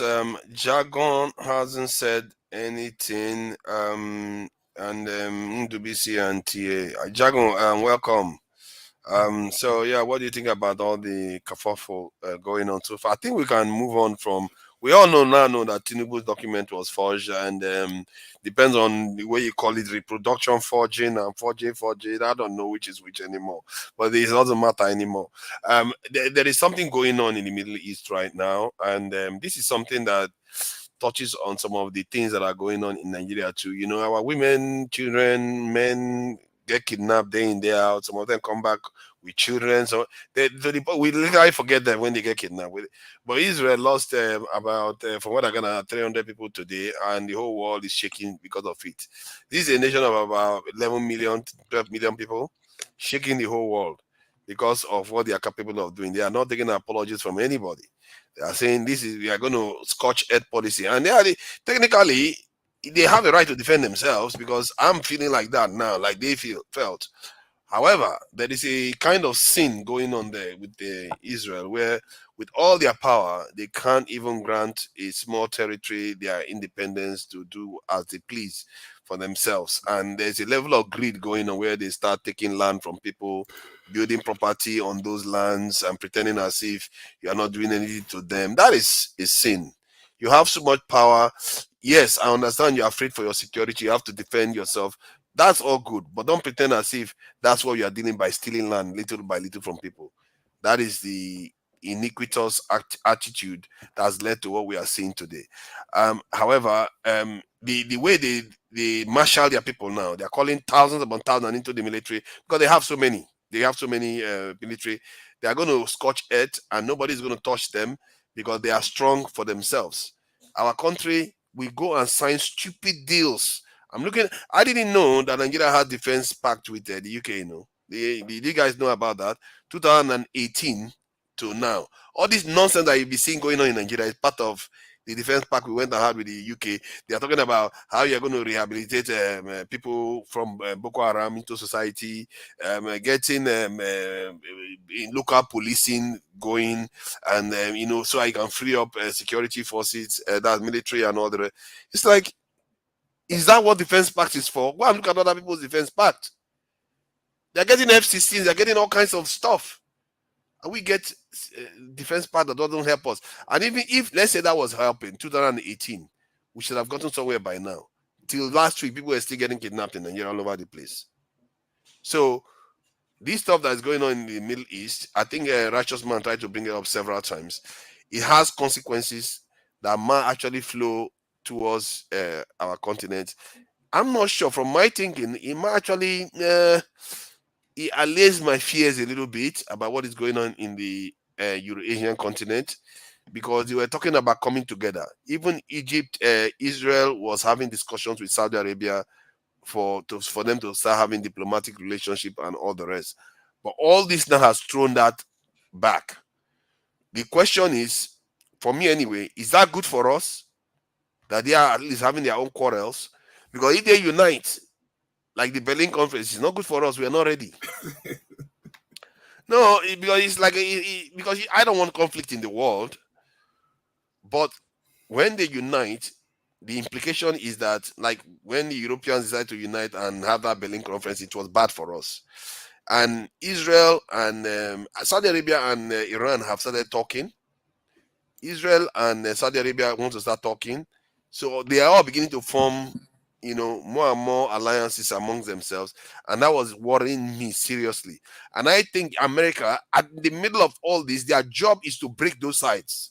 America doesn't want the Israelis and the Arab world to get on. Israel is a nuclear power. They don't want Russia and Europe and China. Russia is in the middle of both territories. They don't want them to get on. I believe all this stuff favors America. This is why America supports Israel 100% to ensure that conflict carries on the way it's carrying on. So I don't know whether anybody disagrees with me on that, but that's my theory on this, because it favors America. If the Middle East unites, if Russia unites with Europe, they'll cut America out. They don't need America anymore. And for me, we in Africa will be in trouble. Because look at Europe, they are right next door. I was just reading a document yesterday about how America broke up the British Empire and the French Empire. America was the one that broke them up. They probably will still be here today. So, and the reason why America did that, so that its own power will be stronger. And if they unite today, America's power will be weaker. So you can see, when you go back in time, you start seeing why America does what it does today, because it has to keep those people apart. Good question: when you say America broke up the French Empire and the British, what do you mean? You mean in terms of the colonial yes, influence the colonial of French, past, yeah. French? Okay. Well, but they still exert a little bit of that, especially in Africa. So they do that, but with a different way now. They had this agreement at the Bretton Woods this thing, and America's dollar came supreme, and they had a long argument because France lost the war. Nobody was related to France then. It was the British. So it was the British and Americans that were tangling, and by the end of it, it wasn't even a competition. America had their way completely with the dollar. And so that is the world you see today, and that's what they are trying to maintain. If they allow them to get away with it, see, the whole thing is crazy, really. That even the Nigerian government even contemplated signing even defense pact with the British. This is a year before that. A British defense minister was saying that they wanted to invade Nigeria, they wanted to invade Africa, and Nigeria was one of them. And you go and sign a defense pact with them. Man, God help us, man. God help us, the kind of leaders we have. I can show you the link. They wanted to invade us. And when he was saying that, by the time the news, I don't know whether AY followed it. That is, what's the name of that defense minister again? What's that his name? Let me see. Gavin Williamson. He was the one that said this. I don't know whether he heard about the scandal, that he wanted to invade Africa. And Nigeria was one of them. And the way he said he was going to do it was sending troops to come and for peacekeeping and all this stuff. That's how they're going to do it. And Nigeria goes the next year, or I think the year before that, to go and sign defense pact, and they are deepening it every day. They can't think that this is not a good idea. But this is about Israel anyway, because this is a serious issue now, because Iran might join this conflict somehow. Hezbollah might join it if Israel goes too far. And but it's a serious one, because I've never seen this about attack on Israel before. This is equivalent to 9/11 actually to them. Father. Yeah. Let me throw some light. I think you are very much on point, to be honest. What the game America are playing. But don't rule out Iran. Iran, they are already on it already. So Iran, they are backing Hamas. They are the strongest backbone of Hamas. So like if you be following the politics, Israel and Saudi, they were negotiating to normalize their international relation. It was quite successful, to be honest. I think that is why this is coming. That was also my conclusion, right? So Iran, I'm not rolling them out. America, I'm not rolling them out. So people don't want peace, just like the way you're saying it. That is what you see that is going on. Then on the okay, you make measure. You know, we discussed stuff about the military the other time, right? I was saying that Nigeria by now we are supposed to have reserve, even if we don't have like millions of active military men. But these guys, they are not thinking what you are thinking. To be honest, it gives me headache. I don't know how Nigeria government, how I don't know what they are thinking. The truth is, even the development we're talking about today, now the little country in Africa, in the West Africa, they're pulling out of this unholy alliance with France. What Nigeria needed to do now is to play the big brother, work with these people, form military alliance, form economic alliance. Start from home. You gotta start from Nigeria. Work on the country. Work with the form alliance with the West Africa countries. Work with them. Form a very strong part. Then use that to negotiate. You know, when you want to talk to Russia, you are able to talk to them. No, we don't want this. Let it be strong. Protect your people. But what you see, Africa, we're not doing this. We keep begging. Like a president will go and ring a bell in New York Stock Exchange. Everybody is celebrating. Like they're giving a 1-year-old biscuit to eat. Like, come on. We are way above this. We need to wake up. We are still sleeping. To be honest, just like what you said, if anything happened today, who is going to protect the continent? Nobody. Who is going to protect Nigeria? Nobody. So we can do it, because if I see little country, like just you said, rightly said, 10 million, 15 million, 20 million, they protected their people. They making deals. When you follow Erdogan, go and see what Erdogan is doing. As they are starting what Erdogan, look at Sweden and Norway. They wanted Finland, right? They wanted to join NATO. It was Erdogan. Erdogan held them to ransom. He said, "Listen, these guys cannot join NATO until you do this, you do this, you do this," because he has the power. Because when a single member of NATO disagree for any nation to join NATO, you're not going to join. It's not going to happen. But what Erdogan ended up doing is going to get on your neck. Say, hey, listen, I need this before I can allow you. You got to do this. You got to do this. He's working with Russia, even with as a member of NATO. He's working with US. He's working with NATO members. He's working with Ukraine. It's all about negotiation. There is no permanent enemy. International politics, you have to get involved. And when you see... But do you think that them being divided helps us then? Do you agree with that? That them divided, like if the Arab world is divided and Europeans are divided, it helps us?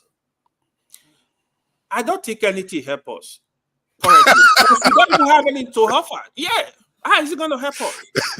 At least if they are fighting, we have time to get our act together. Look at it. When Ukraine and Russia started war, did it help Africa? No. Because we are hungry. We are talking of the grain they are bringing from Ukraine. That's the only thing they are talking about. What are we contributing? Nothing. The only thing is food. We are talking of food. We are not even talking of military. Oh, we have alliance with these people. If you follow what is going on in Ukraine and Russia, that's what happened. It's about what we're going to eat. Oh, food are not expensive. Come on, guys. Grow your agriculture and stop fooling yourself around. Africa, we need to wake up. We need to wake up. Nobody will for us. AY, you said it on point, yeah. I don't know why we have a lot of land, mostly in Nigeria, and why we can't grow, our agriculture in such a way that we can feed the country. It's so sad, to be honest. It's really, really sad. And when I see all these, mostly those top officials and people in government stealing this money and buying houses here and over there, it's just so crazy. Where you can buy,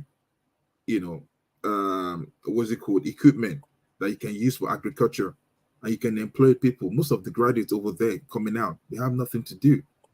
Put people to farm, let them, start growing. But that country, I mean, is something else. Yeah, 200 million people is a lot. It's a lot. It's a lot. Yeah, it's a lot.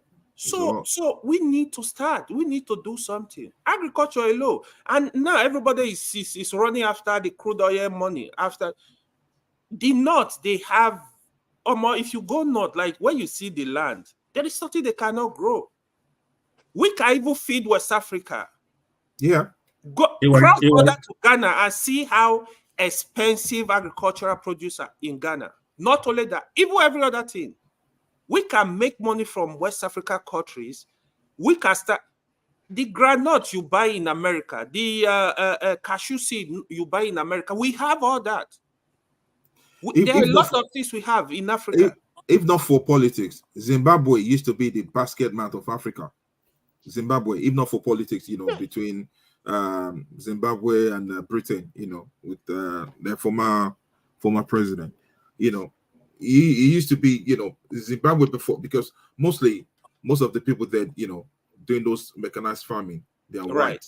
Yeah, I know. TA, can I ask a question? I want to be a provocateur. You said something about people who buy houses outside the country. Can you name like 3 of those politicians that buy houses everywhere outside the country? Name. Ed. Okay. No, wait, please. Number 1, Dizani. Okay. Who else? Yeah. Number 2, Atiku. Okay. Who else? Number 3, Obi. Did he buy it with government money? You asked me a question. You said people that buy properties, yeah. No, because your assertion was that they use our money to buy houses outside the country. That's what you said. So I look, when I say money, you're not being sincere. No, let's be realistic. Did he work in government or not? Children. No, he bought his house before he worked in government. The Tinubu that you support is children. I'm not supporting Tinubu. See, that's the mistake you guys are making now. I'm not supporting Tinubu. But do you know that Tinubu's children, Sheyi and the one in America here, they have houses that are like Hollywood star standard. Do you know that? And there are records to show that. Okay. How come? How did you just avoid Tinubu? I purposely mentioned Obi because I want to see your reaction. Because look, one thing you have to know. No, but Obi didn't buy it with government money. He was not in government when he bought his house. Oh, so but when he was in government, he put money in the Panama, isn't it? No, you're talking about houses. Let's not even go to Panama. No, so it's like, look, we've left. No, I'm only judging you by yourself. That's what see. No matter how you want to play it, you understand, and no matter how you want to judge me, it is my own opinion and this is my own prerogative. I'm not saying I'm not the kind of person. It's fine. You've already answered the question. So thank you. Let's go on with what AY. Yeah, I think I'm literally done. Now, forefather me caught fire before. I heard one guy from Germany was praising you. I say, oh, this guy, you don't know forefather. Where is forefather? I think he's off. Is there? Stupid. You see someone there, forefather. Somebody is saying on the comment. I just love the way they are hating me. Yeah. Somebody saying that. Look, I have bias against the Igbos. If you know who I am, you wouldn't even say that. But I don't give a damn. It's just, well, whatever you want to say, go for it. Well, Jagun has not spoken. What's happening, man? Yeah, see, I'm just listening to all the hullabaloo that we come here. Sometimes he just keeps quiet and listen. See, let me have a word now. Let me word. Okay, I thought you were just staying quiet then. Okay, go ahead. I'm listening to what's been said. But firstly, about the shenanigans in Nigeria, discussing Tinubu, which is for me is a completely mute point. If all these things aren't putting to shame the politics, the individuals in politics, then realistically, We've just got to understand the kind of country we've got. We've got a shameless country with shameless people, and we too are shameless for supporting them in whatever they're doing, because all they're doing is rubbish, as far as I'm concerned. It doesn't need this amount of discussion. For me, what's going on globally is far more important. But then I still bring it down to what we're doing for ourselves, as AY has kind of underlined that, 200 million people. God knows the percentage rate of unemployment amongst the young and amongst the people as a whole. When you look at Nigeria, there is absolutely no reason for anyone to be unemployed. Because why? Because there's just simply too much work to do, too much work to be getting on with. I can't believe the level of malaise that we go through. Whilst I know that Nigeria is tough, and whilst I know there isn't any political planning going on that gives the people any way forward, any thought patterns at all. I mean, sometimes I come and listen to all the varied thought patterns that we have, and none of them really land, and none of them land in what would really assist in the Nigerian course. None of them. We're just having words in the wind, it seems to me. So sometimes I do like to listen and just check out I'll be right back. Sorry, guys. Check out what people are saying and have an understanding of the thought processes that we go through, and really truly they don't add up to anything. All what we say, all what's going on in Nigeria isn't adding up to anything. The fear that we have in Nigeria being attacked, being taken over, I think these are quite real fears. I think they're quite real, because there is something going on globally, whether we like it or not in Nigeria. Whether or not we enjoy wasting our time, like it really seems to me, Nigeria seems to really enjoy wasting time. You've had 8 years of a APC government that was completely useless, and then somehow another APC government comes in. I mean, when you really look at it in black and white terms, it's just rubbish. I don't know what anyone can expect. I don't know what you're expecting. What are you expecting? You bought rubbish for 8 years, then you bought another same rubbish from the same party, and you're expecting what? I mean, to me, it's laughable. It's all pathetic. As I said, my bottom line is the amount of work that we have to get on with and the amount of work that we're not doing.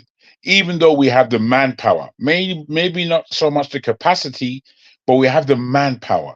We're not doing anything. I'll end it there and see how the conversation goes on. Just funny. Really funny to me. Let me just share what Tinubu said about our security. That's Tinubu's guys at the Chatham House, what they said about it, because that's the only time they confronted the issue. Then since then, they ran away. Refused to implement. Exactly. They refused to do anything about it. This is the problem Nigeria faces. Not because they don't know. They know what our problem is. They don't want to do it for whatever reason why they choose that. Let me show you what they said. This is from Aerofy. Maybe that's why he's not part of the government, because maybe that's something he believes in. He was the one that was given to answer the question.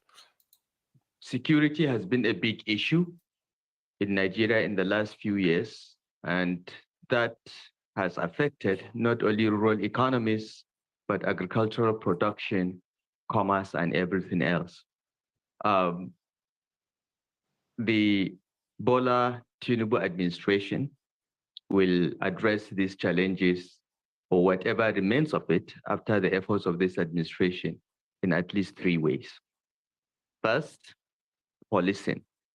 Nigeria has about 300,000 policemen for a population of over 200 million. We need at least twice that number. Did you hear him? That we have 300 something, that we need double. Do you know that under Buhari's time we recruited only 20,000 when we need double of 300 and something thousand? Only 20,000 were recruited. Let me carry on, please. That will be achieved. That will be achieved by amending the constitution so that policing can be at federal, state, and even at community level.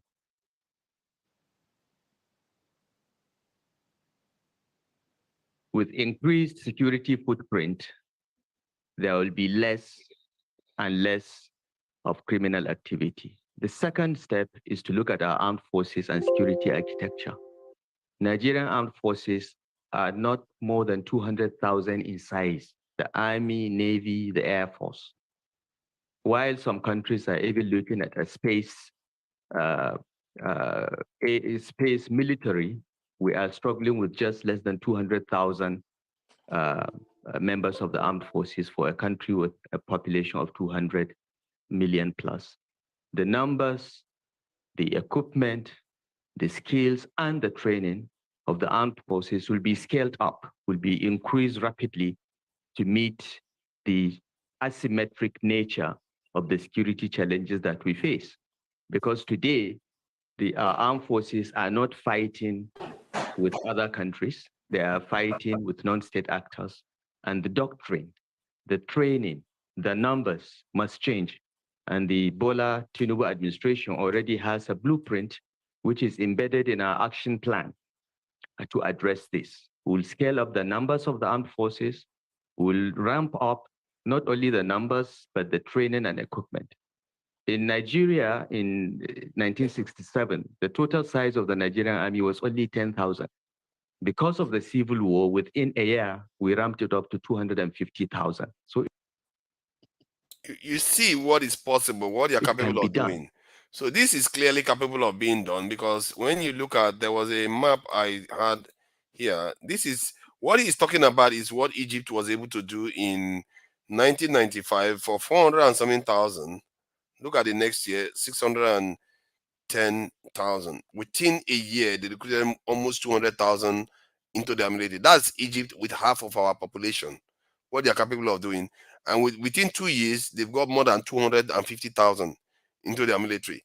But the Nigerians, these our leaders, will pretend as if they are doing something, but they refuse to move to defend their people. They just simply refuse to move.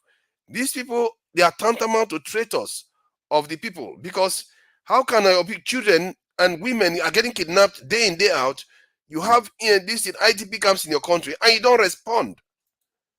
If it was another ordinary person that did that now, they will say this person is a criminal and the person, the DSS should put them in this thing, in dungeon.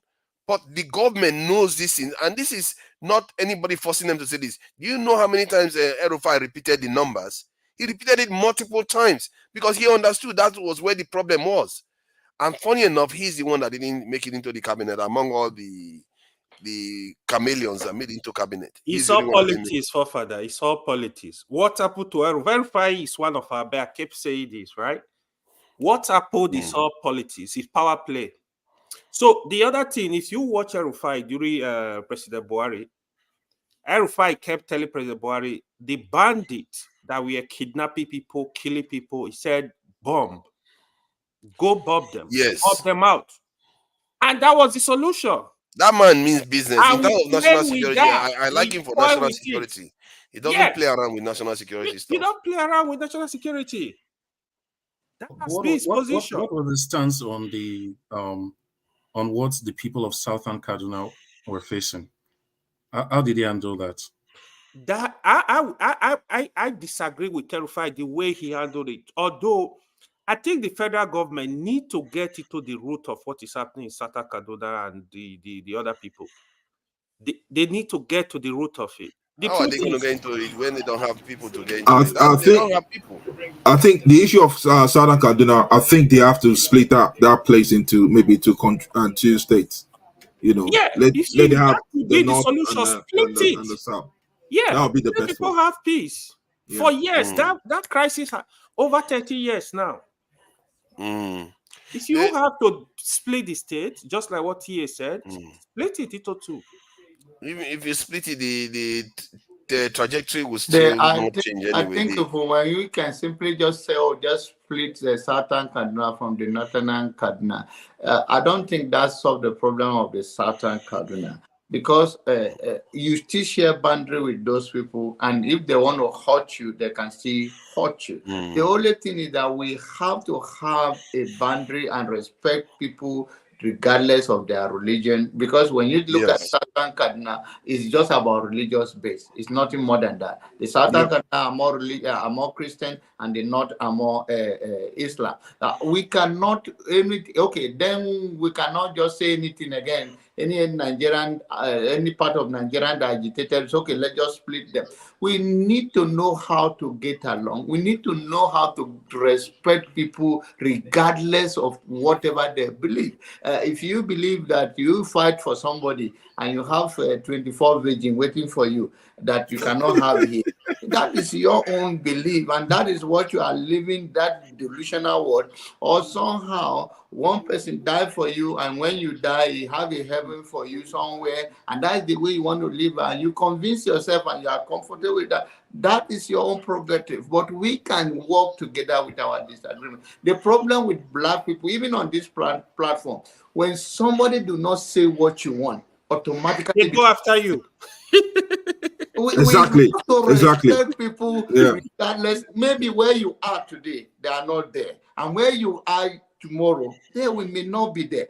At a point in life, everybody are not the same page. Sometimes you have a deeper insight on subject matter better than the other. It doesn't matter you have to crush the other one because you know better than that person. There are other fields that the person know better than you. If you are an accountant, you can talk about accountant. Somebody is an engineer on various things. But we all think that we have to know everything. Or we Jonaba, you know you said something about virgins.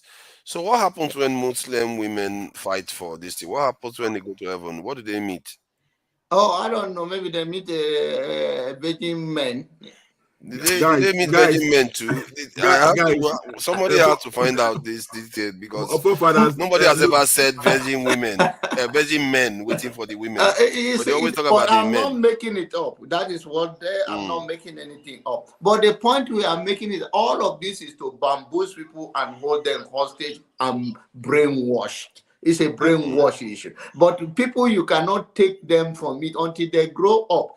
Some of you, I used to tell I'm from a very religious family. Some of them, I used to tell them that you think Jesus is your first son. And they are so happy. I think they take it personal on them when you say, and then I started laughing. And so some just like they said to me on this platform, I said, you are a pastor. Why do you say that? I said, because I don't approach it. My belief and my own religious thing is left for me. I'm not going to think because of that and use it like I have to impose it on somebody, or my own understanding have to be someone else's understanding. Why should you think that you are going to impose your own way to somebody else? We all can come together. El-Rufai, I used to tell you guys, El-Rufai is a unique Nigerian guy. He may be a fascist in a religious way, but he's a good leader. And he's a leader that is determined to make a change. He's one of the few leaders that is not afraid of making hard calls. We have to be very careful. We have to be very careful what we are saying, though, because Hitler was also a very good leader, but he was a fascist. Yes. Yeah, it's true. It's true. I agree with you. I agree with your point. That's what he said too. Yeah. But it's just that we don't see another Nigerian that is willing to do the hard thing. No other one. Jonaba, maybe Wike a little bit, but Wike is not. I was gonna say the issue about splitting the Kaduna bit. Yeah, if you look at Sudan, Sudan. NBC hasn't said anything. No, you have Sudan. You have Southern Sudan now. The issue that's happening in Kaduna at the moment is similar to what was happening in Sudan then. Yeah. But now you see that the Southern Sudan, the majority of them are Christians. Yeah. Now, the Northern Sudan, which is the Sudan now, you can see that they are having wars. Yeah, they're Muslims. Yeah, they're having wars now. Mm-hmm. The reason why I say when they split Kaduna, the southern part will be in charge of their own security. Yeah. No, the whole Nigerian apparatus is not even in charge of their own security. You're telling me. Yeah, they are not even in charge of their own security. In charge. So the issue of that, okay, look at what is happening on in the Middle East right now. Are they in charge of their own security? Is it not meant that the governor and the people supposed to be in charge of their own security? There is nowhere you see the presence of Nigerian armed forces more than the East, but never stop anything that is going on there.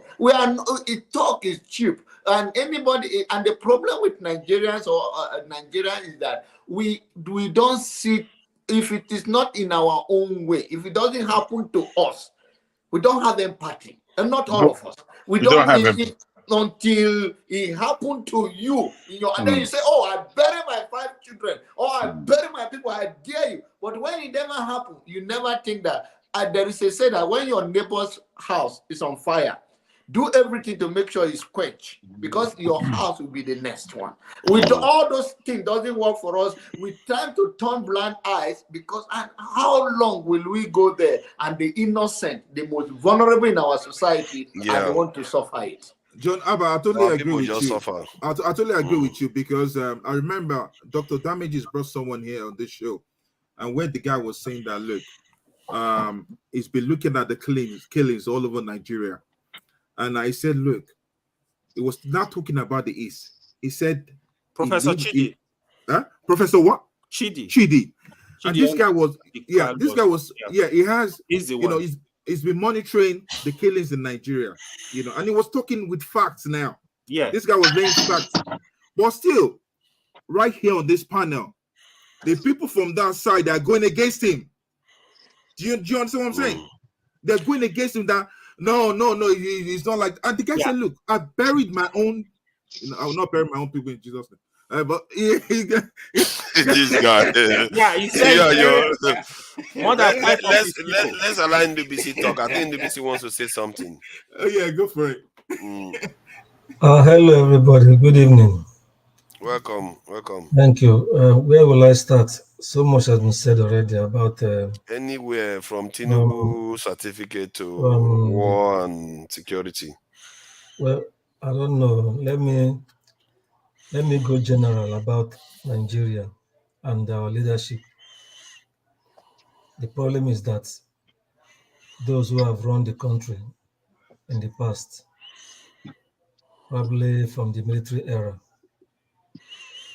they've lacked sincerity and honesty, and fairness is part of why we have the problems we have in Nigeria.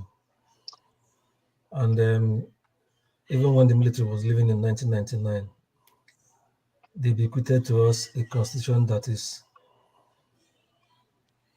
has so many loopholes. A constitution they feel they will benefit from, and probably they are benefiting from it. I just came in now when I heard somebody talking about Southern Kaduna, comparing it with how Sudan was before they split. Anybody who feels what the killings going on in that part of the north, Southern Kaduna, and Plateau and Benue by extension, anybody who doesn't weep for them, the person doesn't know what he or she is doing. And like Jonaba says, until it happens to somebody, you in particular, you will now know that, oh, it's really bad. It is too bad. I'm not from there, but I've passed through there a couple of times. I've heard of what has been happening, and it's still happening. We can't imagine how some people who, quote, unquote, terrorists will come in a particular place where the military is supposed to have a base. They will come, do their killing, massacre, and go. And no one of them will be caught. If you look at it left, right, and center, you can't but say that the authorities are complicit. They are completely complicit. All the killings going on around the country, if we want to stop it, we can. If the leaders of the country want to stop it, they can. But unfortunately, they don't care. They are taking care of their own interests and thinking of the usual ethnic and religious sentiment in taking actions. It's easy to do. These people who are doing this, they're just ragtag. They don't even have the kind of military firepower our military has. They don't. But because the present political crop, most of them, particularly those in power, they see this as a political advantage. They turn a blind eye. Today they will go do something and an army will announce. It is under this dispensation since the last regime came. Now started having neutralize and this neutralize and they neutralize and all that. But it's really not good. And we've had rumors. There may be truth in it that some of these Boko Haram people who have been caught in the past have been let go, just like that. Some said even some of them have been recruited into the military, into the security forces. Let me put it that way, at various points. So the people, the political elites, particularly those that have been in power in the last 15, 20 years or so, many of them are culpable. This killing can be stopped, but obviously they're not concerned. As we are speaking now, some coppers are still in the den of the so-called bandits, and we keep calling them bandits, trying to use their word. They are pure terrorists. In serious countries, this cannot happen. So we have a problem on our hands. Farmers can't go to work, can't go to their farms again. It has even crossed into the south. I think that was some days ago. They showed some communities in Edo State. Women came out protesting. They went to their traditional ruler's palace. They were saying that they cannot go to their farms. They are being killed, raped, and all that by herdsmen also. We're not generalizing that all herdsmen are bad, but we know these people. We know the military can fish out these people and deal with them once and for all. Let us secure our territory. Nigeria is large, but we can secure it if they are really interested. If they don't have enough manpower, they can find a clear way of recruiting honest personnel into all the security forces, give them specialized training, and put them in various areas where they would secure the country, but they are not doing that. And of course, they still share part of state governors and those at the center. They still get security votes. What do they do with them? It's really sad.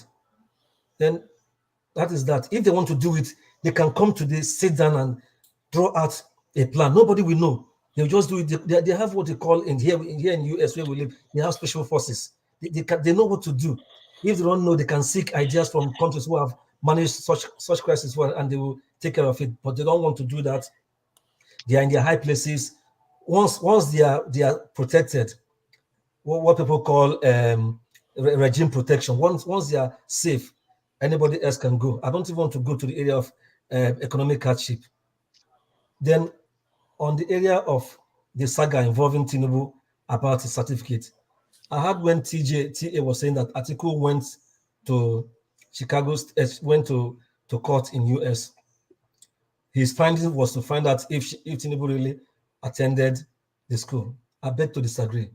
That was not what he went because of the plea he has at the Supreme Court, which he equally presented at the appeal court. They sent it, they ruled against him. He wanted to clarify if this man's certificate was from that school, and that was what he went to find out. And at the end of the day, we saw the deposition.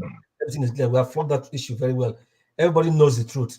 The problem is that we have a country where it's like state capture.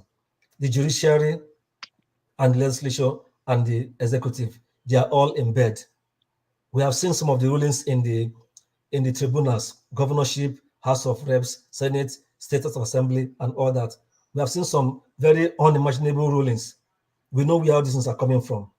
But if this is the kind of country we want to live for our children, I don't think those who are in charge, they are thinking of how Nigeria will be in the next 10, if not even the next 10, in the next 4, 5, 10 years. Some people are saying, oh, election 2027. How are we sure how Nigeria will be before that time? Because people are docile, as they say. They are banking on the way people are relaxed and say people are going about their business. But one day, the people may say, we have had enough. It's possible. Nobody wants bloodshed. But there's a way of handling this thing. The constitution is clear about if you forge a certificate and what about it. But it's left for them.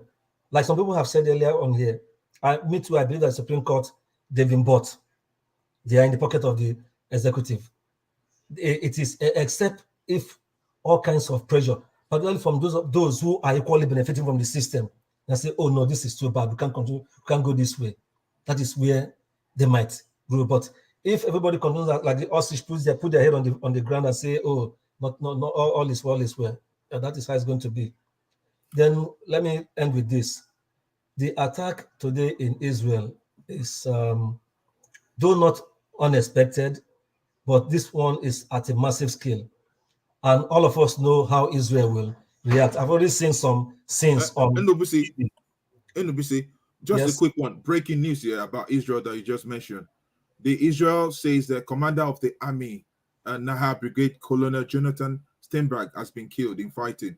So one of the commander of Israel, this has just been killed. Okay. If you want to get the real news here, just go to Al Jazeera. Yeah, I think I will do some live stream of some of the events. It's getting even more. It's getting even more painful for the Israelis, and everybody knows the way they will react. But there may be other things, other underlining, because these people didn't just. They said they took Israel on, because according to what I'm seeing on CNN online, that they went through land, air, and sea. Yeah, and I've already seen. I saw where one skyscrapers where they threw a bomb. It just collapsed. About two on the side collapsed. The one in the center was still standing. I don't know if it is in Israel or if it is Hamas. That building that just collapsed. That is in the Palestinian side. That's the Palestinian building. Yeah. Okay. So what I'm saying is this: in the coming days, it might get worse if the world powers like here and if they don't honestly intervene. It will get worse. It might spread out. And we know our country too. We know how some of our brothers over there in the north react. I hope that the leaders in our country on both sides of the religious divide will start calming nerves down, that people should not react. That this is, though we should be concerned, but let us not go and start killing ourselves that we are trying to support this or support that.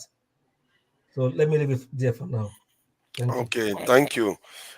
Yeah, let me share some of this stuff. I think this Israeli stuff is going to be something we're going to be coming back to. It just shows you how brave some people can be, because Hamas is in a small territory, tiny territory of people, and look at the kind of bravery they are showing to go after a nuclear power that is extremely paranoid.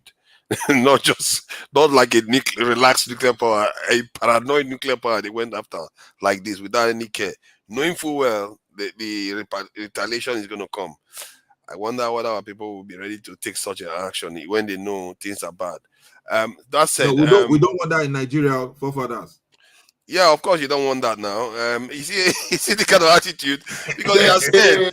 The problem, I think our let's speak for all Nigerians that they will go on to prosper. Forefather, Nigeria are not willing to pay the price. No, Nigerians are dying every day. More than we're already dying. More than the 200 or more than the 200 or 300 or whatever will be the number. After all the funding in Israel, Nigerians die on daily basis more than that. That's the truth. Yeah. And we are not at war with anybody. This is just the mishandling and lack of security in our own country, and lack of empathy that it happened to people that does not belong to me, and I don't know them and they don't know me. So their life doesn't count to me. The selfish and the greed of Nigerians, and the part of the pattern that sometimes we even go to fight, like Judicial was saying in his final submission. People go to fight based on religious base that is attacked in another country, whether you are a Christian or you are a Muslim and you believe that your brother is attacked. But in one nation where we live side by side, that we belong to the same flag, we don't respect that, but we can respect another man's land and religion. That is a shame. That's what, John Abba, that thing when you said we don't want that kind of trouble. Which one? That when you said something about, when I talked about what the risk that Hamas took to put their people in such danger. Yeah. The reason why they are able to do that, because they've done the calculation that living this way is death. It's gonna lead them to death in the end. But you know they decide to take the action earlier. The Palestinian, the way they've been segregated, you understand, it's like they're in the camp, the way it is. You can't compare what they're going through with Nigeria. Many of them are actually living better than Nigerians. No, No, No, in that Gaza territory, apart from the humiliation they are experiencing, in that Gaza territory, many of them are living better than Nigerians. They do not have Nigerians. access to anything. The Palestinians are what the news. They have no access to anything. Okay, now we are going to pull the image of Gaza. This thing, okay, Gaza. I will find the image of Gaza. The city itself. Forefather, yes. To be honest with you, Gaza is an open prison. To be honest, so it's an open prison as a word, but as a place where people not live. as a word. No, they have no access. Go and do your day. I know they don't have access. No, yeah, it's worse than you know. It's worse and than they you know. die every day. They die every day. Let us be realistic, and then we see. Let us not be to and fro. Like if we're gonna because I believe end of the day, regardless of how the world is going, black power, black people, we see decide, we see have a say in this world, because we are the only human being on earth that have been oppressed from the beginning of life, yet we come through in one way or the other. Where did he get that one? We have been oppressed from the beginning it's of true life. now. We've not where did they where are you right now? Where intelligent and everybody, where are you? Are you not in displacement? No. I'm just being fair, yeah. I'm just being fair. We just got colonized how many 100 years ago. And when we encountered Igbo people was just around 400 years ago or 500. So we have not really been that. Okay, this is Gaza we are talking about. This is the city where my point is that Gaza not being at war is a relatively okay location compared to what many Nigerians are going through. No, you can't compare forefathers. But look at the city now. Look at the city. Gaza Strip is a small place with highly populated that have no access to any basic amenities. So let us be fair. But you're not going to compare it to some of the slums you see in Lagos. It's not the same, is it? You're not going to compare it to some of the slums you see. I spoke about that earlier, that they die in number, whether what happened in Israel and what is going to. I don't know. I think it's going to be. It's going to be a tremendous casualty on the other side by the time Israel launched the attack on them. But then it is what it is. When you are pushed between the rock and the hard place, you got to do what you got to do. Whatever they're going to see as the consequences of what they are doing, they are the ones that know what they are aiming at. It takes brave. You cannot say that what they do. I'm not justifying the life of anybody, whether the life of the Palestinian or the Hamas or the Israelite. I believe in dialogue and I believe in respecting other lives. But then there will be consequences. Jonathan, God will bless you for saying that. The point I was making was that when TA said, "Oh no, we don't want that kind of trouble." That kind of mentality, if you put it that way, it means that we'll accept anything. Their calculation is that even if they are living better than some people in Nigeria, they have calculated that in time, they are dead. So let them take the risk now. And that's what they said even after the attack, that they know Israel will retaliate, but better than that than just doing nothing. Forefather, go and ask the people that went through the civil war, and you understand that. Look, war doesn't bring good things. I won't lie to you. Go and look at Sudan. You understand? The civil war happened. It's a totally different event compared to what we are talking about. This is a deliberate level of kind of oppression and almost extermination to cleansing. They are cleansing those areas of their people, because now the Israelis are bringing people to come and settle in some of these territories, slowly taking up land, especially in the West Bank. And even if the international community tell them not to do that, I understand Israel's need to feel secure.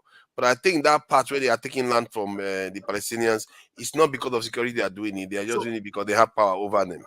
That's why they are doing it. So, forefather, one of the best solution I've ever seen on Israel and the Palestinian issue is President Barack Obama proposal that it should be a two-state solution. Two-state solution. Yeah. To me, is the permanent solution to Israel and Palestinian crisis.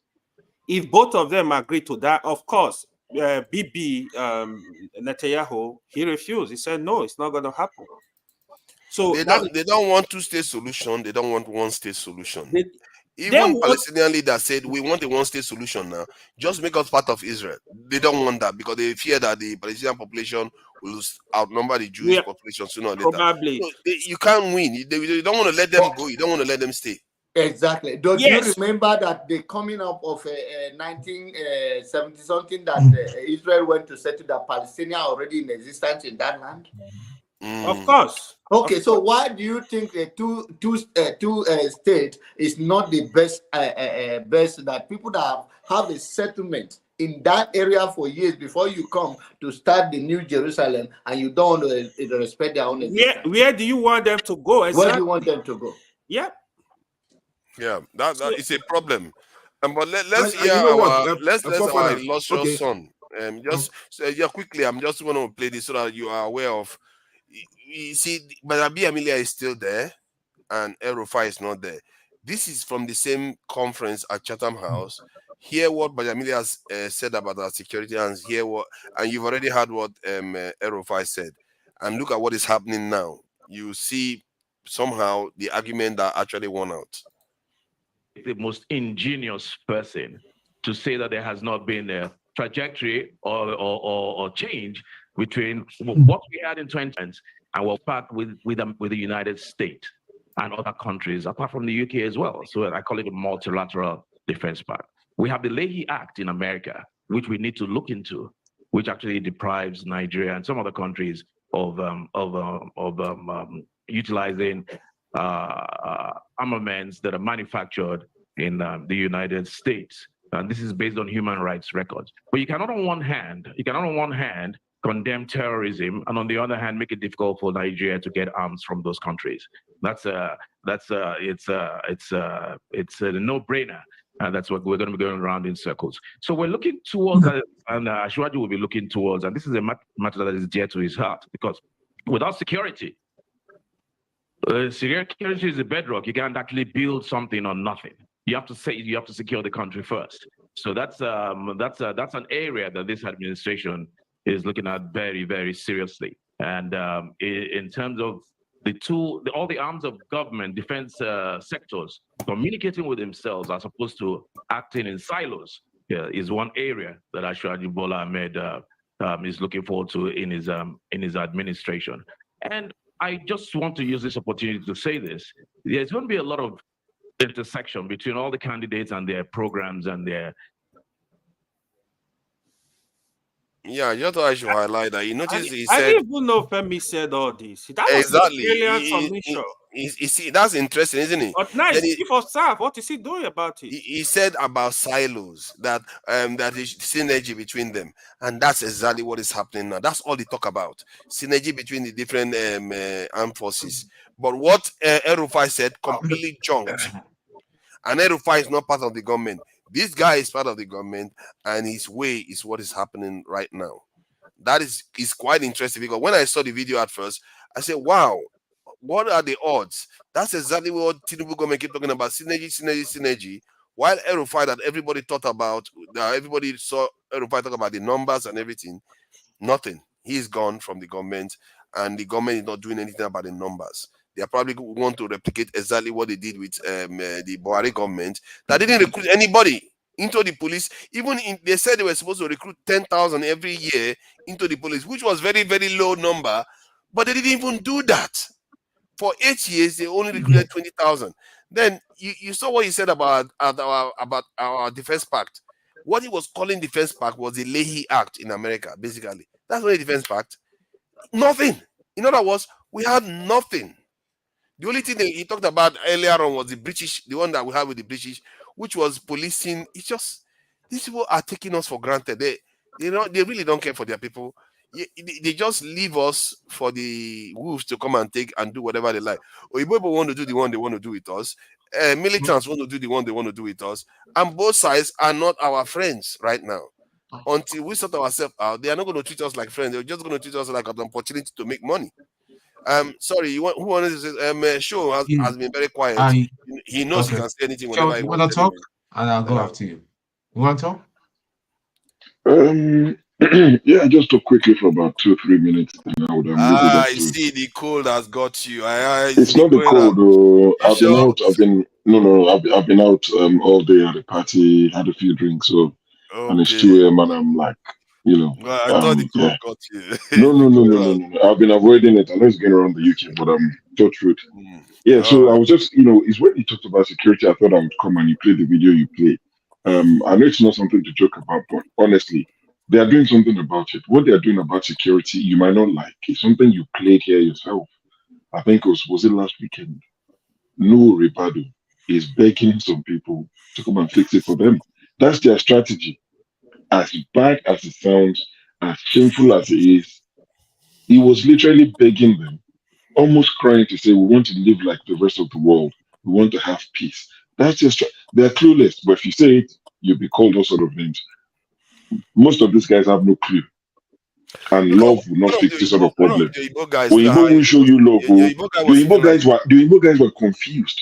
They didn't even know what they were like. Sorry, you are telling us to come and solve your security problems, your internal security problems. How's that our problem?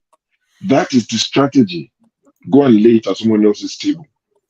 That's the plan. And when you say they should recruit more people, I agree with you. Our numbers are too, our numbers are too low. But did you see the video that circulated a few days ago? I know I don't want to call names, but some guy was trying to be smart, funny in the comment section a while ago, saying that, oh, what show got for us from Twitter? Like they don't use it. These guys are funny, they're strange people. I keep asking them, where do you get your news from? They tell you don't use social media. Oh, don't trust social media. So where do you get your news from? You don't buy newspaper. You can't lie to me. You don't watch NTA live. So sorry, please inform us. Where do you get your news from? Then they will say, oh, you don't believe everything on social media. You're a fool. Anyway, so a video circulated the last few days of the sort of food Nigerian army gets. Did you see it? No, I didn't. Oh God. Just go on, I'm not sure if it's on YouTube, but type on YouTube Nigerian army food or beans. Bro, you wouldn't give prisoners in Nigeria that kind of food.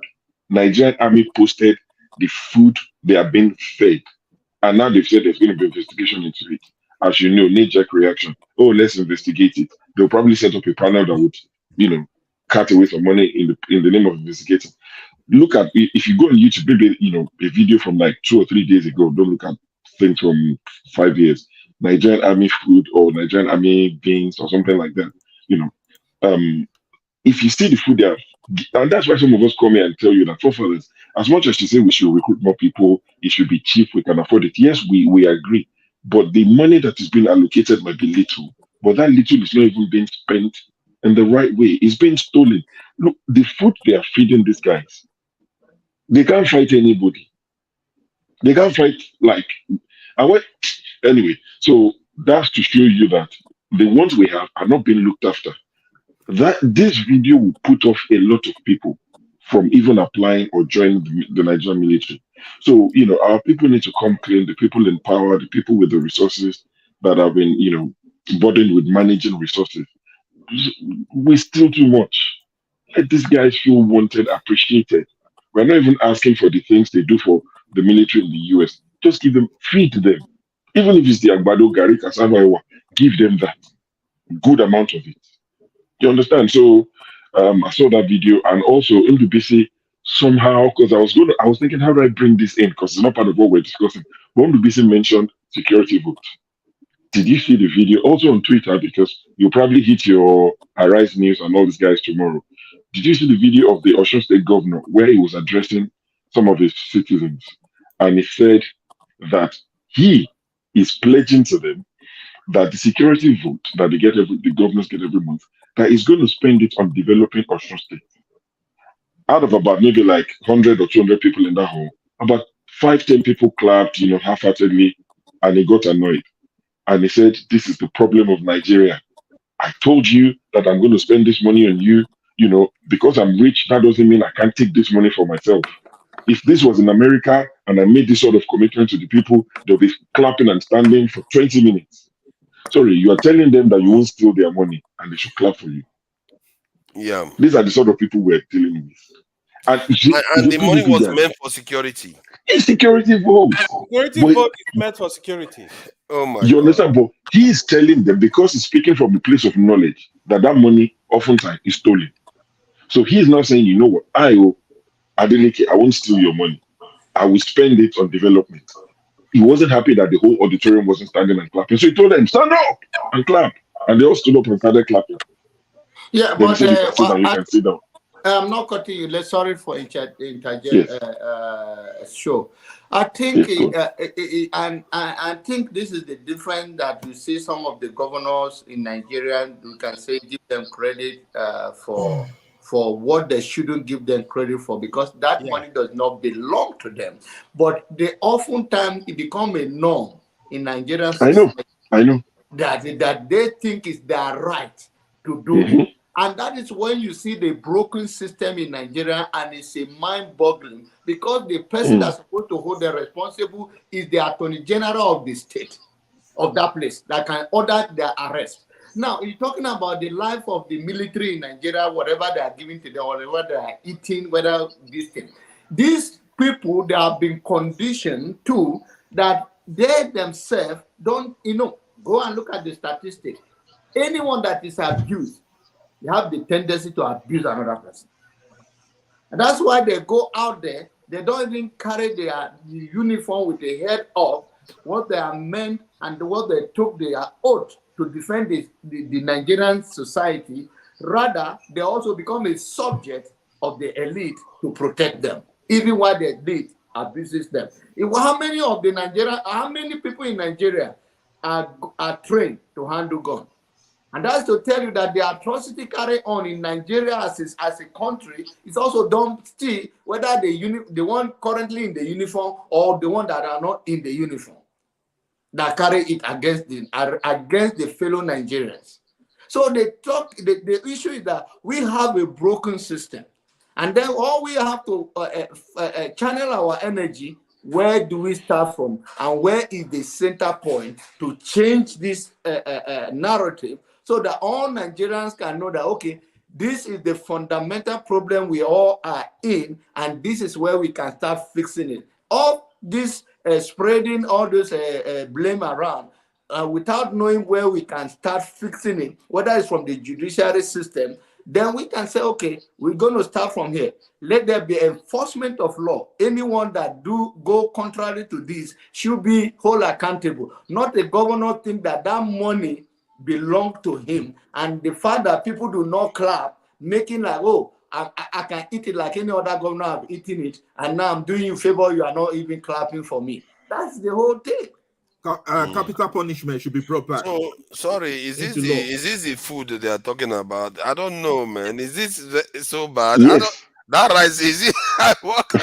No, honestly, find the video. If you see the video, you will see the beans, the portion of beans, bro. The one I see down there. This one you are referring to? This one, it doesn't look very good. This is really bad. That's it. That is not food. That's clearly not food. That's kwashako food.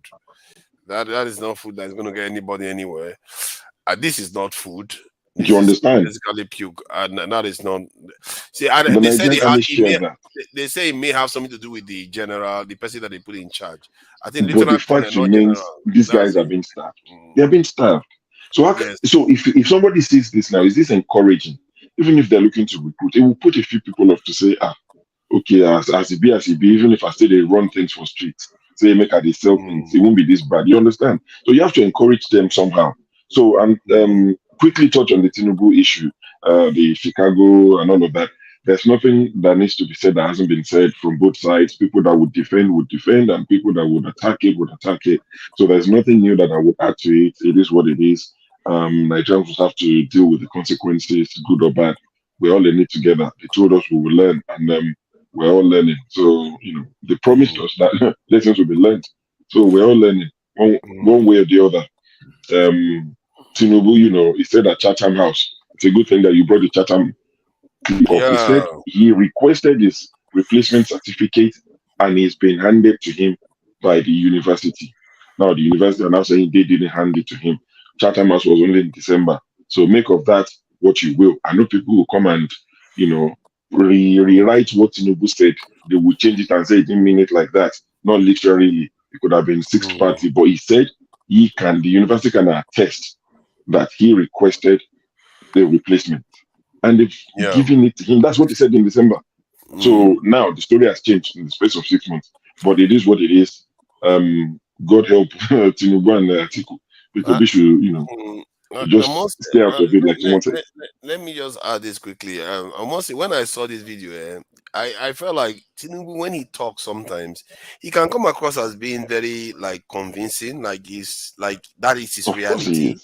Yeah, like that is his reality. And some of the things he said, I actually felt for him because he was talking about how when he was born. Let me just let people listen to it, and later on we'll just talk about it quickly. Because I think just to this is around this area up, so I will go back to the Israel one. It's inquisitive. But at the time of birth, I was dated March 29, 1952, and the family record. I didn't think then, that day, I've determined to be or decided to be a president of the Federal Republic of Nigeria. Not even that I will go to politics. I've had a very good exposure in life. My record is consistent. And the school and the university, they question, they now confessed that they wasted their money and their time. The record is there. The transcript is there. So in March 1952, I'm not claiming another father. I am Tinubu and Tinubu proper. If they want a DNA, they could as well require for one. One of them has been even accused of not being a Nigerian citizen. I didn't touch that area. Yes. Equally, it remains the same. Deloitte, Chicago State University, where I graduated, has attested to that. Now I can announce that I've received my original replacement degree certificate from them. The Deloitte trained me as an accounting firm. Mobile has attested to my record, a standing record. I got to the pinnacle of my career. And the private sector, who among them can brag about it? Yes, you want to wrestle with the pig, you got to live with the dirt. That's what I'm... You see, the way he sounded there, you want to wrestle with the pig, you got to live with the dirt. Like a proper British guy. I don't know where they get this accent from, man. I have to give it to them. All these Nigerians, man. It's like, I have to say he's convincing. I like the way he started off when he was born in, 1952 and all the rest of it. But this, then he went on to say the certificate. Sorry. I think I'm not hearing you. Sorry. Now I can hear you.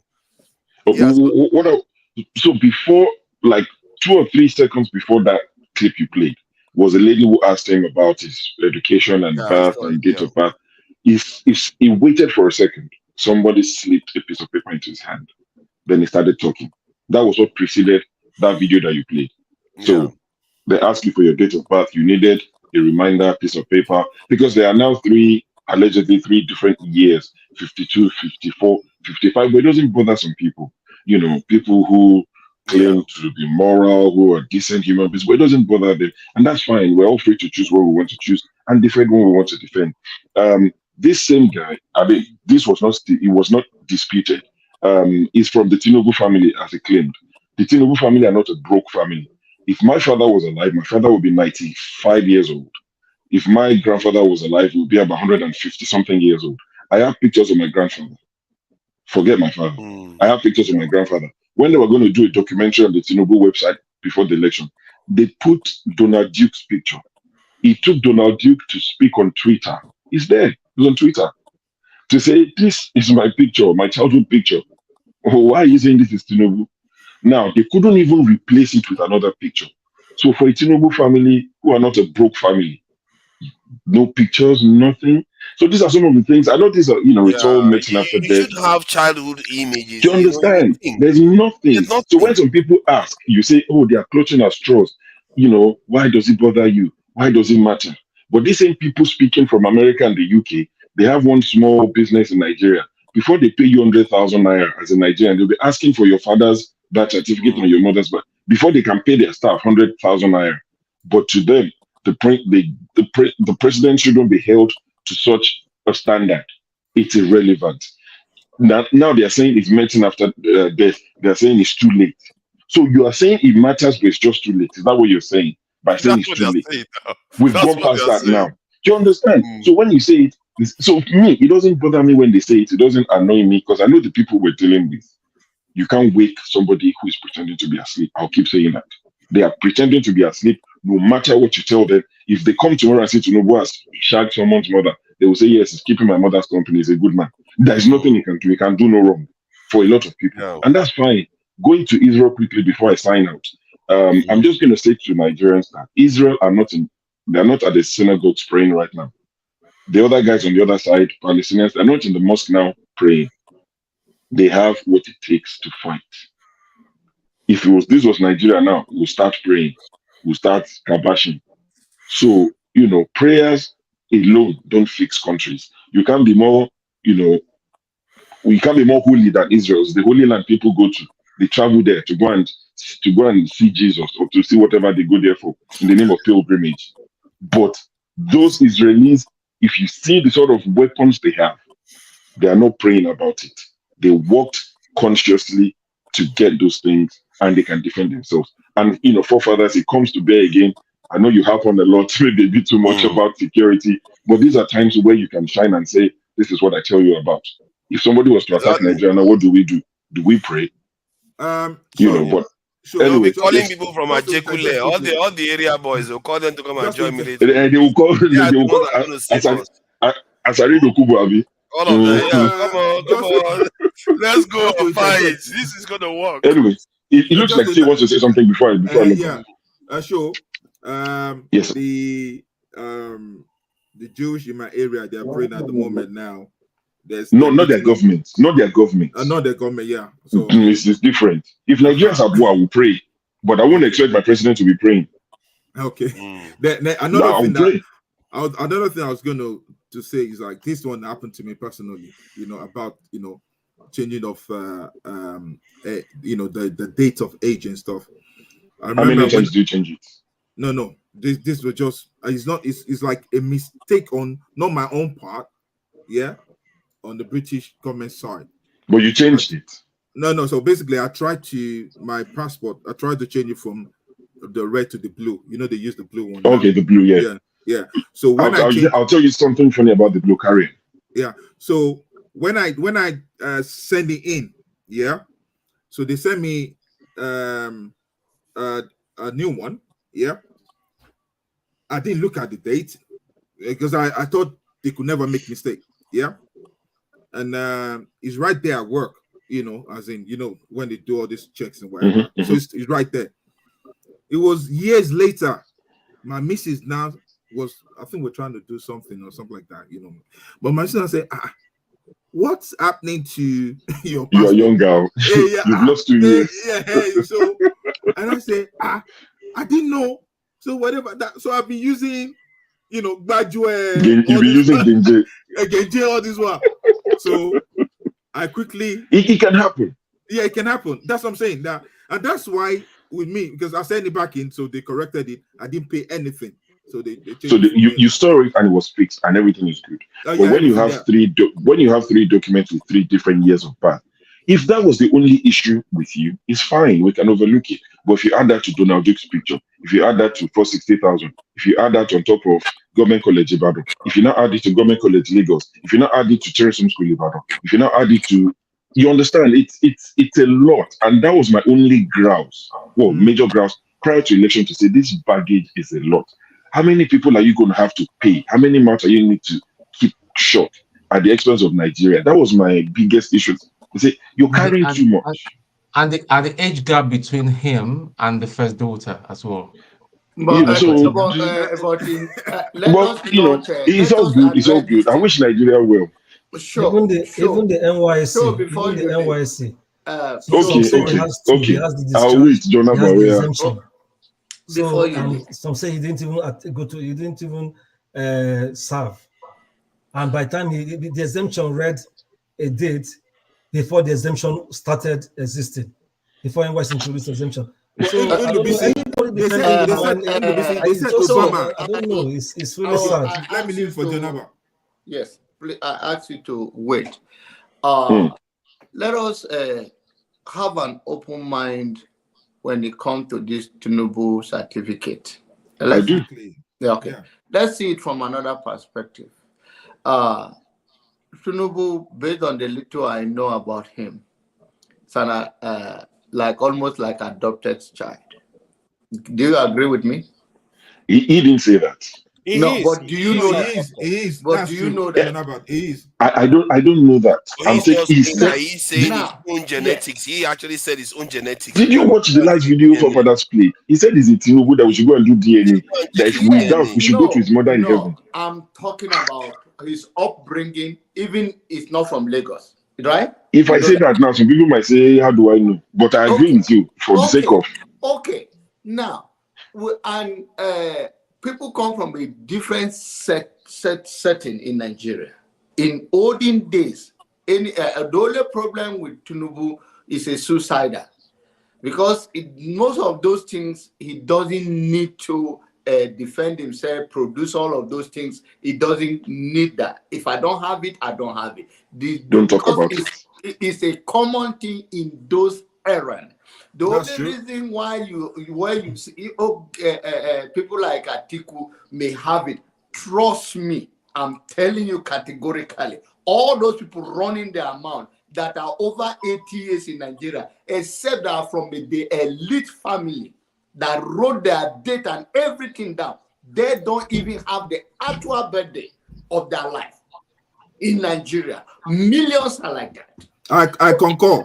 Yeah. So the notion that we, the people, that we cannot look at it that way, that we want to, everything is about politics and everything about that, then you belong to 1% of Nigerians that have that privilege. Some of us don't have that privilege, even in our own age. The problem now is that, Jonaba, the problem now is that it's not because, I said it earlier on, it's not because he had weird, arrangement with the date of birth and stuff like that. It's what he did now with it. He tried to cover it up.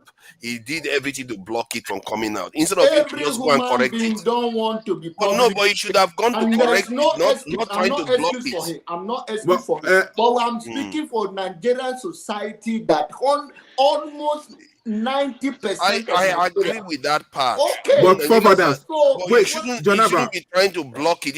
If I was him, I would come out openly and say, okay, if I was him, even I want to do another course, which he can do and get a degree easily. But he didn't do that. Instead, he started fighting the court and trying to defend them from releasing information. That is why I use the word suicidal, because there is no need for all of this trying to block anything. Exactly. It's to come clean that this is my era, and many of us, even I'm not as old as is, I can relate to it based on the fact that there are millions, even right now today in Nigeria, there are many people that are born yesterday that their date of birth is not. And even if it was adopted, what is so bad if it was adopted anyway? So many things that this man is trying to cover up, it doesn't even make sense. Yeah, it does not make sense. That's what Obama did the same thing. What I want to do when I go to Nigeria, I'm going to invite him. Let's sit down. I'm a pastor, but I'm ready to smoke Igbo with him.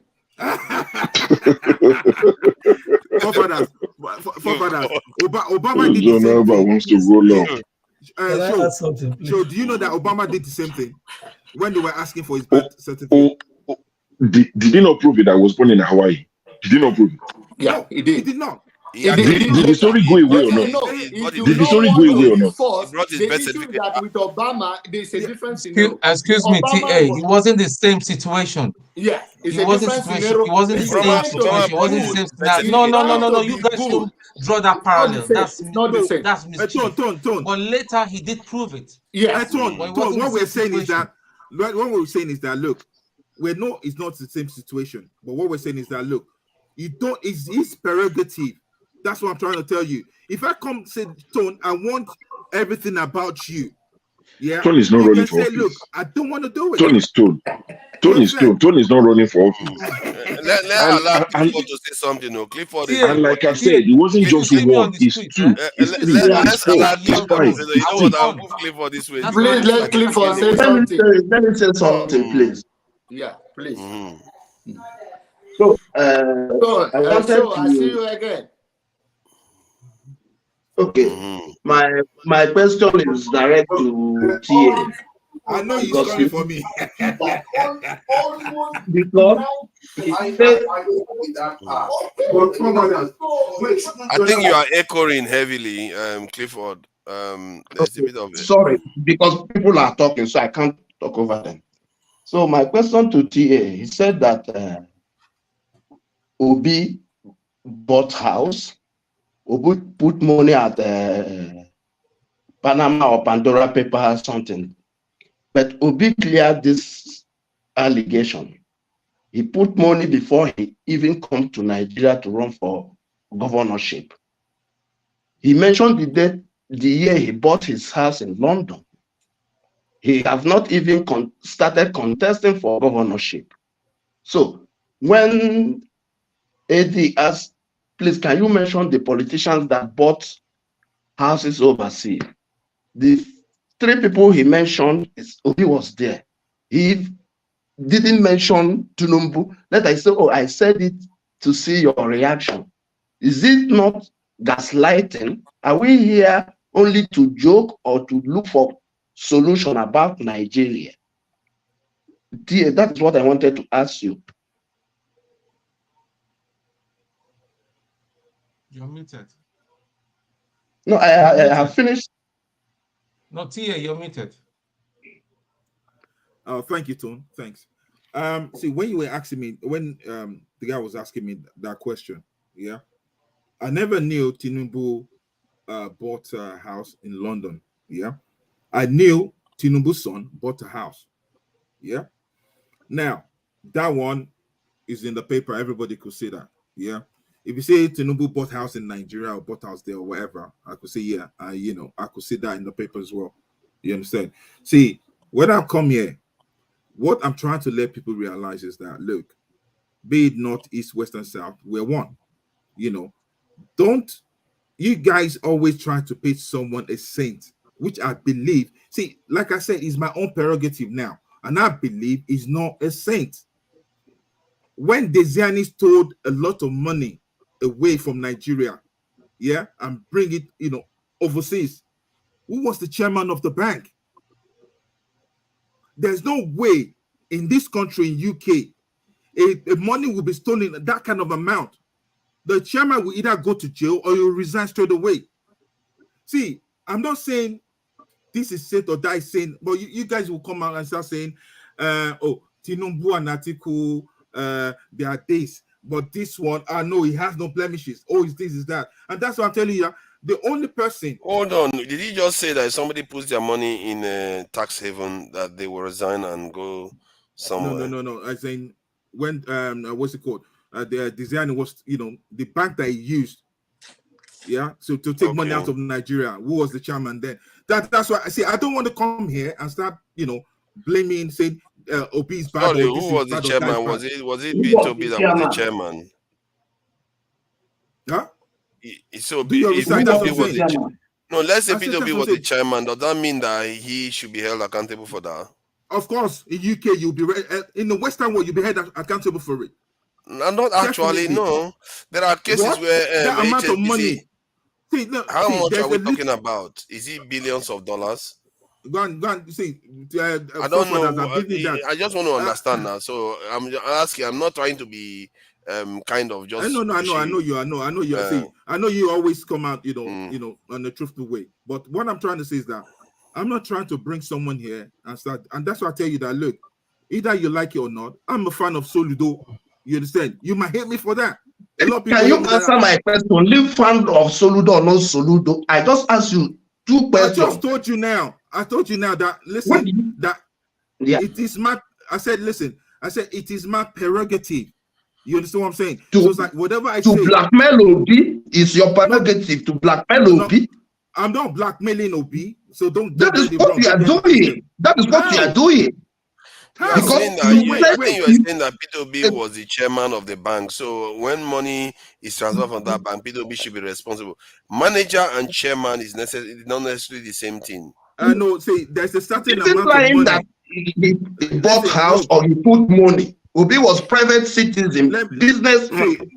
So we are here just blackmailing him. I'm not. Do you think if you say you are fan of Soludo, then we will dance naked for you? No, you know why? Should be ashamed of yourself. Hell no. For gaslighting. I'm not gaslighting. You annoying people from all this nonsense to talk. No, it pains me to see a grown-up man come here to say something that Obi was a businessman. Even Rofai Yuseni asked, we hear that, look, the amount you put there. Obi answered that it's not even up to 6 million. That if it is more than that, he will stop before the campaign.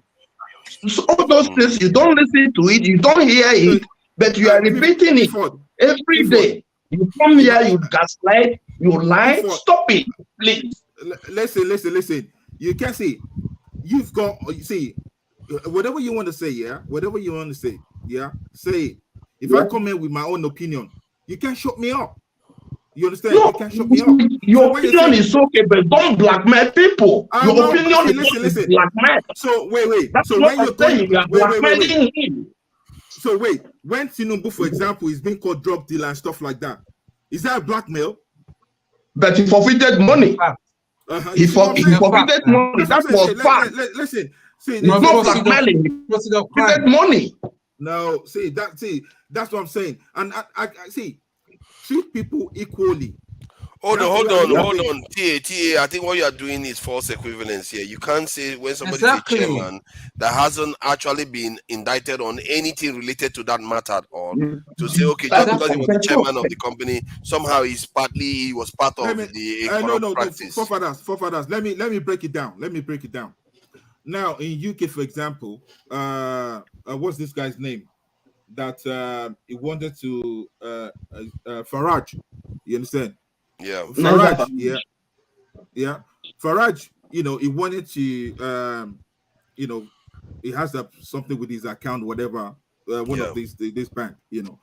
Now, one of the chairman of NatWest Bank, whether chairman of the president, just say something wrong. Even what he was saying is that look, it wasn't something that bad. He was told to step down. What I'm saying is that if you're a chairman of a company, whatever goes on there, there's a certain amount. It's just like what is happening to this guy now. What's his name? The former CBN governor, Emefiele. When people you just said two things now. You twisted two things together. You said the chairman, something he said. What he said is the reason why he resigned, not because he did anything wrong. You see, the chairman said something after the Farage issue came out. Instead of him to just apologize that, okay, the bank people made a mistake or something like that, he went and he kind of doubled down. That's why he resigned. Yeah, that's what I'm saying. That how does that relate to Peter Obi? So what I'm trying to say is that, look, the gravity of what happened to Farage is about just mentioning that, okay, this is, he said something wrong. He resigned. As a chairman of a bank, if you cannot lead the bank properly, there's a certain amount of money that can go out from a bank. A chairman must know. That's what I'm trying to tell you. Now, when no, you look at no, no, not necessarily. necessarily. I respectfully, Tia, I respectfully let no, me land hang now. on. See, if a chairman was no, DSS would have gone after P2B. Stop. See, what you are doing here, Tia, is not right. If a chairman must know, DSS would have gone after P2B. EFCC would have gone after let P2B. me finish now. Wait now. Let me land. Hierarchy. Even the house that Tinubu's son bought, that Tinubu and Buhari was meeting, the photo, is it not the same money through Dizani? That house that Tinubu's son bought is also related to Dizani, but TA will not tear that or will not. See, that's what I'm saying. Now look, let me finish now. You try to link Obi to Dizani, but you are not linking it at Tinubu. Wait now. See, when I We come are on stage waiting. now, wait. Look here. When I come here now and I say, look, you said something now. You said I'm trying to link Tinubu to Diziani. I mean, I'm trying to link Obi to Diziani, but I'm not linking Tinubu. You understand? When I come on here, right here, I've said this several times. I said, look, all these three guys we're talking about, they're bed of the same feathers. And I said openly, I don't mind. I know you said no, but wait. Now, Aliko Dangote bought what's it called? Dollars at the lower rate of what was happening before. It wasn't known to the public, but now that it's known, Emefiele know that he knew that he's in trouble.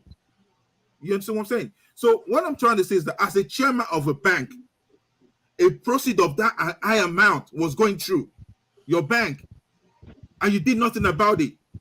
Boy, there's something fishy. That's all I'll say. You see what you just did just now. You what accuse you're doing somebody that the EFCC. You accuse somebody that EFCC didn't accuse. You accuse somebody that DSS didn't accuse. You accuse somebody that nobody accused of doing anything wrong. Maybe the structure of the bank in the means that he doesn't have to be aware of anything. That's why nobody called him in. That amount of money. Maybe the structure of the bank doesn't necessarily mean that he knows everything going on in the bank. That's why nobody called him in. Otherwise, the EFCC would have said, this money just left. What happened? What did you know about it? What did you not know about it? They would have called him in. Which EFCC? Come on, man. Which EFCC, DSS, are they not in Nigeria? Look. If you want to call a spade. Listen. Seriously, Tinubu will not get EFCC. Like all this stuff going on right now, when they could have used that to kill P2B once and for all. They would have used it if they had anything on him.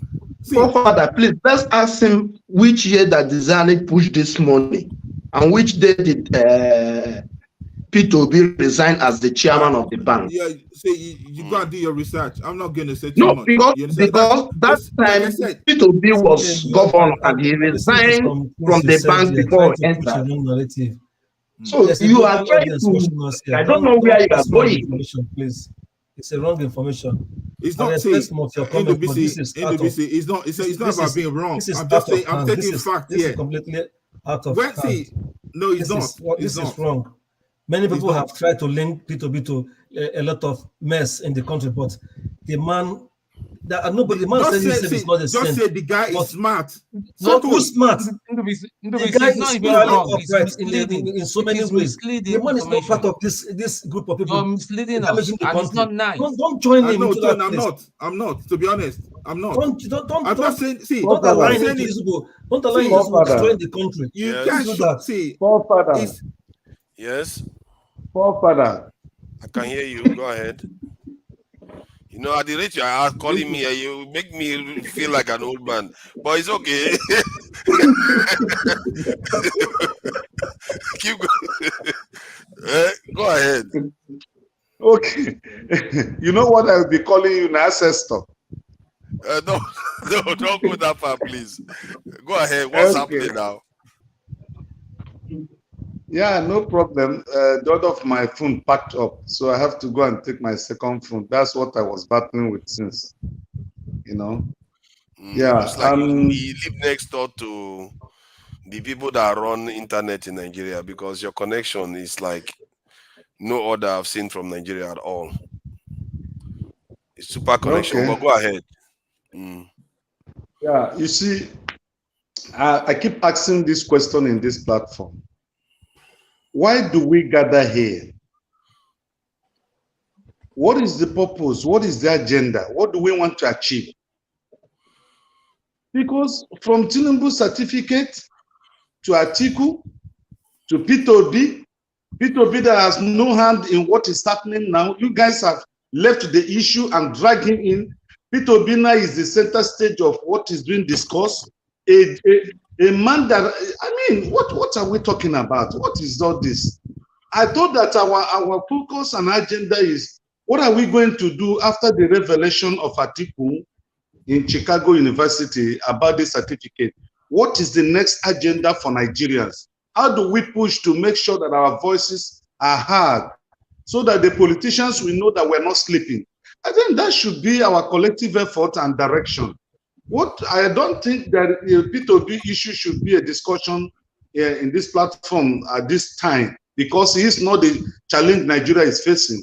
He has never been the challenge Nigeria is facing. He has never been part of the corrupt politicians. P2B announced it during the electionary time that if you found him guilty of having stolen a dime from the government post as governor, or when he was the chairman of a bank, he will resign. He will no longer, he will step down. He will not contest any election in Nigeria.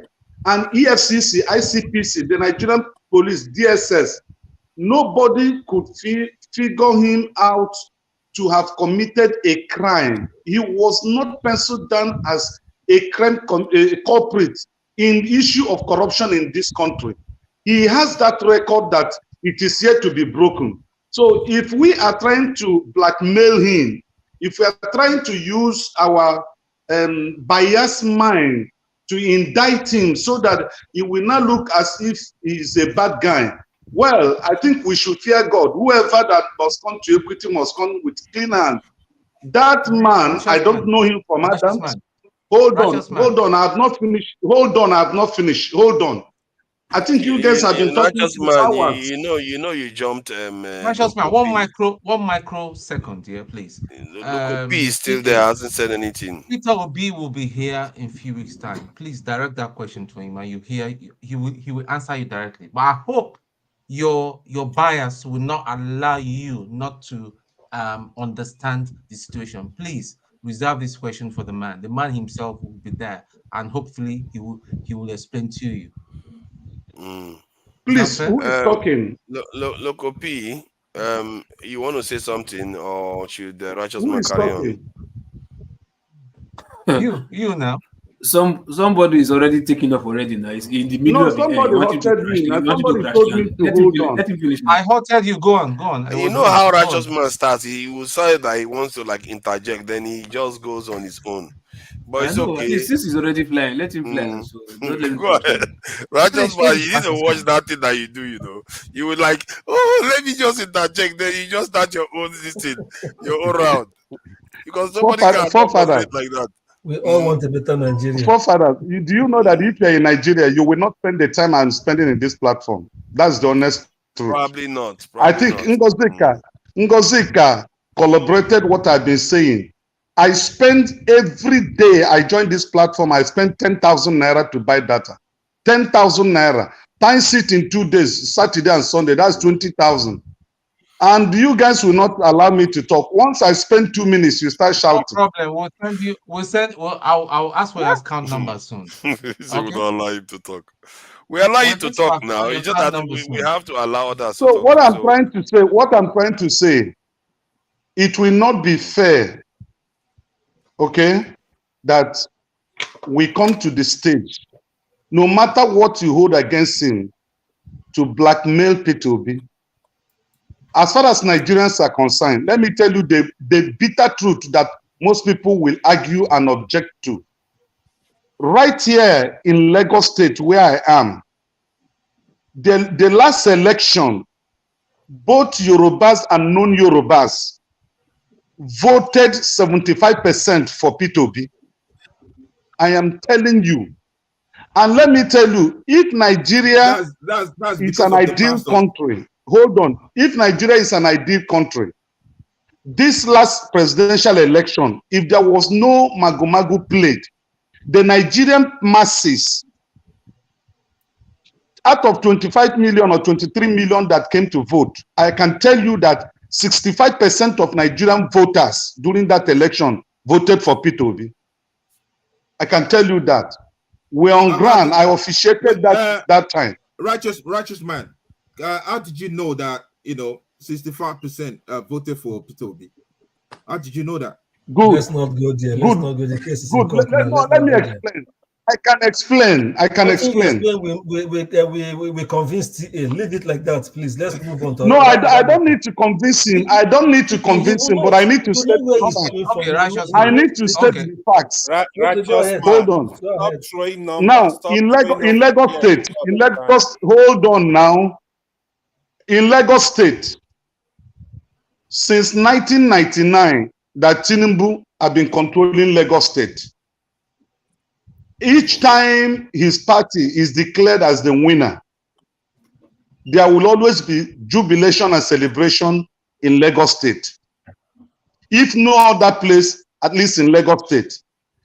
2023, February 25th, and March 4th, and March 18th, till date, became the last time in the history of Lagos State where Tinubu party was declared winner and there was no celebration in the streets of Lagos. Wait, so what does it mean? Wait, when you say there was, because I'm born and bred in Lagos, yeah? So when you say no celebration, which part of Lagos are you talking about? I said Lagos. Lagos is 23 million people. And if there is celebration in Lagos, no matter the part of Lagos where you reside, you will feel the arrow on air. Righteous man, we can't start saying somebody wants 65% of the vote in the entire country when there is no evidence of it. Because nobody did. Nobody did with all the northern parts here, they voted for Obi. No, he was the middle belt region, outside manipulation, the middle belt region, the middle belt region voted for Peter Obi. Go and verify. Go there. The entire middle belt. Righteous man. The larger part of middle belt voted for Peter Obi. The south voted for Peter Obi. The southeast voted for Peter Obi. Righteous man, this is when we start talking about people talking based on their own biases without using their own this thing. Because if you look at the actual population in the country, if even normal times, if a president wins by 65%, that is rigging. That's what they call it, dictatorship territory here. No president in Nigeria has won by 65%. That's a landslide. And and not to mention, because they will rule the country like kings if you do that. In the case of Buhari, didn't do that. Jonathan, Yaradua, or even Obasanjo didn't do that. So how can you suddenly, when three major candidates are in the race, then one person just wins 65% of this thing? As a matter of fact, four of them, because Kwangaso was making a bit of a noise, which he did. You can't just say that. We have to try to be try to discipline ourselves, be rational about our forefathers.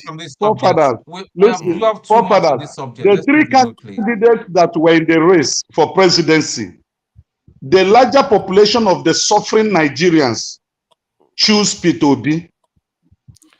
Yeah, but you're not from those days. It is the elite class. It's the elite class, like the people in this platform, majority of the people in this platform, that is elite class, that rejected Peter Obi. But the common Nigerian people that are suffering, Righteous man, I think, righteous man, you yourself, you are part of Nigeria problem. You are part of can't believe that. You can't believe that. No, it's not fair to say because it's on this issue. Sometimes, like Russian man, if he talks about any other issue, it seems to be more balanced. On this one, is last week, righteous man. Everybody has their own. Everybody has their own issue. Righteous man, I'm not going to hold it against you.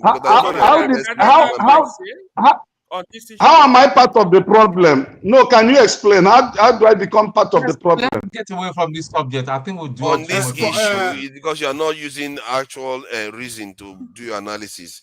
That is objective. Let's put it that way. Forefathers, I need to go. Yeah, but forefathers, I need to go. But before I go, Local P, it's good to see you. Sorry, but before I go, I just want to say that look, first of all, I'm not against Obi, Atiku, Tinubu.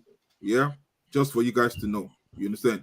But with what I see, whatever I say tonight is just my own understanding, and that's the way I see things. You understand? So you guys might think it's all the way around. It's not TA, whatever TA says something, you just have to watch him. You have to watch him. He comes with this. You know it's not true. He comes with this. Every time he talks. Are you guys saying that whatever TA says something, we must eat it with Maggie? Oh yeah. You have to watch him now. The moment he comes in, I have to watch him. See, no bias there. I'm not saying no share love today. See, wait, guys. You did share love today. I'm not biased against anybody. Yeah, to be honest. Yeah, all we want is. Then I go start protesting the diaspora. Nigerians in the diaspora should start protests. Go to Nigerian embassies and say you reject forged certificates. Okay. If you cannot do it, then you sponsor us. If you cannot do it, you sponsor us that are in Nigeria here. We can organize protests. If you cannot go to the embassies there to protest, sponsor us in Nigeria. We will organize a protest to show that we reject it. Don't worry, we'll start doing those other things. So guys, Tone, and Clifford, Righteous Man, Femi, Hosfo, Indubisi, AY, and my main man, Forefathers. It's good seeing you guys. I mean, to be honest, I love you guys. You know, so I come with love. I come with love. So this is just discussion, yeah. Oh my God! Don't take it to heart, yeah. Don't take it to heart. That's the way I see things, yeah. And I love you. Don't say that. It's not the way you see things. You're lying. Nobody. I know your place, yeah. I know your house. I'm coming for you. You're lying. Oh my God! All right, guys. Peace out. Okay. Thank you. Thank you, TA. Let me get Jago in. Yeah, okay. So where were we? We know where Israel. They brought us back. Yeah, go ahead. Yeah, Forefathers, there's something that is concerning. I've just been reading up, and we seem to be all distracted with this Nigerian thing and things that happen in Africa. Yeah, there's a lot going on in it. Pardon? I strongly. What were you saying? Go ahead. I'm suspecting there's something lurking that will just take everybody by surprise, and that is another lockdown. Another lockdown is imminent. I'm telling you. Really? Yes. Why do you think so? COVID or what? Another COVID. People are starting to have COVID left, right, and center. Yeah. I was reading somewhere that there's a new vaccine now that's been developed, and this time around, it's not going to be optional. It's not about whether you take it or not. And even the lockdown they are now planning now is going to be so punitive that they might have some kind of humanoid going shopping for people and bringing the food. I don't know whether anybody has seen a clip of some humanoid that's been going even in the streets of London. They've deployed it. They start going about. They look like human. Some of them are built in China. One thing I can assure you is that if they mention the word lockdown, the UK nationals are going to lose it. Like they are not going to have it at all. Not the UK, even the US, everybody knows that it's gradual. Everybody knows now that it's gradual. They're not going to comply with it. They're going to be furious if anybody mentions that. But how about if they take the military out to get you to force you to stay indoors? You will find out now that when the British mean business, they do behead kings too. So here in the UK, when people really get mad, the government clears the way, and I don't think anybody's in any mood for this thing lockdown anymore in the UK. And in short, any part of the world, maybe China, you get away with it, but the US, they will not tolerate it. In the UK, they will not, because to them now, they see COVID-19 as flu. a kind of flu, except something like smallpox, something that really kills people. Like the death, the rate of death is more than 2%, 3%. Yeah, that's what I'm saying. How about people start dropping? How about people start dropping at a very Okay, alarming now if that happens, people are going to go into lockdown, but that is highly unusual in history. So they will suspect that some people are responsible for doing this, and that too is a problem, because the moment the people think that their governments are kind of sabotaging them, that too in the UK they don't take prisoners. So you see, that's the thing about we Nigerians. These people, when they mean business, they don't look back. They will go after their government, and they will make sure whoever did that thing, they better bring that person out, so that they will deal with that person once and for all. Because they are making the thing about UK national, you see them, they actually make effort to follow the rules. I've seen Oyibo people, somebody that is highly educated, they will manage little money that they have in the UK. Something that in Nigeria will not be able to manage, they will manage it. But those are people, if you cross them, they will make you pay for it. And if you owe them money, you better pay back, because they will not let you get away with it, because they manage the one they have to. So I've seen that lot of people in the UK too. So I don't think anybody's in the mood for a lockdown.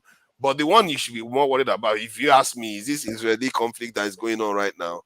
And Israel may go and do something that, everybody will be so cross about, that Iran goes and joins the conflict, and maybe Hezbollah joins the conflict. Before you know it, the whole place explodes. And maybe America joins, the British join. Then we are all dragged in. So they're very, very, the world is such, the way Americans have constructed the world right now is in such a state that every little conflict can get out of control. Some months ago, we were talking about Niger.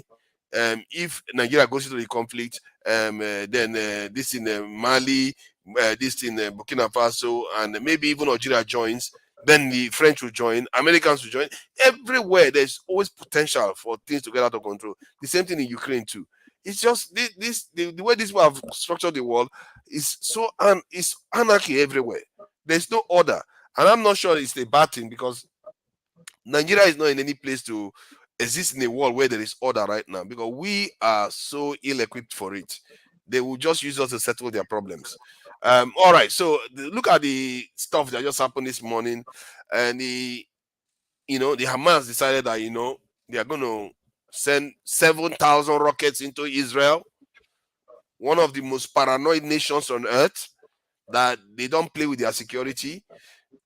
They send it down there knowing that it's going to kill a lot of people, and it did kill a lot of people. From what I got now, it's almost 300 people. From the largest amount, the largest quote I've had is about 300 people. Some people say 70. What gave them the confidence? What gave them the audacity and the confidence to carry this out? I'm just wondering. To them, they feel like they feel like the Arab world has betrayed them, one, and Israel is not helping. Israel is annoying them every day. Israel is locking them up, killing their people, doing all kinds of things, and then watching their own people, Israeli people, come into their territories and building properties, and treating the people in the West Bank like second-class citizens. So all those things is a kind of appetite system. Let's not mince word here. That's basically what it is. It's appetite. And so that's what is going on. And these people don't like it. So that is why they feel like, okay, this is debt here. Israel doesn't want to give us our state. Israel doesn't want us to join them. They keep treating us like a slave labor, because the people from Gaza and West Bank have to go into Israel to go and work to actually make good salaries. So they are working like low-paid workers, and they use Israel to make a living. So Israel is treating them like second-class citizens. So they just are tired of living like that. So to them, these warriors, they feel like, what is the worst Israel can do to them? Kill them? Let's do the war. Let's do the worst then. Let's see what happens. Because to them, if they fight this war and Israel attacks them badly, sooner or later, the topic about this peace process has to come back on the table. Because the worse the war gets, the more they've made their point. That is their calculation. And in a way, they are right. By the time this war ends, the topic about the peace deal will have to be discussed seriously. Because they will not want this to happen again. Israel never forgives anybody that attacks them. I know they are going to go all hard. They know that. They think they didn't know that. They did that. They calculated all that. What their calculation now is that they realize that if they carry on like this with what Israel is treating them, they are not going to be a people anymore. They knew that's their calculation. These people, they don't fear. They don't say because of fear of death they give up. And besides, they also remember their parents that died in the hands of Israelis. Some of them even remember their parents that died maybe last week or last 2 weeks in the hands of Israelis are killing them almost every week. Oh. It's not like they stop. Anybody that steps out of line, they kill that person, or they come say, oh, they suspect you of terrorism, or you are crossing the border, or you are walking suspiciously. They could snipe you. So those Please, are the kind of things that let's mind our language with this thing you are talking because of I agree with you. The K word is not exactly ideal. Yeah. But in terms of what the conflict, the way the conflict is happening, I think Israel, what I've seen with them is that they are very paranoid about their security, and I agree with that because that's how I am paranoid about ours. I really wish our people were more like that. Actually, if we were like that, our country would be far better than it is right now. That is what I envy about the Israelis, what they are doing about their security. But I also see the other part that is a little bit about greed now. This is not holy. It's just greed. They are just taking the land of the people because they are more powerful than them. That is not right. And that is what is causing this bloodshed that you see in Israel today. They could have had this power. They could have been paranoid about their security. Forefathers, I disagree with you. I disagree with you. Of course, you can disagree. Forefather, I disagree with you. Give me your reasoning, please. My reason is from spiritual point of view. I fear that. I fear that. I really fear that.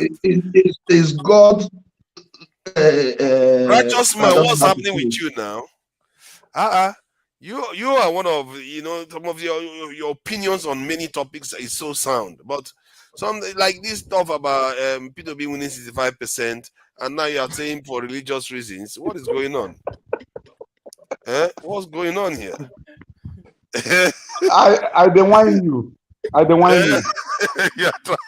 You are trying to wind me up.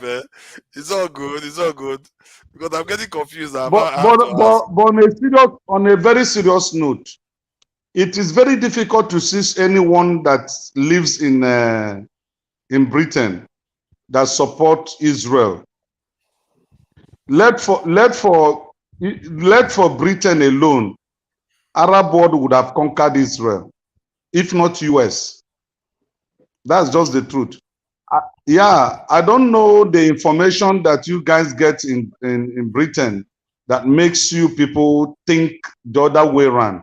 You forgot that in 72 AD, that the nation of Israel were put in exile. And these Arabs came to take over the land that does not belong to them and call it Palestine. Have you forgotten the destruction of Israel 72 AD? So what are we talking about? Israel emerged. Israel came back. Israel as the occupiers. It's Palestinian land. So stop this religious. It's never Palestinian land. It's never. Go and read the history of the Bible, which is the history of Israel. Okay, let's go towards the Bible. No Palestinian have been the king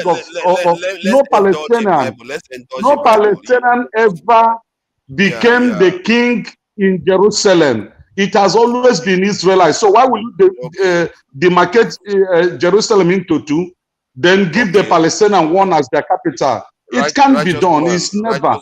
Righteous man. Okay, on your religious this thing, if you go further back, even in religion, you find that Israel didn't own the land. They came occupied and they get taken out by Babylon and they came back occupied again. Originally, they didn't own the land. I think we should not go back to all that. No, that's why now. That's why when some people go back to religion and stop somewhere. So you really have to take them go further back. You find out they didn't own the land originally. Yeah, I get your point. If you really want to discuss this issue, to be honest, I think is the solution today. People need to find solution and move on. The solution is there. They are just refusing because of greed and power. Two-state solution, period. Everybody will be at peace. Stay in your place, stay in your place. They could easily say, okay, go on your own. But the Palestinians are rejecting the two-state solution. The Palestinians are rejecting it. Oh, come on.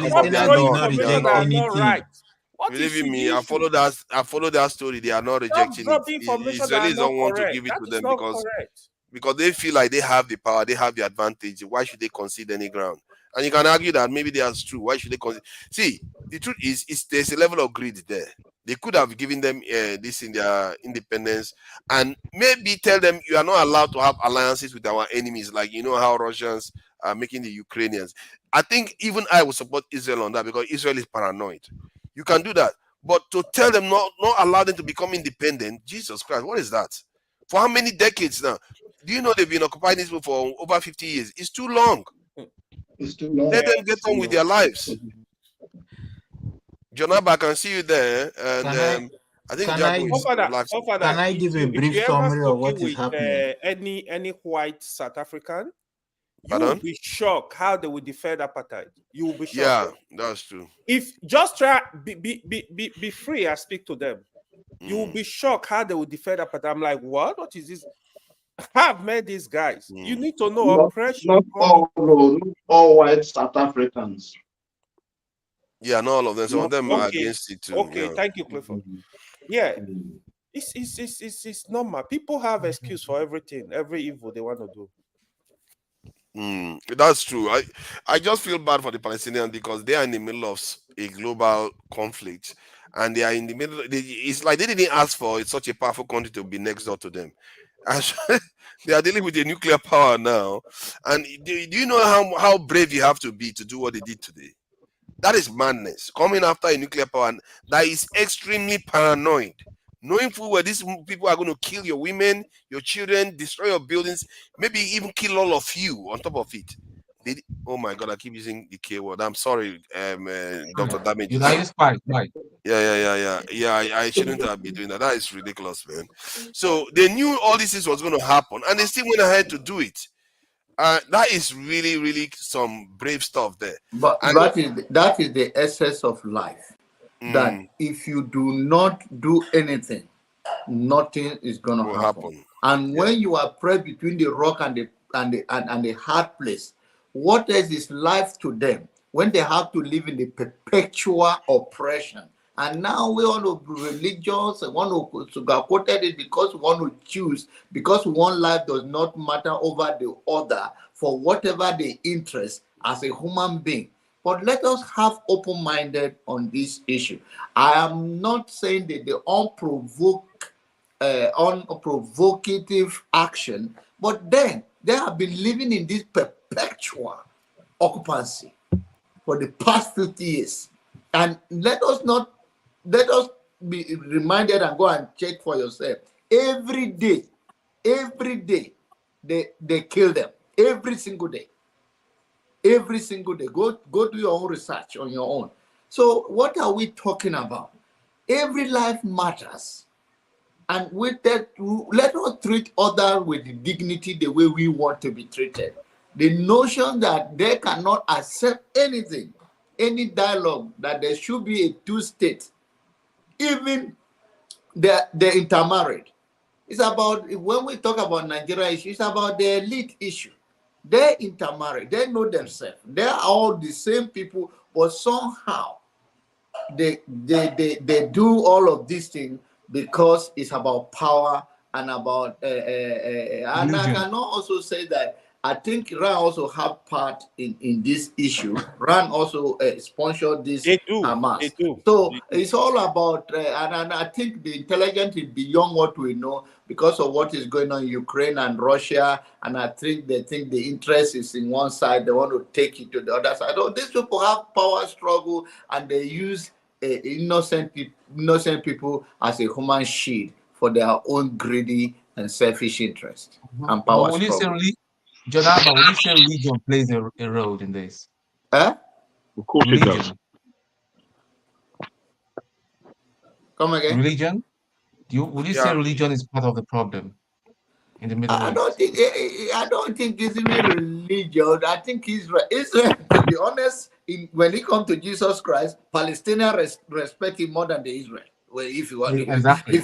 If you want to be honest about it, and if you know the history of those have been there. I don't think it's religious mostly, because if this was Africa too, you see Africans opposing like we oppose apartheid too. So that wasn't based on religion.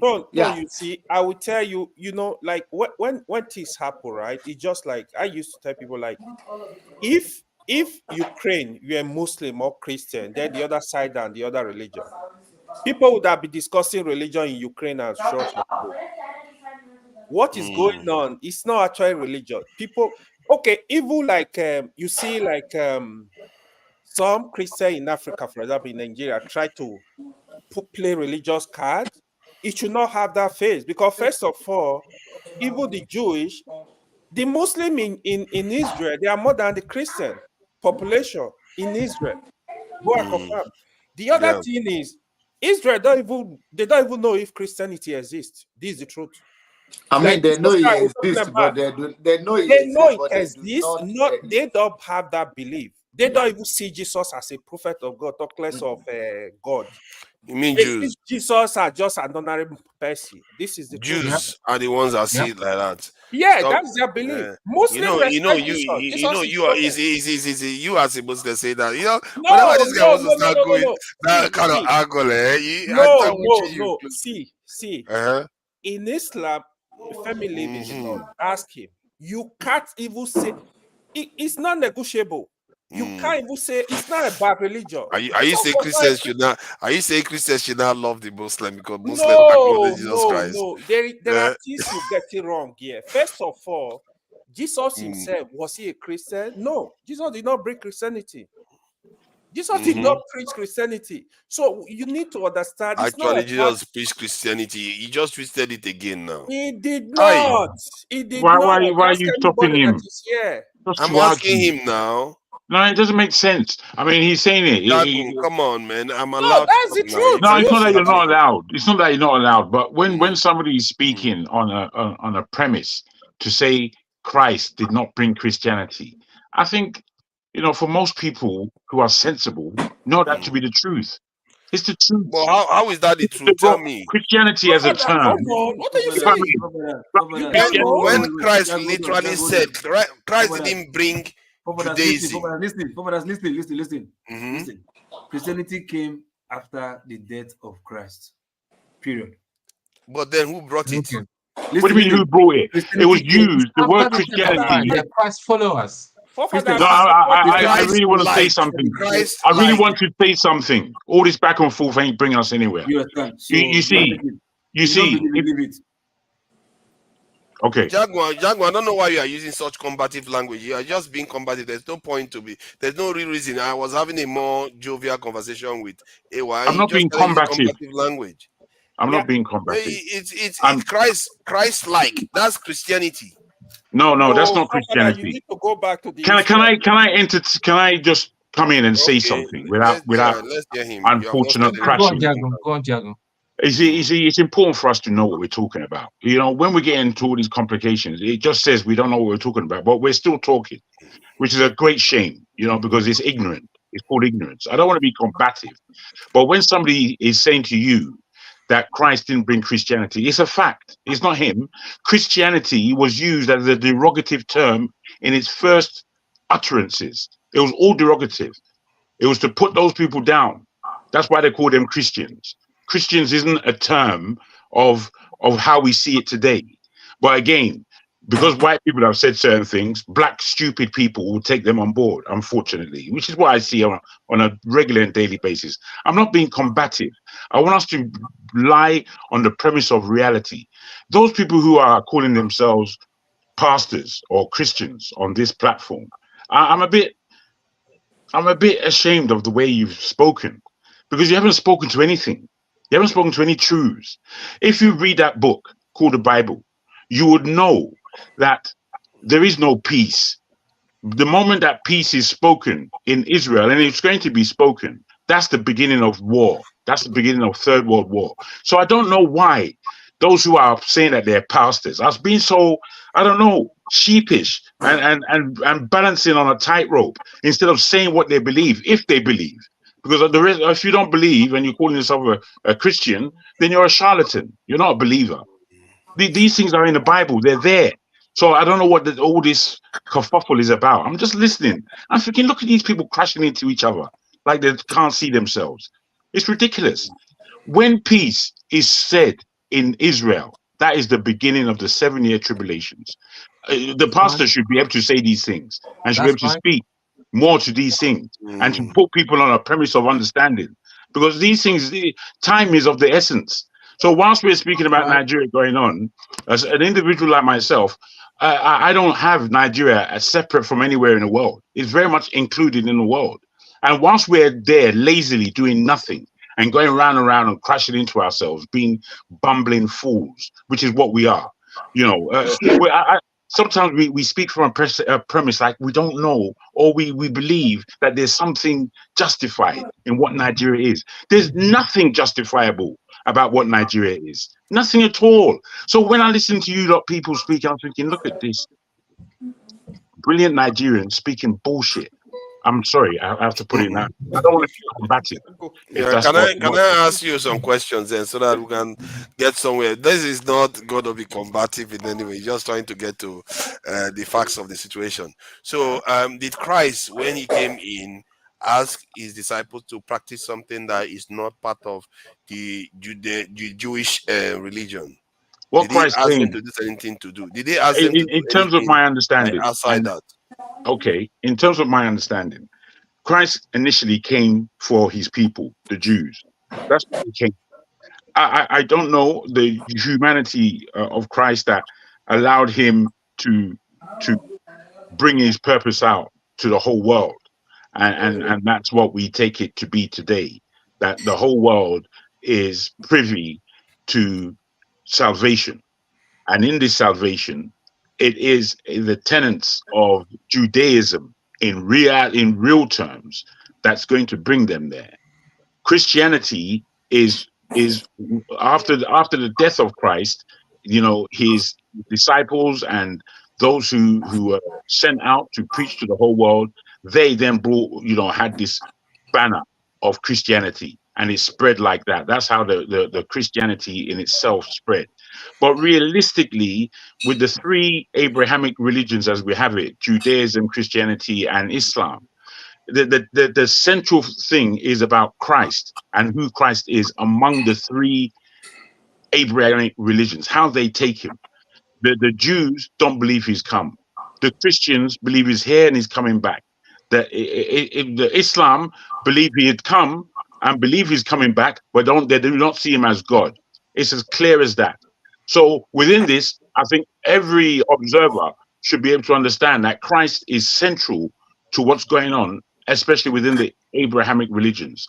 And within this, we then have to take in the whole world and how the whole world now sees the position of Christ, or indeed sees the position of salvation. Because what is clear is that we are hurtling towards a graphic end. And you know that would be warlike. I don't want to also go into Revelations yet. We are still in the Thessalonians. So the idea is that Jesus Christ did ask, man. Jesus Christ did ask. No, you say what? You say what? I say you pressed me tonight, man. You're deep, man. Jagu is very deep. Yeah, I'm shocked with what he's saying. God, we are He's not. saying You the see, correct thing. oh my God, Jesus Christ! You guys really want to dive in there? Okay, good. Good. You're welcome. You're welcome to dive in there. You're going to dive in there. And you're going to find your way out of there soon. So, in reality, Christ did ask for certain things to change. He changed a lot of paradigm. He even told his disciples when he was going that they should remember him year after year from his night supper or whatever he did for them. Though that is the recipe for a new religion. That is not Judaism. He created the religion before he left. He even said he was going to come back. When he came back again, as when he rose, he told his disciples that he's going to go and prepare a place for them. That is not Judaism that he was doing then. Let me put this to you. I understand where you're coming from. You see, I think this is where we as human beings, we get it twisted when we speak about the word religion. The word religion in itself has a large connotation. The word spirituality even has a deeper connotation, which leads people into misunderstandings a lot of the time. So I want to really be specific about that, so we are cautious when we mention these words. When it comes to a religious point of view, normally that is a bag of laws or instructions or festivals that we follow. This one will be religious. You do things religiously, which means that you're doing them on a regular basis. However, I think when it comes to the world of spirit, it's quite different.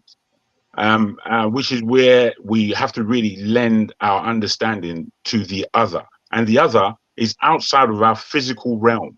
What is it that we feel? What is it that we suppose? How are we communicating with those things around us? Which is why I would always underline that those massive culling that has taken place on a human level, where we don't have the amounts of Aborigines in Australia that we had before, where we don't have the Red Indians in the Americas, and we have a depleted amount in Southern America. These are personalities of spirit that we haven't ever got to understand. We don't know who these personalities are. We don't know what their spirit held. We don't know what they will be teaching us.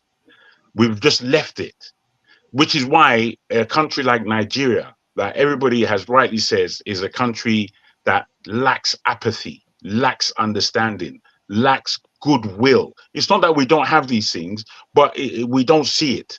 It's not shown in the prowess that it should be shown. So we, whilst as I said, I've been listening for a long time. You know, that guy TA was said a lot of scribble, as far as I'm concerned, going backwards. All this way of communicating that makes no sense. You know, it just makes no sense, and it doesn't help us to go forward. You know, we're a people that are trying to get to a certain point, and I'm saying that there's more than one way to skin a cat. In listening to the whole Tinubu scenario today, I'm thinking you're not going to skin any cat this way. You're just talking. So you're not going to get rid of Tinubu in the way you're speaking. Never. Tinubu is looking at you guys and thinking, "Che, look at these wimps. Look at these people that think they can handle it. It looks like you're not in a good mood today at all. But No, we're yeah, talking bro, I'm about, never. Frankly, my we're talking brother. about Jesus Christ, whether he created a religion. That was the point. Yes, I'm still there. I was I'm still making. very much there in that premise. I'm just lending You this, want to Aboriginals and everybody. because No, no, no. it's all part of the human relation that we have on this earth. It's the human Oh my spirit. God.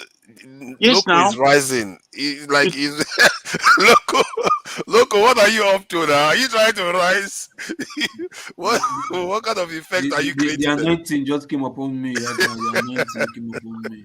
Loco is trying to form there, man. Want to But I hope Sorry. I hope I'm not coming across as though I'm angry. But I suppose I am generally. You know, I'm a happy enough person, but I think I am quite an angry individual. You know, and things will trigger me, especially things that aren't accurate, and people believing that they're speaking truthfulness and they're speaking rubbish. You know, these things do. They are upsetting. I don't want to go. I want to be in this conversation with everybody else, and we're speaking about the possibilities of war, with what's currently going on in Israel. What we have to understand is that there's a lot of political violence being taken place outside of religion for the purposes of religion.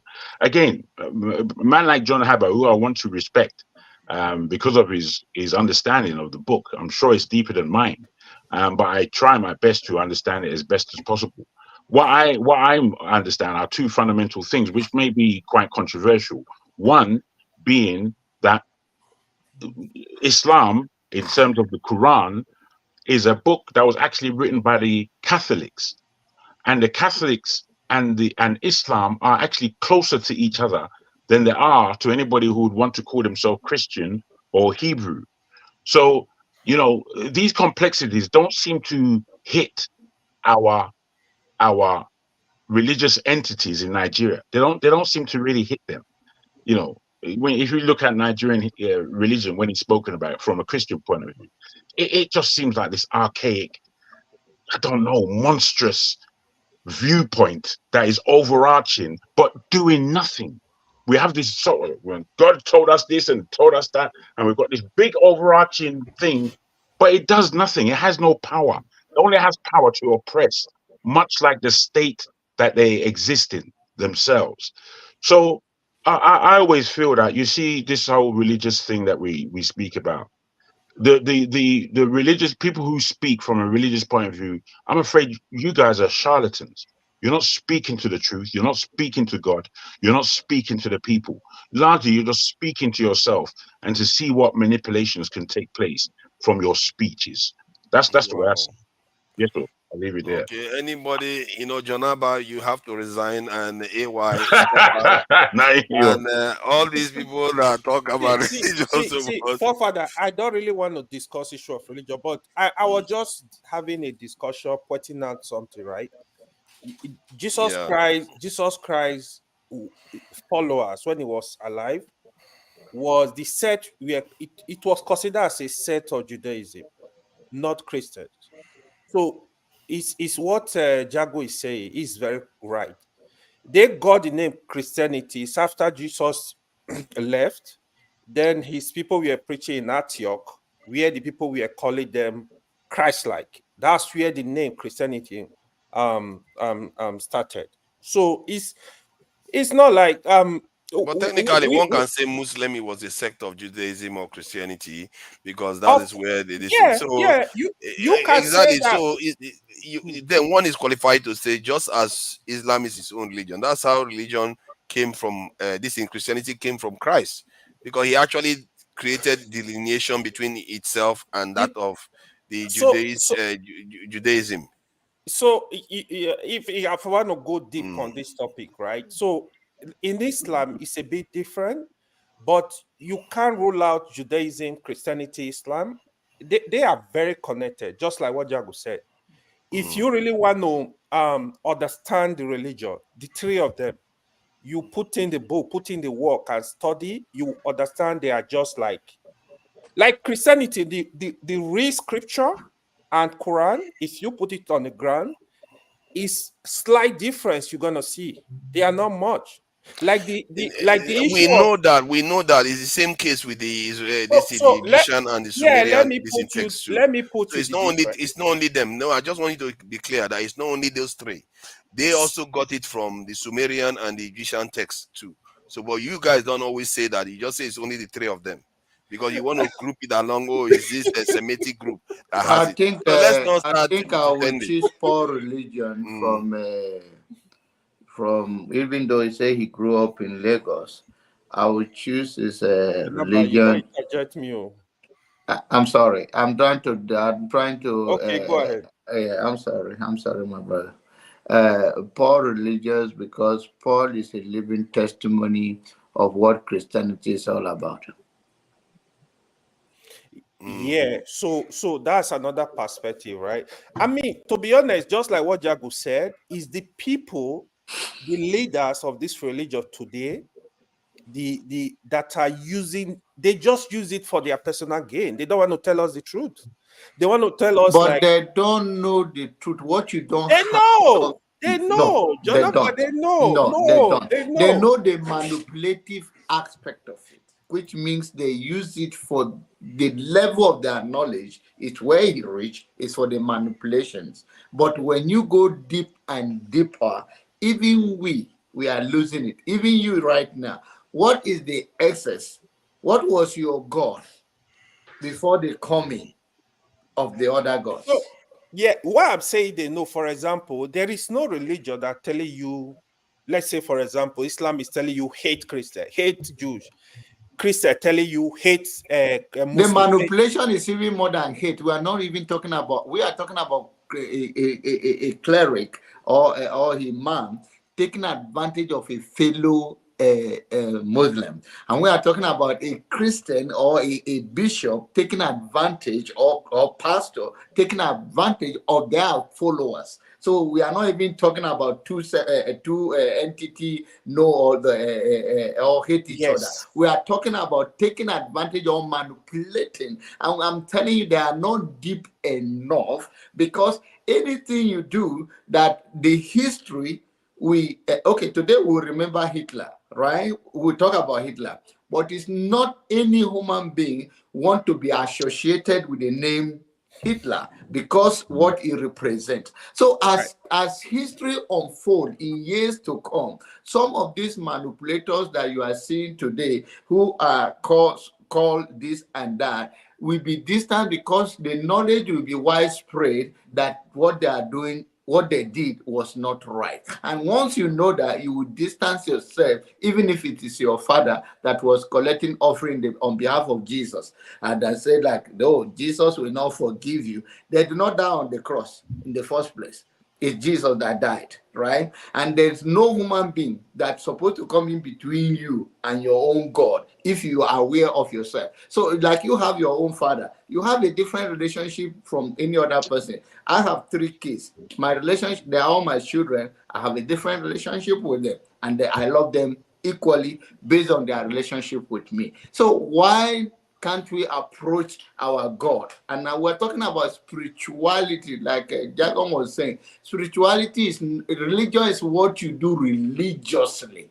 Not that you actually have a deep understanding what you are doing, but you do it. Maybe you wake up in the morning because your parents wake you to wake up in the morning and pray. So you get used to that word. The benefit of it is your level. And that, like I said to people, I don't come here on this platform to tell who I am, who I'm not. I think spirituality is individual, and that's where I stay. I understand. I get bit. People say, "Oh, you say you are pastor or that."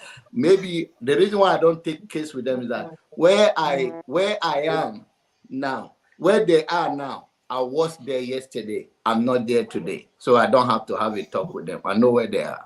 Yeah. Good evening. Thank you. Forefathers. Femi, Femi and has been there for a long time, and hasn't said anything. Paul, I'm sorry. Femi, you want to say something? Can you give me as much time to touch on as many things I plead for as much time? No, he's been at the backstage for a long time. I didn't even know he was still there. Okay, please go ahead and try to feel a bit sorry for Paul. Paul is there waiting. He's also going to be patient there. Let's try to accommodate each other. Paul is my older brother. He will allow me. All right. So I'll try to run on a couple of things. I don't even want to waste my time with adding my own input to the Tinubu saga. All I want to say is the effects. No matter, first of all, I've consumed all kind of things from Arise to channels to even TVC and what have you. AIT, everybody has an opinion. I'm telling you. But one thing that kind of like I've noticed though, and which is why I always like to look at opinions from other people, no matter what the topic. I might dislike what they're saying. I might find it insulting in terms of my intelligence, but sometimes it takes you to have that level of, again, emotional intelligence to be able to actually go back and just ruminate over these things. And sometimes you might even get some insights that if you take out your emotions, some things you might even start to get something that will shed some lights on you. So that's why a lot of times I just feel it's best to try to be as much as possible to kind of like have an open mind. And the reason why I say so is I've come to this conclusion that if there's one person that's very difficult to defend, it's Tinubu. Honestly, because some of the things that I hear, especially knowing that, for example, my late mom is from Lagos Island, and hate him or loathe him, Bode George is someone that's deeply invested in Lagos Island. See, there's something about Tinubu, for example, and it's not even just about him now, but it's more especially because it's the reason why we're shining. It's important to shine light on him is because he's the president of Nigeria right now. Again, whether we like it or not, and there's an implication for a lot of things that happens when you have a president that's shrouded in a lot of mystery. There's a lot of things about him that those of us, including myself, that are from Lagos, that know. See, when you know, you know. Everything from where he was born to the schools he went to the ever-changing, there's always something that's always changing. And when you see people that try to defend him sometimes, I feel sad. Sorry for those that try to defend him. It doesn't mean that the others are saints. But see, it's, you know, I told my wife, I said it's easier to defend Buhari than to defend Tinubu because there's way too many skeletons in his cupboard. As a matter of fact, that lady who was mentioned on that certificate that's been said to have been forged, obviously, I mean, I'm sure a lot of us are aware that she's at the point where she's about to sue him. And see, if we do not know this, CBS Chicago, it's big news on CBS Chicago in the Arab, one of the major Arab portals, Arab News. It's big news there as well. There's a large dossier because if there's one thing America has time for, America has time when it comes to providing the yearly, I think it's the CIA yearbook they call it for each country. And if we, whether we like it or not, all they need to do is to just open a dossier on Tinubu, for example. And again, the reason why I say there's a greater implication for this is because of what will begin to happen when they start scrutinizing us. It's not like there's no corruption here. When they start, already they scrutinize Nigerians, irrespective of the fact that we're also respected, because it's almost like there's, I don't know. Anyway, but when we start suffering the effects, that's when we'll probably begin to realize that this thing has a far-reaching effect beyond just. But that's I'll leave it at that for now. The other things I want to quickly touch on. I'm not feeling too well, but there's something I always do when I hear certain things that, especially if I've been a part of, and I know. See, what me I know, I would go to any extent to either clarify or contest it vehemently. For me, and this is where I will agree with Jonaba, especially when it comes to this Kaduna thing. Even if you separate, if you decide to divide Kaduna into two, it's not going to solve anything. I will tell you that one for free. Now, there's people in, and I put it in the comment section, there's people in Southern Kaduna, especially in when you're getting towards like Mando, which is basically like when you're living outside of Kaduna, where my father actually built the house. That's where you have the present NDA, because NDA used to be in Kawu, for those that know very well. But the permanent site is there in Mando. There's a village there called Afaka village. That's where you have that forest, where you have that where they first went to kidnap those girls. I mean, those students of that forestry, agricultural, whatever, before they later went to kidnap the cadets. You know. Now, the thing is, a lot of Southern Kaduna is Christian, but what's going on there is the same thing that you see going on in Plateau and even Benue and even parts of Adamawa, for example. Because I keep telling people that do not get it twisted.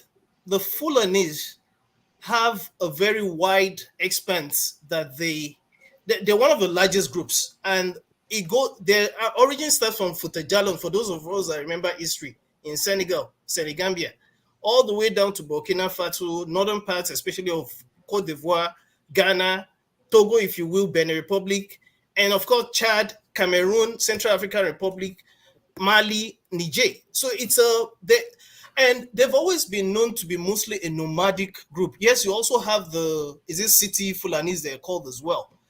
Part of what's going on now has a lot of history, which I don't want to delve into. The reason why I'm saying what I'm saying now is because, again, as much as on one hand, I admire El Rufai, there's also been things that has been said and that has been done that has a lot of history and repercussions for what we're experiencing today, to the point where some of them have this idea. I'm not saying not all. There's some of them that do not agree with what is going on, but they cannot talk, otherwise they'll be killed. Let me not use that keyword.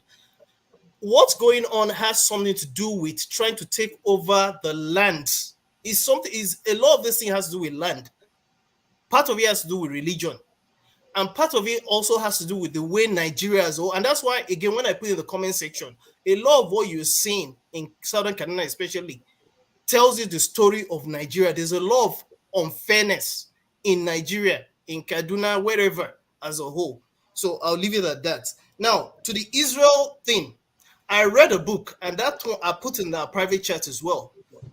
Moshe Dayan, it was his personal story as well. If anybody has a chance, if you read that book, even though it's coming from his, I was privileged to read it at the time when I was trying to get into NDA. If you have a privilege to read that, get that book and read it, even though it's coming from that point of view of someone that is a Jew, you will see aspects of where he tries to kind of like balance things. Now, that was my first eye opener as an 18, 19-year-old, because we all have our own individual idiosyncrasies, our own emotions. And if you go with emotions, if you're a Christian, you start thinking Israel is right. If you're a Muslim, you start thinking Palestine is right. But if you're someone that tries to do away with emotions or sentiments, none of them is necessarily right. In fact, if I was to I'm a Christian, I do not care, but this has nothing to do with emotions. If I have to be balanced based on what I know, what I've read, and what I know, the Israelis are more on the wrong side than the Palestinians. Now, again, that doesn't mean that each one of them doesn't have their own wrong issues, right? Now, part of why I'm saying this is, if you look at the history, again, I wish anybody and everybody would read this book I'm talking about. What's the name, Femi? I put it in the private chat, please. No, I put it in the chat. Thank you. Story of my life, but he's one of the greatest. I think Tommy seems to know him as well. He's one of the greatest Israeli generals of all time in history. Probably one of the greatest generals of. He's not spoken about a lot the way they speak about a lot of other people's that anyway, but that's on one hand. Now, one thing I quickly realized is that as much as there's a religious angle to it, that you cannot take away. There's also this thing about the fact that Israel has been, you've had several empire groups that have overrun Israel throughout history. Biblical times, prior to that biblical is correct. times. So the thing is, at some point, I think one of the mistakes, I think and I can't even call it a mistake. The Israel you have today is not the Israel that you had back in the days. Now, the Jerusalem, which is at the point of contention, as far as I know, the thing about that Jerusalem is that there's a lot more interests that include America, NATO, Europe, the Catholic Church, even the Turks to an extent, because there was a time even the Ottoman Empire, the Ottomans overran this same Israel as well. Jerusalem, that's correct. Yeah, so now, at some point, when the Jews were scattered, which is part of where Moshe Dayan comes into play, the Arabs actually were welcoming them. They were allowing them to come back. Unfortunately, I can't give you too much detail. It's been a long time I read it. I have a copy here.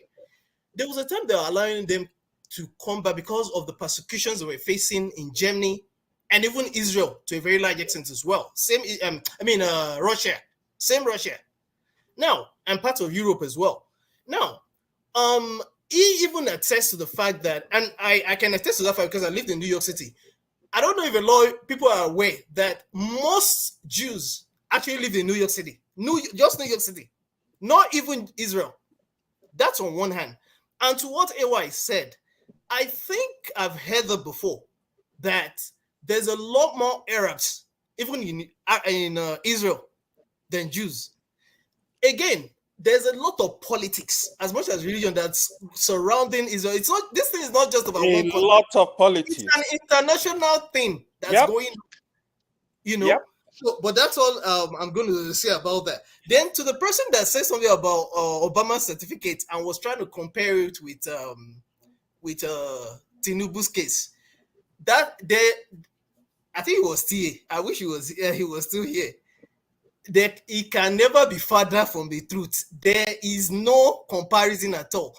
It was even funny that thing came up in the first place because the person in question that was actually, it was called the Bata movement. It was started by Trump. And exactly. And that was what preceded his running for presidency.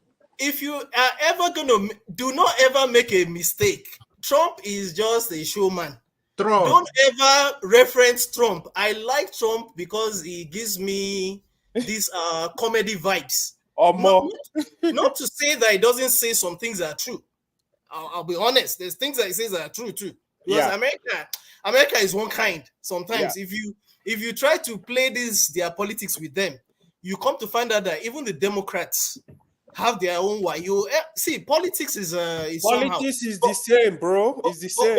But that being said, there is no correlation between what happened during, because I always want us to be careful what we spew out there. There's no correlation, and it's impossible. If there's one thing I am aware of, and Mr. Paul, Mr. John Abba, for example, would attest to this, there is no way you can say you want to contest as president of America, and if the CIA and all of them don't know, they are not aware already that you're president. It's not possible now. I don't think that mistake is possible. The other mistakes are possible in America, I think. But but that's on the other hand. I just thought that was laughable that it was being compared. Then, with respect to something that caught my attention, that's not being talked about, is the issue of that lady that was stabbed in Abuja. That was stabbed and pushed her.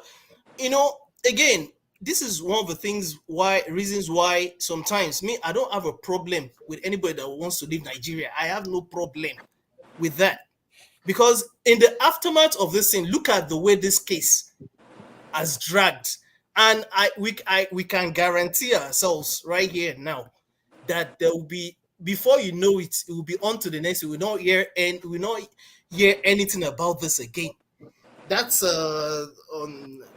but I just want to touch on a couple of things. And the other thing I also noted to also put on this platform is during the week I looked through a couple of headlines. There are a lot of things that are not being spoken about. I realized that whether we like it or not, they're still paying for fuel subsidy. I know, I'm sure Mr. Paul, for example, is aware of this. It's common knowledge. So I just thought that one was funny. Then the other thing I realized was, I think I was going through Guardian during the week, or I think it was last week. Currently, there's a complaint about the mass exodus of lecturers in Nigerian universities. It's a major problem, like right now. Major problem. And then maybe lastly, something I also wanted to correct is the fact that I heard something about Islam. I am not a Muslim, but I have Muslims in my family. I have at least read some transliteration of, I've gone to mosque before. One thing I want to assure you is that there's some divergence at some point where Islam and Judaism and Christianity, where they seem to merge, is the Old Testament. And if you ever get a chance to read transliterations, translation is different from translation, because the Muslims will tell you that they'll rather, and that's why they'll rather you go to Ilekeu, they'll rather you read in the original language it was translated to Prophet Muhammad, according to the way Islam was said to have come about, then you translate it to English, because there's certain especially when you realize that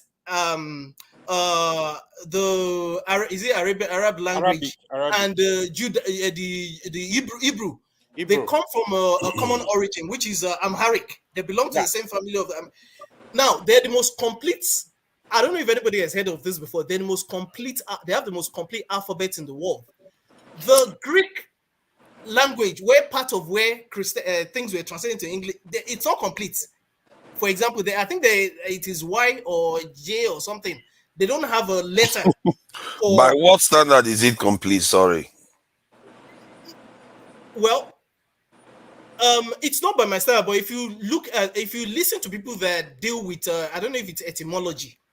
I'm not. The Semitic languages are complete. Yeah, I'm not. What's it called? I'm not an expert. But why do people say that? Why do you say their language is complete? I don't understand it. Father, don't fight me. We can't just keep saying stuff. This is born out of. We have to have reason for saying stuff. Father. I'm not even going to argue about it. I'm just going with what everything. So Hotspur said it too. Now the Semitic language is Ah, complete. So your language is not complete. What does that mean? You don't touch forefather ancestors. Let me what just, does that mean? I don't let me just- understand. I need to understand it. Forefather, let me. You don't touch forefather ancestors. Can you let me finish? Don't start with all this. When people start saying stuff without reason, I want to know why. Can you let me finish? Femi, you've taken this your court case from 1998 to 2023. I beg now. Come on now. You still want to do second term again? Let me just finish. Let me finish my thoughts. That's what I'm doing wrong. Oh my God. Let me finish. I'm not toast me. Say Paul is my elder brother. That is the end. From 1998. I'm still here. I might not talk again before I leave. So maybe I've caused some controversy by what I just said. But that's why I said I am not an expert. But I'm taking it from those that are supposed to be expert. And there's nothing that cannot be contested. So, but that's not even where I am heading towards. Or what I just have stuck to is what at least I know, which is the fact that those three religions, they have a commonality, which is the Old Testament. But from there on, there's a lot of divergence. So I'm going to stop there. Thank you. Can you bring in Jago? Oh, Jago. Yeah. Okay. You go back here. You want to go back here? Yeah, Jago is there now. Yeah. Okay. Let me just do that quickly. Yep. Yeah, Jagun. Yeah, you were off stage. That's why I put you back, because Ed has been backstage for a long time. Paul, please go ahead. Hotspur, I'm going to come for you to explain to me why you think is complete. I want to understand. Paul, please go ahead. Yeah, I think today I just don't have the strength for this Tinubu. I promised myself not to do, because family and friends keep calling me, shouting on my head, talking to me over all these issues. And it started catching up with me. So I just want to relax. So I try as much as possible. But what I want to say, Tinubu, by his own claim, Tinubu said he is a bona fide Lagosian. Everybody keep accusing him that he's from Osun State, but he said he's a bona fide Lagosian. And not just Lagosian. He said he comes from the island, from Lagos Island. When I was growing up, I used to go to campus. Femi, you know campus now, when they're doing carnival in Lagos Island. You see all the old families, they will come out. People will come all the way from Brazil, from Haiti. That is the returnees and everything. They will come. You see all the families. Then that's where we used to see. These are places that encourage me to think that sometime, I want to go to abroad. Because you see them, they come, you hear all type of accents, from different accents, from the one that is speaking Portuguese, the one that is speaking the Britico and the Americanas. This question again, I put it back to these people who support Tinubu. Which family Tinubu come from? Isaleko, Isalegongon. Which family did Tinubu come from in this Lagos? I said it all the time. I was born, raised in Lagos. But my both parents are from Old Bende State, what is now known as Delta State. So, by default in Nigerian context, I'm from Delta State. Which family did Tinubu come from in Lagos? How come we don't know a man? We don't even know his family. Yes, for all we care, Tinubu can be only child. But if he's only child, don't he have nieces and nephews? Don't he have cousins? You understand? Let's use common sense to just put all these things together. You understand? Don't he have niece and nephew? Oh my God. You understand? And everything is so funny. His mother grew to the tune of his mother is the Ideological General of Nigeria. She used to be the Ideological market woman president of Lagos. Then she grew to the tune of become Ideological General of the whole country. And still, we can't find this woman and everything. It's so funny. You understand? It's just like the way my brother Nnamdi Kalu will say Tinubu is from Sudan. I want to believe that, Buhari is from Sudan. I want to believe that Tinubu is from Cameroon. Oh, for all we care, Tinubu may even be from Brazil. You understand? Maybe Tinubu will come from America. You never can tell. He might be from America. No, nothing. You can't trace his primary school. You can't trace his secondary school and everything. And some of us will defend this type of defense and everything. I don't want to argue Chicago or no Chicago. Let me tell you the funny thing. My daughter had full scholarship to go to Chicago State University. We had that issue today at home for like almost an hour plus. My cousins, they came. We were just laughing. She just told my daughter, assuming you go to Chicago, we'll pull you out today. That is the end of that school. Because as a Nigerian born parent, they will not even honor your certificate in Chicago. We just laugh. This is how funny it can be. But why am I saying all these things? I don't Just know. look the whole thing. Your secondary school is questionable. Your primary school is more than conspiracy theory. You went to University of Chicago. Only you went to Chicago State University. Only you went to Government College Ibadan. Then went to Government College Lagos. We don't know your primary school. We don't know your siblings. We don't know your niece. We don't know your nephew. We don't know the family that you come from. Yoruba that I know, when they want to praise a man of that caliber, they will use your family name to sing for you when they are beating their talking drum. They will use your family name. They will call your forefathers' name and everything. We don't know this man. We don't know him. And the family that he claimed he even come from is a notable family. These are family that sell slaves. The Tinubu family. Go and look at their monument in Idumota. This is a very, very big family. You understand? The family he claimed he come from. And nobody is coming out from that family to speak for him. My brother, it's just hard. And I just feel for the people, the man who work with Tinubu, that is making profit from Tinubu, not a problem. But the one who support Tinubu that is not making any money from Tinubu, I'll just simply use one soft word. Shame on you. And that's what I was just say. I'll just say, shame on you. It's a slap on our face. But let me say one funny thing among all these things. Remember when Obasanjo was pushing for third term? Obasanjo successfully kicked Evans Eweren. Obasanjo successfully kicked Tuba Okadibo. Obasanjo successfully kicked Adolphus Uwagba. Ken Nnamani, who happened to be number 4 in that region. Ibrahim Mantu was the deputy Senate president. Ibrahim Mantu was as powerful more than Ken Nnamani. But Ken Nnamani stand on his ground and push that third term. That's why third term did not happen. You understand? And that made Ken Nnamani a star in his own right. You understand? If the Chief Justice of the Federation, the Supreme Court judge, if he choose to do the right thing and everything, this is the last court. You understand? This is the appellate court. If he did that, I don't see who will support Tinubu. I don't see how it will be if the judgment work against Tinubu. Because let's even tell ourselves the truth. The Northerners are not happy with the Niger team. The military guys, good percentage of them are not even happy. The way he retired over 345 generals and everything. These guys are not happy. The shame and up to the level of the way Asari Dokubo denigrates the military and everything. Are you telling me that if the Supreme Court do the right thing, my brother, who will arrest them? Is it Boy Scout or is it Man o' War? I'm asking the question. You understand? Because the Supreme Court, now that I'm saying that, it look like they are the real military that is causing coup in our country. They need to bring the sanity of this country back. It's a shame the way the economy is going. The economy is not working. Look at the price. NNPC on their own is even talking about they bring the price of petrol, landing cost for 700 and something.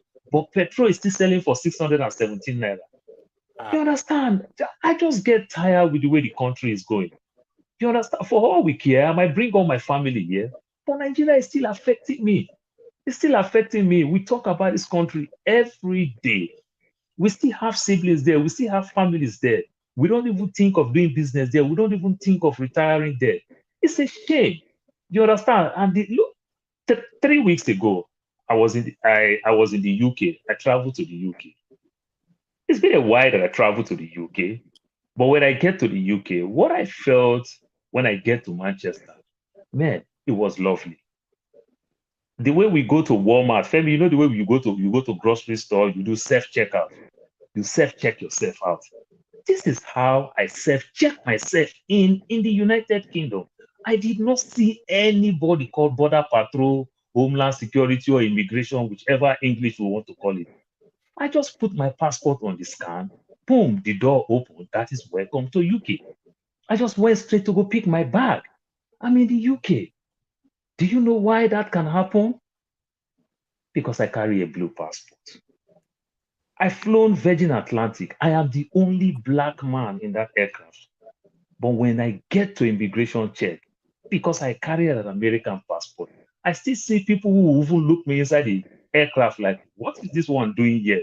Probably I use the restroom, so people will wait for another 10 minutes to go in. That black man just enter.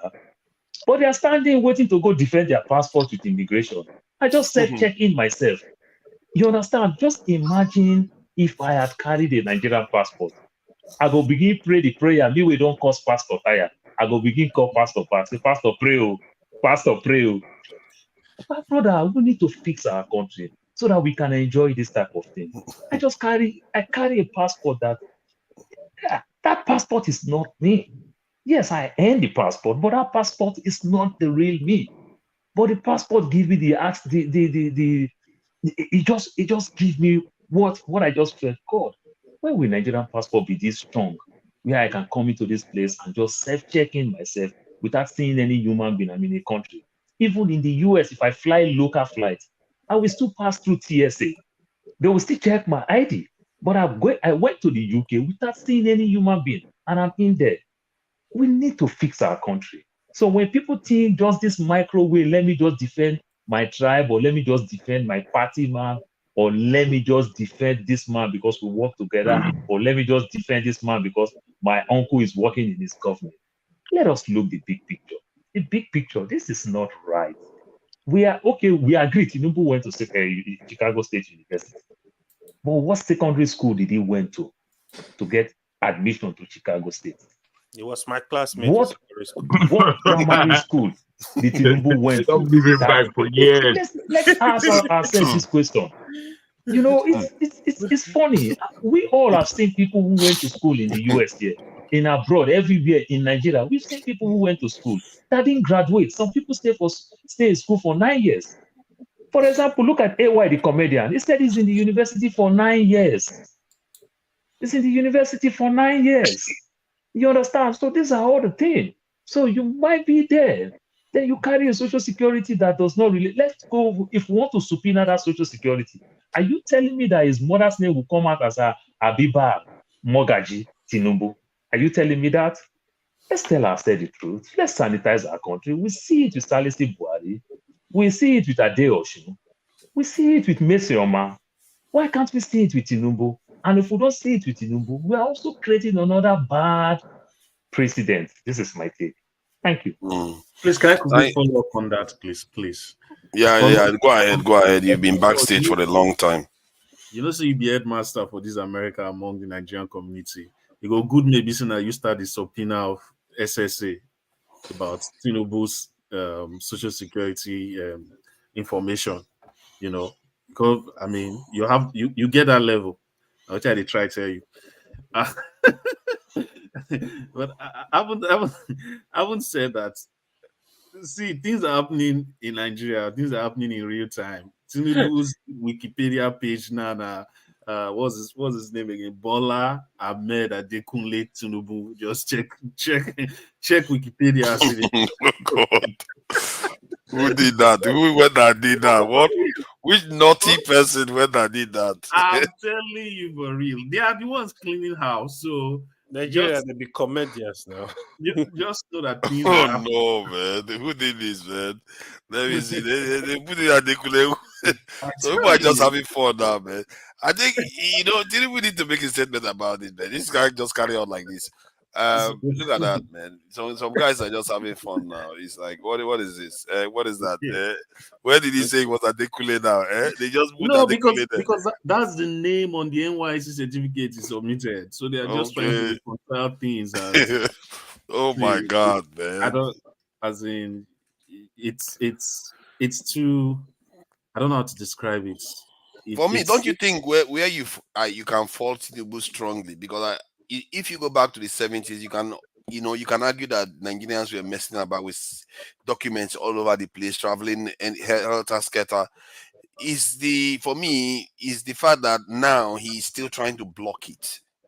He didn't try to say, okay, yeah, there was a misunderstanding and this is, just correct it and move on. But instead, he tried to block it and even went ahead to forge document that he didn't even need to forge. But then I don't understand. you can't prosecute someone's intent. It can give you 1,000 reasons why he tried to block it. But we know that there's a fraud that took place.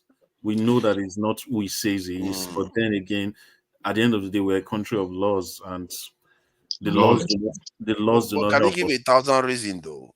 Because if you What I mean is that you can give several reasons, yeah, even if you wanted to give that reason, you can just still say, yes, I don't want to release for this reason, but for this other reason that I think you are going after me for, I acknowledge that this is not the way it's supposed to be. Yeah, okay, let me give you some reasons. First, there is a law that guides privacy of students called FEPA Act in the United States, and the release of its documents includes release of sensitive information. Righteous man, you are on stage, oh. Rigorous man. Okay, rigorous man. Okay, you're no longer righteous man. Rigorous man, you're welcome back. Or say sorry, you were at the backstage. Okay, so the point I'm trying to make is that there are 1,001 reasons. Like, when I newly came to the United States, one of the first things one of my mentors told me was, do not allow anybody see your social security number, because of identity theft and all of that. So it could advance those kind of arguments, even though we know that he's a liar and whatever he's doing, he's doing it because he's trying to guard himself and to minimize the irreparable damage to his reputation. I haven't said that. My fear now is really what happens next. We can complain about government as much as we can, but Nigerians, we have very evil elements among us, among the followership. I was in a platform, was it yesterday or the day first day, and you could see the people on that platform saying, "Oh, since Atiku went personal, Tinubu should retaliate. He should make sure when he's established his government, he should make sure it closes all of Atiku's business." And you could even see a journalist suggesting that during the interview after the press conference. What do you think will happen to your business? like how is what? Yes, a journalist asked Atiku that, "Oh, do you have any fear about what could happen to your business and things like that?" And Atiku had to say, "Well, I don't have any government patronizing business. My businesses are mostly private." So it's like they are just preparing us for something that would be a clear case of violent state capture. That's what they're preparing. I think Tinubu is even incapable of doing that. Rest assured, I think they will try, but I don't think they can. I think someone like Buhari even has a stronger grip of the nation than Tinubu. Remember, Tinubu is still a relatively weak president from the way he was elected into office, and he's also from the southwest. And so people are assuming that he's going to do all this. I don't think he has that power to do. We'll have this conversation. I hope he does not, and I even hope that the Supreme Court does something, because, as someone said, that's our final court. That's the final arbiter on this issue. I think the incentive to do what is right should really be high on their minds, because let's be clear, if at the end of reading their judgments they come to the conclusion that, oh, Peter Obi, whoever they pronounce, based on that judgment, that very moment, the powers of the state and the institution of government revolves around that person. That person instantly becomes the grand commander of the Federal Republic of Nigeria. It doesn't. So the fear of, oh, maybe Tinubu will retaliate, should not really be there. It should not the only time he might be able to retaliate, is when he performs very well in office. Then he gains a lot of support from all sections of the country. Because when you're popular, you are more powerful, so you can get away with stuff. A judgment that's less than two months, and I don't see any way that Tinubu is just going to rally support of everybody in this space of 2 months. But all I'm saying is that the Supreme Court's declaration that day becomes law. because it's a court of policy. Remember? Oh yes, it's the So, final. if they declare, if they declare that even Kwankwaso is the president, that it becomes law. I'm telling you, there is not any one of you are entitled to your own opinion. Please, Mr. Jonaba, stop stamping me. Let me make my point. Listen, this is how you guys. You carry on, Eddie. Let him just interject a little bit. You carry on. I can interject. You don't have to. It's a free word. The problem we subdue people when we don't want them to say something contrary. Man up to believe that every human being have right to express themselves the way they want, and you do not have to agree with it. You are trying to stop me from expressing. I'm not trying to stop you. Hold on for a second. Yeah, other people before. You did before. Okay, Jonaba, I want you to please make the point you wanted to make now. So you don't make it about so make the point you wanted to make instead of about the interjection. Just make the point you wanted to make. Let me continue because I don't want to go there. Continue. No, okay, Ed, carry on. Like one problem I have. Rigorous man, please don't put that hand in my face. I can't see anything else. Can you keep the hand aside? He's dominating the whole screen. He puts a lot of pressure, doesn't he? Righteous man, not rigorous. That's what you have there on your screen. But what my point, Mr. Jonaba, I don't have any personal issues with you. It's just I feel like, and this is something that someone has raised earlier today, this whole idea of, hope for a subdued people, hope is the only thing that keeps you believing, right? So when you see us trying to say, well, we just have this hope that something might happen. Don't just come and say, oh, you guys shut it, you guys should face reality. It's like, that's not the way the human mind works, because we never really know what can happen. But so you are not a lawyer and you are not a judge, right? I'm not, but do I need to be a lawyer to know that whoever the Supreme Court pronounces? But they don't interpret things in your own way, right? No, I'm not talking about their interpretation. You see, I clearly said that even if they say Kwankwaso is the president, right? That's to tell you that I'm saying I'm addressing the power they have. And I was responding to what someone said about the Supreme Court being afraid and all of that. I'm saying that there's really not much that can be done once they make their pronouncement. So if that's the point you're trying to make, that's the point I'm also making, that the Supreme Court is the final arbiter on this issue. And whoever they decide is the next president based on their wisdom becomes the next president. So this whole idea of so you think the Supreme Court now will decide who is the president based on their hearing? Based on the case that's before them. Yeah, they will come up and they tell you that, now I'm not the Supreme Court. No, I'm not the Supreme Court. There's a case before the Supreme Court. It can go either ways, right? No, the case was there is not to make a case who will become a president. The case is to decide whether the appeal was the appeals court judgments was right or not, right? So the Supreme Court is going to, based on the evidence that they have, say, well, the appeal court was right in this case, and in that case, Tinubu should be retained, or the appeal court was wrong in judging this particular matter. Probably there should be a rerun, or probably Atiku's whatever case he brought before the court was actually right. And if that's the case, if Atiku's case is right, then Atiku becomes the president. Is that not the way it works? Am I? No, I agree with you. I think where Jonaba is coming from is that when you said this time that they could just make Kwankwaso the president, what he was trying to say is that their judgment is also within reason. They can't just make it totally unreasonable. No. I mean, of course, that was a stretch. But what I'm trying to say, because we've seen cases where, like in Imo State, the person who was number 4 became the governor of the state, right? So that's just to tell you how much power they can wield based on the evidence they have in front of them. So my whole point here is that let's not just say, oh, the Supreme Court, they can't do something. Hey, Imo State, they did not make him governor. They only make him Supreme Court